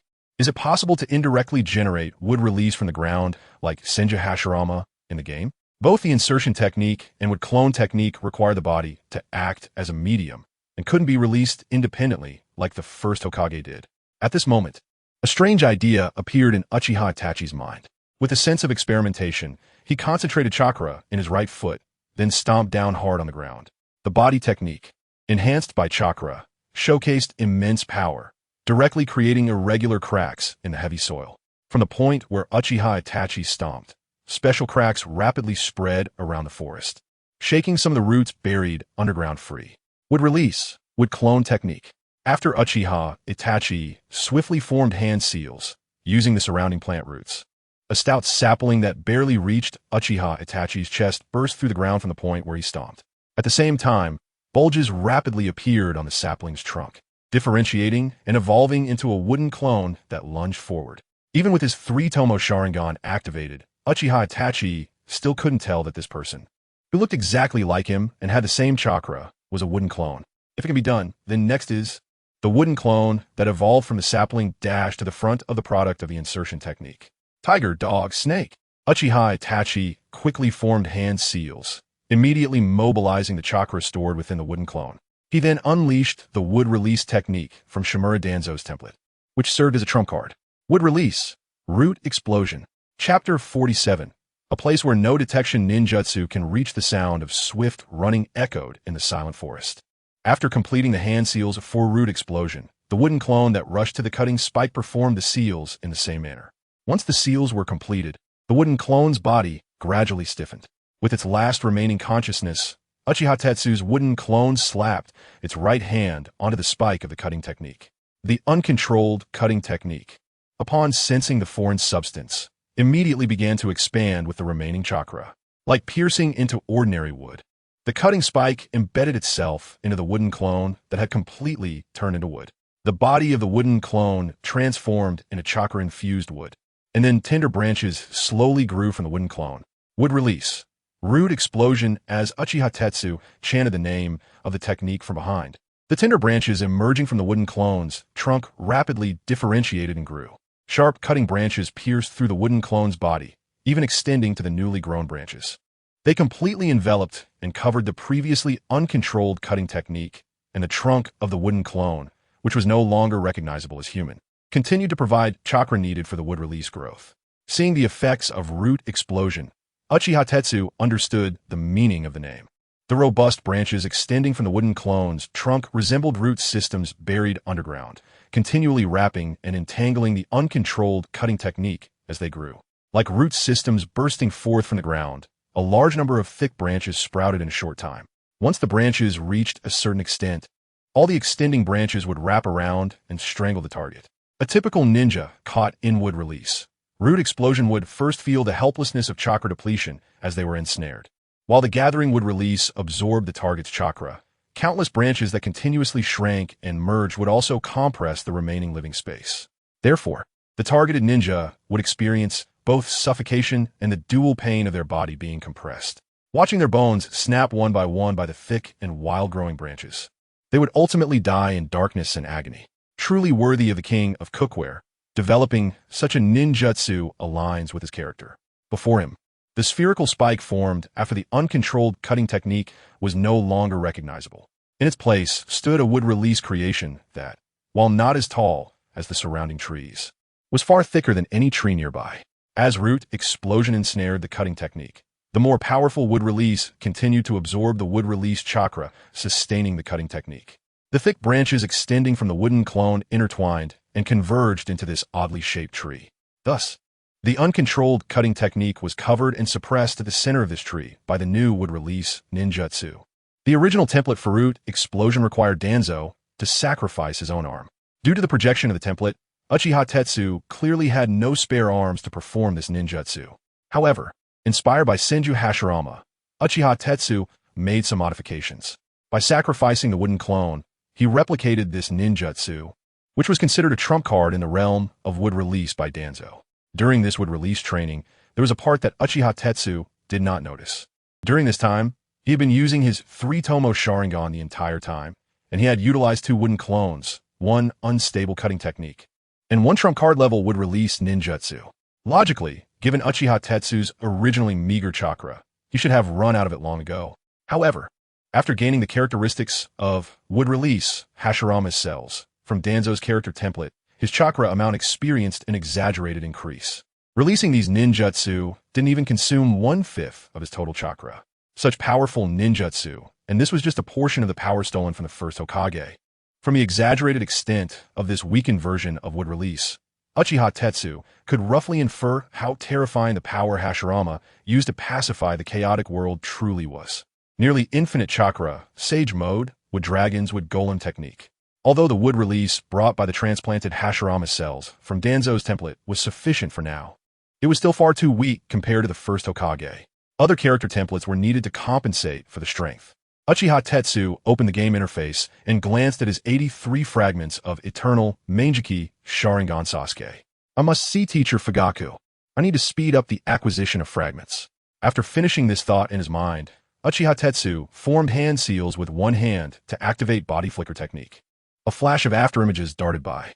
Uchiha Tetsu left the remote forest where a strange tree had just grown. Youth! Using the body flicker technique to exit the forest, Uchiha Tetsu once again heard that blood-pumping voice. The thick-browed genin Might Guy was doing handstands on the ground, fulfilling his promise to do 10 laps around Konoha. Noticing the Uchiha clan member emerging from the woods, Might Guy intentionally paused his progress. Then, he supported himself with his left hand on the ground and gave a thumbs up to Uchiha Tetsu with his right hand. Today is a great time to burn with youth. Young man, after saying this, Might Guy returned his right hand to the ground and continued to walk upside down around Konoha. Good morning. Did you lose the push-up contest with Kai? Clearly not expecting this young man to reply to him, Might Guy, accustomed to being ignored and looked down upon, froze upside down. Kai's youth is no less than mine. Turning his body upside down, Might Guy revealed his shining teeth. As a father, I also need to keep pushing myself. After saying this, Might Guy significantly increased his speed in walking upside down, steadily moving along the path ahead. Uchiha Tetsu sighed and pulled out some money from his ninja tool pouch. I'll buy something, then go visit teacher Fugaku. Meanwhile, in a place where no detection ninjutsu can reach. This was the location of Uchiha Madara. In the dark cave, an elderly man with white hair slowly opened his eyes. On the wall hung a missing artifact that would drive any Uchiha clan member mad, the flame fan. This fan was quietly placed against the wall, alongside chains and a scythe, remaining still in this lightless cave. Behind him, the outer path golem was connected to Uchiha Madara by a supply channel to sustain his flickering life like a candle in the wind. Has White Zetsu returned to report on Konoha? Hearing Madara's voice, a White Zetsu slowly approached Uchiha Madara. During this time, he had taken over from the previous White Zetsu, responsible for monitoring Konoha and the Uchiha. Since he was a split body of the spore technique, this White Zetsu could not split into new White Zetsus like nesting dolls in the short term. So, he had to come here personally to report the situation in Konoha to Lord Madara. Lord Madara, due to Sangekyō, the Third Shinobi World War might be advanced. White Zetsu calmly spoke to Uchiha Madara, unaware of what he had missed during his half-day absence from Konoha. Yesterday, after receiving news from Sangekyō, Konoha's higher-ups reacted sooner than I expected, but it doesn't matter. Uchiha Madara revealed 3 black tomoe, as long as there are no issues on Uchiha Bito's side. Chapter 48. Sand Hidden. You will regret this. Early in the morning, the Hokage office was bustling with activity. The third Hokage, Sarutobi Hiruzen, looked at the pile of complaint letters on his desk and felt a headache coming on. Once again, there were complaints about violent law enforcement, and today there were quite a few. Reports from different villagers were stacked high on Sarutobi's desk. The incident that occurred last night only affected the external image of the Konoha guard, which had become completely irrelevant.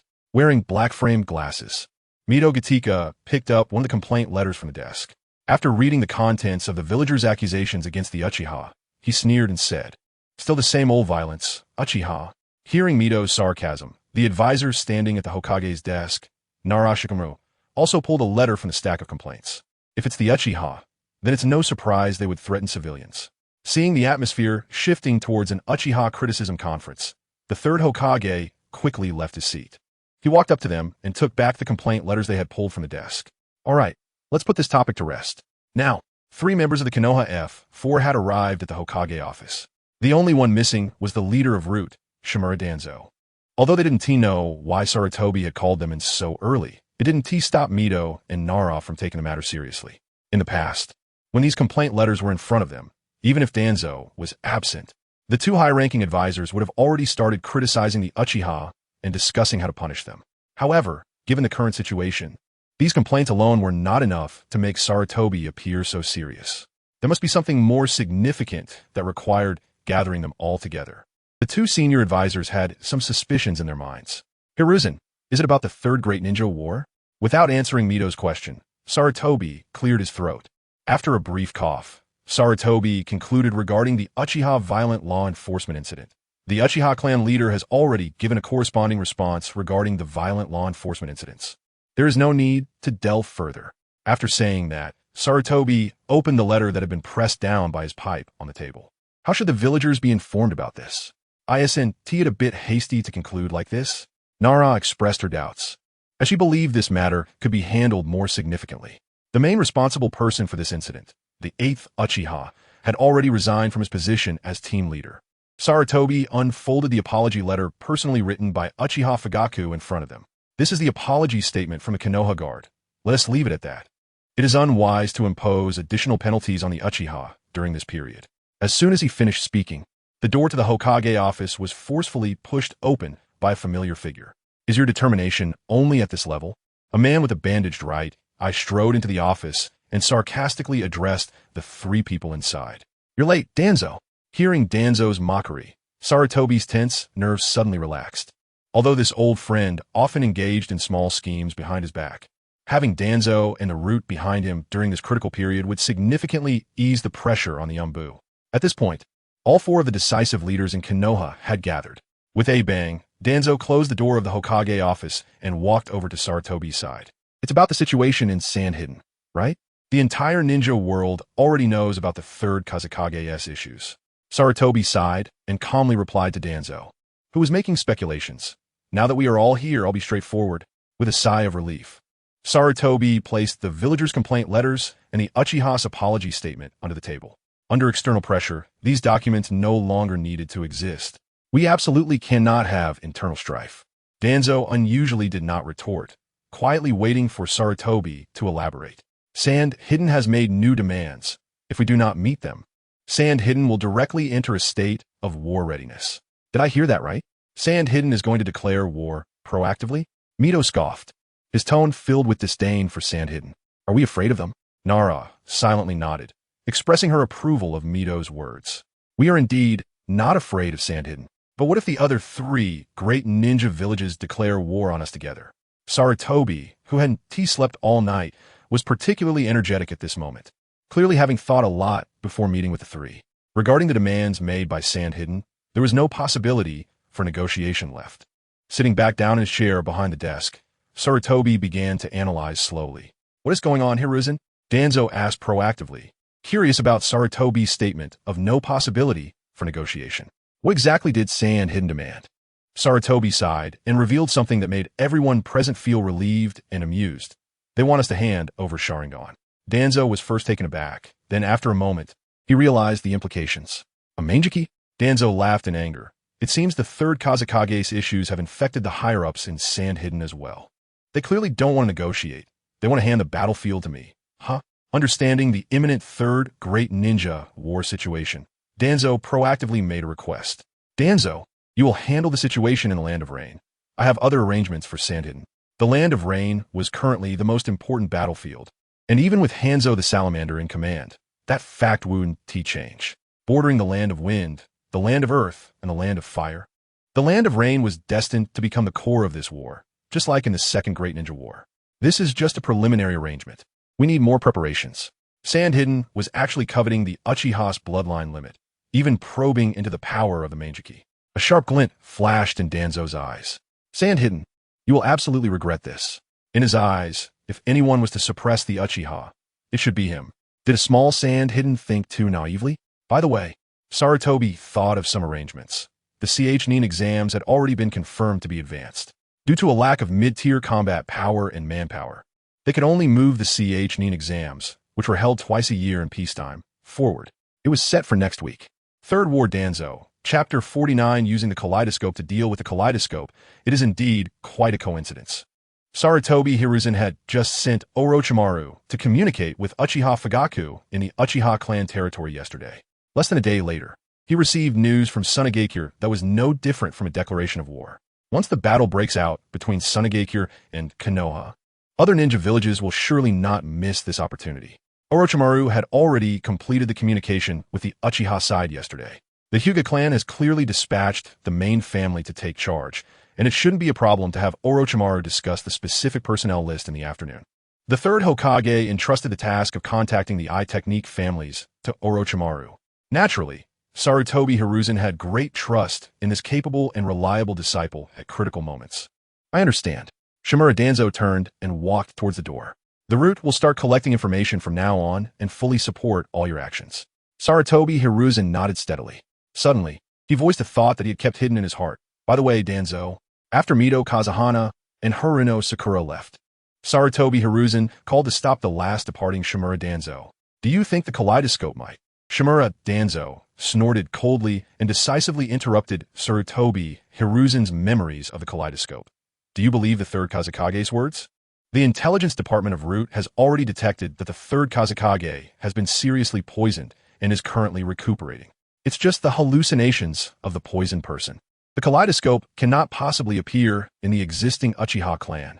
Sarutobi Hiruzen shook his head and calmly voiced another speculation. You should be able to think of it. The body of Uchiha Madara that disappeared. After the battle in the Valley of the End, the Uchiha Madara who was killed by the 1st Hokage was clearly brought back to Konoha. However, when the 2nd Hokage wanted to study Uchiha Madara's body, he was severely reprimanded by his elder brother. Under the pressure of his brother, the 2nd Hokage confirmed multiple times that Uchiha Madara was indeed dead before sealing the coffin containing him, and it has not been opened since. Thus, Uchiha Madara's body, along with his eternal kaleidoscope, was sealed in a place unknown to others. After the death of the 2nd Hokage, someone did find the coffin containing Uchiha Madara's body, but upon opening it, they were greatly disappointed. There was not even a trace of the body having existed. No one knows the fact that Uchiha Madara was resurrected using Izanagi. The Konoha higher-ups naturally assumed that Uchiha Madara's body was moved to a more secure place by the 2nd Hokage to prevent anyone from coveting the power of the kaleidoscope. The Uchiha clan just thought that Uchiha Madara's kaleidoscope was sealed away by the second Hokage. The defector Uchiha Madara, who caused great losses to the village, was like a scar that was difficult to mention for the Uchiha at that time. Even if someone wanted to demand Uchiha Madara's body, their voices would be suppressed by others in the clan. As time passed, Madara's body was gradually forgotten. Are you saying Uchiha Madara's kaleidoscope? A terrifying speculation conceived by Sarutobi Hiruzen appeared in the Hokage office. It could just be a guess. If another Uchiha Madara appears in the world, Konoha doesn't have a second Senju Hashirama to match him. Let's assume for now that the third Kazekage's words are true and imagine that terrifying scenario. What if there really is a kaleidoscope ninja hiding in the shadows, manipulating everything, pushing the third shinobi world war forward? Sarutobi Hiruzen voiced the thoughts he had kept hidden in his heart, which also lightened the burden on him somewhat. The greatest possibility is that the kaleidoscope on Uchiha Madara's body. Danzo's left eye, not covered by bandages, widened in shock. At this moment, he was completely stunned by Sarutobi Hiruzen's bold speculation, something he had never considered before. Uchiha Madara's kaleidoscope had been taken by a mysterious person, and they were brewing a huge conspiracy. Konoha currently did not have a second first Hokage. The third Hokage picked up the pipe on the table, lit the tobacco, and leisurely took a puff. I have thought a countermeasure, but I don't know if it will be useful. What? Shocked by his old friend's thoughts, Shimura Danzo was now extremely cautious regarding this matter, using the kaleidoscope to deal with the kaleidoscope. Sarutobi Hiruzen's expression grew serious as he voiced his idea. Hiruzen, you need to think carefully. Danzo's words were only half finished when he suddenly realized that if the speculation was true, Konoha really seemed to have no other way to deal with Uchiha Madara's kaleidoscope. Then who do you think in the current Uchiha clan is most likely to awaken the kaleidoscope? Uchiha Sasuke, as a descendant of the kaleidoscope ninja, seemed capable, but he still had a long way to grow. Currently, Konoha needed a ninja who could quickly mature, with excellent strength, talent, and reputation.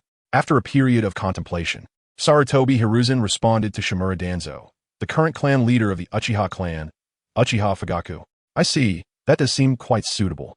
Danzo stroked the fork-shaped scar on his chin, retrieving information related to Uchiha Fugaku from his mind. His personality is also relatively easy to control, and his Sharingan talent is decent. That's right. I plan to meet him in person and add him to the list of candidates for the fourth Hokage. Before Sarutobi Hiruzen's words were finished, Shimura Danzo, who had been considering whether Uchiha Fugaku was suitable, was now furious. No way, absolutely not. Why? Weren't you quite supportive just now about using the kaleidoscope to deal with the kaleidoscope and such? Danzo, still holding on to hopes for the fourth Hokage position, reacted extremely aggressively, like a cat that had its tail stepped on. In any case, giving him the opportunity to be a candidate for the fourth Hokage is absolutely unacceptable. If Fugaku doesn't awaken the kaleidoscope, that's fine, but if he awakens it as expected, it's feared that this candidate will truly become the fourth Hokage.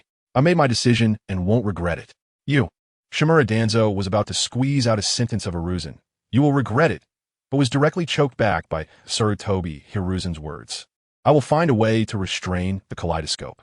With his face reddened from anger, Shimura Danzo left after leaving a final remark. Hearing Danzo's hurried footsteps, Sarutobi Hiruzen reminded him, remember to close the door. With a dark expression, Shimura Danzo glanced back at Sarutobi Hiruzen, who was wearing the Hokage robe, snorted coldly, and silently closed the door. The door of the Hokage office, bang. After voicing the thoughts he had been holding back, Sarutobi Hiruzen felt much more relaxed. He decided to consult with Kakashi and analyze how the situation would develop next. At this moment, within the Uchiha clan territory, Uchiha Fugaku sneezed. Unaware that he was being targeted by the higher-ups of Konoha, Uchiha Fugaku was still dealing with the overly enthusiastic Uchiha Itachi. Chapter 50. Transcription Sealing and New Conjectures Within the Uchiha clan's territory. 3 black tomoe slowly rotated in Uchiha Tetsuya's crimson eyes. With his 3 tomoe activated, he was almost ready to say, "This is my newly unlocked 3 tomoe. Can I get some gold coins?" Meanwhile, Uchiha Fugaku remained unfazed, slowly sipping his freshly brewed tea and pouring a cup for Uchiha Tetsuya as well. 3 tomoe? At this age, that's quite impressive. Bond deepens with Uchiha Fugaku. Gain Uchiha Sasuke, Eternal Mangekyō Sharingan. Fragment 2.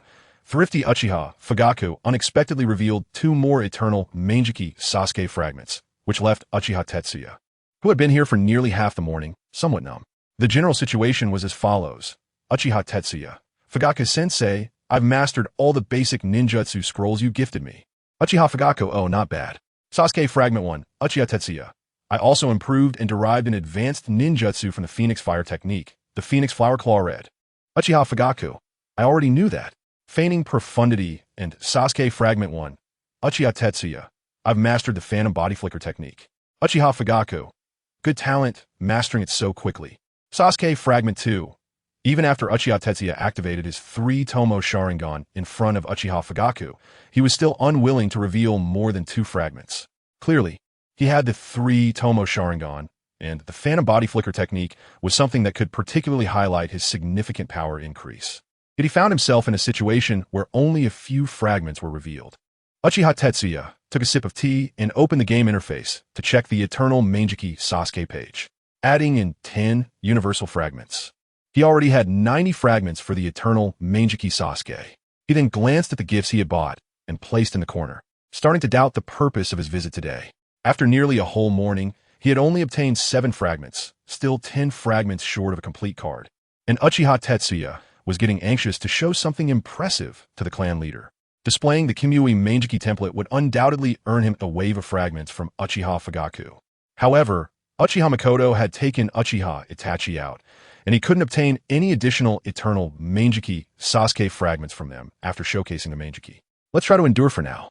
If the fragments harvested from Fugaku were less than 10, the troubles brought by a single-eyed Mangekyō would likely reach a rather annoying level.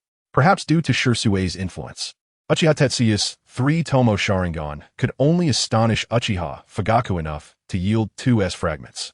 This shouldn't be the case. 3 tomoe aren't exactly commonplace, right? Having roughly perceived Uchiha Tetsuya's doubts, Uchiha Fugaku took a sip of tea and spoke with an air of profundity. Shirsue has already informed me of your level with the Phantom Body Flicker technique. I knew about it yesterday. If it were you, unlocking 3 tomoe was completely within my expectations. Uchiha Tetsuya. Alright, it seems the information was leaked from Shirsue, which prepared Uchiha Fugaku mentally. After silently complaining a bit in his heart, Uchiha Tetsuya straightened his body, ready to listen to the clan leader's next words. Unlocking 3 tomoe at this age indicates that you can access higher-level information, whether it be talent or strength. Uchiha Fugaku put down his teacup and said solemnly to Uchiha Tetsuya, based on your talent with the Sharingan, you might have the chance to access legendary power. Fugaku-sensei, are you referring to the Mangekyō? Uchiha Tetsuya, who had already experienced the power of the Mangekyō, pretended not to understand and asked with a hint of confusion. Uchiha Fugaku nodded and continued. You must have heard about the special news from Susanoo. The seriously poisoned 3rd Kazekage claimed to have seen the Mangekyō and Hatake Tsukumo. Uchiha Fugaku tried to pour some tea from the teapot into his cup, but the pot was nearly empty. After filling half a cup, he had to stop. Uchiha Tetsuya, huh? After a brief moment of confusion, feeling somewhat guilty, he replied to Uchiha Fugaku. That was probably just an illusion from the 3rd Kazekage. After all, how could a Mangekyō ninja attack him? But I can tell you for certain that the Mangekyō is not a legend. It indeed exists. Uchiha Fugaku suddenly smiled and shared his understanding of the 3rd Kazekage's nonsensical claims. This is an illusion triggered by the 3rd Kazekage's fear of the Mangekyō and a legendary godly power after being poisoned. The Uchiha have not had a Mangekyō for many years. Now that you have activated your 3 tomoe Sharingan, the current situation is the most promising time for a Mangekyō ninja to appear. You and Shirsue are both excellent candidates for unlocking the Mangekyō. Shirsue is a descendant of a Mangekyō ninja, while your first awakening was 2 tomoe, and your talent with the Sharingan far exceeds that of ordinary clan members. The 3rd Shinobi World War is approaching. This is a perfect opportunity. As he became more excited, Uchiha Fugaku stood up and began to speak to himself. I can tell you plainly that unlocking the Mangekyō requires enduring unimaginable pain. Uchiha Fugaku walked over to the bewildered Uchiha Tetsuya and patted his shoulder. In terms of enhancing your strength, I will fully support you. Uchiha Fugaku turned and walked toward the study. Now that he had mastered the Phantom Body Flicker technique, it was time to choose a new ninjutsu. Watching Uchiha Fugaku head toward the study, Uchiha Tetsuya realized something he had overlooked from Fugaku's few words. Preserving memories means retaining the 3rd Kazekage's memories. Uchiha Tetsuya had come to understand the 3rd Kazekage's current madman impression in the eyes of the major ninja villages was closely related to what he had done during the peak duel event. He thought what he had just seen was an illusion, and just as he hadn't relaxed much, he suddenly realized he was poison-like in the illusion. This gradual trend toward an illusion would cause anyone to panic a little. It was already nearing noon, and there were less than 3 hours left until the time he had agreed with Namikaze Minato at the ramen shop last night. Uchiha Tetsuya absolutely wouldn't miss the chance to receive guidance from Namikaze Minato alongside Shursui. After careful consideration, Uchiha Tetsuya decided to visit Fugaku sensei again in the afternoon after Minato's guidance ended. Mikoto sensei should be back by afternoon. As Uchiha Tetsuya pondered how to boost Mikoto sensei's favor while desperately collecting fragments, a hurried sound of footsteps echoed in the corridor. These ninjutsu should be enough for you to study for a while. Returning to the living room, Uchiha Fugaku spread 3 ninjutsu scrolls on the table. Transcription Sealing? Upon seeing the title on one of the scrolls, a bold conjecture immediately appeared in Uchiha Tetsuya's mind. Is it possible to use transcription sealing to seal the Mangekyō ocular power from the template into my own eyes? Transcription Sealing. Chapter 51. The false kaleidoscope of eyes. This is something you don't need to fully master.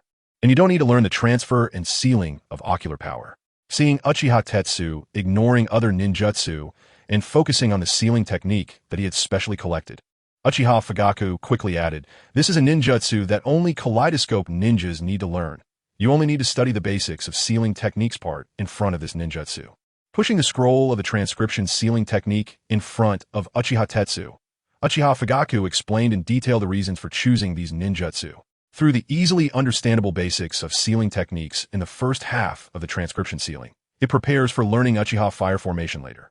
Next, Uchiha Fugaku unfolded the second ninjutsu scroll. You still have significant gaps in the area of illusion techniques. If you're not skilled in illusions, you truly do not deserve the 3 tomoe in your eyes. The titles of the scroll recorded the names of these 2 illusion techniques. Illusion, mirror world shift and illusion, binding technique.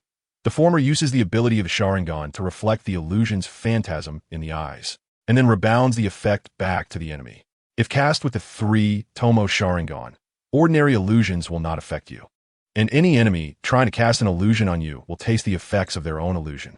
Uchiha Fugaku completely unfolded this scroll and showcased the illusion, binding technique located in the latter half. The latter leans towards offensive illusion techniques, requiring no hand signs. It can be activated simply by making eye contact with the opponent. This is quite an advanced illusion, where the enemy's physical freedom will be completely lost in the world you create, accompanied by intense physical pain, achieving a form of interrogation to some extent. These 2 illusions also require the assistance of the Sharingan, and I'm handing them over to you together this time. Closing the second scroll, Uchiha Fugaku opened the last scroll. Essence of Uchiha Blade Technique. Just as Uchiha Tetsu was about to say that Uchiha Shursui hadn't informed Uchiha Fugaku of his proficiency in blade techniques, Uchiha Fugaku interrupted his thoughts.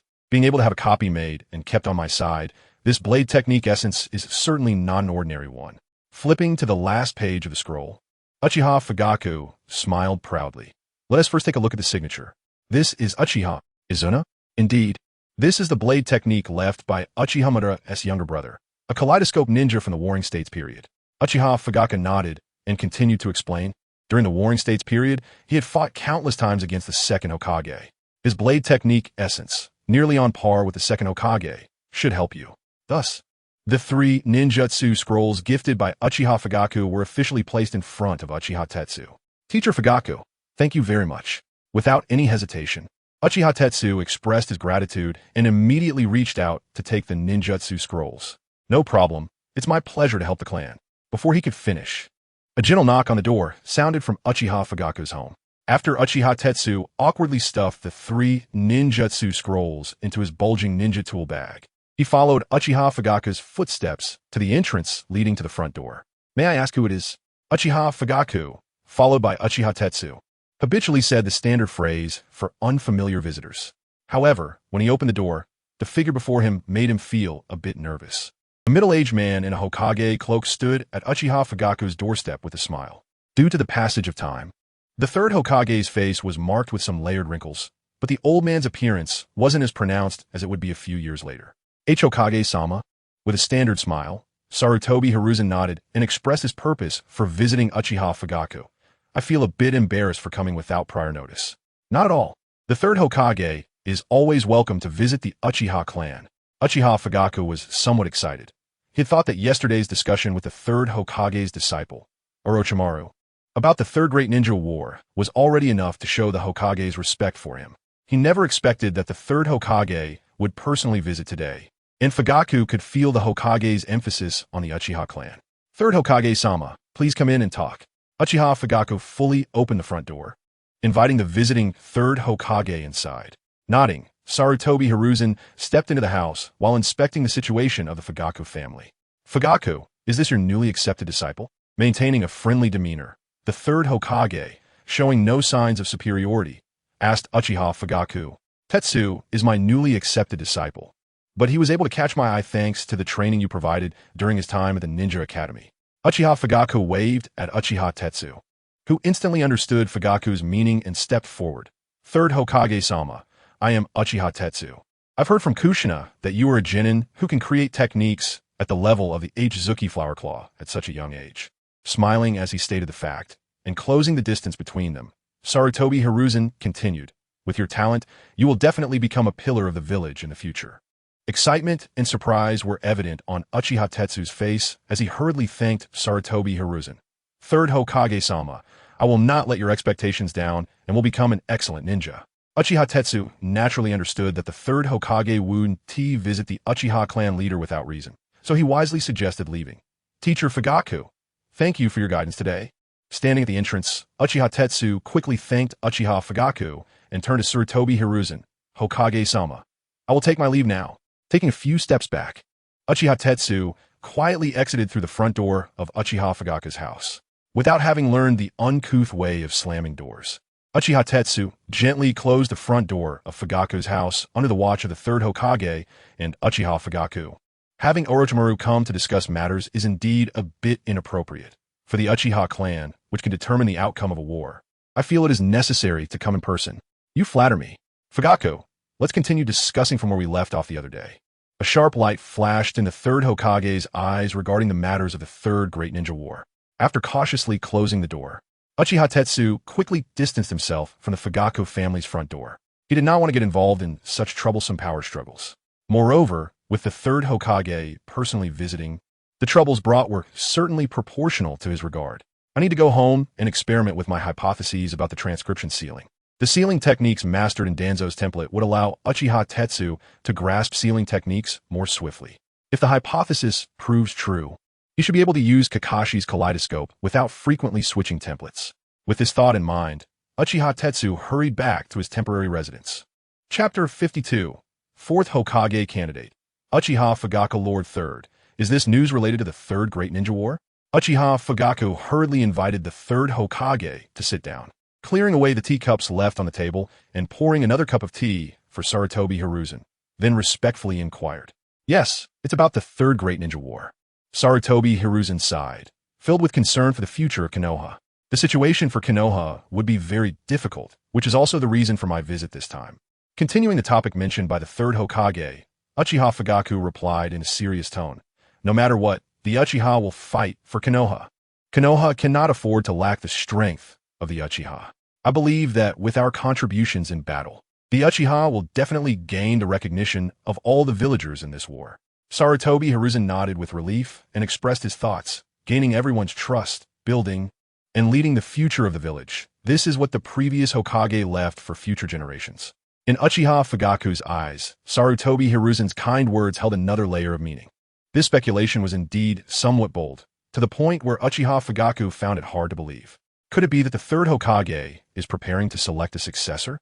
Shocked by this somewhat outrageous idea, Uchiha Fugaku struggled internally for a while before finally asking, "Lord Third, are you planning to designate a candidate for Hokage in advance?"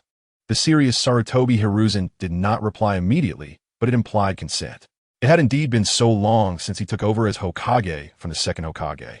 Reflecting on the past, Sarutobi Hiruzen did not stop speaking and continued. "My age is also getting up there, and I do need a qualified successor."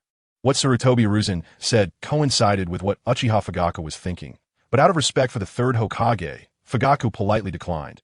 "Please don't say that. Konoha is thriving under your leadership." Shaking his head, Sarutobi Hiruzen expressed his current concerns about the next successor. Jiraiya and Tsunade had both clearly stated they would not participate in the Hokage election, and now only Orochimaru remained. As for Danzo, who had longed for the Hokage position for a lifetime, he was not even in Sarutobi Hiruzen's consideration. I think the Hokage election shouldn't be limited to my disciples. The ninja clans that have made outstanding contributions to Konoha should also be considered. Almost overwhelmed by this unexpected opportunity, Uchiha Fugaku, with his heart racing, continued to ask, "So, what you mean is, Fugaku, clan head, you can participate in the election for the 4th Hokage." With a moment of daze, the teacup in Uchiha Fugaku's hand fell to the ground. The sound of the cup shattering accompanied the warm tea spilling out. With disbelief in his eyes, Uchiha Fugaku began to doubt whether he was dreaming. Of course, this is just a ticket to participate in the 4th Hokage election. I cannot guarantee that clan head Fugaku will definitely succeed as the 4th Hokage. The Hokage needs not only the recognition and trust of the ninja clans and villagers, but also enough prestige and accomplishments. In the Third Great Ninja War, please let clan head Fugaku show the entire ninja world what is hidden under the Uchiha name. A hint of wariness flashed in Sarutobi Hiruzen's eyes, but it was quickly concealed. That hidden power. Uchiha Fugaku was completely inspired by Sarutobi Hiruzen's words.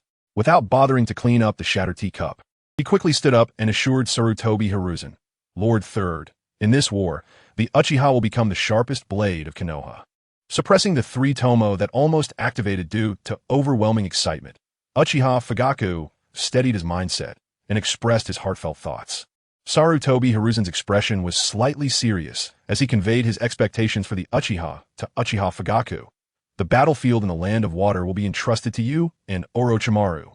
The arrangements for the Hokage election will depend on the comprehensive contributions after this great ninja war." Not forgetting the most important purpose of his visit, Sarutobi Hiruzen stood up from his seat and, with a hint of probing, asked, "Clan head Fugaku, I have a more personal question. Do you think there will be any Mangekyō-level ninjas appearing among the Uchiha now?" Mangekyō? In an instant, Fugaku understood Sarutobi Hiruzen's intention. "Lord Third, the incident with the rogue ninja Uchiha Bito will definitely not happen again. Even if new Mangekyō ninjas appear, they will only become a part of Konoha's strength. Clan head Fugaku, in fact, perhaps we are all trapped in a huge conspiracy." Sarutobi Hiruzen directly expressed his thoughts regarding the possible emergence of mysterious Mangekyō ninjas. "The future of Konoha is entrusted to you." After saying this, Sarutobi Hiruzen's expression returned to normal as he prepared to leave Fugaku's home. "Lord Hokage, the strength of the Uchiha is the strength of Konoha. You need not worry about this." Uchiha Fugaku turned to escort Sarutobi Hiruzen out of the reception room, walking ahead and opening the door next to the entrance for the visiting 3rd Hokage. "With that, I hope clan head Fugaku can let the Uchiha's reputation spread throughout the ninja world in this 3rd Great Ninja War." The 3rd Hokage slowly stepped out of Fugaku's home, hoping that the next meeting with clan head Fugaku would be at the 4th Hokage election ceremony. Even as he was about to leave, the 3rd Hokage did not forget to paint a grand vision for Fugaku once more. Lord Hokage." At that moment, Uchiha Makoto returned home holding Uchiha Itachi. Surprised to notice the visiting 3rd Hokage, Sarutobi Hiruzen smiled and nodded at Uchiha Makoto, glanced at Uchiha Itachi in her arms, then turned to bid farewell to Fugaku. "Then clan head Fugaku, I will take my leave now." Soon after, having accomplished the purpose of his visit, Sarutobi Hiruzen ended his visit to Fugaku. Watching the back of the 3rd Hokage as he left, Uchiha Makoto found it hard to believe. "Fugaku, did the Hokage personally come to visit?" Immersed in the joy of being a 4th Hokage candidate, Uchiha Fugaku let out a long sigh, trying to maintain his usual composure. "Yes, aside from the arrangements for the Uchiha." Fugaku paused for a moment, then quietly stated the follow-up, "I might become a candidate for the 4th Hokage." 4th Hokage candidate? Uchiha Makoto was already starting to doubt her own ears. "That's right, but the urgent matter is to gather the clan members. The clan meeting needs to be held in advance. I will inform all the 3 tomoe clan members about the 3rd Hokage's arrangements at the clan meeting." With a steady mindset restored, Fugaku could not care about lunch anymore and immediately prepared to summon the clan members for a special meeting in the afternoon. Chapter 53. Uchiha Izuna's sword technique, the transcription seal, is nothing special. With the help of Danzo's template, Uchiha Tetsu mastered this Mangekyō-level sealing technique as soon as he returned home, relying on his proficiency in sealing techniques. He took a big bite of the Ichiraku ramen he brought home, effectively solving both breakfast and lunch at once. Several high-level ninjutsu scrolls were spread out on the table in his home. Uchiha Tetsu wiped the soup that splashed onto the title transcription seal and let out a sigh of relief. The three tomoe in Uchiha Tetsu's right eye slowly spun and once again condensed into the shuriken-shaped Mangekyō Sharingan. The transcription seal gave him a new idea: to seal the power of the Mangekyō in an unconventional way. By using Kakashi's template's Kamui while loading Danzo's template, he sealed the Mangekyō's ocular techniques in his left eye through the transcription seal, setting the prerequisite for the transcription seal to be chakra activation for release. Even if he switched character templates, the ocular techniques sealed in his left eye would not disappear with the template change. Then, by switching character templates, he changed Umbu Kakashi into Danzo. This way, he could achieve a kind of double-eyed Mangekyō. After getting up from the chair, Uchiha Tetsu focused on the greenery he had revived with would release yesterday. While keeping his right eye's Mangekyō Sharingan activated, he infused his chakra into his left eye. As the three tomoe spun, the windmill-shaped Mangekyō Sharingan appeared in Uchiha Tetsu's left eye. Unlike the right eye, the Mangekyō in the left eye did not remain calm upon appearing. It immediately released the sealed ocular technique. Kamui caused a distortion in space to appear on the small sapling that Uchiha Tetsu had generated with would release yesterday, instantly tearing the sapling, which had weak life force, in half and transferring the torn part into the Kamui space. After using Kamui, the sealed ocular power was not completely exhausted. Thanks to the remaining ocular power, Uchiha Tetsu's left eye still maintained the pattern of the Kamui Mangekyō. However, if he released Kamui once more, the stored ocular power would be completely consumed, and the Mangekyō would revert to the three tomoe state. It would be better not to release the skeletal state of Susanoo before obtaining the eternal Mangekyō template. With the enhancement of Hashirama's cells, Uchiha Tetsu's current chakra reserves could fully support the release of Susanoo. However, Kamui and Koto Uematsukami are not paired Mangekyō, so it was naturally possible to only change to the rib and arm's initial form. But attempting to further release a half-formed Susanoo in its first or second stage would be too much of a strain. Moreover, the pressure of ocular power consumption would all fall on a single Mangekyō, which could easily damage his vision even with the enhancement from Hashirama cells and Danzo's template. Uchiha Tetsu retracted the double-eyed Mangekyō to three tomoe and sat back down in his chair after testing out the transcription seal version of Kamui. The disorganized piles of ninjutsu scrolls on the table were a bit of a nuisance. After taking a sip of the Ichiraku ramen soup, Uchiha Tetsu took out a sealing scroll from his ninja tool pouch. Unlike the small scroll he had received from Fugaku for casting lightning blade transformation, this one was a large scroll gifted to him by clan leader Fugaku, which had once contained 400,000 ryo. With experience in casting lightning blade transformation, reconstructing it with chakra and sealing away some useless scrolls was a piece of cake.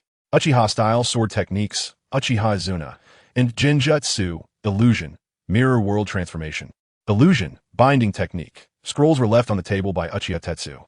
The rest, like the basic Uchiha-style throwing techniques, Orochimaru's essential ninjutsu, lightning blade transformation, and phantom body flicker technique, were stacked on top of the sealing scroll, temporarily deemed useless.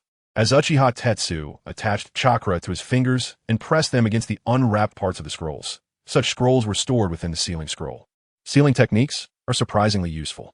Once finished, Uchiha Tetsu lifted the seemingly small sealing scroll with 2 fingers. In terms of weight, it was hard to tell that it contained a large number of items, which is no wonder it could be classified as strategic supplies.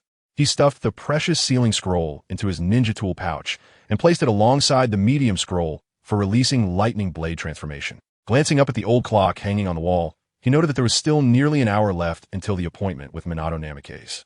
During this time, Uchiha Tetsu focused his attention on the genjutsu scroll on the table. Is this something from the human learning? Just after opening the complex genjutsu scroll gifted by clan leader Fugaku, Uchiha Tetsu decisively closed it upon seeing the intricate content. It was indeed a bit too much to grasp these 2 genjutsu in a short time. He might as well look at sword techniques from afar. Genjutsu? Not even a dog. Forget it. After all, practicality is there, so I'll learn it slowly when I have time. He stuffed the genjutsu scroll into the ninja tool pouch as well. Thanks to sealing technique, lightning blade transformation, sealing ninja tools in the scroll save a lot of space in the ninja tool pouch. Uchiha Izuna's sword technique. Just right. Besides the white fang sword technique, my mastery of the orthodox Uchiha sword technique is comparable to a ninja school student playing house. This is just enough to fill the gaps in my conventional sword techniques. When that second Hokage's disciple, Maruhoshi Kokai, guides me, I should be able to experience part of the feeling of fighting with a sword between Tobirama and Izuna during the Warring States period. Thinking of this, Uchiha Tetsu immediately unfolded the scroll of this sword technique and began to learn. After finishing the morning's classes, Uchiha Sasuke used the shadow clone technique to create a clone to take his place in school. For Sasuke, aside from practical assessments, the current curriculum at the ninja school felt like child's play, with basically nothing worth learning. Even if there was some important and urgent matter, the memories brought back after dispelling the shadow clone could be dealt with in time. This should be the place. Looking at the old temporary residence, Uchiha Sasuke felt a slight tremor in his heart. Why? Clearly possessing such powerful strength. Honestly, when clan leader Fugaku told him about Uchiha Tetsu's residence, it only left him with the impression of a temporary accommodation. He never expected it to be such an old place. Recalling the Uchiha Obito who approached him and informed him about the training ground arranged by Minato Namikaze, Uchiha Sasuke couldn't help but complain. Seriously, helping an old lady cross the street is clearly just a random excuse to shirk responsibility. In the end, it's still me who has to notify. Taking a deep breath, Uchiha Sasuke knocked on the old wooden door in front of him. It's almost time for my appointment with Senior Minato. Chapter 54. Knowing the pain of the past land of Earth, Iwagakure. A small figure sat dazedly in the Tsuchikage's office, from a frown on his face. It was clear that confusion and anxiety were growing and amplifying within him. The kaleidoscope. Every time he saw news about the Uchiha and the kaleidoscope, the third Tsuchikage, Inoki, would inevitably recall that desperate day. In his youth, while following the second Tsuchikage, he had a meeting with that legendary ninja. It was also the first time Inoki had seen the legendary kaleidoscope Sharingan and the third power it contained, Susanoo. The reason this Tsuchikage, who had experienced the First and Second Shinobi World Wars, was so anxious was none other than the news regarding the kaleidoscope Sharingan. The third Kazekage publicly claimed he was assassinated by Konoha and was severely poisoned while making extremely harsh demands of Konoha. If Konoha did not meet their demands, the consequences were simple. Sunagakure and Konoha would go to war. Is Chiyo getting old and confused? How dare he take the lead? Both Kumogakure and Iwagakure had tacitly prepared for a full-scale outbreak of the Third Shinobi World War, especially Kumogakure. Recently, in a small-scale conflict with Konoha, even the perfect Jinchuriki Killer Bee and the next-generation Raikage were used, a combination capable of sparking a war. If it weren't for Minato Namikaze, who inherited the Flying Thunder God technique from the second Hokage, promptly stopping the escalation, the Third Shinobi World War would likely have already begun. In this battle, Minato not only gained some fame in the shinobi world by leveraging the name of the AB brothers, but also somewhat suppressed Kumogakure's arrogant ambition to instigate the Third Shinobi World War. Originally, it was expected that those from Kumogakure would provoke war against Konoha, but if it were Sunagakure, which was comparatively weaker, that would not be impossible either. Following the usual procedure, with Sunagakure taking the lead in declaring war, Iwagakure had already prepared for the related matters of going to war with Konoha. But problems arose as well, which was one of the reasons Inoki was hesitant about the situation. Who exactly is the kaleidoscope ninja? According to the information coming from Sunagakure, the Uchiha might have a new kaleidoscope ninja. Countless suitable candidates from the Uchiha clan flashed through Inoki's mind, finally settling on A3 Tomoe ninja who was of the right age to awaken the kaleidoscope. Is the current clan leader of the Uchiha clan a ninja who has awakened the kaleidoscope Sharingan? As one of the few ninjas in the shinobi world who had truly witnessed the despairing power of Uchiha Madara, Inoki would never underestimate any news related to the kaleidoscope, even if it might just be a random excuse fabricated by Sunagakure to declare war on Konoha. Lost in memories, the images of that day resurfaced in Inoki's mind. The sense of despair brought by Uchiha Madara was an indelible shadow in his life. There are no alliances. Before the power of Konoha, you just need to submit. With the absolute disdain of a superior, Uchiha Madara, wearing a Konoha forehead protector, didn't he even continue to reply to his thoughts. In an instant, the three black tomoe in Madara's eyes transformed into a peculiar and mysterious pattern. A power far beyond Inoki's imagination erupted along with Madara's overwhelming chakra. A power that transcended Inoki's understanding of ninjutsu appeared out of nowhere. The powerful force even caused the wooden structure behind him to collapse. Inoki vowed that the blue half-body Susanoo was absolutely the most mysterious and overpowering ninjutsu he had ever seen. The power of the gods, Susanoo. Coming back to his senses, Inoki, drenched in cold sweat from the oppressive feeling of despair in his memories, began to re-evaluate himself. In the empty Tsukikage office, Inoki softly spoke, as the Tsukikage leading a Wagakure. I cannot remain stagnant. The small figure in the chair turned his body, raising his head to look out the window at the villagers moving among the layered rock walls. Desolate, the rocky walls with only a few scattered trees constituted the current Iwagakure. It was also the most common landscape in this stubborn nation of the Land of Earth, an environment that all villagers of the Land of Earth could never escape in their lives. Not just for me. Wiping away the cold sweat from his forehead, the third Tsukikage spoke in an extremely calm tone, for all the villagers who believe in me, and for the future of a Wagakure.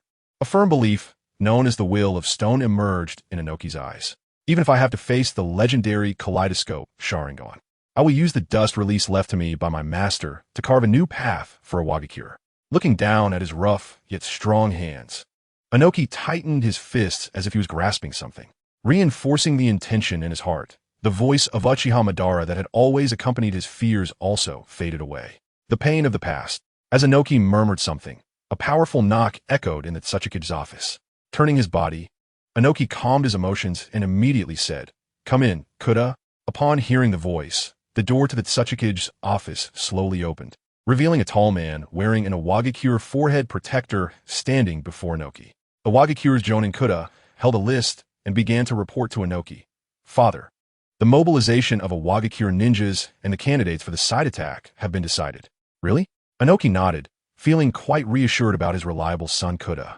Have the candidates for swiftly eliminating Konoha's patrol and reconnaissance personnel been determined in case of formal war? Upon hearing Inoki's question, Kuda immediately called out to the four outside. You four, the Tsukikage wants to see you. A rhythmic sound of footsteps echoed outside the Tsukikage's office. The leading Iwagakure ninja pushed open the door and was the first to enter the office of the third Tsukikage. Wow.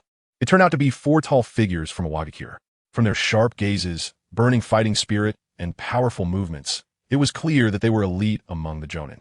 Each one had practiced body techniques. Each had their unique earth release, and their chakra manipulation was truly impressive. Among them, the Jonin Wanya mastered secret ninjutsu, earth release, rock fist technique, earth release, rock style technique. These could bring endless fear to enemies on the battlefield. Tsuchikage-sama. Most of those assigned to patrol and gather reconnaissance intelligence are Chunin and genin. Instantly resolving them is no problem for the four of us. The muscular Jonin Wanya said. In a Wagakure, where the concept of ninja clans does not exist, they possessing elite Jonin strength, held a status comparable to Konoha's Hyuga Hizashi and Uchiha Fugaku. Really? The third Tsukikage smiled with relief and said, I am sure there will be no problem in entrusting this task to you. Chapter 55. Do we need Sensei Minato to point out your mistakes? In a regular training ground in Konoha village, the three who had been waiting there were starting to feel a bit impatient. Was something unexpected happening? Sensei Minato usually wouldn't be late. The brown-haired girl said with a worried expression, her brown eyes filled with concern for their teacher. It should just be an ordinary delay. The nin wearing a jacket with the Uchiha clan emblem and goggles quickly took over from Noara Rin's words, reassuring her. What could possibly go wrong in the village? Besides, Sensei Minato's strength is formidable. The silver-haired ninja, with half of his face covered by a mask, sighed and then gave a deadpan stare at Uchiha Itachi, who was still chatting casually with Noara Rin. Not everyone has such a shallow sense of time as you do. Following that, Hatake Kakashi glanced at the flying thunder god mark that was already engraved on the training post. He could instantly arrive here if he wanted to. This indicated that Sensei Minato was dealing with something and hadn't sent anyone to notify them, meaning he believed he could resolve the matter quickly. After turning around and slowly stepping away from the post, Hatake Kakashi laid out his thoughts. I think this is related to the reason he gathered us. We just need to wait a little longer. Leaning against a tree on the outskirts of the training ground, Hatake Kakashi quietly awaited the arrival of Minato. Uchiha Itachi, somewhat unconvinced by Kakashi's reasoning, didn't loudly refute it, but instead quietly complained. How could that be impossible? Kushina sensei is just the type to be carefree and have a weak sense of time. Isn't it common for couples to pick up each other's bad habits after falling in love? Before Uchiha Itachi could finish his words, Hatake Kakashi shot him a deadpan look and pointed behind him. Could it be? A sense of crisis immediately emerged in Uchiha Itachi, and as his body gradually stiffened, He turned to look behind him. Kushina, sister, what are you doing here? Seeing the familiar red-haired woman behind him, Uchiha Obito forced a smile that was worse than crying. A somewhat embarrassed Uzumaki Kushina punched Uchiha Obito on the head. Don't casually speculate about adult matters. I was wrong. Kushina-sensei definitely didn't T-pass any bad habits to Sensei Minato. Although there were some things that Kushina was unaware of. The quickly kneeling Uchiha Obito temporarily escaped a disaster. Sister Kushina, the lunch you made last time was really delicious. Thank you. The day before yesterday morning, Uzumaki Kushina had prepared 4 bento boxes early in the morning to assess those troublesome kids and carried them in a tote bag. However, unexpected events occurred during the assessment. And after Minato intervened, Uzumaki Kushina was naturally taken to the Hokage's office. Although somewhat reluctant, under the stern prohibition of the 3rd Hokage, Uzumaki Kushina voluntarily gave up her role as a guiding teacher. Just as she was troubled about what to do with the bento in her hands, Minato proposed a solution. Kakashi and the others are still on a mission, and they probably haven't had lunch yet. Do you want me to help you deliver it? Thus, that day, Minato's team received a homemade lunch from Kushina-sensei. Unexpectedly, her bento was even recognized by Rin, prompting Uzumaki Kushina to immediately open her arms and hug Noera Rin. Such a lovely child, so adorable. Caught off guard, Noera Rin, being warmly embraced by the enthusiastic Uzumaki Kushina, was somewhat at a loss. After hugging Rin for a long time, Uzumaki Kushina reluctantly released the child. Sister Kushina, do you know why Sensei Minato hasn't come yet? Once released, Noera Rin immediately inquired about Minato from Uzumaki Kushina. Sure enough, from her thoughtful expression, Rin understood she had asked the right person. After a while, Uzumaki Kushina relayed what she knew, because Obito only contacted Shursui. Sighing, Uzumaki Kushina continued, to prevent any issues. Minato personally went to look for Shursui and Itachi. You can't blame me. There really was an unexpected situation at that time. Uchiha Obito hurriedly waved his hands, but didn't specifically explain the type of unexpected event. So, are we supposed to battle and guide those 2 newcomers this time? With no visible expression under his mask, Hatake Kakashi, maintaining his deadpan look, asked, as for guidance and strength, the 3 of you combined are still not qualified. How could that be? No matter how talented Shursui is, Kakashi should be stronger than him, right? Uchiha Obito smiled and shared his understanding of Uchiha Shursui's strength. And what about that Uchiha Itachi? A Uchiha of equal strength in the ninja school, even if he graduated and became a nin for a while. How strong could he get? If I activate my Sharingan, not to mention Shursui, even Kakashi. Uchiha Obito began to fantasize about his strength skyrocketing after activating the Sharingan. At that moment, the flying Thunder God mark on the training post immediately lit up. Sorry, there was an unexpected situation while searching. Releasing his grip on the 2's sleeves, Minato joined his hands in apology. At that moment, the 2 Uchiha ninjas who arrived with his flying Thunder God technique also appeared before Minato's team. Now that everyone is here, we should be able to start the practical drill. Minato directed his gaze towards Uchiha Itachi and Uchiha Shursui. If you're ready, please use any means you can think of to attack me. I will point out all the potentially fatal mistakes you could make on the battlefield. Unlike Uchiha Shursui, who was poised and ready, Uchiha Itachi appeared somewhat distracted. It wasn't for any other reason, but because the last 10 pieces of the eternal Mangekyō Sharingan seemed to be within reach. Starting limited time, event dungeon, peak showdown, powerful ninjas arrive. The AB brothers, perfect Jinchuriki, just in time to test the suppression of tailed beasts by wood release. Looking at the Shimura Danzo template loaded onto himself, a wicked thought floated into Uchiha Itachi's mind.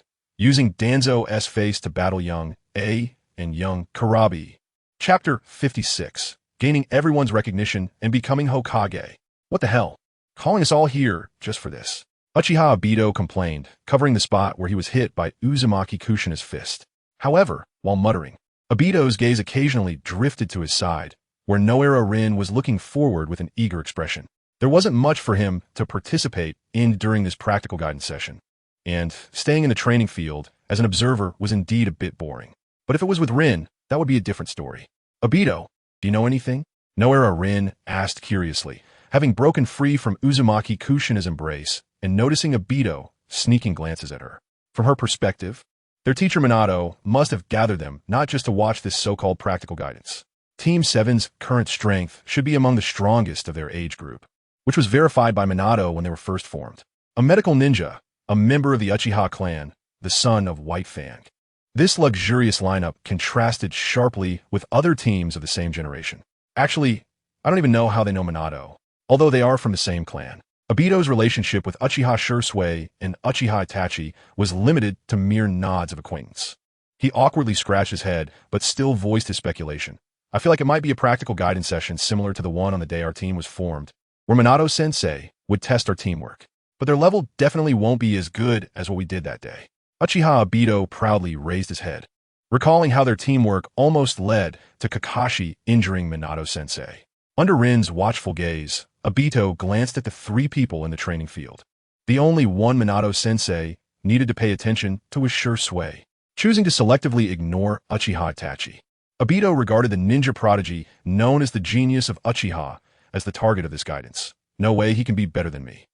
Just as Obito was lost in thought, a strong pair of hands suddenly approached his head and swiftly ruffled his spiky hair. Don't touch my hair. The surprise attack from Uzumaki Kushina left Obito's hair in disarray. To maintain his image, he quickly reached up to fix his carefully styled hair. With a smile, Uzumaki Kushina patted Obito on the shoulder and said slowly, "Don't say that. Itachi's strength is quite impressive. Don't underestimate anyone due to stereotypes." I think this is also something Minato wants to teach you today. Propping her chin up with her right hand, Uzumaki Kushina continued lecturing Obito. I know. After fixing his hair, a somewhat displeased Obito muttered, "No way he can be stronger than Kakashi. Maybe they'll change your perception of lower ninjas." Uzumaki Kushina teased, ruffling Obito's hair again with a knowing smile.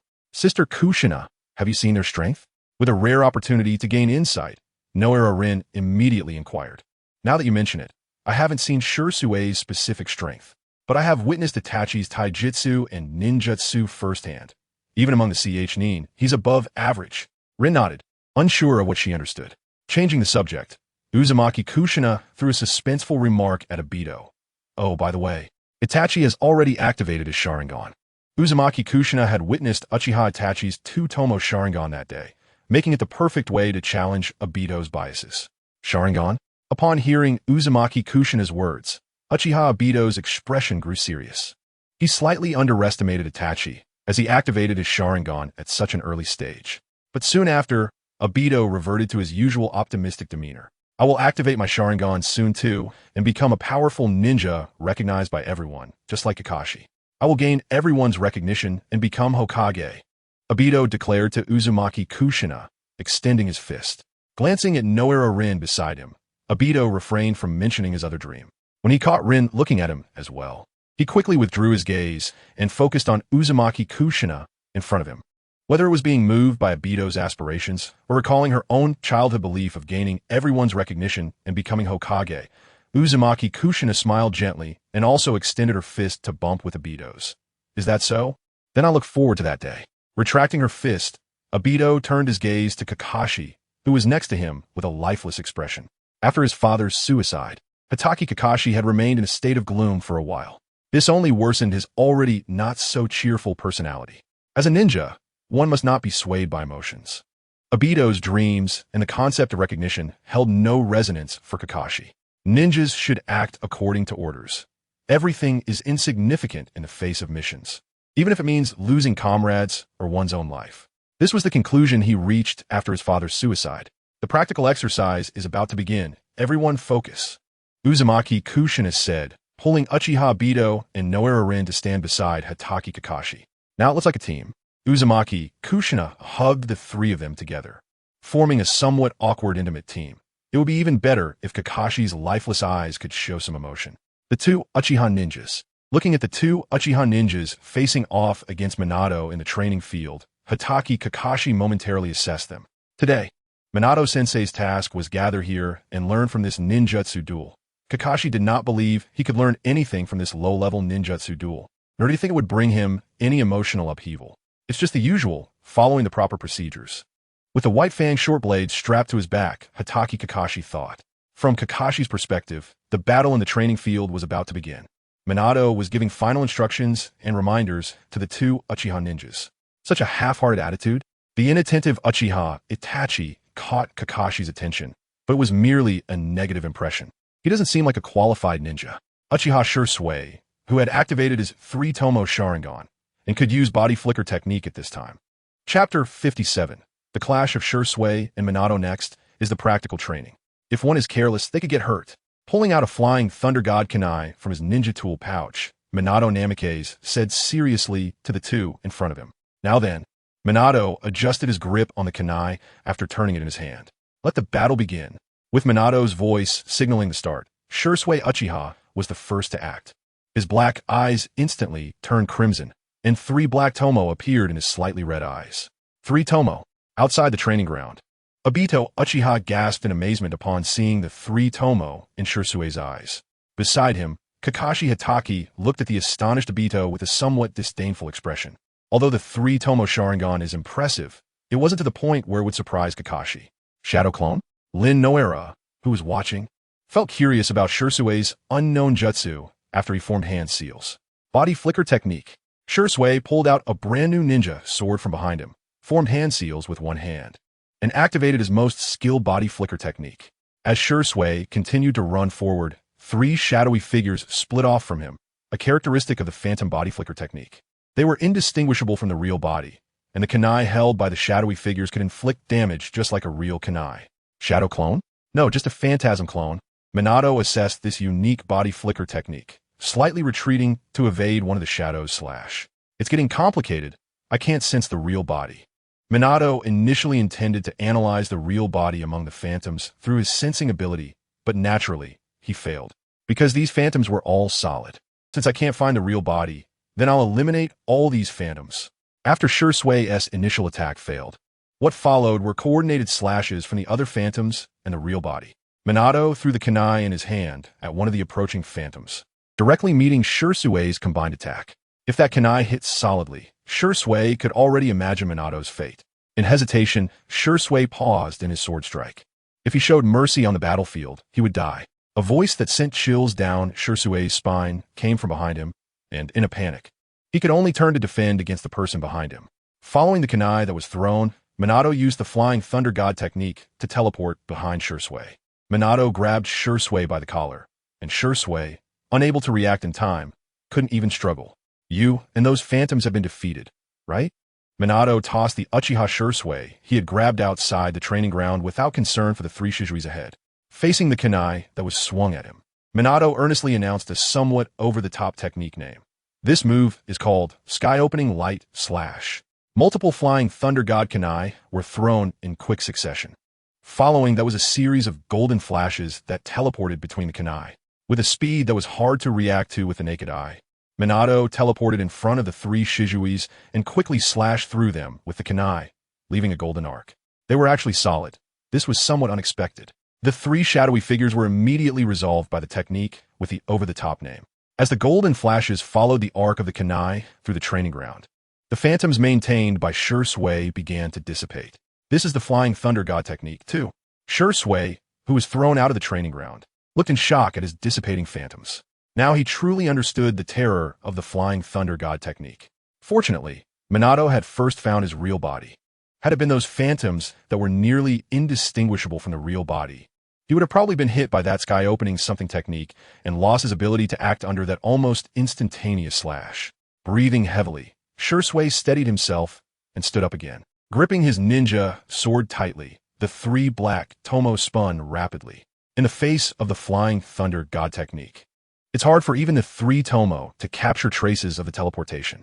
Remembering Minato's lesson of do not show mercy, Shursui activated an advanced jutsu that complemented his body flicker technique.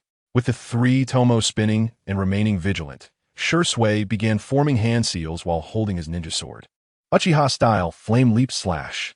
Red flames instantly appeared on the brand new ninja sword. By attaching fire release chakra, the ninja sword transformed into a flame blade, and as he swung it, it exhibited characteristics of wind-style jutsu. Using the 3 tomoe Sharingan, Shursui detected the kunai approaching from the side. The crisp sound of metal clashing immediately rang out. With the dynamic vision of the 3 tomoe, Shursui easily blocked multiple flying thunder god kunai that were thrown at him. Over here, the 3 tomoe Sharingan quickly marked the position of the flying thunder god kunai on the ground. The speed at which the flying thunder god mark lit up was too fast. Shursui could only rely on anticipation and a bit of luck. The flaming ninja sword immediately slashed toward the marked kunai. The blonde male in a ninja uniform teleported to this spot using the mark on the kunai. What came into Shirsue's view was Minato, who looked somewhat surprised. Very good. Minato gave a high evaluation to this student who had reacted and properly handled his attack. But, have you truly accounted for all my flying thunder god marks? Before the flaming ninja sword could reach his body, Minato once again disappeared from his original position using the flying thunder god technique. How is that possible? Are there still kunai left unaccounted for? Anxiously, Shisui looked around, trying to find Minato's position. Losing focus on the battlefield is not a good habit.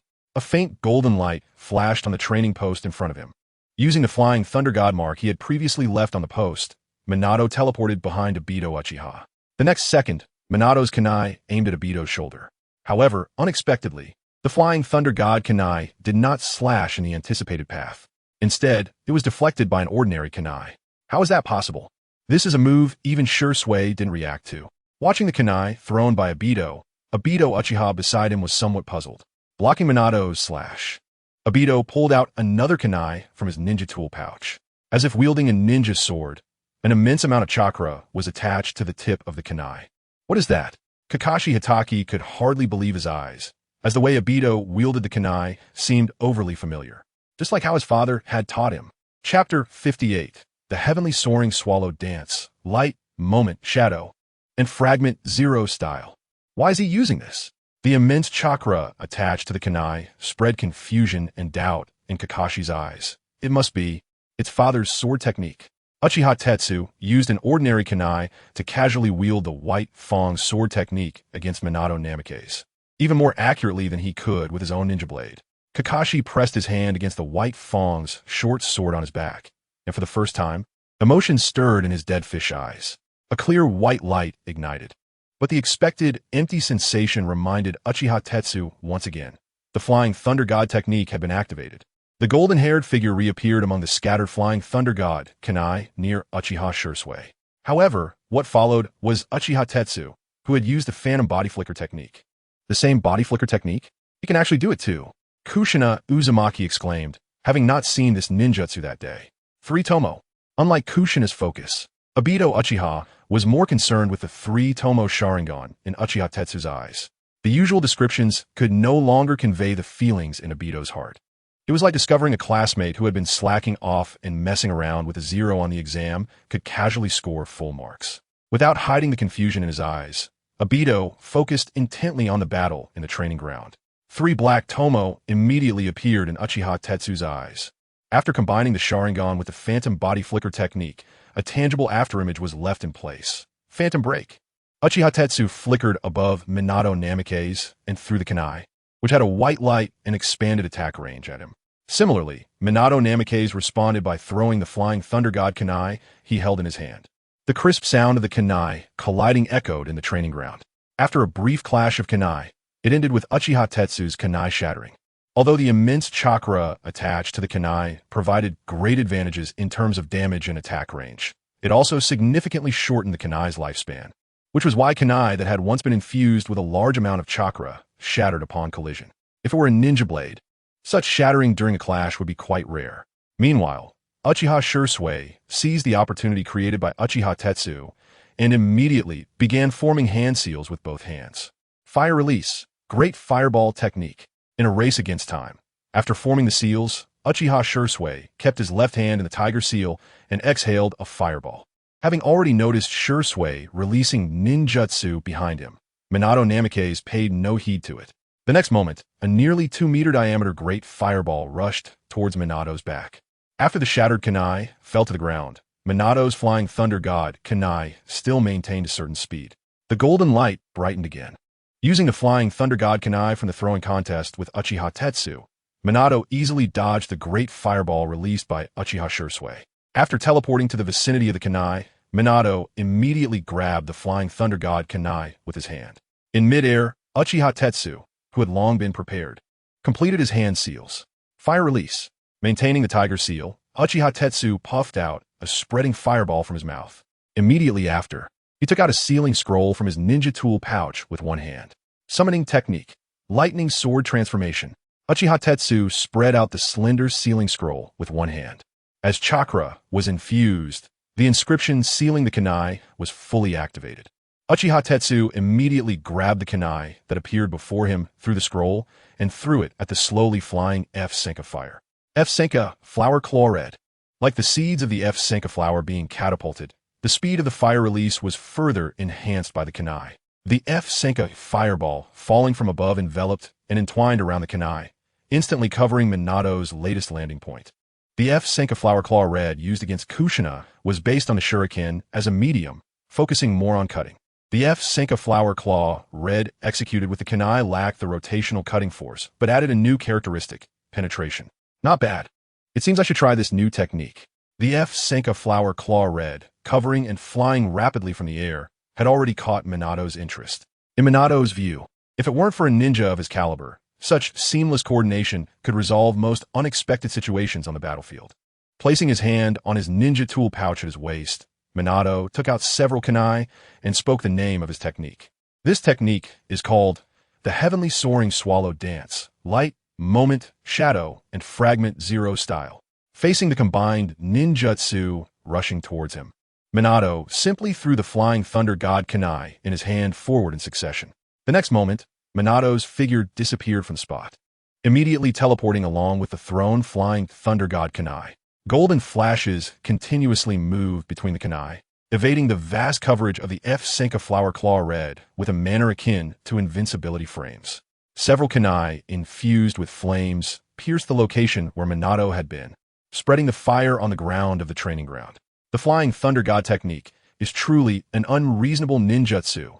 Watching Minato easily dodge this large area-covering ninjutsu after throwing several Flying Thunder God kunai, Uchiha Tetsu silently marveled in his heart. Amazing!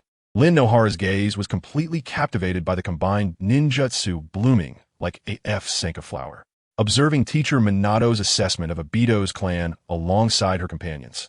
She unexpectedly witnessed such a powerful and dazzling ninjutsu. It completely overturned Lin's impression of Uchiha Tetsu from ninja school. Powerful, unknown, familiar yet with a touch of incomprehensible strangeness. This was her new impression of this classmate she had a nodding acquaintance with. That's a bit exaggerated. Seeing the F Senka flower claw red released by Uchiha Tetsu after using Phantom Break to pause in the air, Obito, who wanted to say something, ultimately remained silent. Although Obito had already mastered basic fire release techniques like the Great Fireball, and he was considered strong among his peers, in comparison to Uchiha Tetsu, all of it seemed somewhat dull. Even the rival Obito had always wanted to surpass, Kakashi Hitaki, would find it difficult to gain an advantage under the support of the 3 tomoe-enhanced body flicker technique. Kakashi Itachi had completely lost interest in watching the battle before him. He just wanted to ask Uchiha Tetsu in person where he had learned his sword techniques after this practical exercise was over. As Minato Namikaze, who had landed smoothly from the air and was recollecting the Flying Thunder God kunai, brushed against the flames that grazed his clothing. The strength displayed was quite considerable. It would be a pity if the assessment ended here. Minato waved the Flying Thunder God kunai in his hand, expressing his thoughts. If you can withstand my ninjutsu for 3 minutes, then, looking at Uchiha Tetsu, Minato continued, Tetsu, I will personally help you apply for your Chunin exam qualification with Lord Hokage. Shursui and Itachi's F Senka flower claw red have slight differences. Shursui pierces with kunai, while Itachi uses shuriken for cutting. Chapter 59. Danzo's new plan regarding Itachi's Chunin exam qualification. With a serious expression, Uchiha Shursui clenched his hands, holding the brand new ninja sword upright against his chest. Although he had not yet graduated from the Ninja Academy and did not qualify for the Chunin exam, Uchiha Shursui still gleaned some information from the few words of Minato Namikaze. A spark of fighting spirit ignited in Shursui's eyes, and the tomoe in his Sharingan began to spin. He absolutely could not miss this opportunity to help the friend who had guided him. Now, let the second battle begin. Minato's voice rang out from the front, and the 2 figures in the training ground simultaneously activated the body flicker technique. Body flicker technique. Uchiha Shursui and Uchiha Itachi's Sharingan opened at the same time, leaving behind a trail of blood-red light as they moved at high speed. Wow, beautiful? Rin Noara was momentarily at a loss for words, unsure how to describe the mesmerizing Sharingan moving within the training ground. The jewel-like, exquisite tomoe of the Sharingan seemed to possess an unusual magic, captivating Rin as she watched the highly entertaining battle unfold. Uchiha Itachi quickly surveyed his surroundings with his Sharingan, especially the kunai that Minato had scattered on the ground. To be safe, upon seeing Shursui engage in a sword fight with Minato, Itachi began forming hand seals from behind. Snake, horse, monkey, boar, horse, tiger. Fire style, fireball jutsu. After a brief moment of charging, Itachi turned and released a 2-meter diameter fireball towards the location of the Flying Thunder God kunai. After sealing one of the landing spots of the Flying Thunder God technique with a blazing fireball, Itachi immediately moved forward to assist Shursui in a melee assault against Minato.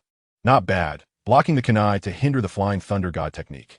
After dodging Shursui's slash, Minato praised Itachi's actions. With a flick of his wrist, he deflected Shursui's side slash with the kunai, causing sparks to fly from the clash of the ninja sword and kunai. During the standoff, Minato noticed Itachi running towards him. Uchiha style, sword leap flame. Realizing that conventional methods could not effectively harm Minato, Shursui immediately unleashed a body technique that expanded his attack range. As Chakra flowed into the ninja's sword, flames ignited around it, just as before. The Crimson Fire immediately provided Shursui with a new means of attack. As Shursui had anticipated, upon the emergence of flames on the ninja sword, Minato instantly ceased the clash between the short kunai and the ninja sword. I see, but the speed is still not fast enough. Minato sidestepped and delivered a kick that sent Shursui, who was holding the ninja sword, flying away. Immediately after, Itachi, while running and forming hand seals, approached Minato. Fire style, Great Dragon Fire technique. After completing the hand seals, Itachi used the B-rank fire technique he had copied from Shursui. Seeing this, a steady Shursui also began to form hand seals. After a moment of hesitation, Shursui chose to release the same ninjutsu as Itachi. After completing the hand seals, he puffed out his cheeks and directed the Great Dragon Fire technique at the shadow ahead. Fire style, Great Dragon Fire technique. 2 dragon-shaped fire techniques surged toward Minato from both the front and rear, although he could have used the Flying Thunder God technique to escape at any moment. Looking at the 2 fire techniques of similar size and shape, Minato decided to use a different ninjutsu that was more suitable for the current situation. Without a moment's hesitation, Minato threw a Flying Thunder God kunai towards the Great Dragon Fire technique, released towards Shursui, and immediately positioned the kunai in front of his chest. Flying Thunder God, Guiding Thunder. By using the kunai inscribed with the technique's formula, a black space-time barrier expanded in front of Minato. If the conventional Flying Thunder God could achieve teleportation of objects, then the Guiding Thunder allowed objects to teleport on their own. When the Great Dragon Fire technique made contact with the black space-time barrier, it immediately merged and vanished into thin air. Subsequently, a ninjutsu mixed with space-time fluctuations was transmitted to Shursui using the kunai Minato had thrown earlier. It was transmitted here. Having never witnessed the derived technique of Flying Thunder God, Guiding Thunder, even though Shursui was mentally prepared for space-time ninjutsu, he was still shocked by the sudden appearance of the Great Dragon Fire technique in front of him. The 2 Great Dragon Fire techniques, similar in aura, collided in front of Shursui, instantly generating a sizable explosion. Although the 2 techniques were remarkably similar, there was a tremendous difference in the chakra quality sustaining them. With the help of Hashirama's cells from Danzo's template, Itachi's chakra quality had dramatically increased compared to before. In the very first moment of collision, Itachi's Great Dragon Fire technique overwhelmed Shursui's and rushed towards him at an even faster speed. Caught off guard, Shursui, who was in the middle of forming hand seals, had not anticipated such an occurrence. After all, just yesterday, Itachi's Great Dragon Fire technique had been on par with his own. Well, I guess this is where it ends, right? Shursui felt someone grab his collar from behind, and the scene before him changed rapidly. Stunned, Shursui found himself standing still, his body tingling as confusion washed over him. It was when we first fought that I left the Flying Thunder God mark on your clothes. Minato displayed the Flying Thunder God mark on Shursui's back, then said, "So let's end it here for today. I will apply for the Chunin exam qualification." After speaking to the 2, Minato turned and walked towards the watching Team 7. Wait. Kakashi Hatake immediately dashed towards Itachi. However, due to Itachi using the body flicker technique while leaving in some distance, he couldn't intercept Itachi and temporarily suppress his thoughts about asking about the white fan blade technique. He will participate in the Chunin exam. After calming himself, Kakashi silently made a decision in his heart. In the forest, Uchiha Itachi, who had hurriedly left the training ground, fell into deep thought, because he seemed to be lost. Since it was Minato who used the flying thunder god technique to bring him to this training ground, Itachi sat down, looking at the almost identical forest. However, the training ground was in the village, and as long as he found a landmark building, he could determine his direction. Since that's the case, opening the Hokage mobile game with his mind, Itachi found the peak showdown in the time-limited dungeon. Looking at the character page featuring Danzo Shimura's face, a sense of dark humor appeared in Itachi's mind. The most mysterious organization in Konoha, Danzo Shimura, the leader of Root, and the mysterious ninja who implanted the Mangekyō Sharingan under Danzo, Kakashi Hatake. He shifted his gaze to the 90-piece, eternal Mangekyō Sharingan Sasuke. Lastly, there's the current clan leader of the Uchiha, the Mangekyō ninja, Uchiha Fugaku. Chapter 60. Intercepting the AB combination, Shimura Danzo Land of Lightning, Cloud Hidden Village. A two-person team was on their way to execute a training mission. Among them, a young ninja wearing sunglasses and carrying two ninja swords appeared particularly excited compared to his calm companion, traveling with his older brother, while the headband-wearing Killer Bee exclaimed rhythmically, quickening his pace. Accompanying the perfect Jinchuriki Killer Bee was none other than the current AB combination, the candidate for the next Reikage, the young EI. Together for training, even if they fail, they are happy maintaining his rap tone. Killer Bee energetically repeated his self-created rap to EI while on the move. Throwing all worries behind you. Just shake it off. Although he was out training with his brother, for Killer Bee, it felt more like gathering material for his rap. My rap is now filled with passion, big brother. Don't get too carried away. Think about the battle with Minato. EI frowned and scolded loudly, emphasizing that they must master the advanced lightning release, Thunderblade, in this training mission. Since battling Minato, EI had developed a deeper obsession with faster new techniques. Even though his speed was already quite fast with the aid of lightning release chakra, it still lacked in comparison to flying thunder god ninjas. Next time it won't be a tie. I must defeat him at the fastest speed. Big Brother's preaching was as strong as ever after nodding in agreement. Killer Bee seamlessly incorporated his rap into his response. Already accustomed to Killer Bee's style, EI slightly reminded him while speeding up, "Keep up with me, Bee." The powerful lightning release chakra instantly enveloped EI, more than doubling his speed. "Okay, Big Brother." Hearing EI's reminder, Killer Bee also quickened his pace. However, compared to EI, who had entered lightning release chakra mode, Killer Bee was still slightly slower. This was also related to his hidden new ultimate technique, which was still in training. Keeping up with EI in lightning release chakra mode required a speed that was difficult for the naked eye to perceive, needing the advanced power to effectively utilize the advanced lightning release, Thunderblade. Killer Bee's tailed beast cloak state just happened to meet this condition. In the land of lightning, one cannot recklessly display tailed beast transformation, so Killer Bee could only do his best to chase after EI's figure wrapped in lightning release chakra. Fortunately, EI slightly slowed down, ensuring that Killer Bee wouldn't fall behind during their journey. Sudden deceleration is quite dangerous, Big Brother. At some point, the lead, EI, suddenly halted his rapid movement, but the lightning release chakra around him showed no signs of weakening. The two descended quickly, standing on a stone platform. The two ninjas from Cloud Hidden Village had not reached their training destination, but had stopped at a notable place along the way, Cloud Thunder Gorge. After the death of the third Reikage, EI would confine Killer Bee to Cloud Thunder Gorge. Uchiha Sasuke, who joined the Akatsuki, also actively went to Cloud Thunder Gorge to battle Killer Bee while capturing the Eight Tails. Up until the eve of the Fourth Great Ninja War, Cloud Thunder Gorge remained the main area of activity for the Eight Tails Jinchuriki, Killer Bee. Big Brother? Killer Bee, who had gradually become serious, stopped his rhythmic rap tone, seeming to realize something as well. "Bee, get ready for battle." EI's expression was grave as he stared intently at a mysterious figure on the platform ahead, under the signature dark clouds and thunder of the land of lightning. This level of chakra presence, fully aware of the seriousness of the situation, EI flexed his fists wrapped in lightning release chakra. Who leaked the information? Unannounced, someone had infiltrated the land of lightning, obtained the activity path of the Eight Tails Jinchuriki Killer Bee, and made a preemptive interception. This caused a shadow of gloom to rise in EI's heart, though he did not show it on the surface. Coming without prior notice, do you intend to give the land of lightning an explanation? The mysterious figure in the shadows stepped forward, gradually revealing his true identity before EI. A visitor from the land of fire, Shimura Danzo.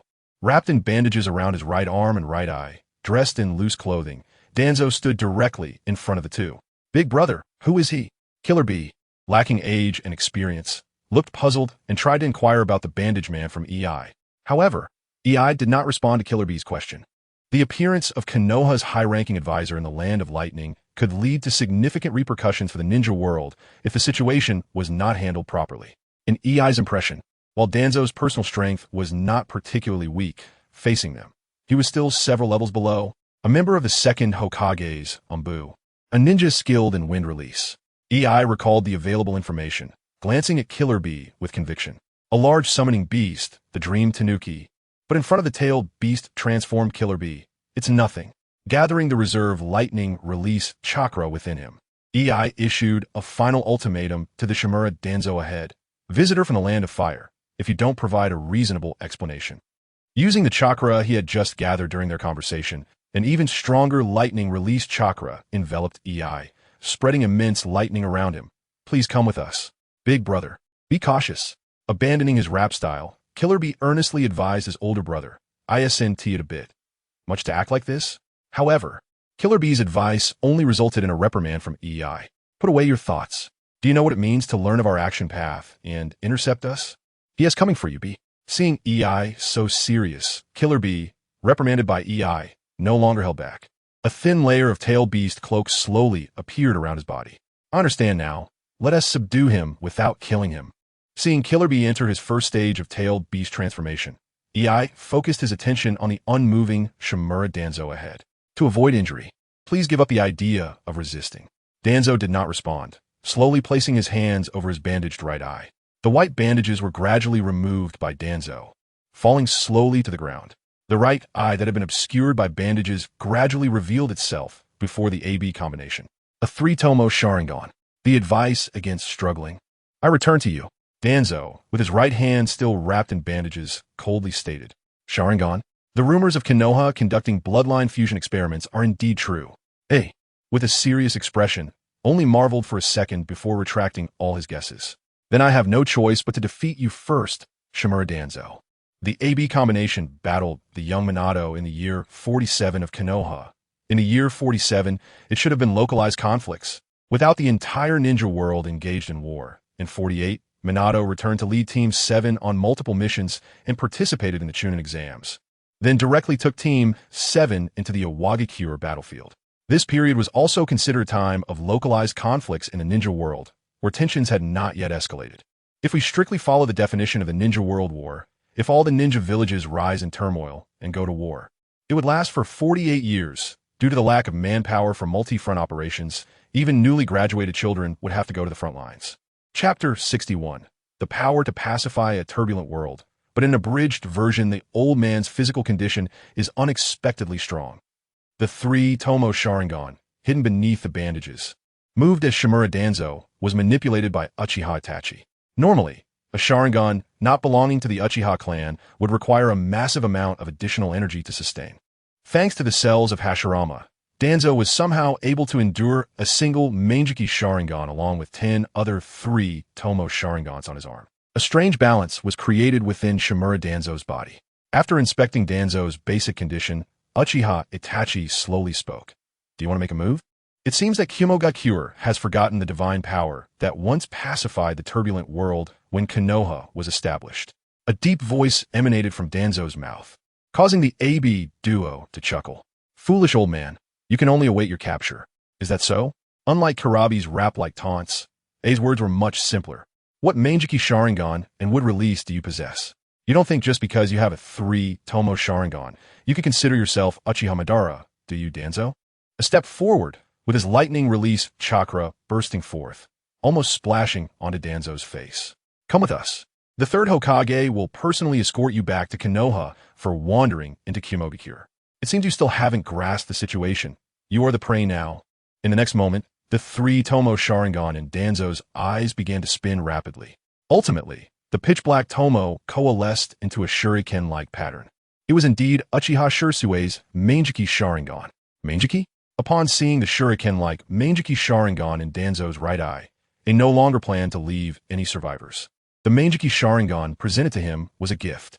Now all that was needed was to control the force and not destroy this legendary, while killing Danzo. Don't look at his eyes. Don't injure his head.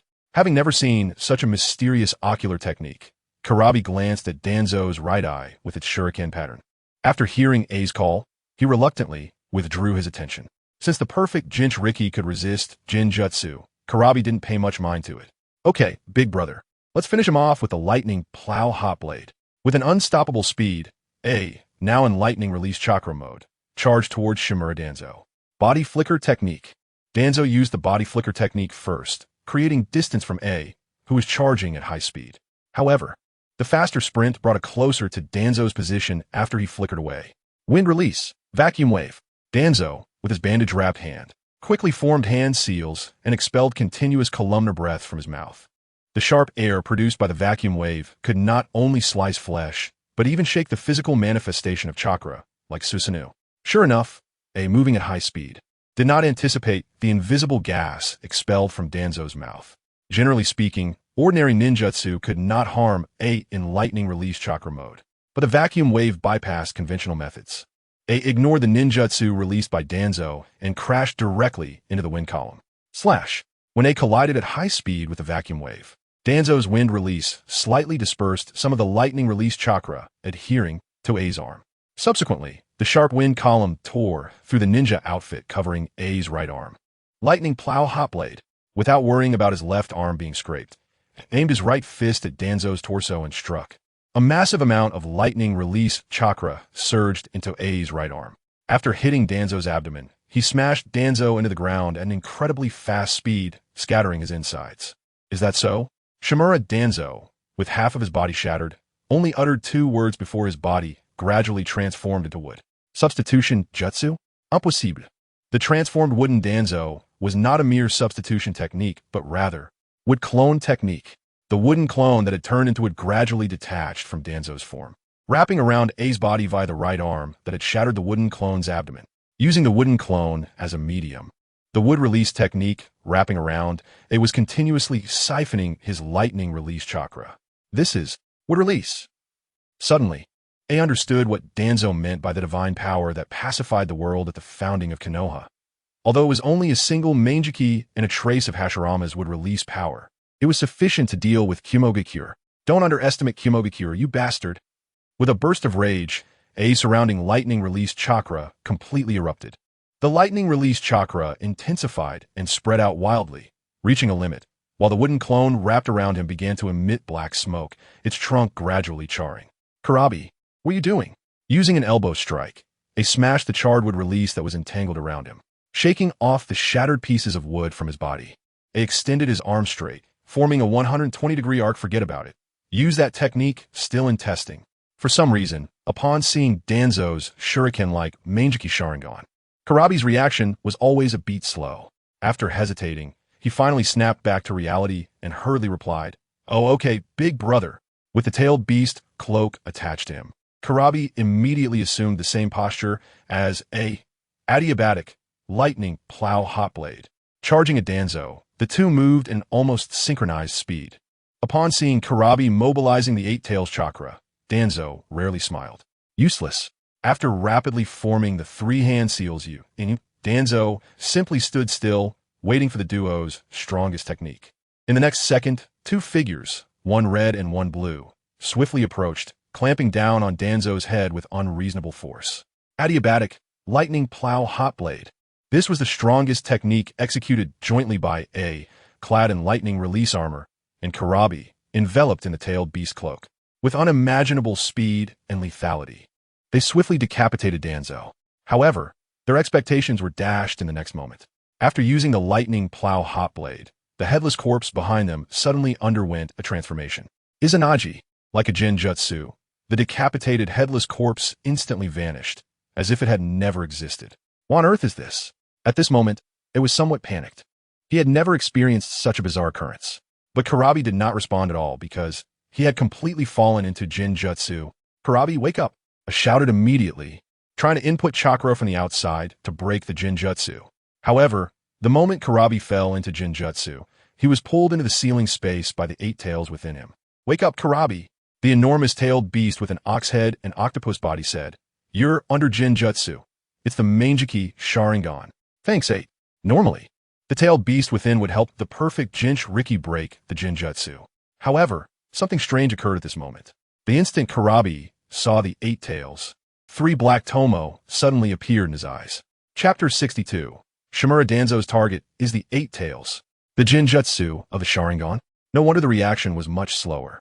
Using the reflection on the ground of the ceiling space, through his sunglasses, Killer Bee saw 3 black tomoe in his right eye. Little 8. Is it a genjutsu even you can't break? Killer Bee directly took off his sunglasses and squatted down to examine the red Sharingan through the water-stained ground. So that's how it is. No wonder I didn't directly enter the state of being controlled by genjutsu.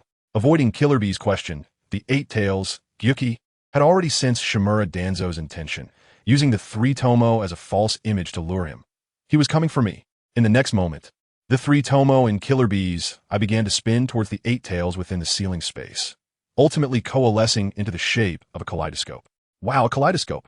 As the 8 tails thought, Shimura Danzo, using Killer Bee as a medium ensnared in genjutsu, anticipated that he would pull Killer Bee into the ceiling space to help him break the genjutsu. Then he planned to use the genjutsu of the kaleidoscope Sharingan to try to control him into rampaging.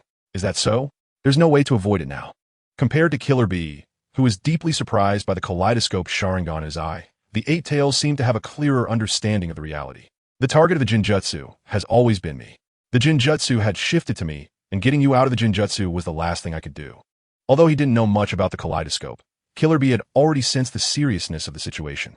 In the past, even when he fell into high-level genjutsu, the 8 tails inside him would timely awaken and help him break the genjutsu.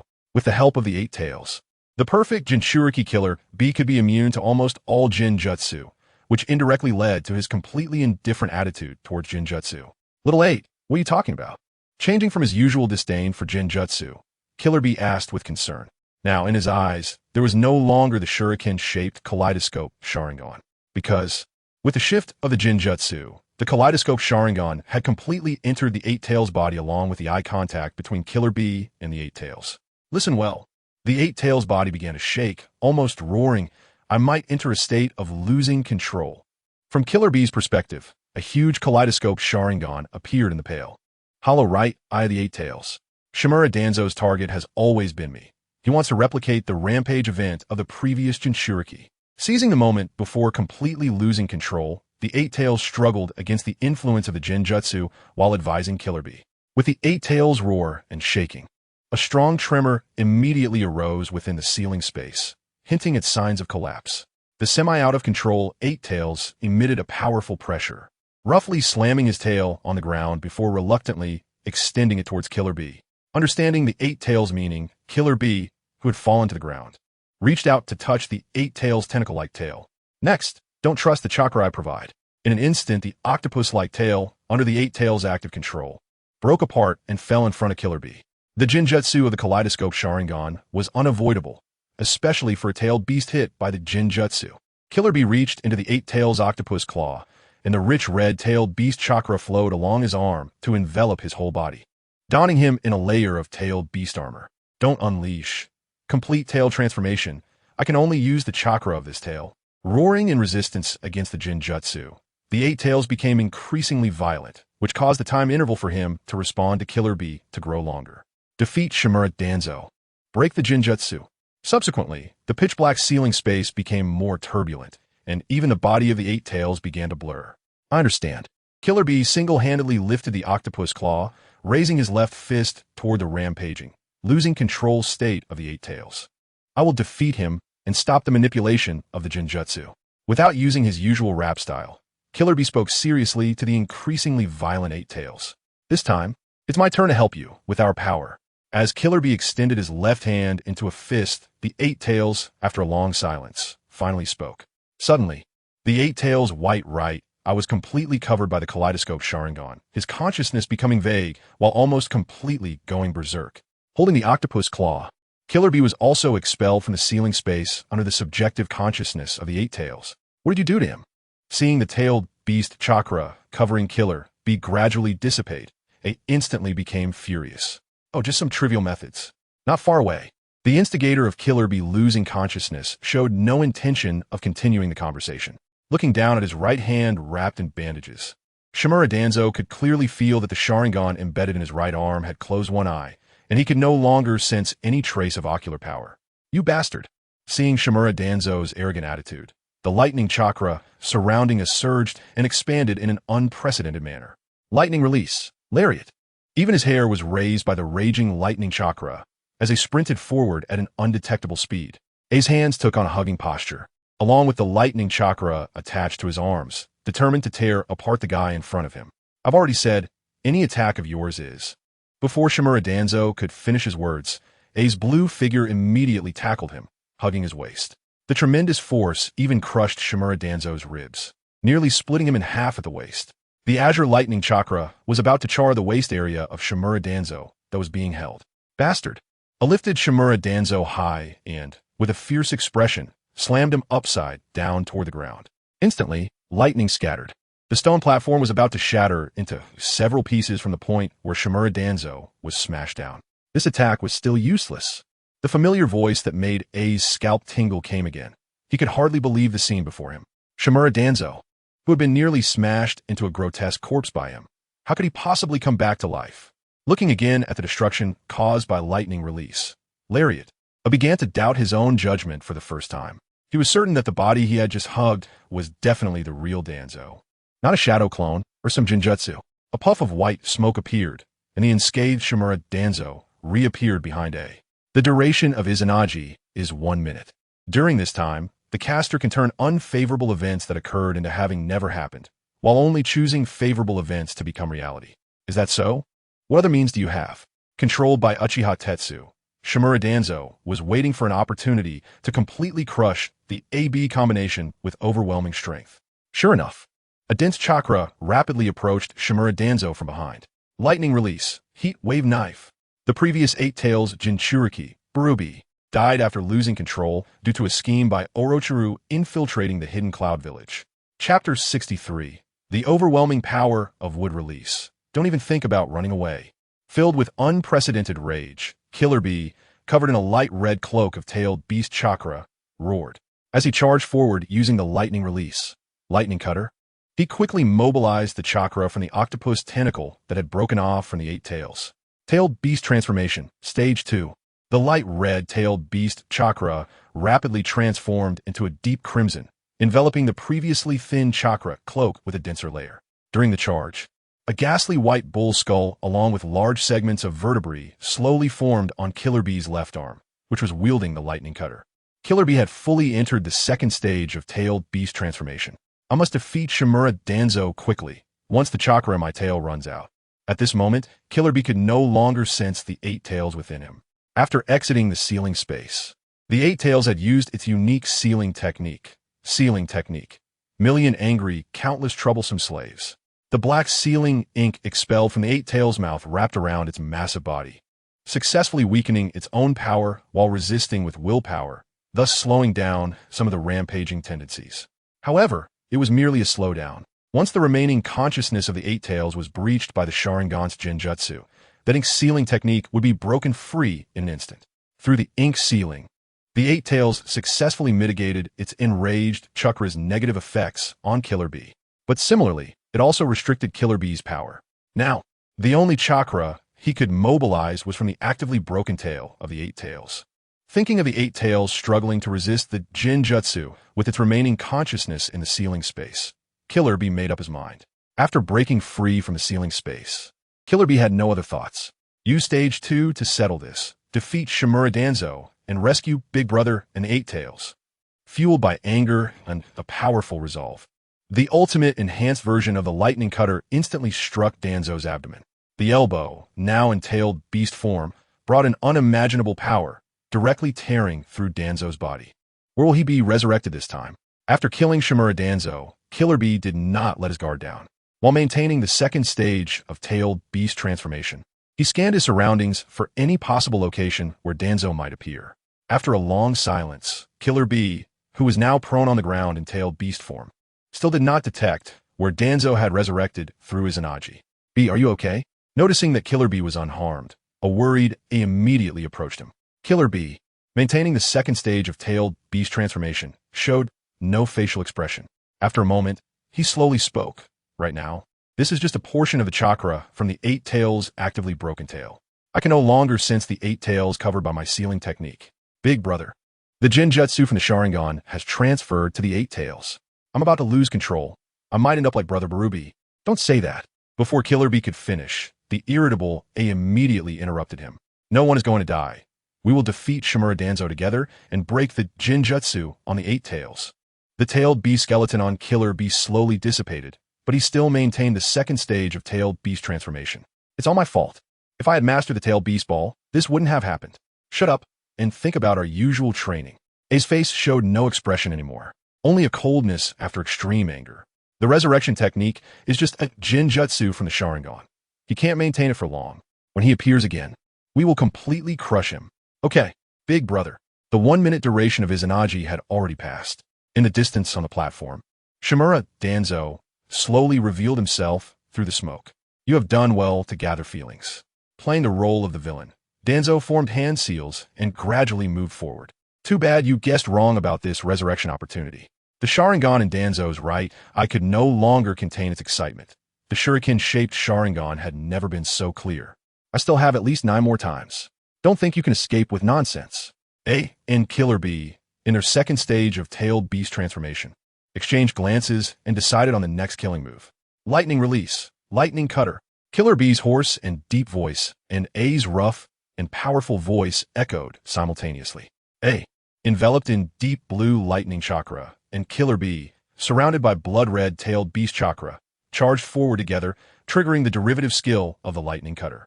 Unlike the usual lightning cutter that charged in 2 different directions, this time, they executed a coordinated attack in the same direction, with identical timing and rhythm. Their exceptional coordination and the resonance of their chakra formed an almost unreasonable killing move. 2 against 1. Isn't that a bit unfair? At this moment, Danzo also completed his hand seals and casually recited the name of the technique. Would release, would clone technique. Instantly, from Danzo's right arm, which was wrapped in bandages, a would clone that completely mirrored his chakra signature split off. Body flicker technique. Danzo's would clone and his main body, paired with the Sharingan in his eye, activated the phantom body flicker technique after forming hand seals. In the next moment, the terrifyingly fast derivative lightning cutter reached the side of both Danzo and the wood clone. With no intention of targeting just one, the AB duo decisively chose to take them both down. Relying on years of coordinated teamwork, the 2 swiftly moved to collide and sandwich the 2 Shimura Danzos together. Feeling the solid contact on his arm, Killer Bee and A exerted even more effort, smashing Danzo and his would clone towards the mountain ahead. As he revived again, the solid sensation on their arms suddenly vanished. As the 2 thought that Danzo had evaded this attack with his resurrection technique, an unexpected response came again. When did you get the illusion that you hit me? Behind them, both Shimura Danzos simultaneously began forming hand seals. That was just a body flicker afterimage. Impossible. How could an afterimage have substance? The 2 had already deeply embedded themselves into the tall mountain behind the wall, and breaking free from it would require significant time. Or use this opportunity to escape. A thought of quickly escaping from the predicament flashed in A's mind. If they could break through the mountain and jump down into the cloud Thunder Gorge, they might be able to shake off Danzo's pursuit. It's you who are trying to escape with nonsense. Danzo and his would clone immediately completed their hand seals, slapped the ground with their right hands, and spoke in unison. Would release, root explosion, before they could use lightning release, lightning cutter to break through the mountain ahead. A technique that the 2 had never encountered was unleashed by Danzo. The wood clone beside Danzo immediately transformed into numerous branches, rapidly expanding and entering the mountain, then tightly wrapping around both of them. Chapter 64 Completed Copies and Reinforcements. What is this? Upon seeing the rapidly expanding branches before him, panic and confusion, emotions that had never appeared before, immediately appeared on AI's face. In a hurry, AI attached lightning chakra to his right arm and smashed it towards the wood-style branches that were continuously pouring into the cave, created by him and Killer Bee. As the lightning chakra continued to pour out, AI's attacks became increasingly fierce. However, faced with the branches that were growing faster and faster, it was clear that it was not having any effective impact. So, terrifying. The Mangekyō Sharingan combined with would release. This was the first time AI truly experienced the powers that only existed in legends. In AI's eyes, Danzo's power had reached an unimaginable level. Earlier, He had already experienced the strangeness and terror of the Mangekyō Sharingan. If the Mangekyō Sharingan brought him the fear of the unknown, then the wood that seemed to have a life of its own, which he could not destroy no matter how hard he tried, represented another kind of extreme fear that made one sink into helplessness. It wrapped around again, and it was impossible to eliminate it. Every time AI, with lightning chakra attached, smashed the slender wood that surged towards him, a considerable amount of chakra was always drawn from AI's body as his lightning chakra came into contact with the wood. AI's lightning chakra was becoming increasingly thin. Correspondingly, the wood release was thriving more and more. The wood release that absorbed the chakra from the charred branches he smashed was expanding and spreading even more powerful wood on the basis of the shattered branches. It could never be eliminated, as AI, whose chakra was gradually depleting, exerted all his strength to destroy the wood release before him. Even stronger wood branches rapidly spread and grew within the narrow cave. Suddenly, AI realized that he could no longer sense Killer Bee's tailed beast transformation. "Bee, I'll come to save you right away."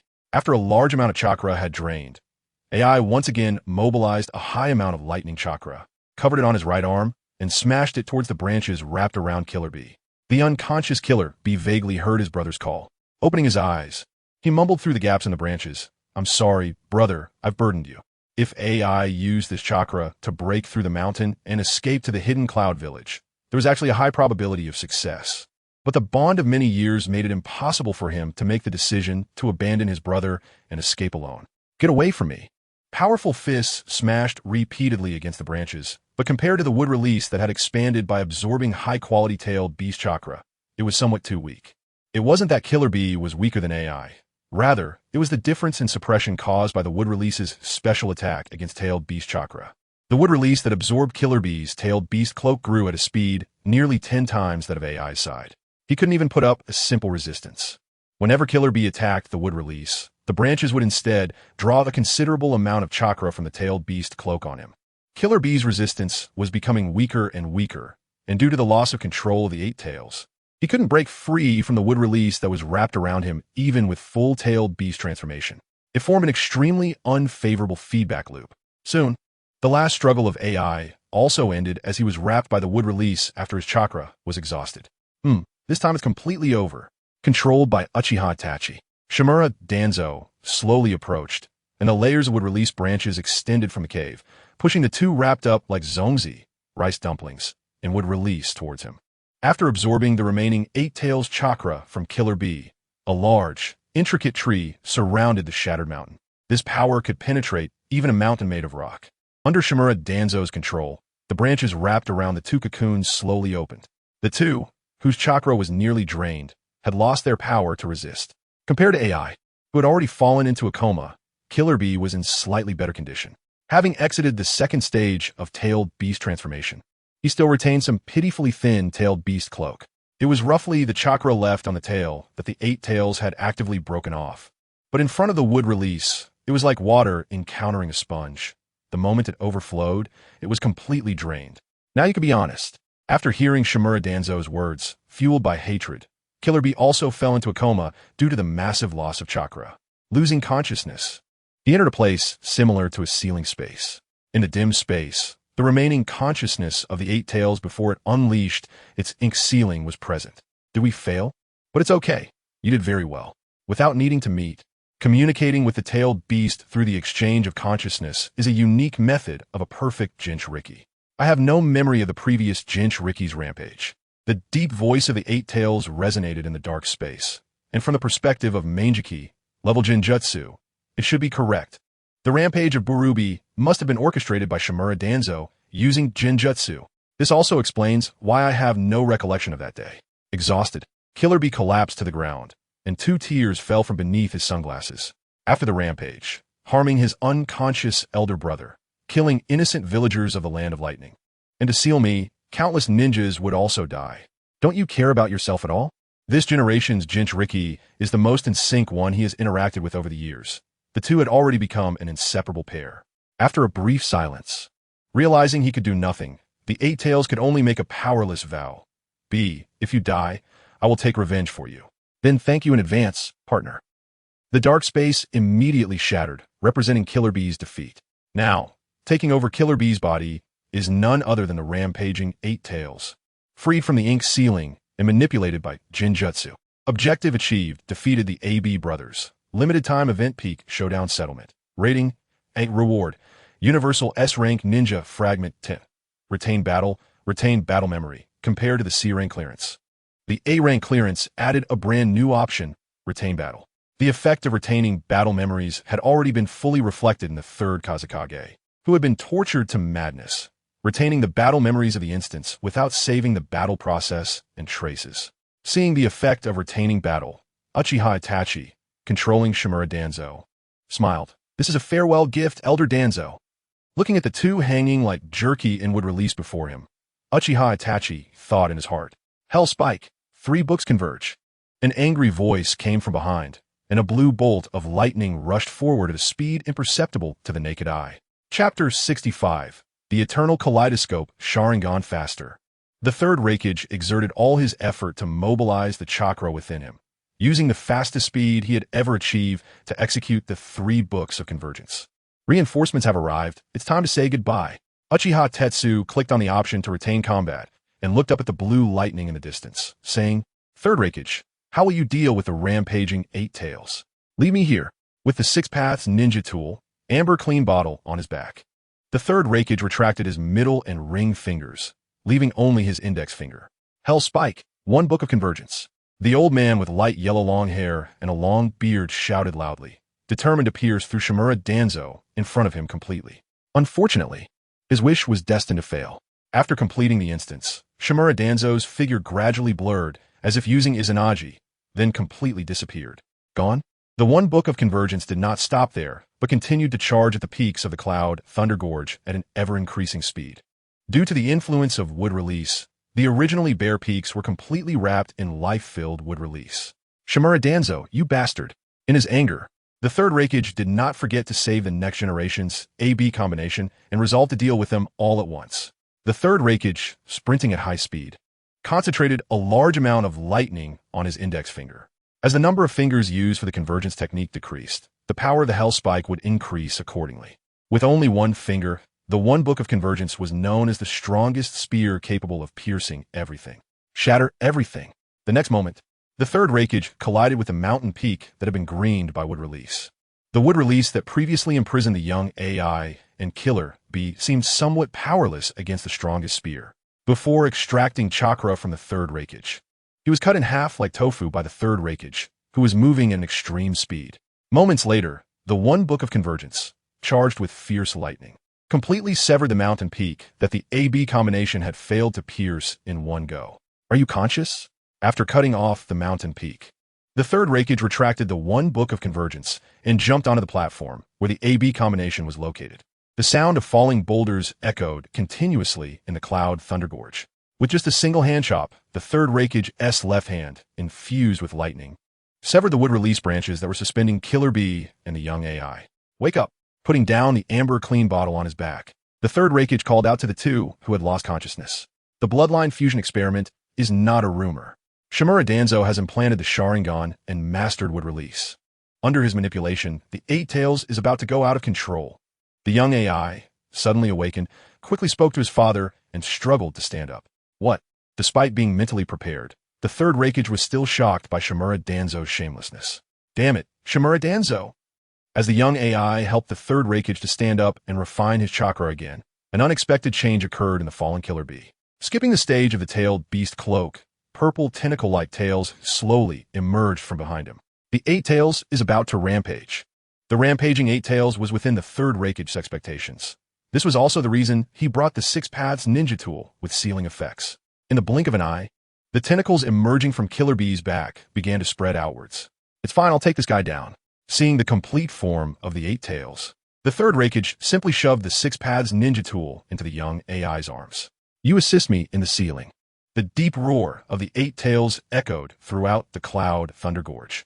Among them, the shuriken-shaped Sharingan in the Eight Tails right I was particularly eye-catching. Completely lost to reason. After a fierce roar towards the sky, the Eight Tails began to gather chakra in its mouth, intending to unleash a tailed beast bomb to wreak havoc around. Stay calm. The third Raikage's hair stood on end, and the lightning armor on him thickened further as he began to charge toward the Eight Tails. In the land of fire, Konoha village, Uchiha Tetsu, leaning against a tree, suddenly smiled. Such power like that of God. Touching the rough trunk of the tree behind him, the tangible sensation told him everything is real. He exchanged the 10 universal fragments obtained from this instance for eternal Sasuke. Watching the recruit icon light up after collecting 100 fragments, Uchiha Tetsu calmed the indescribable feelings within him and clicked on it directly. Successfully recruited super strong S-rank ninja, Uchiha Sasuke, eternal Mangekyō Sharingan. Current high-level S-rank ninja has been recruited. Please wait for the next rotation. Related characters have been unbound. Wish you a pleasant gaming experience. Compared to the purple A rank of Shimura Danzo's character template next to him, the golden S rank of Eternal Sasuke was even more eye-catching.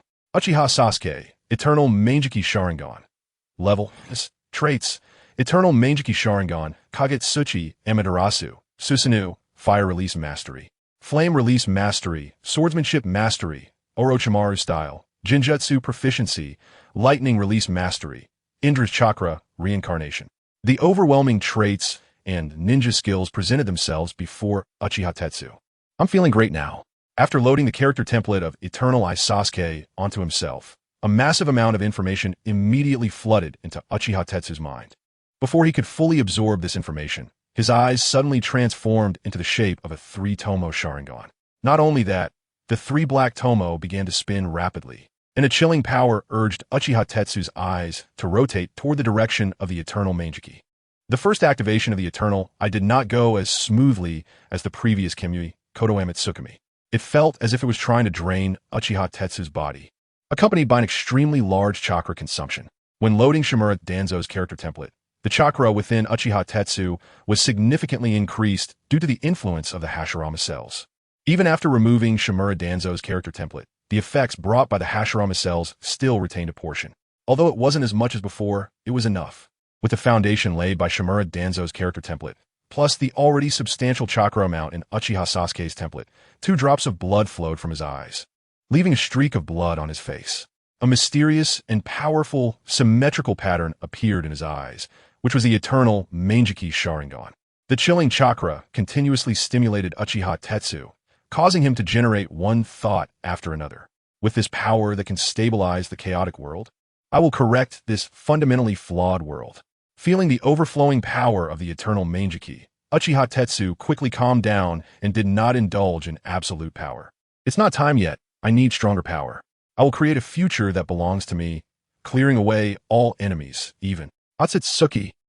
At the Southie Shrine, Uchiha Shursui felt somewhat out of place in the surrounding excited environment.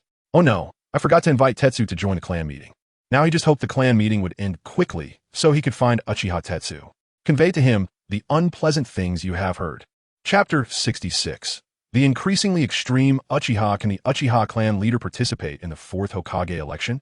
An overly excited Uchiha clan member stood up to ask this question. The person he was referring to was none other than the current Uchiha clan leader, Uchiha Fugaku. Without reprimanding the clan member for interrupting his speech, Uchiha Fugaku, standing in front of the unfamiliar stone tablet, nodded and continued. That's right, this is what the 3rd Hokage personally stated. But the prerequisite is that the Uchiha must accumulate enough prestige. Uchiha Fugaku expressed his understanding, then stated, with the achievements from the 3rd Great Ninja War, we can run for the 4th Hokage. As soon as he finished speaking, the clan members below immediately erupted in excitement. The Uchiha have never feared battle. Everything seems to be preparing for us.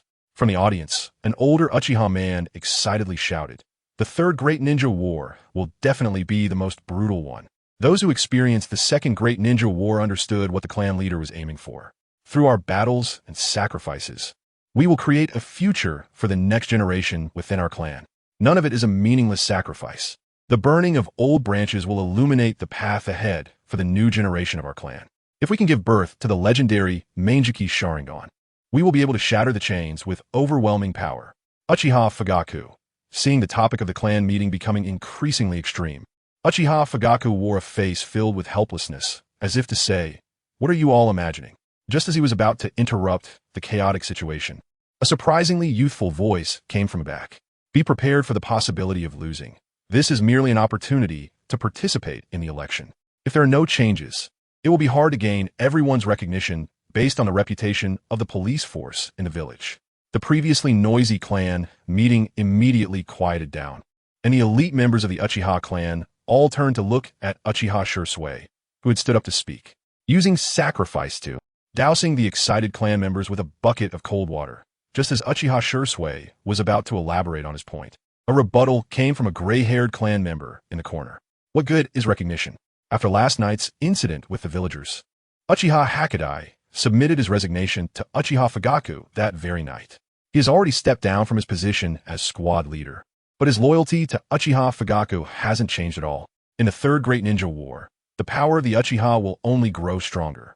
Being able to participate in the election means that as long as a clan member awakens the Mangekyō, the position of Hokage will surely belong to clan leader Fugaku. Once clan leader Fugaku becomes Hokage, all difficulties will be easily resolved. The clan members allowed to attend the meeting either held high status within the clan or possessed strong power with their 3 tomoe Sharingan. Everyone present knew at least a little about the Mangekyō Sharingan. Without recognition, even if one gained the position of Hokage through force, it would be impossible to properly handle the negative emotions erupting within the village. Upon hearing Uchiha Sasuke's words, Uchiha Hokage merely sneered. Is that what you think? Those things don't matter at all. How much do you really understand about the Uchiha clan and the Mangekyō Sharingan? Without the balance of wood release, relying on the divine-like power of the Mangekyō Sharingan can easily. Silent Uchiha Sasuke raised his head and then silently turned to leave. I will find a way. Under the watchful eyes of many clan members, Uchiha Sasuke suddenly stopped in his tracks, the true path to peace. In that instant of turning his head, Uchiha Sasuke activated his 3 tomoe Sharingan. Uchiha clan, the village and important people. 3 black tomoe rapidly spun with the fluctuations of his emotions. I will protect them all with my own hands. After speaking, Uchiha Sasuke immediately walked up the steps leading to the outside world, leaving the ongoing clan meeting. What happened to Sasuke? An older clan member asked with concern, and from his exquisite clothing, it was clear that the elder held a relatively high status within the clan. It's fine. He is probably just having a mental issue. Uchiha Fugaku quickly responded to the elder beside him. To be honest, Uchiha Fugaku was the most puzzled by Sasuke's change. Just yesterday, he was fine when he asked him to teach the body flicker technique. Why did he suddenly become like this? We should keep a closer eye on Sasuke, the elder said, suddenly lowering his tone. After all, with his talent, he is the most likely to awaken the Mangekyō Sharingan. After leaving the gathering place of the clan meeting, Uchiha Sasuke looked towards a Nanga shrine behind a Nanga river. Why is this happening? His emotions were extremely complicated, and he didn't know how to express them. Right now, his only hope was to see Uchiha Itachi, who could help him view the relationship between the village and the clan from a new perspective. There has to be a way, right? Uchiha Sasuke murmured, then quickly formed hand seals.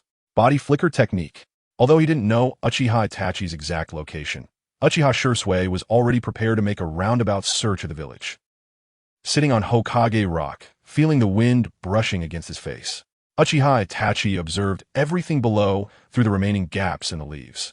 In an instant, everything can be destroyed. Even from above Hokage Rock, he could see the village's scenery despite the leaves in the way. With 3 tomoe flowing in his eyes, Uchiha Itachi slowly closed his eyes, using his senses to probe the village of Konoha below. He's here, Sasuke. Sensing the familiar chakra signature behind him, Uchiha Itachi slowly spoke. With a newfound confidence and peace of mind, Uchiha Itachi, with his back to Uchiha Sasuke, opened his eyes. The clan member's obsession with the Hokage position is too extreme. If they fail to run with hope, just as Uchiha Sasuke, who had just arrived at the top of Hokage Rock and was still catching his breath, was about to speak, he was interrupted by an unexpected cold aura. What does that matter? As long as you awaken the Mangekyō, any opposing voice will disappear. Turning around, the 3 tomoe in Uchiha Itachi's eyes rapidly spun, ultimately condensing into a symmetrical, mysterious pattern. Mangekyō Sharingan? Upon seeing the pattern in Uchiha Itachi's eyes, Uchiha Sasuke could hardly believe what he was seeing. This is something that even the first Hokage and Uchiha Madara never achieved. A true dream. Chapter 67. The Reanimation Jutsu. So that's how it is. Everything makes sense now. Countless fragmented events flashed rapidly through Uchiha Sasuke's mind, integrating all his memories of Uchiha Itachi. Defeating himself in the identity of the bottom of the ninja school, leading himself to witness the conflict between Uchiha and the village, coming into contact with Minato Namikaze. Your power is still far from enough. After revealing the eternal Mangekyō Sharingan for a few seconds, Uchiha Itachi stood up and transformed it back into the three tomoe Sharingan. At the very least, I need to obtain the Mangekyō. After saying this, Uchiha Itachi leaped from the Hokage rock, his feet attached to Chakra. Then he activated the body flicker technique, leaving behind an afterimage before disappearing into the air. Mangekyō Sharingan. Uchiha Sasuke firmly etched these 6 words into his heart and turned to retrace his steps. Wow, Mangekyō Sharingan. After the two left, a deformed white Zetsu with a twisted left side emerged from the ground. The white Zetsu responsible for this area of Konoha had already been replaced 3 times, and this deformed inferior white Zetsu had just arrived today for reconnaissance. White Zetsu has many derivative classifications, but apart from variants like Obito, most white Zetsu, like this deformed inferior white Zetsu, have relatively weak combat abilities and are mostly used for reconnaissance. However, this inferior white Zetsu possessed a peculiar trait that others did not. Its personality was rather strange. Quack, it's a Mangekyō ninja. Everyone retreat. There were no other white Zetsu in this area. This was merely the inferior white Zetsu, entertaining itself. Instead of the inferior title that other white Zetsu called him, this one preferred its self-coined abbreviation by Ci-Ju. For it, this reconnaissance mission felt more like an outing. Not forgetting its purpose, having obtained urgent information, it hurriedly activated the spore technique. White spores swirled out from its body, but did not take on a specific human form. DCH, if Ivel. Looking at the spores that immediately died, the inferior white Zetsu, having long been accustomed to its strange body, immediately activated a new ninjutsu.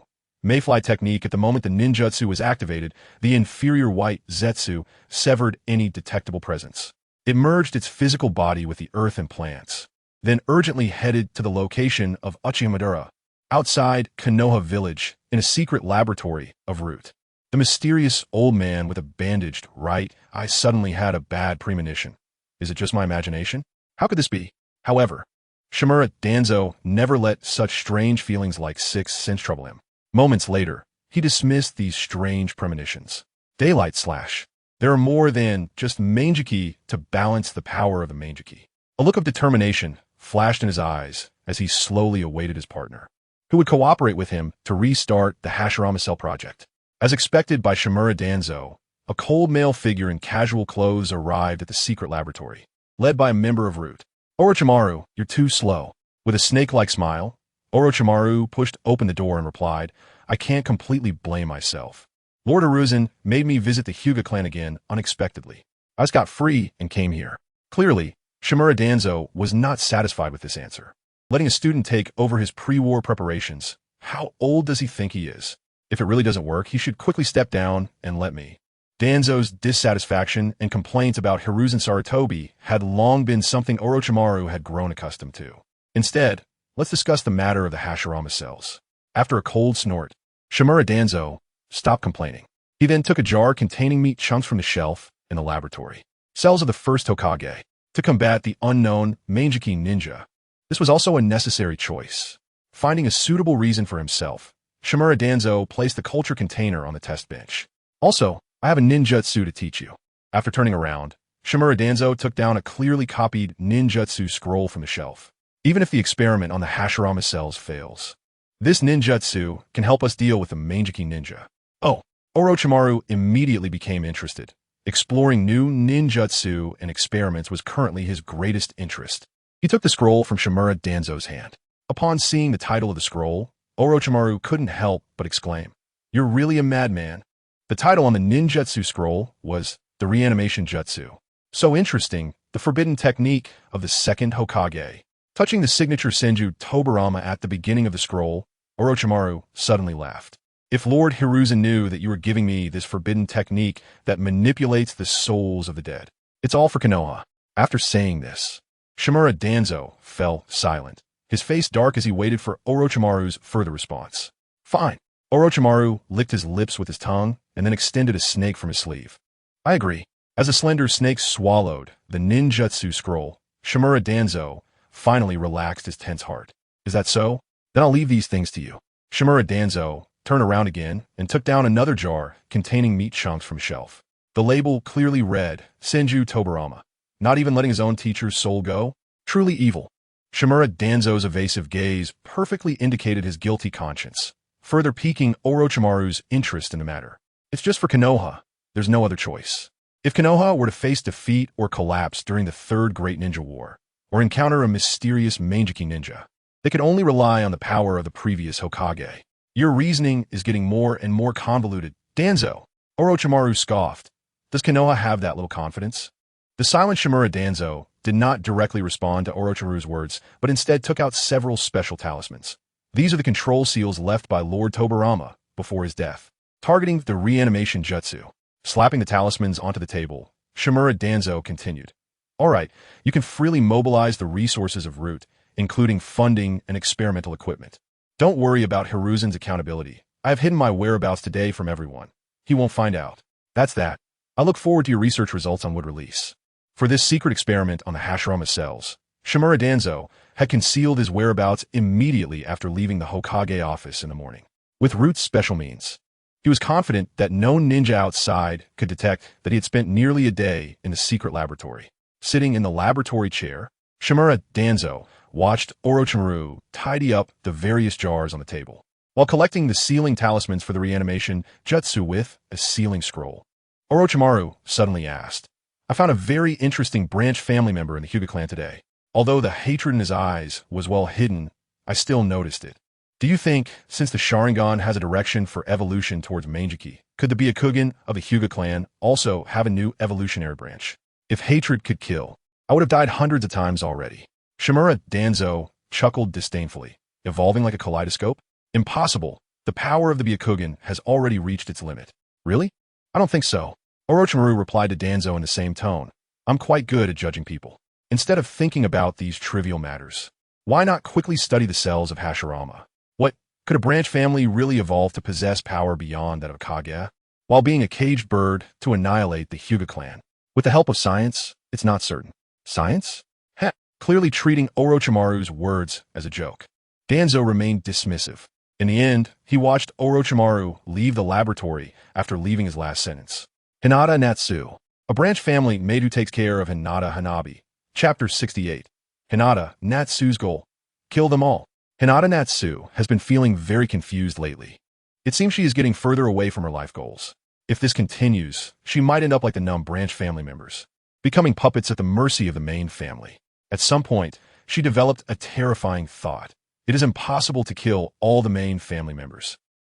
Perhaps it was when she saw the main family punishing the branch family for a trivial matter, the excruciating pain that twisted their faces. Or perhaps it was when she saw her parents' corpses, the hollow eye sockets left after the cage bird had destroyed their brain nerves and white eyes. And now, she is shopping for her clan members. How exhausting. Dressed in luxurious clothing emblazoned with the Hyuga clan crest, a woman carrying a basket walks down a street some distance from the Hyuga clan. You two, good afternoon.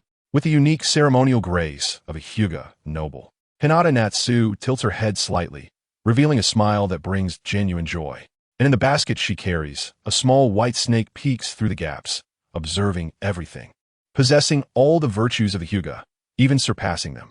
Without the airs of a great ninja clan, she treats ordinary villagers with kindness. Considered handsome, possessing unique personal charm. Some ordinary villagers passing by are touched by Hinata Natsu's smile and promptly respond. Natsu can be said to be the most perfect woman in the Hyuga clan. In every aspect, you flatter me. Hiding the stupor buried deep in her hollow white eyes, Hinata Natsu maintains a formulaic smile, excelling in studies, graduating from the Ninja Academy with top scores in cultural subjects. Crossing the street, Hinata Natsu returns to the slightly luxurious family gathering place. However, the building constructed on the corpses of the branch family does not belong to her. The ordinary buildings surrounding the luxurious mansion, serving to protect the main family, are what belong to her and the other caged birds. As soon as she returns to the clan's territory, Hinata Natsu chooses to visit the current spokesperson of the branch family, Hinata Hayashi. The standard Hyuga etiquette naturally comes with complex rules, and this applies to interactions between branch families as well. You're back, Natsu. The usually serious Hinata Hayashi rarely smiles, welcoming Hinata Natsu over. Your progress in the soft fist technique is quite rapid. Being able to execute 64 palm strikes as a branch family member is impressive. Hinata Hayashi is very satisfied with Hinata Natsu's close combat skills, and Hinata Natsu simply smiles in silence. Extremely high talent.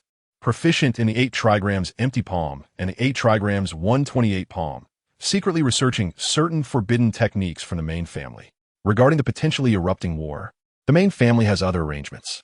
Just as Hinata Natsu turns to leave, Hinata Hayashi adds, "This is a good thing for you." After respectfully responding, Hinata Natsu hurriedly departs. "Good afternoon. Natsu, you're back so late." Has a certain reputation within the Hyuga branch family. After dealing with numerous clan members who greeted her, Hinata Natsu finally returns to her residence. Arriving at her ordinary and plain dwelling, Hinata Natsu casually places the basket on the table. Removing the forehead protector that obscured her forehead, the ugly caged bird mark covering nearly her entire forehead is particularly striking. Hinata Natsu no longer hides the resentment in her eyes. But the movement in the basket catches her interest. A snake? Hinata Natsu leans forward curiously to inspect the basket. From within, a small, all-white snake slowly crawls out. Why does your life, which should have been illustrious, still amount to nothing? As a hoarse voice emerges, the chakra-infused fist hidden behind her back immediately relaxes. The snake spoke. All along the way, the summoning snake hiding in the basket has been observing Hinata Natsu and has come to a conclusion that satisfies Orochimaru greatly. This branch family member is quite interesting. Didn't you already see me when I was talking to clan leader Hayashi? You are Lord Orochimaru. Hinata Natsu immediately panics. During her part-time service to the main family in the afternoon, she had only seen the legendary Sannin, Orochimaru, once at Hinata Hayashi's residence. However, as Hinata Hayashi sent Orochimaru off, that cold, snake-like gaze locked onto her. The feeling of falling into an ice cave is something she will never forget. And now, the oppressive aura brought by Orochimaru, who is communicating through the summoning beast, is no less than his true self. Gathering her courage, Hinata Natsu tentatively asks, "Lord Orochimaru, what do you want?" "Hee, I just discovered some valuable material." The white snake's hoarse voice comes again, as if examining an interesting toy. "Then I'll make it brief. Are you interested in becoming experimental material?" The Umbu are conducting a secret experiment. Silent, Hinata Natsu raises her head. The green caged bird curse mark on her forehead particularly prominent. "I don't have much choice in the matter, do I? Is that so? Then let me reveal some information." The golden snake pupils shimmer with an unusual light, and Orochimaru's hoarse, highly recognizable voice immediately comes through. "During the Third Shinobi World War, you will be assigned to the battlefield in the hidden mist where I am, and you will serve as a bodyguard for a member of the Hyuga main family." Spitting out a sealing scroll covered in slime, the white snake pushes it toward the girl in front of her with its highly flexible body. "Your current task is to help me collect blood samples from the Hyuga branch family. Once completed, I will grant you a ninjutsu. Mastering this ninjutsu will give you the prerequisite to become experimental material." The cold aura radiating from the white snake gradually weakens, and seeing that the Orochimaru speaking to her is about to release the white snake's control, Hinata Natsu immediately steps forward to inquire.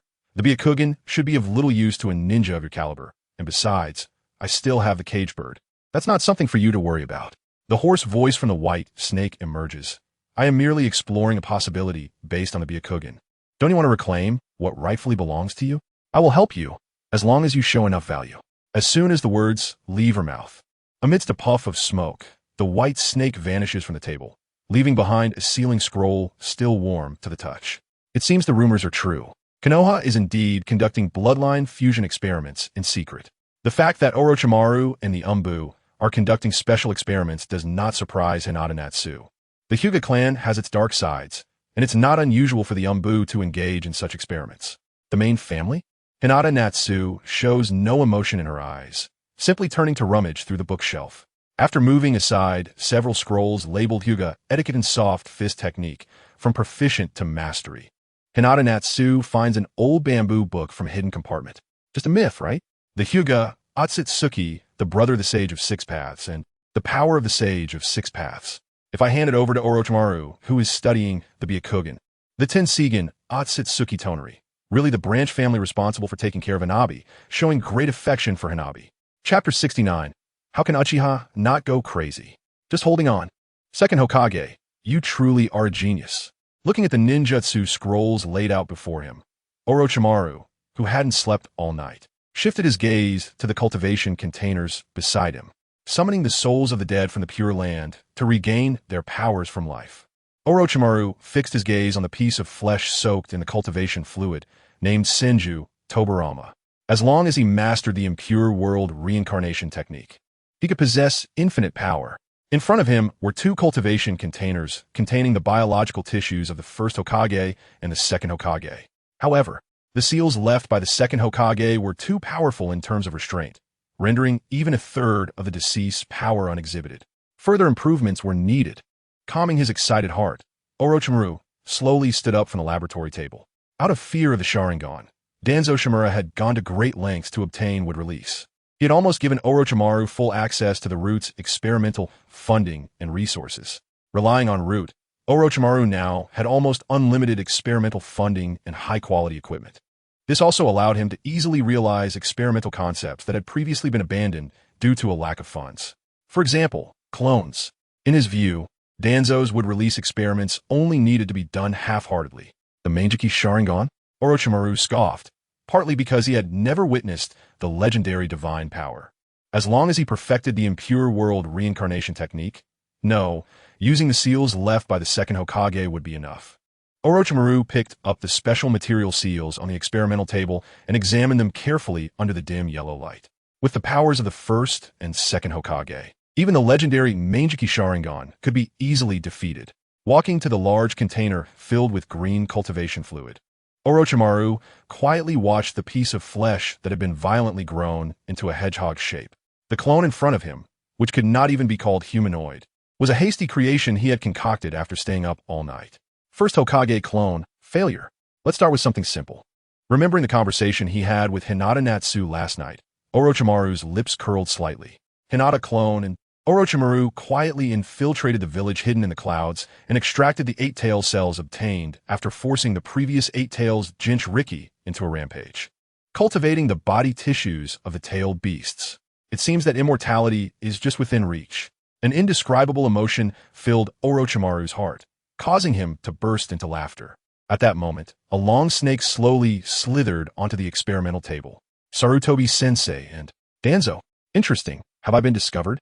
Learning the news from his summoning beast, Orochimaru quickly packed the items on the table into a sealing scroll. Hizashi, isn't it a bit excessive to hold a meeting every day? The man with his right eye wrapped in bandages had also not slept all night. However, unlike Orochimaru's excitement, Danzo Shimura was filled only with fear and anxiety. Fear of the Uchiha and the legendary power of Uchiha Madara. Excessive? You still know what excessive is? The news coming from the village hidden in the clouds was already enough to make Danzo's scalp tingle, and his words were nearly enough to blow Sarutobi Hiruzen's head off. Danzo felt a bit guilty. After all, he had secretly stolen the cells of the previous Hokage and had handed over the forbidden technique of manipulating souls, impure world reincarnation, to Sarutobi Hiruzen's disciple, Orochimaru. I didn't do anything, right? Feeling extremely guilty, Danzo did not push hard against the door of the Hokage's office. Instead, he gently closed the door after entering. Didn't do anything? Do I need to remind you? Seeing his long-lost friend, who had been missing for a day, speaking to him with this attitude, Sarutobi Hiruzen was nearly out of breath. Let me remind you. You know exactly what you did yesterday. Seeing Danzo's evasive gaze, Sarutobi Hiruzen became even more convinced that the news from the village hidden in the clouds was not slander. Danzo really had obtained Uchiha Madara's right eye and acquired Hashirama-sensei's would release through forbidden experiments. Everything is for Konoha. Danzo, like a slippery fish, regained his composure and casually uttered familiar words. Don't you have any idea how much trouble your actions yesterday caused Konoha? Forget it. I'll settle accounts with you when Orochimaru arrives. As soon as he finished speaking, the creaking of the Hokage office door indicated that Sarutobi Hiruzen's trusted disciple, Orochimaru, had finally arrived. Orochimaru? Hiruzen, what exactly do you want to do? Danzo was already a bit anxious. The dissemination of forbidden techniques and the theft of the previous Hokage cells would certainly have to be shouldered by him. Why did Sarutobi Hiruzen involve Orochimaru? Without Orochimaru's help, how could he conduct research on wood release and counter the Mangekyō Sharingan? Orochimaru, you must already know about this matter, right? The third Hokage, who hadn't slept well for several days, was a bit fatigued as he self-asked the casually dressed Orochimaru. From the village hidden in the clouds, the 8-Tails Rampage incident. Orochimaru, Although he didn't know how, Sarutobi-sensei found out that he had infiltrated the village hidden in the clouds and caused the previous Eight-Tails Jinchuriki's death. The Eight-Tails rampaged again. However, this didn't stop Orochimaru from pretending to be unaware of the situation for the time being. Danzo, are you still going to play dumb? Sarutobi Hiruzen had already lost his patience, scolding Danzo in a tone of disappointment. Hiruzen, hurry up and hand over Uchiha Madara's Mangekyō. Danzo, Orochimaru, Mangekyō? Have you gone senile? Where am I supposed to get you Uchiha Madara's Mangekyō? Danzo wanted to refute, but was immediately interrupted by Sarutobi Hiruzen. Still playing dumb? The entire ninja world knows that you mastered wood release and transplanted the Mangekyō. After finishing, Sarutobi Hiruzen took out a document from the village hidden in the clouds and threw it directly in front of Danzo. Why choose this critical moment? Do you know that the village hidden in the clouds is practically itching to turn you to ashes? You're too idealistic, thinking you can control the Eight-Tails rampage with the Mangekyō and the still experimental wood release. With a worried expression, Sarutobi Hiruzen picked up his pipe and took a puff, then continued. The third Raikage has repeatedly suppressed the Eight-Tails, being the strongest ninja who can fight the tailed beasts until exhaustion. Because of your failed and hasty plan, the entire Konoha is going to be dragged down by you. Having been inexplicably blamed, Danzo still wanted to argue. I didn't. Enough. Then explain where you went yesterday. If it weren't for the imminent Third Shinobi World War, I really don't have the Mangekyō or wood release. However, your power can also be considered an additional trump card for Konoha. Sarutobi Hiruzen looked at his most trusted disciple and then instructed, let Orochimaru supervise your and Root's actions for now.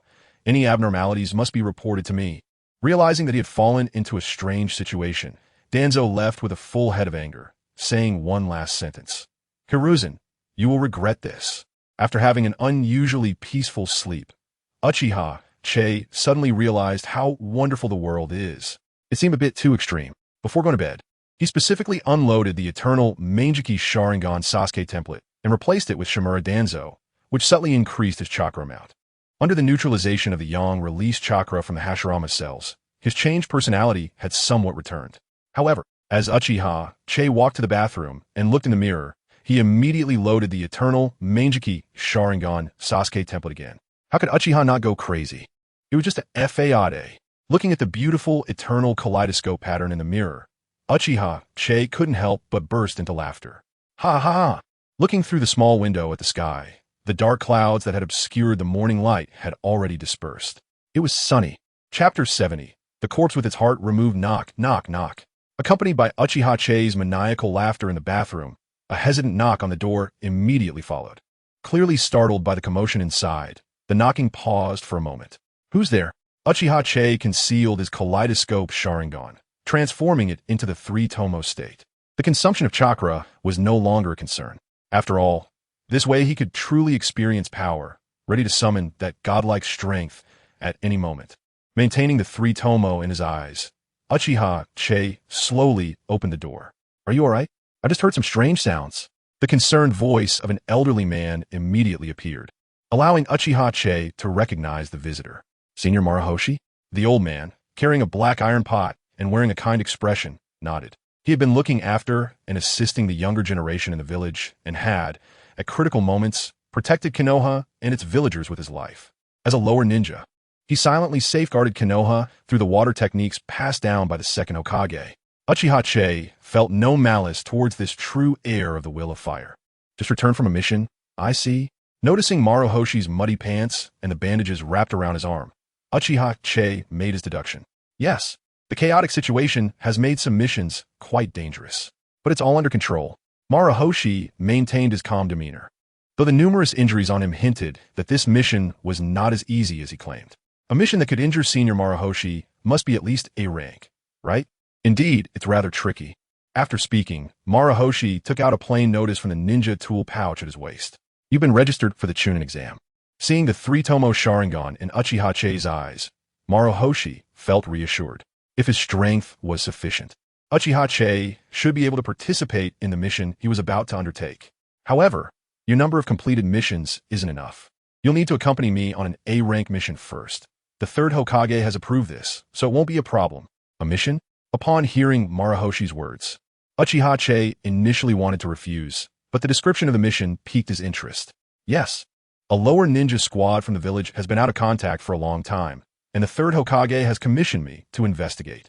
A lower ninja squad that has lost contact? What mission were they on? At Uchiha Itachi's question, Marahoshi nodded and shared what he knew.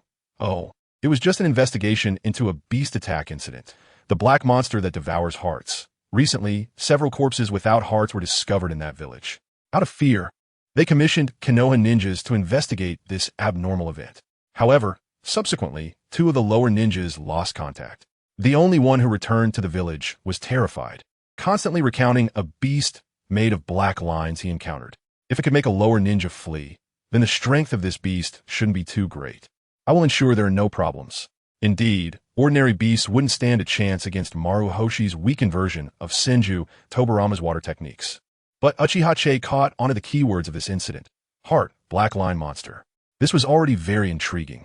If it was indeed a beast that claimed to have battled the first Hokage, perhaps this time. Alright, then I'll trouble you with this mission, Senior Maruhoshi. If his speculation was correct, he had no choice but to follow Maruhoshi and take on this mission. Characters from the era of Uchiha Madara, who had crossed paths with the first Hokage. Uchiha Itachi glanced at the wood release on Shimura Danzo's template and the eternal Mangekyō Sasuke. He smiled faintly. You've seen the power of wood release and Susanoo, right? Although he didn't know why Uchiha Itachi suddenly smiled. It didn't hinder Maruhoshi from continuing with the plan. Since you agree, we'll go to accept the mission this afternoon. By the way, there's one more thing. Maruhoshi handed the Chunin exam notice to Uchiha Itachi and continued. After this mission ends, prepare well for the Chunin exam. Don't end up like me, a forever lower ninja. After confirming Uchiha Itachi received the notice, Maruhoshi took out a scroll from his waist. The guidance I promised you might not be possible anymore. This scroll contains my understanding of the Senju sword techniques. I'm giving it to you. Thank you? If anyone should be thankful, it should be him. Without Maruhoshi, the relics of Senju Tobarama would likely never see the light of day again. After receiving the ninjutsu scroll, an unexpected gift was taken from behind Maruhoshi. How can you practice sword techniques without a matching ninja blade? You retrieve the relic of Tobarama Sensei's brother. So I think it's fine to pass on this ninja blade that was once given to me by my teacher. A ninja blade, appearing just like the original, was handed to him with one hand by Maruhoshi. Like the damaged Senju ninja blade, the hilt was engraved with the exquisite Senju clan emblem. However, this blade looked well maintained, with the scabbard-esque dents having been nicely repaired. Is this the blade used by Uchiha Izuna to perform the Flying Thunder God Slash? Thank you, Senior Maruhoshi. It's nothing. After completing the request from Minato and fulfilling my promise, Maruhoshi heard the gratitude from behind as he left.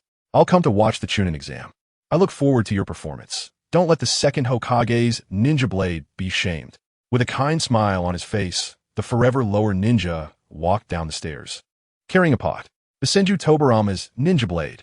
Ever since awakening the eternal Mangekyō, Uchiha Itachi's personality had become much brighter.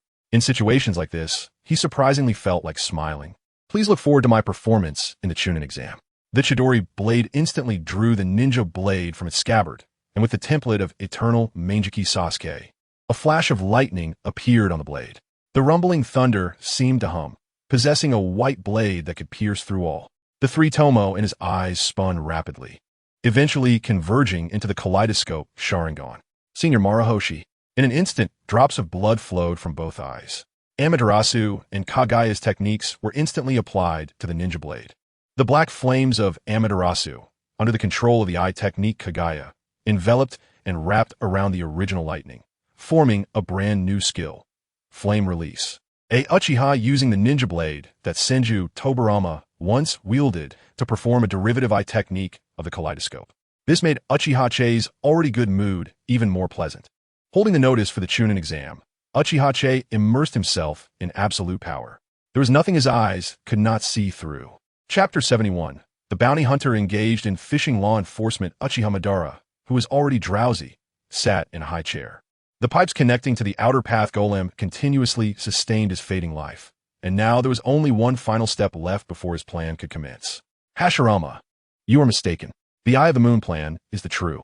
However, just as Uchiha Madara was reminiscing and reflecting, a noisy and reckless voice echoed in this secret place. Hey, Akatsuki, do you know what I saw? The deformed inferior white Zetsu danced around, describing what he saw to the spiral-faced white Zetsu. Wow, that Chakra, that kind of power, it's so intense. Get away. Don't disturb me while I'm drawing poop. The spiral-faced white Zetsu, named Akatsuki, held a stick in his hand and kept drawing what he imagined to be poop on the floor. What does the urge to poop feel like? I really want to know. TCH, you really don't know how strong that power is? It's way more interesting than poop. The inferior white Zetsu muttered, turning and rushing towards Uchiha Madara's direction. Lord Madara, we admire you.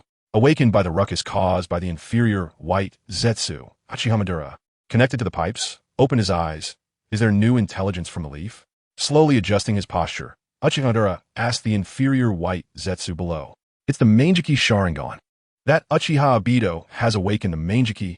The inferior white Zetsu vividly described the scene he witnessed, but it felt like something was missing. Lord Madara, wait a moment. I'll draw his Mangekyō pattern for you right away.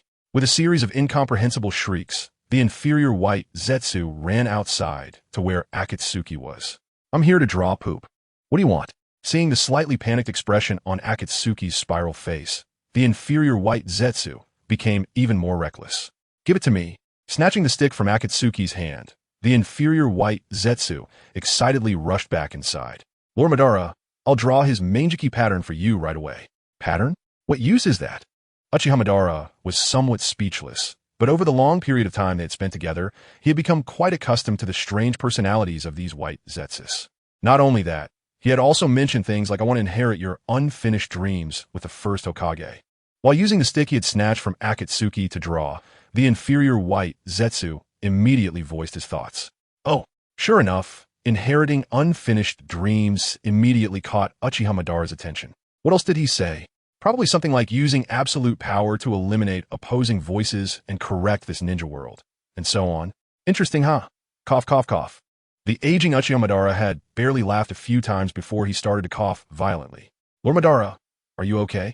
The completely black creature stepped forward to inquire. Black Zetsu was probably the most concerned being in this world about Uchiha Madara, fearing that something might go wrong before he completed his layout.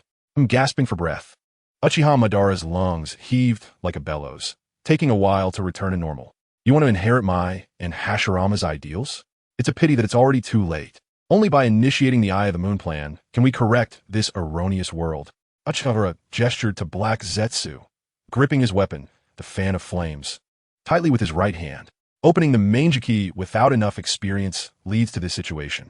Arrogance, looking down on everything, but when truly using that power, the fact that vision gradually declines will bring him back to reality. To slow down the decline of his vision, he needed Hashirama's cells, or to synthesize the eternal Mangekyō. He touched his left eye with his rough, bark-like left hand. The power that Izuna had left for him had already vanished. Now, what was implanted in his eyes was just an ordinary 3-tomoe Sharingan. Lord Madara, it seems he has a blood relative.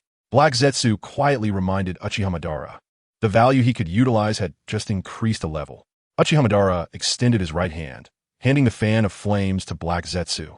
If he wants to end the chaotic world and establish peace, it could be slightly utilized before Obito enters the plan. Looking at the clothing hanging on the wall with the Uchiha clan emblem, Uchiha Madara slowly said, utilize his desire for peace to make him accept the task of replacing Uchiha Madara to intimidate the ninja world. Using the intelligence of an enemy ambush to lure him, he will definitely not refuse to protect his comrades.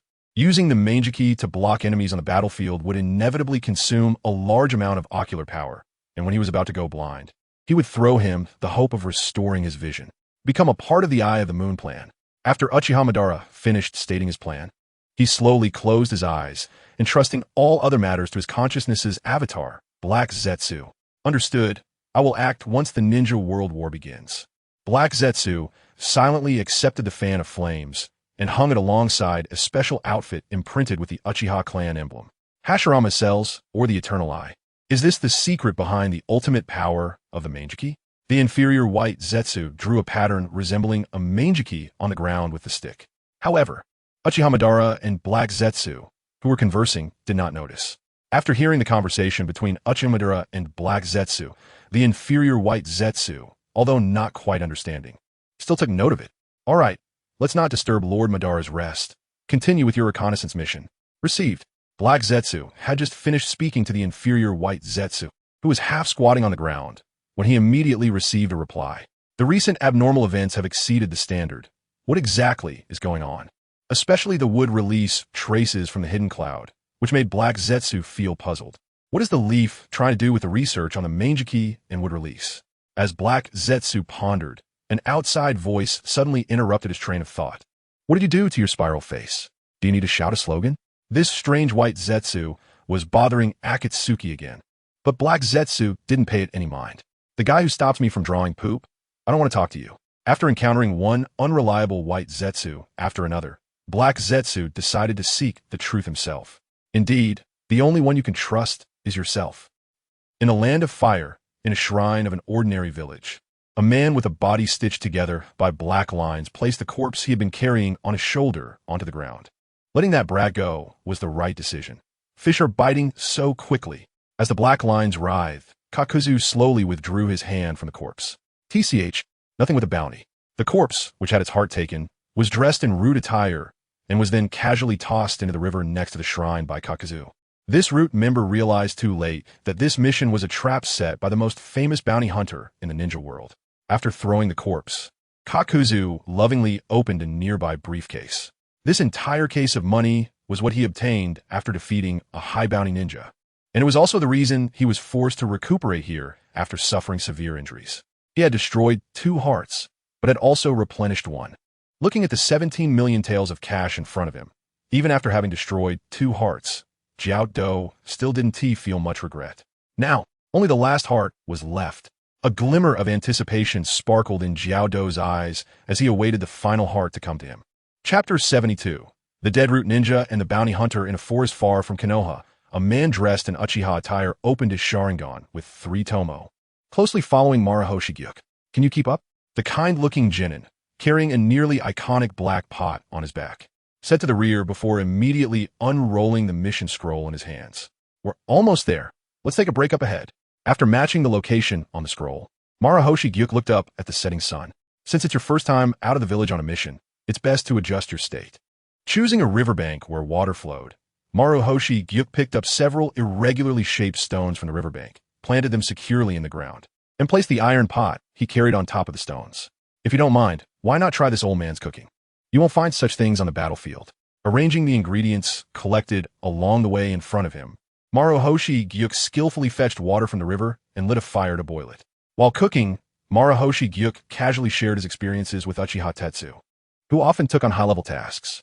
For such special missions, the information provided at the mission assembly was very limited, and specific intelligence needed to be explored by the ninja themselves along the way. Combat intelligence is crucial in missions.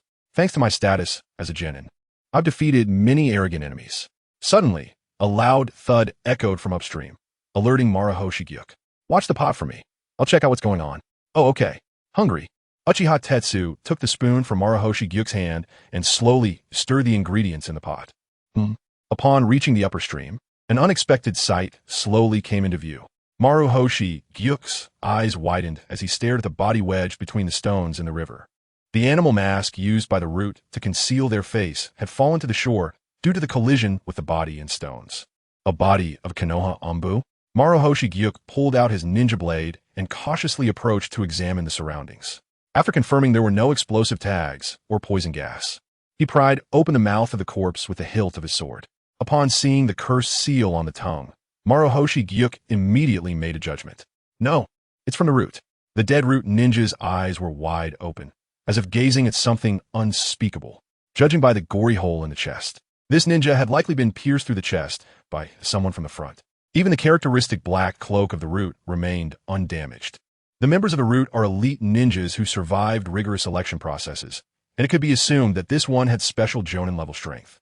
The act of intercepting and killing a root ninja was far beyond Marahoshi Gyuk's expectations of a beast. Realizing the danger, Marahoshi Gyuk was about to call Uchiha Tetsu to leave when a voice he anticipated came from the shrine above the riverbank. Since you're here, you might as well stay. A mysterious figure wearing a black mask slowly jumped down from upstream, the numerous stitch scars on his body indicating his identity. A wandering ninja? Without any intention of underestimating him, Marahoshi Gyuk quickly scanned his mind for information about the mysterious person. Rather than that, I prefer you refer to me as a bounty hunter. The masked figure, Kakuzu, slowly approached Marahoshi Gyuk, responding casually as if making small talk. Examining the ordinary-looking old man with his green eyes, Kakuzu quickly made a judgment. TCH, just an old man with no bounty. Upon discovering that Maruhoshi Gyuk had no bounty, Kakuzu's desire to fight diminished. This period of rest had seriously hindered his efficiency in making money. The stitching function of the Earth Grudge Fear allowed him to recover easily from lethal injuries, but for safety's sake, Kakuzu was still waiting for the arrival of one last heart. An old man's heart will just about do. I'll replace it later when I get the chance. Seizing the opportunity for conversation, the stitching scars on Kakuzu's back quickly began to crack. A monster made of black threads appeared behind him. Maintaining the tiger seal in his hand, Kakuzu swiftly unleashed ninjutsu with a heart of fire. Fire release, head hardening. Dozens of small fireballs were spat out from the mouth of the Earth Grudge Fear under Kakuzu's control. As the fire release landed, the burning area rapidly expanded towards Maruhoshi Gyuk, consuming everything in its path. The land quickly turned into a sea of flames, and dissatisfied with the scene before him, Kakuzu's back immediately sprouted a new Earth Grudge Fear mask. The two masks distorted Kakuzu's body, achieving a strange balance. The fire release mask and wind release mask appeared on Kakuzu's shoulders, activating Earth Grudge Fear mode. To amplify the power of his fire release, Kakuzu used the techniques of both masks at once. Wind release, pressure damage. The wind release mask immediately produced several high-pressure wind balls, releasing them towards the direction of the expanding fire release. Under the influence of the wind release, countless high-temperature fireballs exploded along their path, increasing in scale. No time to form seals. Just as Kakuzu thought this, Maruhoshi Gyuk merely glanced at the river beside him and silently placed his hand in front of him. Water release, water barrier. Thanks to the direct teachings of Senju Tobarama, Maruhoshi Gyuk needed only to form 2 seals for this ninjutsu. In an instant, a massive water curtain formed from the river and immediately collided with Kakuzu's combined fire and wind techniques. The sudden surge of chakra made Kakuzu's heart leap with joy. This level of water release, with such powerful chakra fluctuations, must be the highest quality water release heart. Seeing the enormous scale of the powerful water release before him, even the experienced shadow-level monster couldn't help but be moved. Reduce the power of the ninjutsu. I can't destroy this precious heart. Just as he intended to lessen the intensity of the combined ninjutsu, Maruhoshi Gyuk's highly recognizable chakra fluctuations suddenly erupted. Water release, water wave strike. Dense water vapor immediately formed. And using the cover of the steam, Maruhoshi Gyuk quickly formed seals to release his ninjutsu. Standing in the river, Maruhoshi Gyuk straightened his hunched back. Although he often referred to himself as an old man, he was still in the prime of his life. The massive water release fluctuations displayed before Kakuzu surrounded Maruhoshi Gyuk's body and surged toward him. Water release, riding the wave strike. Drawing on the nearby river, Maruhoshi Gyuk unleashed the terrifying water release techniques inherited from the second Hokage one after another. On the other side, Uchiha Tetsu, holding a wooden bowl and tasting the food, noticed the commotion ahead. It really is Kakuzu. Seeing the root body that had lost its heart swept beside him by the water release, Uchiha Tetsu reached out to touch the abandoned mask. Unlock outfit-root. Notifications from the Hokage mobile game popped up continuously as he touched the root ninja's outerwear and mask. Root outfit, Chapter 73. Let me show you what infinite fear is. Impossible. How could a ninja with such strength not be registered at the exchange? Ango, who was pushed back by the waves, was full of confusion. He was sure that he had memorized every ninja with a certain bounty amount in his mind. He would want to hunt down a lowly old genin who could die at any moment. The calm voice of Maruhoshi Kogai, indistinguishable in its essence, came from beside Ango. Utilizing the second Hokage's ninjutsu, Surge, Maruhoshi Kogai moved across the water surface at a speed that completely overwhelmed Ango. The power of this ninjutsu not only increased the user's speed on the water surface, but the second Hokage had also added an additional function when developing it. The water attached to the user's feet during Surge could be changed at any time to release other ninjutsu. Suddenly, Ango felt an unusual force gripping his left leg. Try to drag him to the bottom of the river. Sensing something was off, Ango immediately moved the lightning release mask of his date to his left leg, allowing it to act independently. Underwater, Maruhoshi Kogai, who was pulling Ango's leg, sensed more abnormalities. It seemed too easy. Looking up, he realized that what he was dragging was not Ango's left leg, but had been replaced by the lightning release date monster. The mouth of the date's lightning release mask suddenly unleashed sharp lightning, shooting toward Maruhoshi Kogai's face. Lightning release, false darkness. Not good. Maruhoshi Kogai quickly used surge to escape during the charging period of false darkness. The sharp, spear-like lightning came at him with unstoppable force. Despite moving quickly, he encountered the most undesirable situation. My legs are bound by lightning. Although he wasn't struck by the lightning, the conduction of the lightning release in the water severely restricted Maruhoshi Kogai's mobility. Awaiting him ahead was the poised Ango. Since I have such powerful water release, there's no need for me to hold back.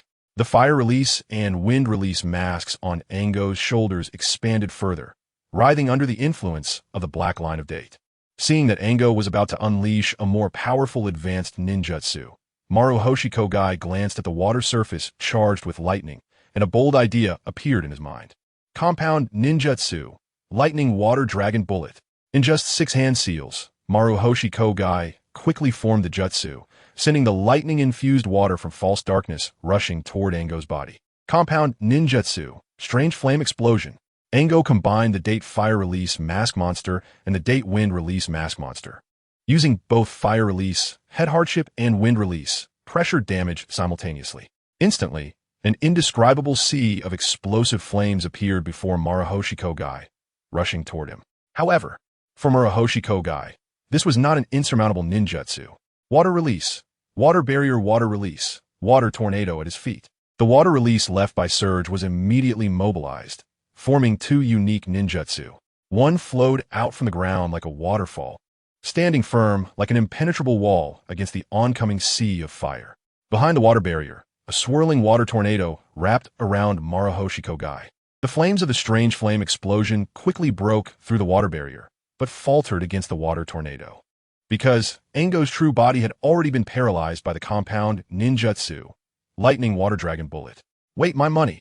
Feeling the black line of date in his suitcase being severed, Ango immediately panicked. Seeing Maruhoshi Kogai, armed with a ninja sword, approaching him step by step, Ango's first thought wasn't of his own danger, but of the money being taken away. In the shrine above the river, the aura of date is indeed here. After severing the threads of date with his ninja sword and seeing the suitcase full of cash, Uchiha Tetsu immediately became excited. Summoning technique. With a single hand slam to the ground, a ninja cat holding gold coins was summoned.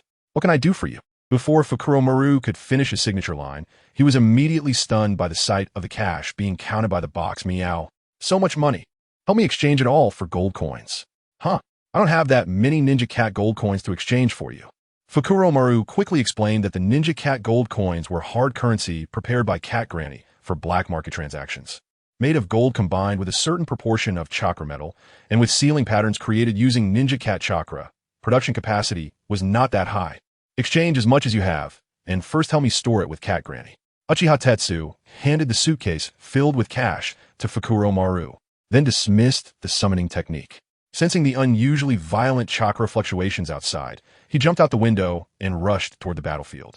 Loading the template of Danzo, Uchiha Tetsu formed hand seals. Wood release. Wood clone technique, a wood release clone, identical in chakra fluctuations, detached from Uchiha Tetsu. Then, the wood clone quickly put on the root clothing that had been stripped from a corpse. It's over.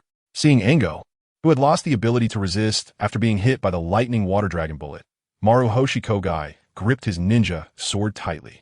Water release, water blade slash. Moments later, Maruhoshi Kogai reversed his grip on the ninja sword infused with water release chakra and stabbed it toward Ango's heart. To prevent any surprises, Maruhoshi Kogai immediately withdrew the ninja sword, then swiftly decapitated Ango with the sword filled with water release chakra. This mission has far exceeded A rank standards. Luckily, it was me. Before he could finish his sentence, Ango, who had been pierced through the heart and decapitated in Maruhoshi Kogai's eyes, suddenly erupted.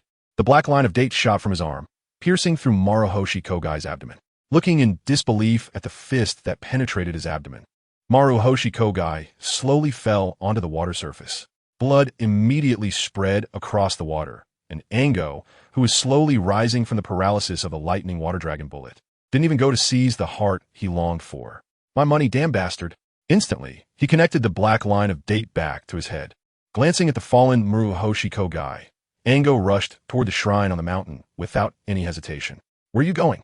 A disdainful voice came from above as Uchiha Tetsu, holding a ninja sword in midair, loaded the template of eternal Mangekyō Sharingan Sasuke. Chidori blade. With a low cry of Chidori, the lightning-infused Chidori sword slashed down toward Ango's shoulder. Earth release. Earth spear. Ango hardened his skin to enter a defensive state, but was still cut through a bit under the restraint of the lightning release. Undying ninja. Ango, right? Looking at Maruhoshi Kogai, who had a large hole in his abdomen and was unconscious, 3 black tomoe quickly appeared in Uchiha Tetsu's eyes, spinning continuously. Finally, they converged into a symmetrical pattern of eternal kaleidoscope. Behind him, a wood clone wearing a mask and dressed in root uniform slowly landed, the two standing side by side. Staring at Ango ahead, Uchiha Tetsu widened his eyes, revealing his eternal kaleidoscope Sharingan. Let me tell you what infinite fear is. Chapter 74, The Third Force, Susanoo. Kaleidoscope Sharingan. After using the Earth Grudge Fear to stitch and adjust his own state, Kakuzu's constantly retreating body had revealed his inner thoughts. Having lived from the Warring States period to the present, Kakuzu wouldn't normally feel fear, but those 2 powers that settled the chaotic world were the exception. Would release and the Kaleidoscope Sharingan. After I killed him, you activated the Kaleidoscope, although he had never truly witnessed the power of the Kaleidoscope. If it were just a newly activated one, there might be a chance. Just the price of a 3 tomoe Sharingan in the black market is already quite high. Thinking of the legendary Kaleidoscope right before him, Kakuzu's Earth Grudge Fear began to writhe. I escaped from the first Hokage's hands, and Uchiha Madara, who possessed the Kaleidoscope, was killed by the first Hokage. After stacking an inappropriate box, Kakuzu came to a conclusion. Even if I can't beat him, I can definitely escape easily. Endless greed immediately appeared on Kakuzu's face as he looked at the boy before him, silently expelling his shattered heart mask with the help of Earth Grudge Fear. Give up resistance. You have no chance against me. After saying this, the 3 remaining attribute masks on Kakuzu's body continuously wriggled, using the black threads of Earth Grudge Fear to condense an unknown polymer on his right arm. Opposite Kakuzu, Uchiha Tetsu slowly formed hand seals. Shadow Clone Jutsu. A tangible clone immediately appeared beside Uchiha Tetsu and provided simple first aid to the blood-losing, unconscious Maruhoshi Kyuji. Have you ever witnessed the legendary power of the Uchiha? Seeing the shadow clone slowly carrying the unconscious Maruhoshi Kyuji away, Uchiha Tetsu silently formed hand seals again. Fire style. Fireball Jutsu. Seeing Uchiha Tetsu's hand seals, Kakuzu silently released his signature Earth Release ninjutsu. Earth Release. Earth Spear. Kakuzu's body gradually hardened to black, and combined with the defensive ability of Earth Grudge Fear, ninjutsu, like Fireball, could not harm him at all. Kakuzu didn't pay attention to Uchiha Tetsu's ninjutsu. He was silently gathering energy for the ultimate combination ninjutsu of Earth Grudge Fear. Fire Release. Fireball Jutsu. Fire Release? This was indeed a type of ninjutsu Kakuzu had never heard of, and while gathering energy, he stared at the ninjutsu, which looked no different from a regular fireball. While feeling confused, an unknown black flame slowly covered the fireball jutsu. Amaterasu. In an instant, based on the tail of the fireball, a more scorching and intense black flame rapidly eroded the swiftly advancing ninjutsu. It should be able to defend against it, right? Since his right arm was gathering energy for the combination ninjutsu, dodging the black-purple fireball would hinder the release of the ninjutsu. Watching the black fireball about to smash into him, Kakuzu swallowed hard, and the ensuing sense of crisis forced him to dodge to the side. Is this all you've got? Uchiha Tetsu coldly looked at Kakuzu with the kaleidoscope Sharingan in his eyes. Before the Amaterasu fireball collided with Kakuzu, the Amaterasu, still in flight, suddenly exploded abnormally.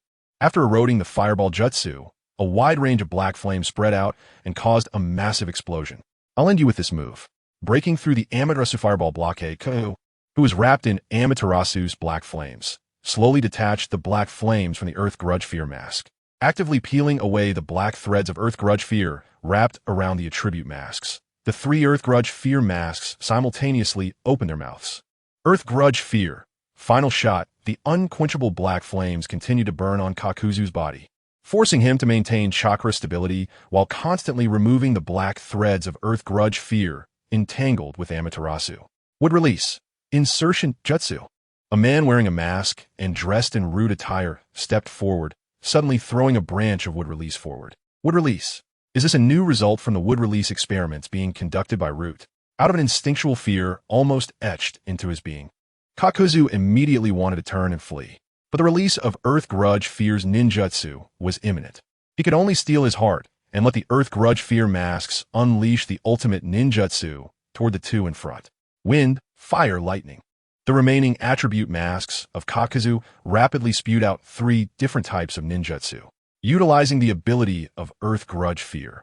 The 3 different attribute ninjutsu were released and combined simultaneously, creating a powerful composite ninjutsu. As the wood insertion jutsu, which penetrated through Amaterasu, was about to stab into Kakuzu's body, a devastating large-scale explosion occurred in front of the 3 Earth Grudge Fear monsters. At the same time, the branch of the insertion jutsu ignited by Amaterasu spread within Kakuzu's body and rapidly generated countless small branches piercing through his body, almost entirely covered by Amaterasu's black flames. If not for Earth Grudge Fear, Kakuzu would have been killed long ago by the insertion branches attached to him. I don't know if you've heard of the legendary power. Continuous combination ninjutsu was being released from Kakuzu's Earth Grudge Fear masks, but the sounds ahead showed no sign of panic, as if he wasn't the one in a sea of fire. Then let you witness it, the third force Susanoo. After finishing the release of the ninjutsu, Kakuzu got up from the ground and pulled out the insertion branches burning with black flames from his body.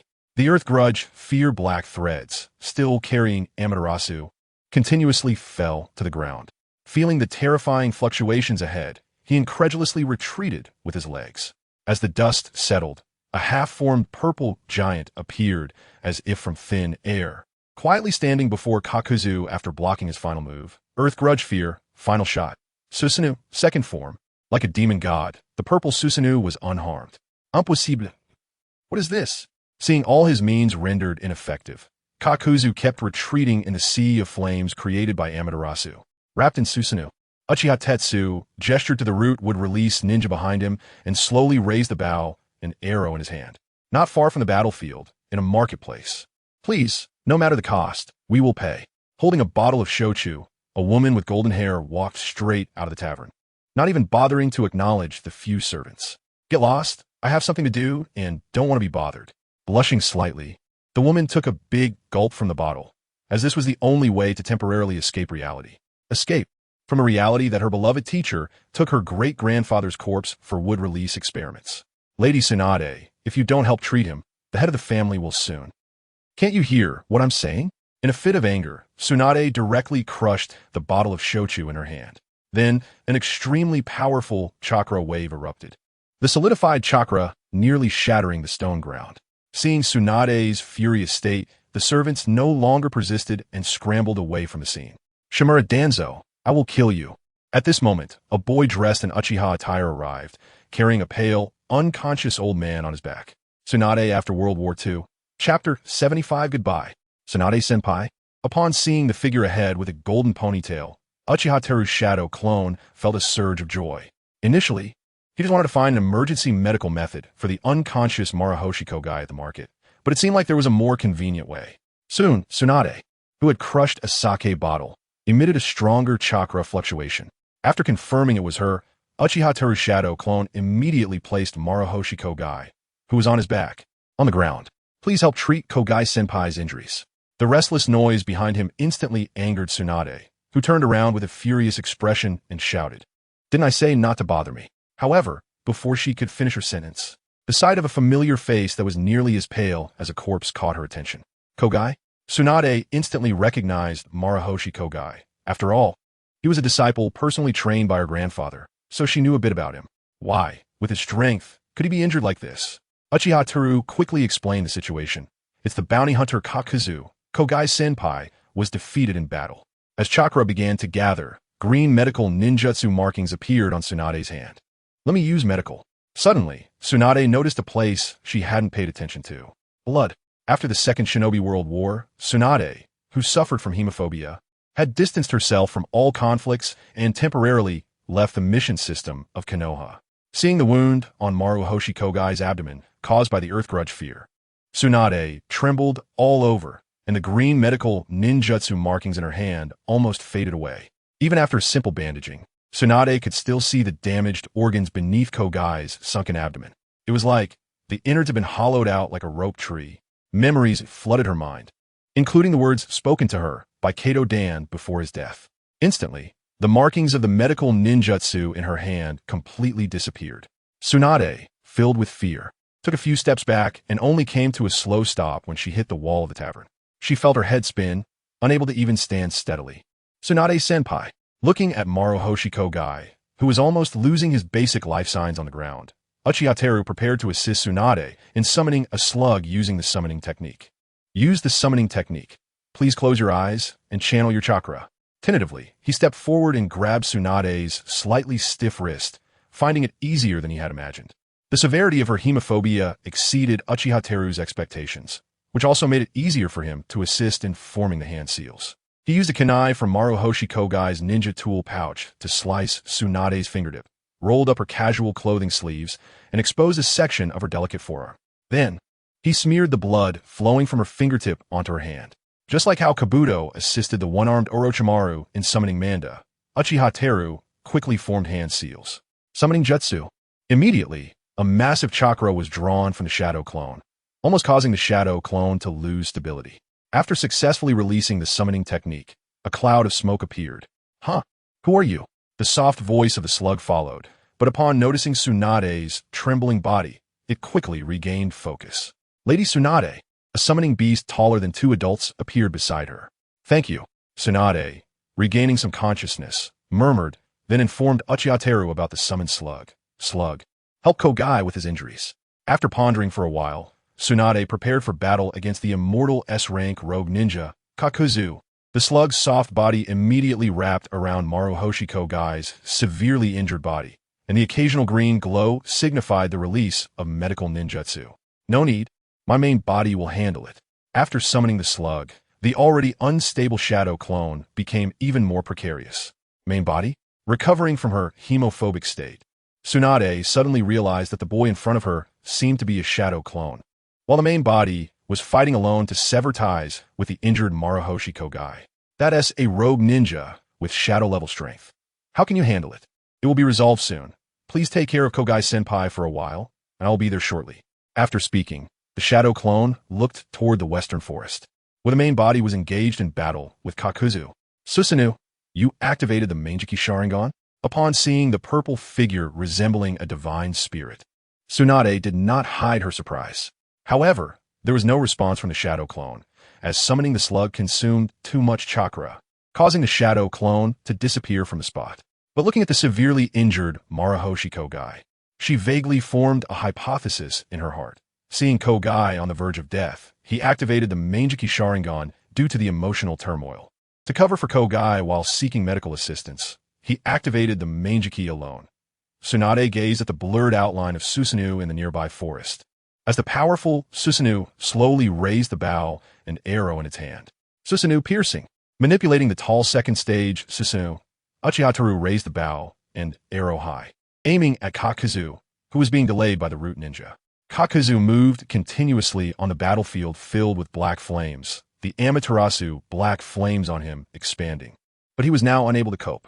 The root ninja, wearing a root uniform, had exceeded his expectations.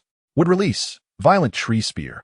The root ninja engaged in close combat with Kakuzu, formed hand seals, and slammed his hands on the ground, causing a massive tree root to burst through the surface and stab at Kakuzu's body, just narrowly avoiding the wood release technique ignited by the black flames.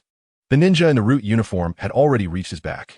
Heart of wood release. Seizing the opportunity, the black line of the earth grudge fear pierced through the root ninja's chest, attempting to seize the heart of the wood release ninja. Wood release, tree root explosion.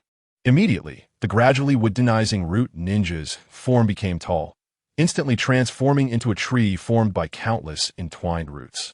In the distance, a mysterious ninja, half black and half white, observed the battle. Upon seeing the root ninja transform into a wood release technique, Zetsu couldn't help but exclaim.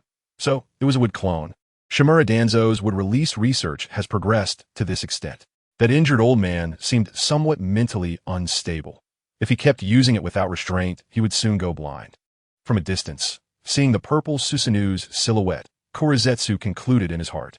Valuing companions, he would accept Madar's identity based on that principle of protecting companions.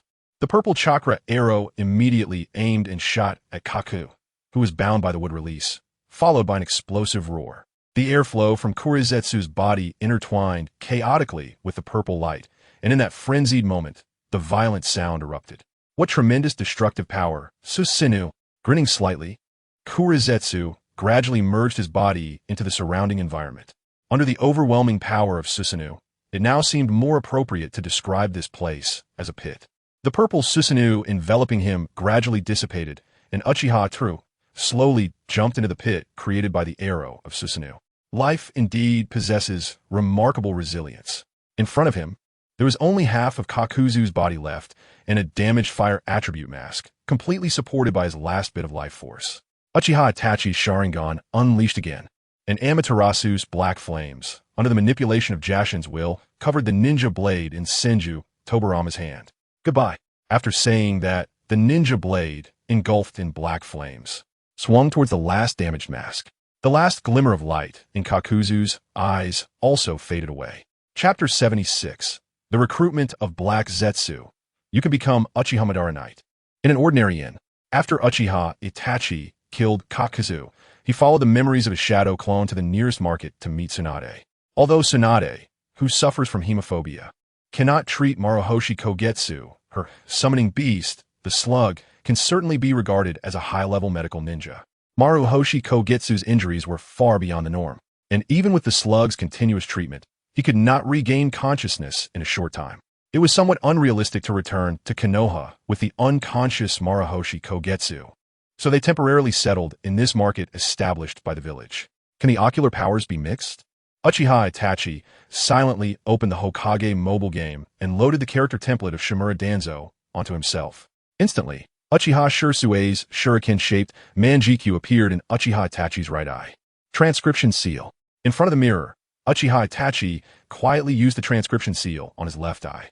The ocular power of the right eye's Mangekyō slowly flowed away and was sealed in his left eye under Uchiha Itachi's control. Next is to switch to Sasuke's. Just as Uchiha Itachi was preparing to switch the template of Shimura Danzo to Eternal Mangekyō Sasuke. Knock, knock, knock.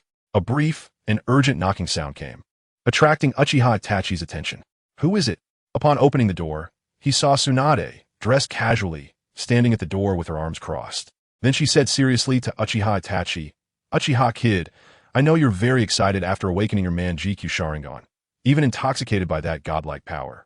Tsunade sighed and took a mask from the slug that was moving on the ground. "Listen carefully. You must not let the village know that you have activated the Mangekyō. Remember, insist that Susanoo is a technique used by a root ninja who can use wood release. With me covering for you in front of the third Hokage, there won't be any problems.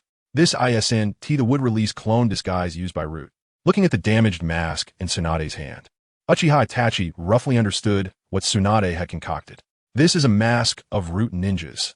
Your Mangekyō Sharingan was birthed by Shimura Danzo, the leader of root. Shimura Danzo's purpose is very simple. Tsunade gripped the root mask tightly, her immense strength crushing the part she held into fragments. He wants to continue the bloodline fusion experiment. Huh? You don't believe me? I believe it must be Danzo's doing. Hearing Uchiha Itachi's somewhat perfunctory words, Tsunade helplessly explained. Facing a powerful enemy of shadow-level strength alone while her comrade was on the verge of death, she resolutely chose to cover their retreat as a genin. Even if it meant risking her life to protect her comrade, the strong will trigger the legendary power, Mangekyō Sharingan. Tsunade held a unique appreciation for this young ninja with the will of fire, even if he was an Uchiha deeply hated by her grandfather. This is to protect you. Remember, Kakuzu was killed by me and a root ninja working together, and that root ninja can use wood release in Susanoo. The body of the first Hokage has already fallen victim to Danzo's treachery. Once he discovers your eyes, he will definitely initiate a new experiment. Danzo's strength is truly terrifying. He possesses both the wood release and Mangekyō Sharingan, two legendary powers, and you alone cannot defeat him. After expressing what she knew about Danzo's strength, Tsunade's anger grew even stronger. I came back this time to settle the score with him. After gritting her teeth while saying this, Tsunade showed no sign of concealing her anger as she roughly revealed to Uchiha Itachi the purpose of her return to the village. The body of the first Hokage was used by Shimura Danzo for bloodline fusion experiments, and he successfully replicated the power of wood release on him. He will not be forgiven. Tsunade's hands clasped into fists, and the cracking sounds coming from her joints indicated her unquenchable rage. Shimura Danzo is indeed very despicable. Echoing Tsunade's words, Uchiha Itachi nodded in agreement. The power of the Mangekyō must not be abused. Soon after, Tsunade recalled some conclusions she had seen in the analysis reports from Senju Tobarama regarding the Uchiha and warned Uchiha Itachi, "You will go blind." After saying this, Tsunade left Uchiha Itachi with her back facing him and returned to her room. Once Kogetsu has recovered, taking a harsh swig from a bottle, Tsunade once again fell into a state of drunkenness. Faintly, Uchiha Itachi heard Tsunade's low shout from the corridor. "Danzo, you bastard." After the lights went out, Uchiha Itachi indeed realized that his use of Susanoo this time was somewhat too ostentatious. It seemed that he had attracted something strange. Now he secretly vowed in his heart that whether through character templates or other training methods, he must master Sage Mode. Not for any other reason, but because of the black and white figure he saw reflected through the glass. Hello silently infiltrating Uchiha Itachi's room. The half-black, half-white Zetsu greeted Uchiha Itachi. Uchiha Itachi, who was standing by the window overlooking the surroundings, froze completely and immediately turned around to draw his ninja sword from his back. "Don't be so malicious." Newly minted Mangekyō Ninja.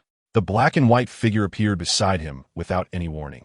An ordinary sensing ninjutsu could not detect his presence at all. Steadying himself for the moment, Uchiha Itachi quickly activated his 3 tomoe in his eyes, relying on the Mangekyō power previously sealed in his left eye with the transcription seal. He temporarily activated Konoha Mitsukami using the Shimura Danzo template. 3 black tomoe quickly rotated and condensed into Uchiha Shirsue's Mangekyō shape.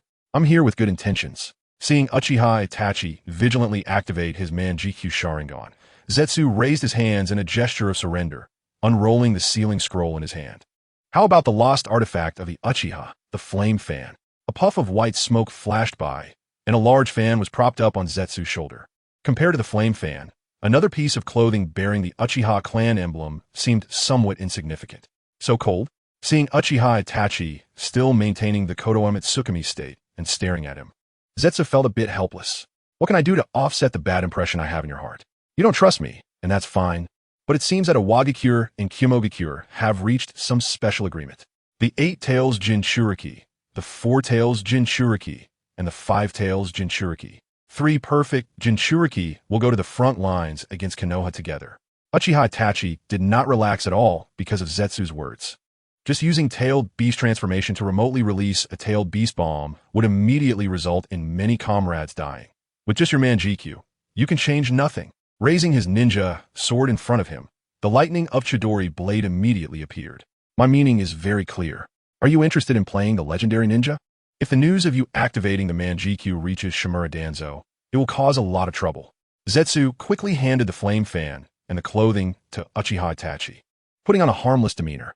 "With our help, play as Uchiha Bido, stop a Wagakure and Kyomogakure, and secretly protect your companions in Konoha. You can think it over. These 2 items will be left for you as a meeting gift." After saying this, he gazed into the Sharingan of Uchiha Itachi, and the visiting guest slowly merged into the ground, leaving behind 2 gifts. After Black Zetsu left, the notification sound from the Hokage mobile game immediately followed. Limited Tsukuyami subquest. Ninja's Path has been unlocked. Chapter 77 Limited Movie. The Path of the Ninja Limited Movie. The Path of a Ninja as the Naruto mobile game launches. The introduction of this limited movie gradually unfolds. After the Nine Tails turmoil, the Uchiha clan, whose Sharingan with 3 tomoes in the eyes of the Nine Tails remains unexplained, faces exclusion from the higher-ups of Konoha. A regular member of the Konoha Guard who died on the night of the massacre, Uchiha Toru, an adult wearing the Konoha Guard uniform, slowly appears on the game screen. He has just finished a patrol mission for the Konoha Guard, and his face, resembling Uchiha Sasuke's, is filled with the fatigue exclusive to workers. The Book of the Crimson Moon allows you to carry 2 items into the dungeon. Completing stage tasks will reward you with S-rank ninja fragments. Avoid the Sage of 6 Paths corrections and deduce an ending suitable for this ninja world in your own way. Tentatively gripping the Uchiha attire and flame fan left by Black Zetsu, Uchiha Toru presses the Enter Dungeon option. On the street, a straightforward-looking Uchiha man calls out, "Toru, it's time for the clan meeting." Hearing his companion's call, the weary Uchiha Toru suddenly awakens.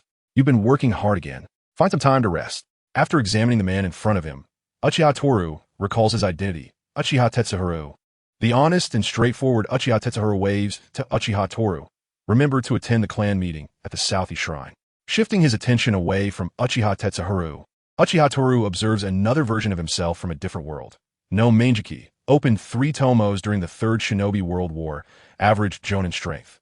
After the Third Shinobi World War, Uchiha Toru lived a mundane life until recently, the Nine Tails turmoil. The current situation of the Uchiha is dire, which is why this clan meeting is being held.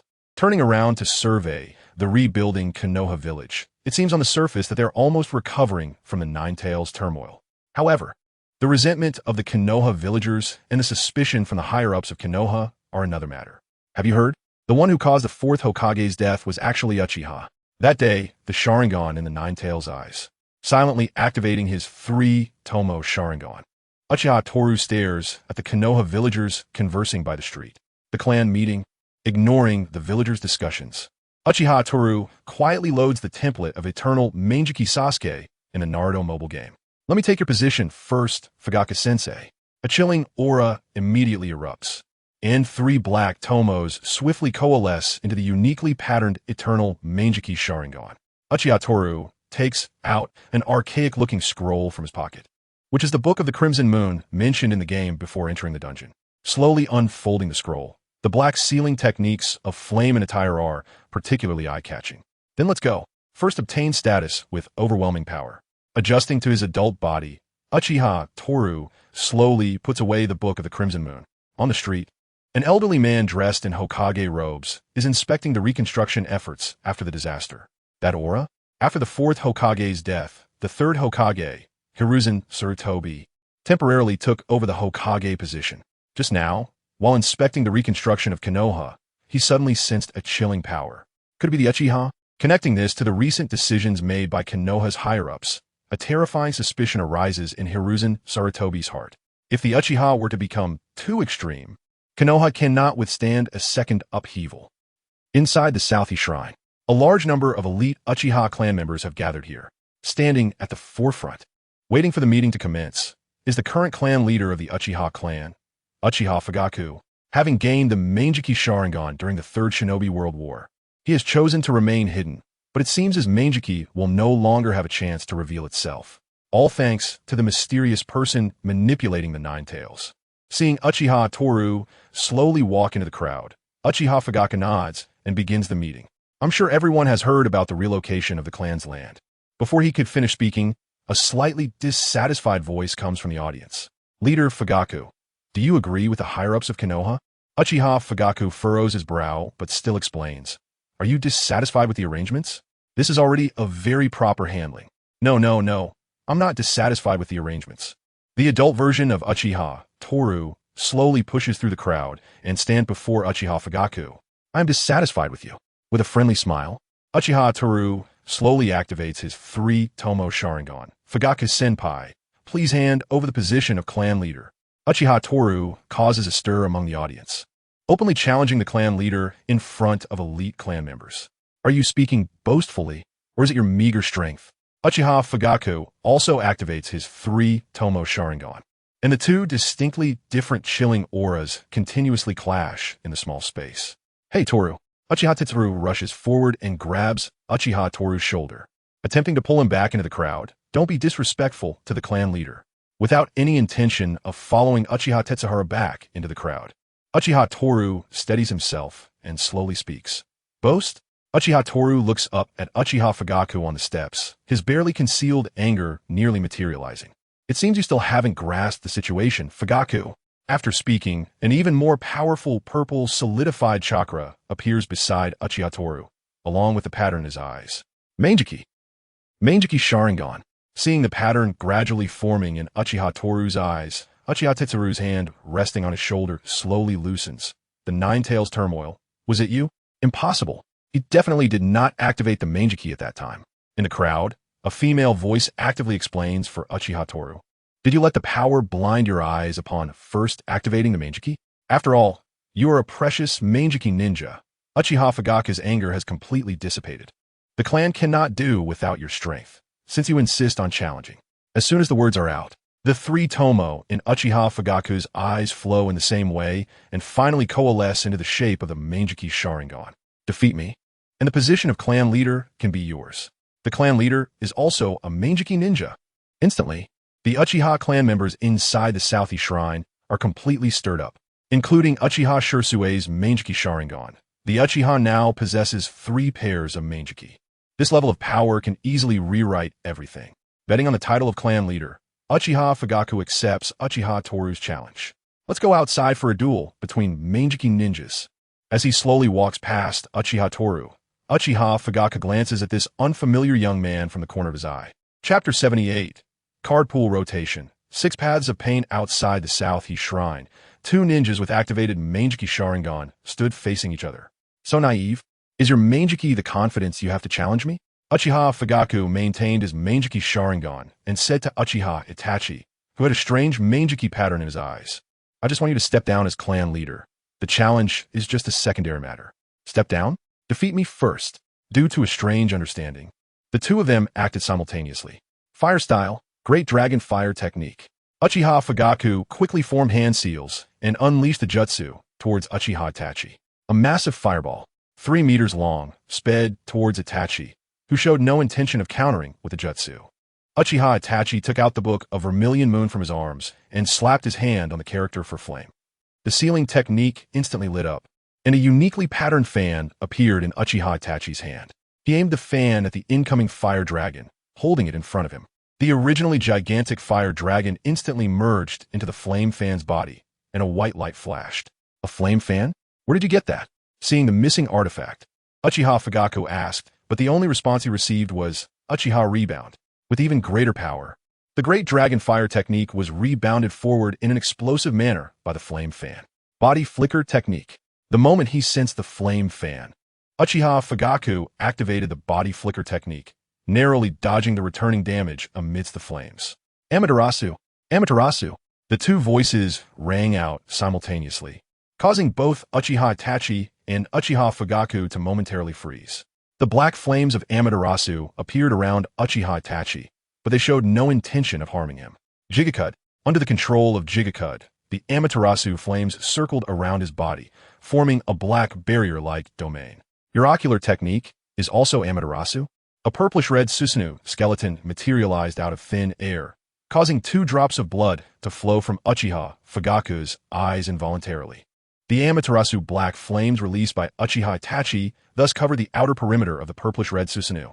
Amaterasu was intercepted by Susanoo, covering his right arm, which was affected by the explosion generated by Uchiha Rebound. Uchiha Fugaku was astonished by the ocular technique that was identical to his. Fugaku clan leader, can you tell me what your other ocular technique is? Uchiha Itachi casually swayed his body, gazing at Uchiha Fugaku, who was using the first stage of Susanoo. This is the ultimate power stored within the Mangekyō, the 3rd power, Susanoo. Without any intention of answering Uchiha Itachi, Uchiha Fugaku spoke to himself. You can't use it yet, can you? Manipulating the purplish-red Susanoo, Uchiha Fugaku aimed his skeletal arm at Uchiha Itachi. Through the enhancement of ocular power, it can even change form, evolving into something even stronger. At this moment, a purple, tangible chakra suddenly emerged around Uchiha Itachi's body, slowly forming into a skeletal frame that surrounded him. You can use it too? Seeing the rapidly generated first stage of Susanoo, Uchiha Fugaku deduced a reasonable conclusion. Your other Mangekyō ocular technique is an enhanced Susanoo. The purple Susanoo skeleton intercepted Fugaku's skeletal arm and controlled it in midair. Meridians and flesh rapidly appeared on the purple skeletal Susanoo, and the chakra enveloping it coalesced into a half-giant figure resembling a demon. Susanoo, 2nd stage. With the enhancement of purple flesh, Uchiha Itachi's Susanoo directly crushed the weak Susanoo arm in his hand. Damn it! Dense chakra continuously leaked from Uchiha Fugaku as he attempted to forcefully enter the 2nd stage like Uchiha Itachi. Blood gushed from his eyes as the purplish-red flesh formed on the Susanoo skeleton at an incredibly slow pace.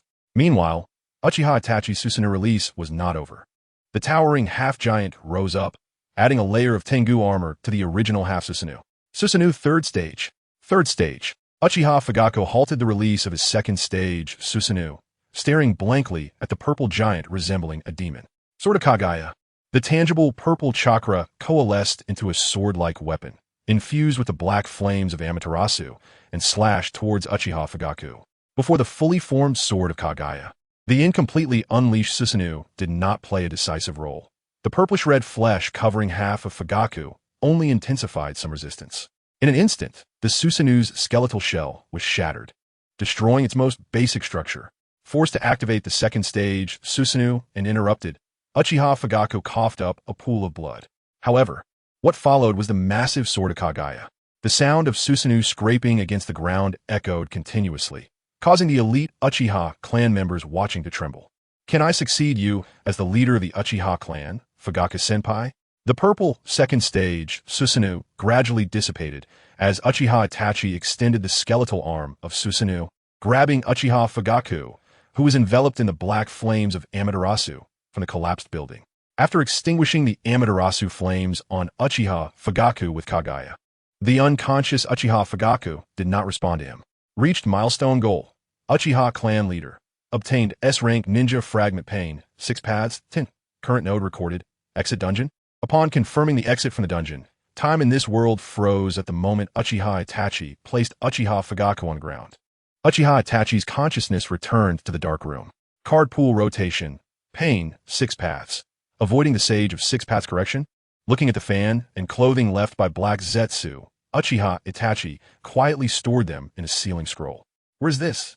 A middle-aged man slowly opened his eyes and immediately reached for the area on his abdomen that still faintly ached. "You finally woke up." A gentle and happy voice came from the bedside as the slug responsible for his treatment wiggled its antennae. After a whole night of treatment, Maru Hashikusa finally regained consciousness from his coma, filling the slug with joy. "Lady Tsunade, he is awake." Despite having his abdomen pierced and shattered by that strange tentacle, surviving this state is nothing short of a miracle. Lying on the bed, he moved his wrist and was surprised to find that his abdomen only had a slight scar left. Combining the advanced medical ninjutsu and the mention of Lady Tsunade by the slug, Maru Hashikusa roughly understood the situation. "I was saved by one of the legendary Sannin, Tsunade, and received timely treatment. Is Itachi still alive?" Suddenly, Maru Hashikusa forcefully climbed out of bed, scanning the surroundings. "Huh, are you talking about that Uchiha kid?" The slug tilted its head slightly, displaying a puzzled expression. "He was the one who carried your seriously injured self to Lady Tsunade." Maraboshi Koke could no longer imagine how Uchiha Tetsu had saved him from Kakuzu's hands and then carried him to seek Tsunade's help. That guy, was he defeated? Of course. Maraboshi Koke was referring to Kakuzu. After pondering for a while, Kabuto was about to speak, but was interrupted by a noise coming from the doorway. "Kakuzu has already been defeated by me." After hearing Kabuto's call, Tsunade entered the room and then explained to Maraboshi Koke, "Koke, let's return to Konoha together once you've regained your ability to move." Chapter 79. Edo Tensei and the Furious Tsunade, Konoha Village. In the root laboratory, Orochimaru frowned as he dissected an unknown mass of flesh. After a brief period of contemplation, he decisively abandoned the experiment. The fused mass of flesh not only failed to be suppressed, but had become even more ferocious. The fusion of Hashirama's cells and Hyuga's cells had failed. He casually broke off a branch that extended from the mass, and with a grim expression, Orochimaru slowly spoke. He was searching for something that could suppress the chaotic proliferation of Hashirama's cells, and he was very close to the answer now. Leaning against the chair in the laboratory, the intense 2 days of experimentation had left his body somewhat exhausted. All of this was worth it for the sake of achieving immortality and uncovering the truth.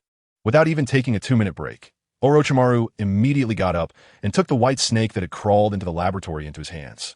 "Is that so? Tsunade is back." Orochimaru learned from the white snake that Tsunade was about to return to the village. With a slight upward curve of his lips, Orochimaru formed the hand seals for the summoning technique and slammed it heavily onto the ground. Summoning technique. A thunderous rumble echoed as a wooden coffin slowly rose from the ground, eventually stopping in front of Orochimaru. Although he was not yet skilled enough to summon a ninja of the first Hokage's caliber, he would soon improve. The wooden coffin lid slowly opened, revealing a particularly striking, inactive Edo Tensei boy who appeared dazed. "It's been a long time, S.H. Jew." With a tone of nostalgia, Orochimaru licked his lips, welcoming him back to this world. For his first use of the Edo Tensei technique, He specifically chose someone weaker who wouldn't cause any problems and was familiar to him. Let us take a moment to meet your sister. With you there? She will definitely agree to my conditions. In the Hokage office, a voice filled with extreme anger suddenly erupted. What the hell are you guys doing? Treating my granduncle's corpse like this? After learning that the body of Senju Hashirama had been taken by Root for research and successfully transplanted into Danzo Shimura, Tsunade rushed to the Hokage office with unimaginable fury. Tsunade, calm down. Calm down. Tsunade could no longer control her emotions and punched the desk in front of Sarutobi Hiruzen. In an instant, her immense strength smashed the desk to pieces, causing the floor to sink a bit as well. Did you ever think about this when you allowed Danzo to research Grandpa's would release? Dust and wood chips flew through the Hokage office as the desk shattered, and some dust got into Tsunade's amber eyes, making them slightly redden with anger. The blows from the deaths of her boyfriend and brother during the Second Shinobi World War had already been substantial. She had thought that by stepping away from her previous position with the title of Sannin, she could temporarily escape those disputes and avoid reality. But it seemed that she had been too idealistic. Just calm down for a moment. The wood release experiments have long been prohibited. It was Danzo acting on his own. Without your authorization, how dare he? An unusually exhausted Sarutobi Hiruzen hurriedly explained to his disciple, but all he received in return was the expected indifference. The trouble Danzo had caused him was already enough to give him a headache, and now there were problems within the village as well. Over in the Cloud Village, the current Eight Tails Jinchuriki was manipulated by genjutsu and went berserk, severely injuring the next Reikage heir. In the third Reikage size, the Cloud was being humiliated right at their doorstep by Konoha. His son was severely injured, and the fate of the Eight Tails Jinchuriki was uncertain. He was already on the brink of madness. Given the temperament of the Cloud, they would likely fight to the bitter end. And Sarutobi Hiruzen could only silently hope that the Eight Tails Jinchuriki would die from this rampage. Danzo, I will kill him.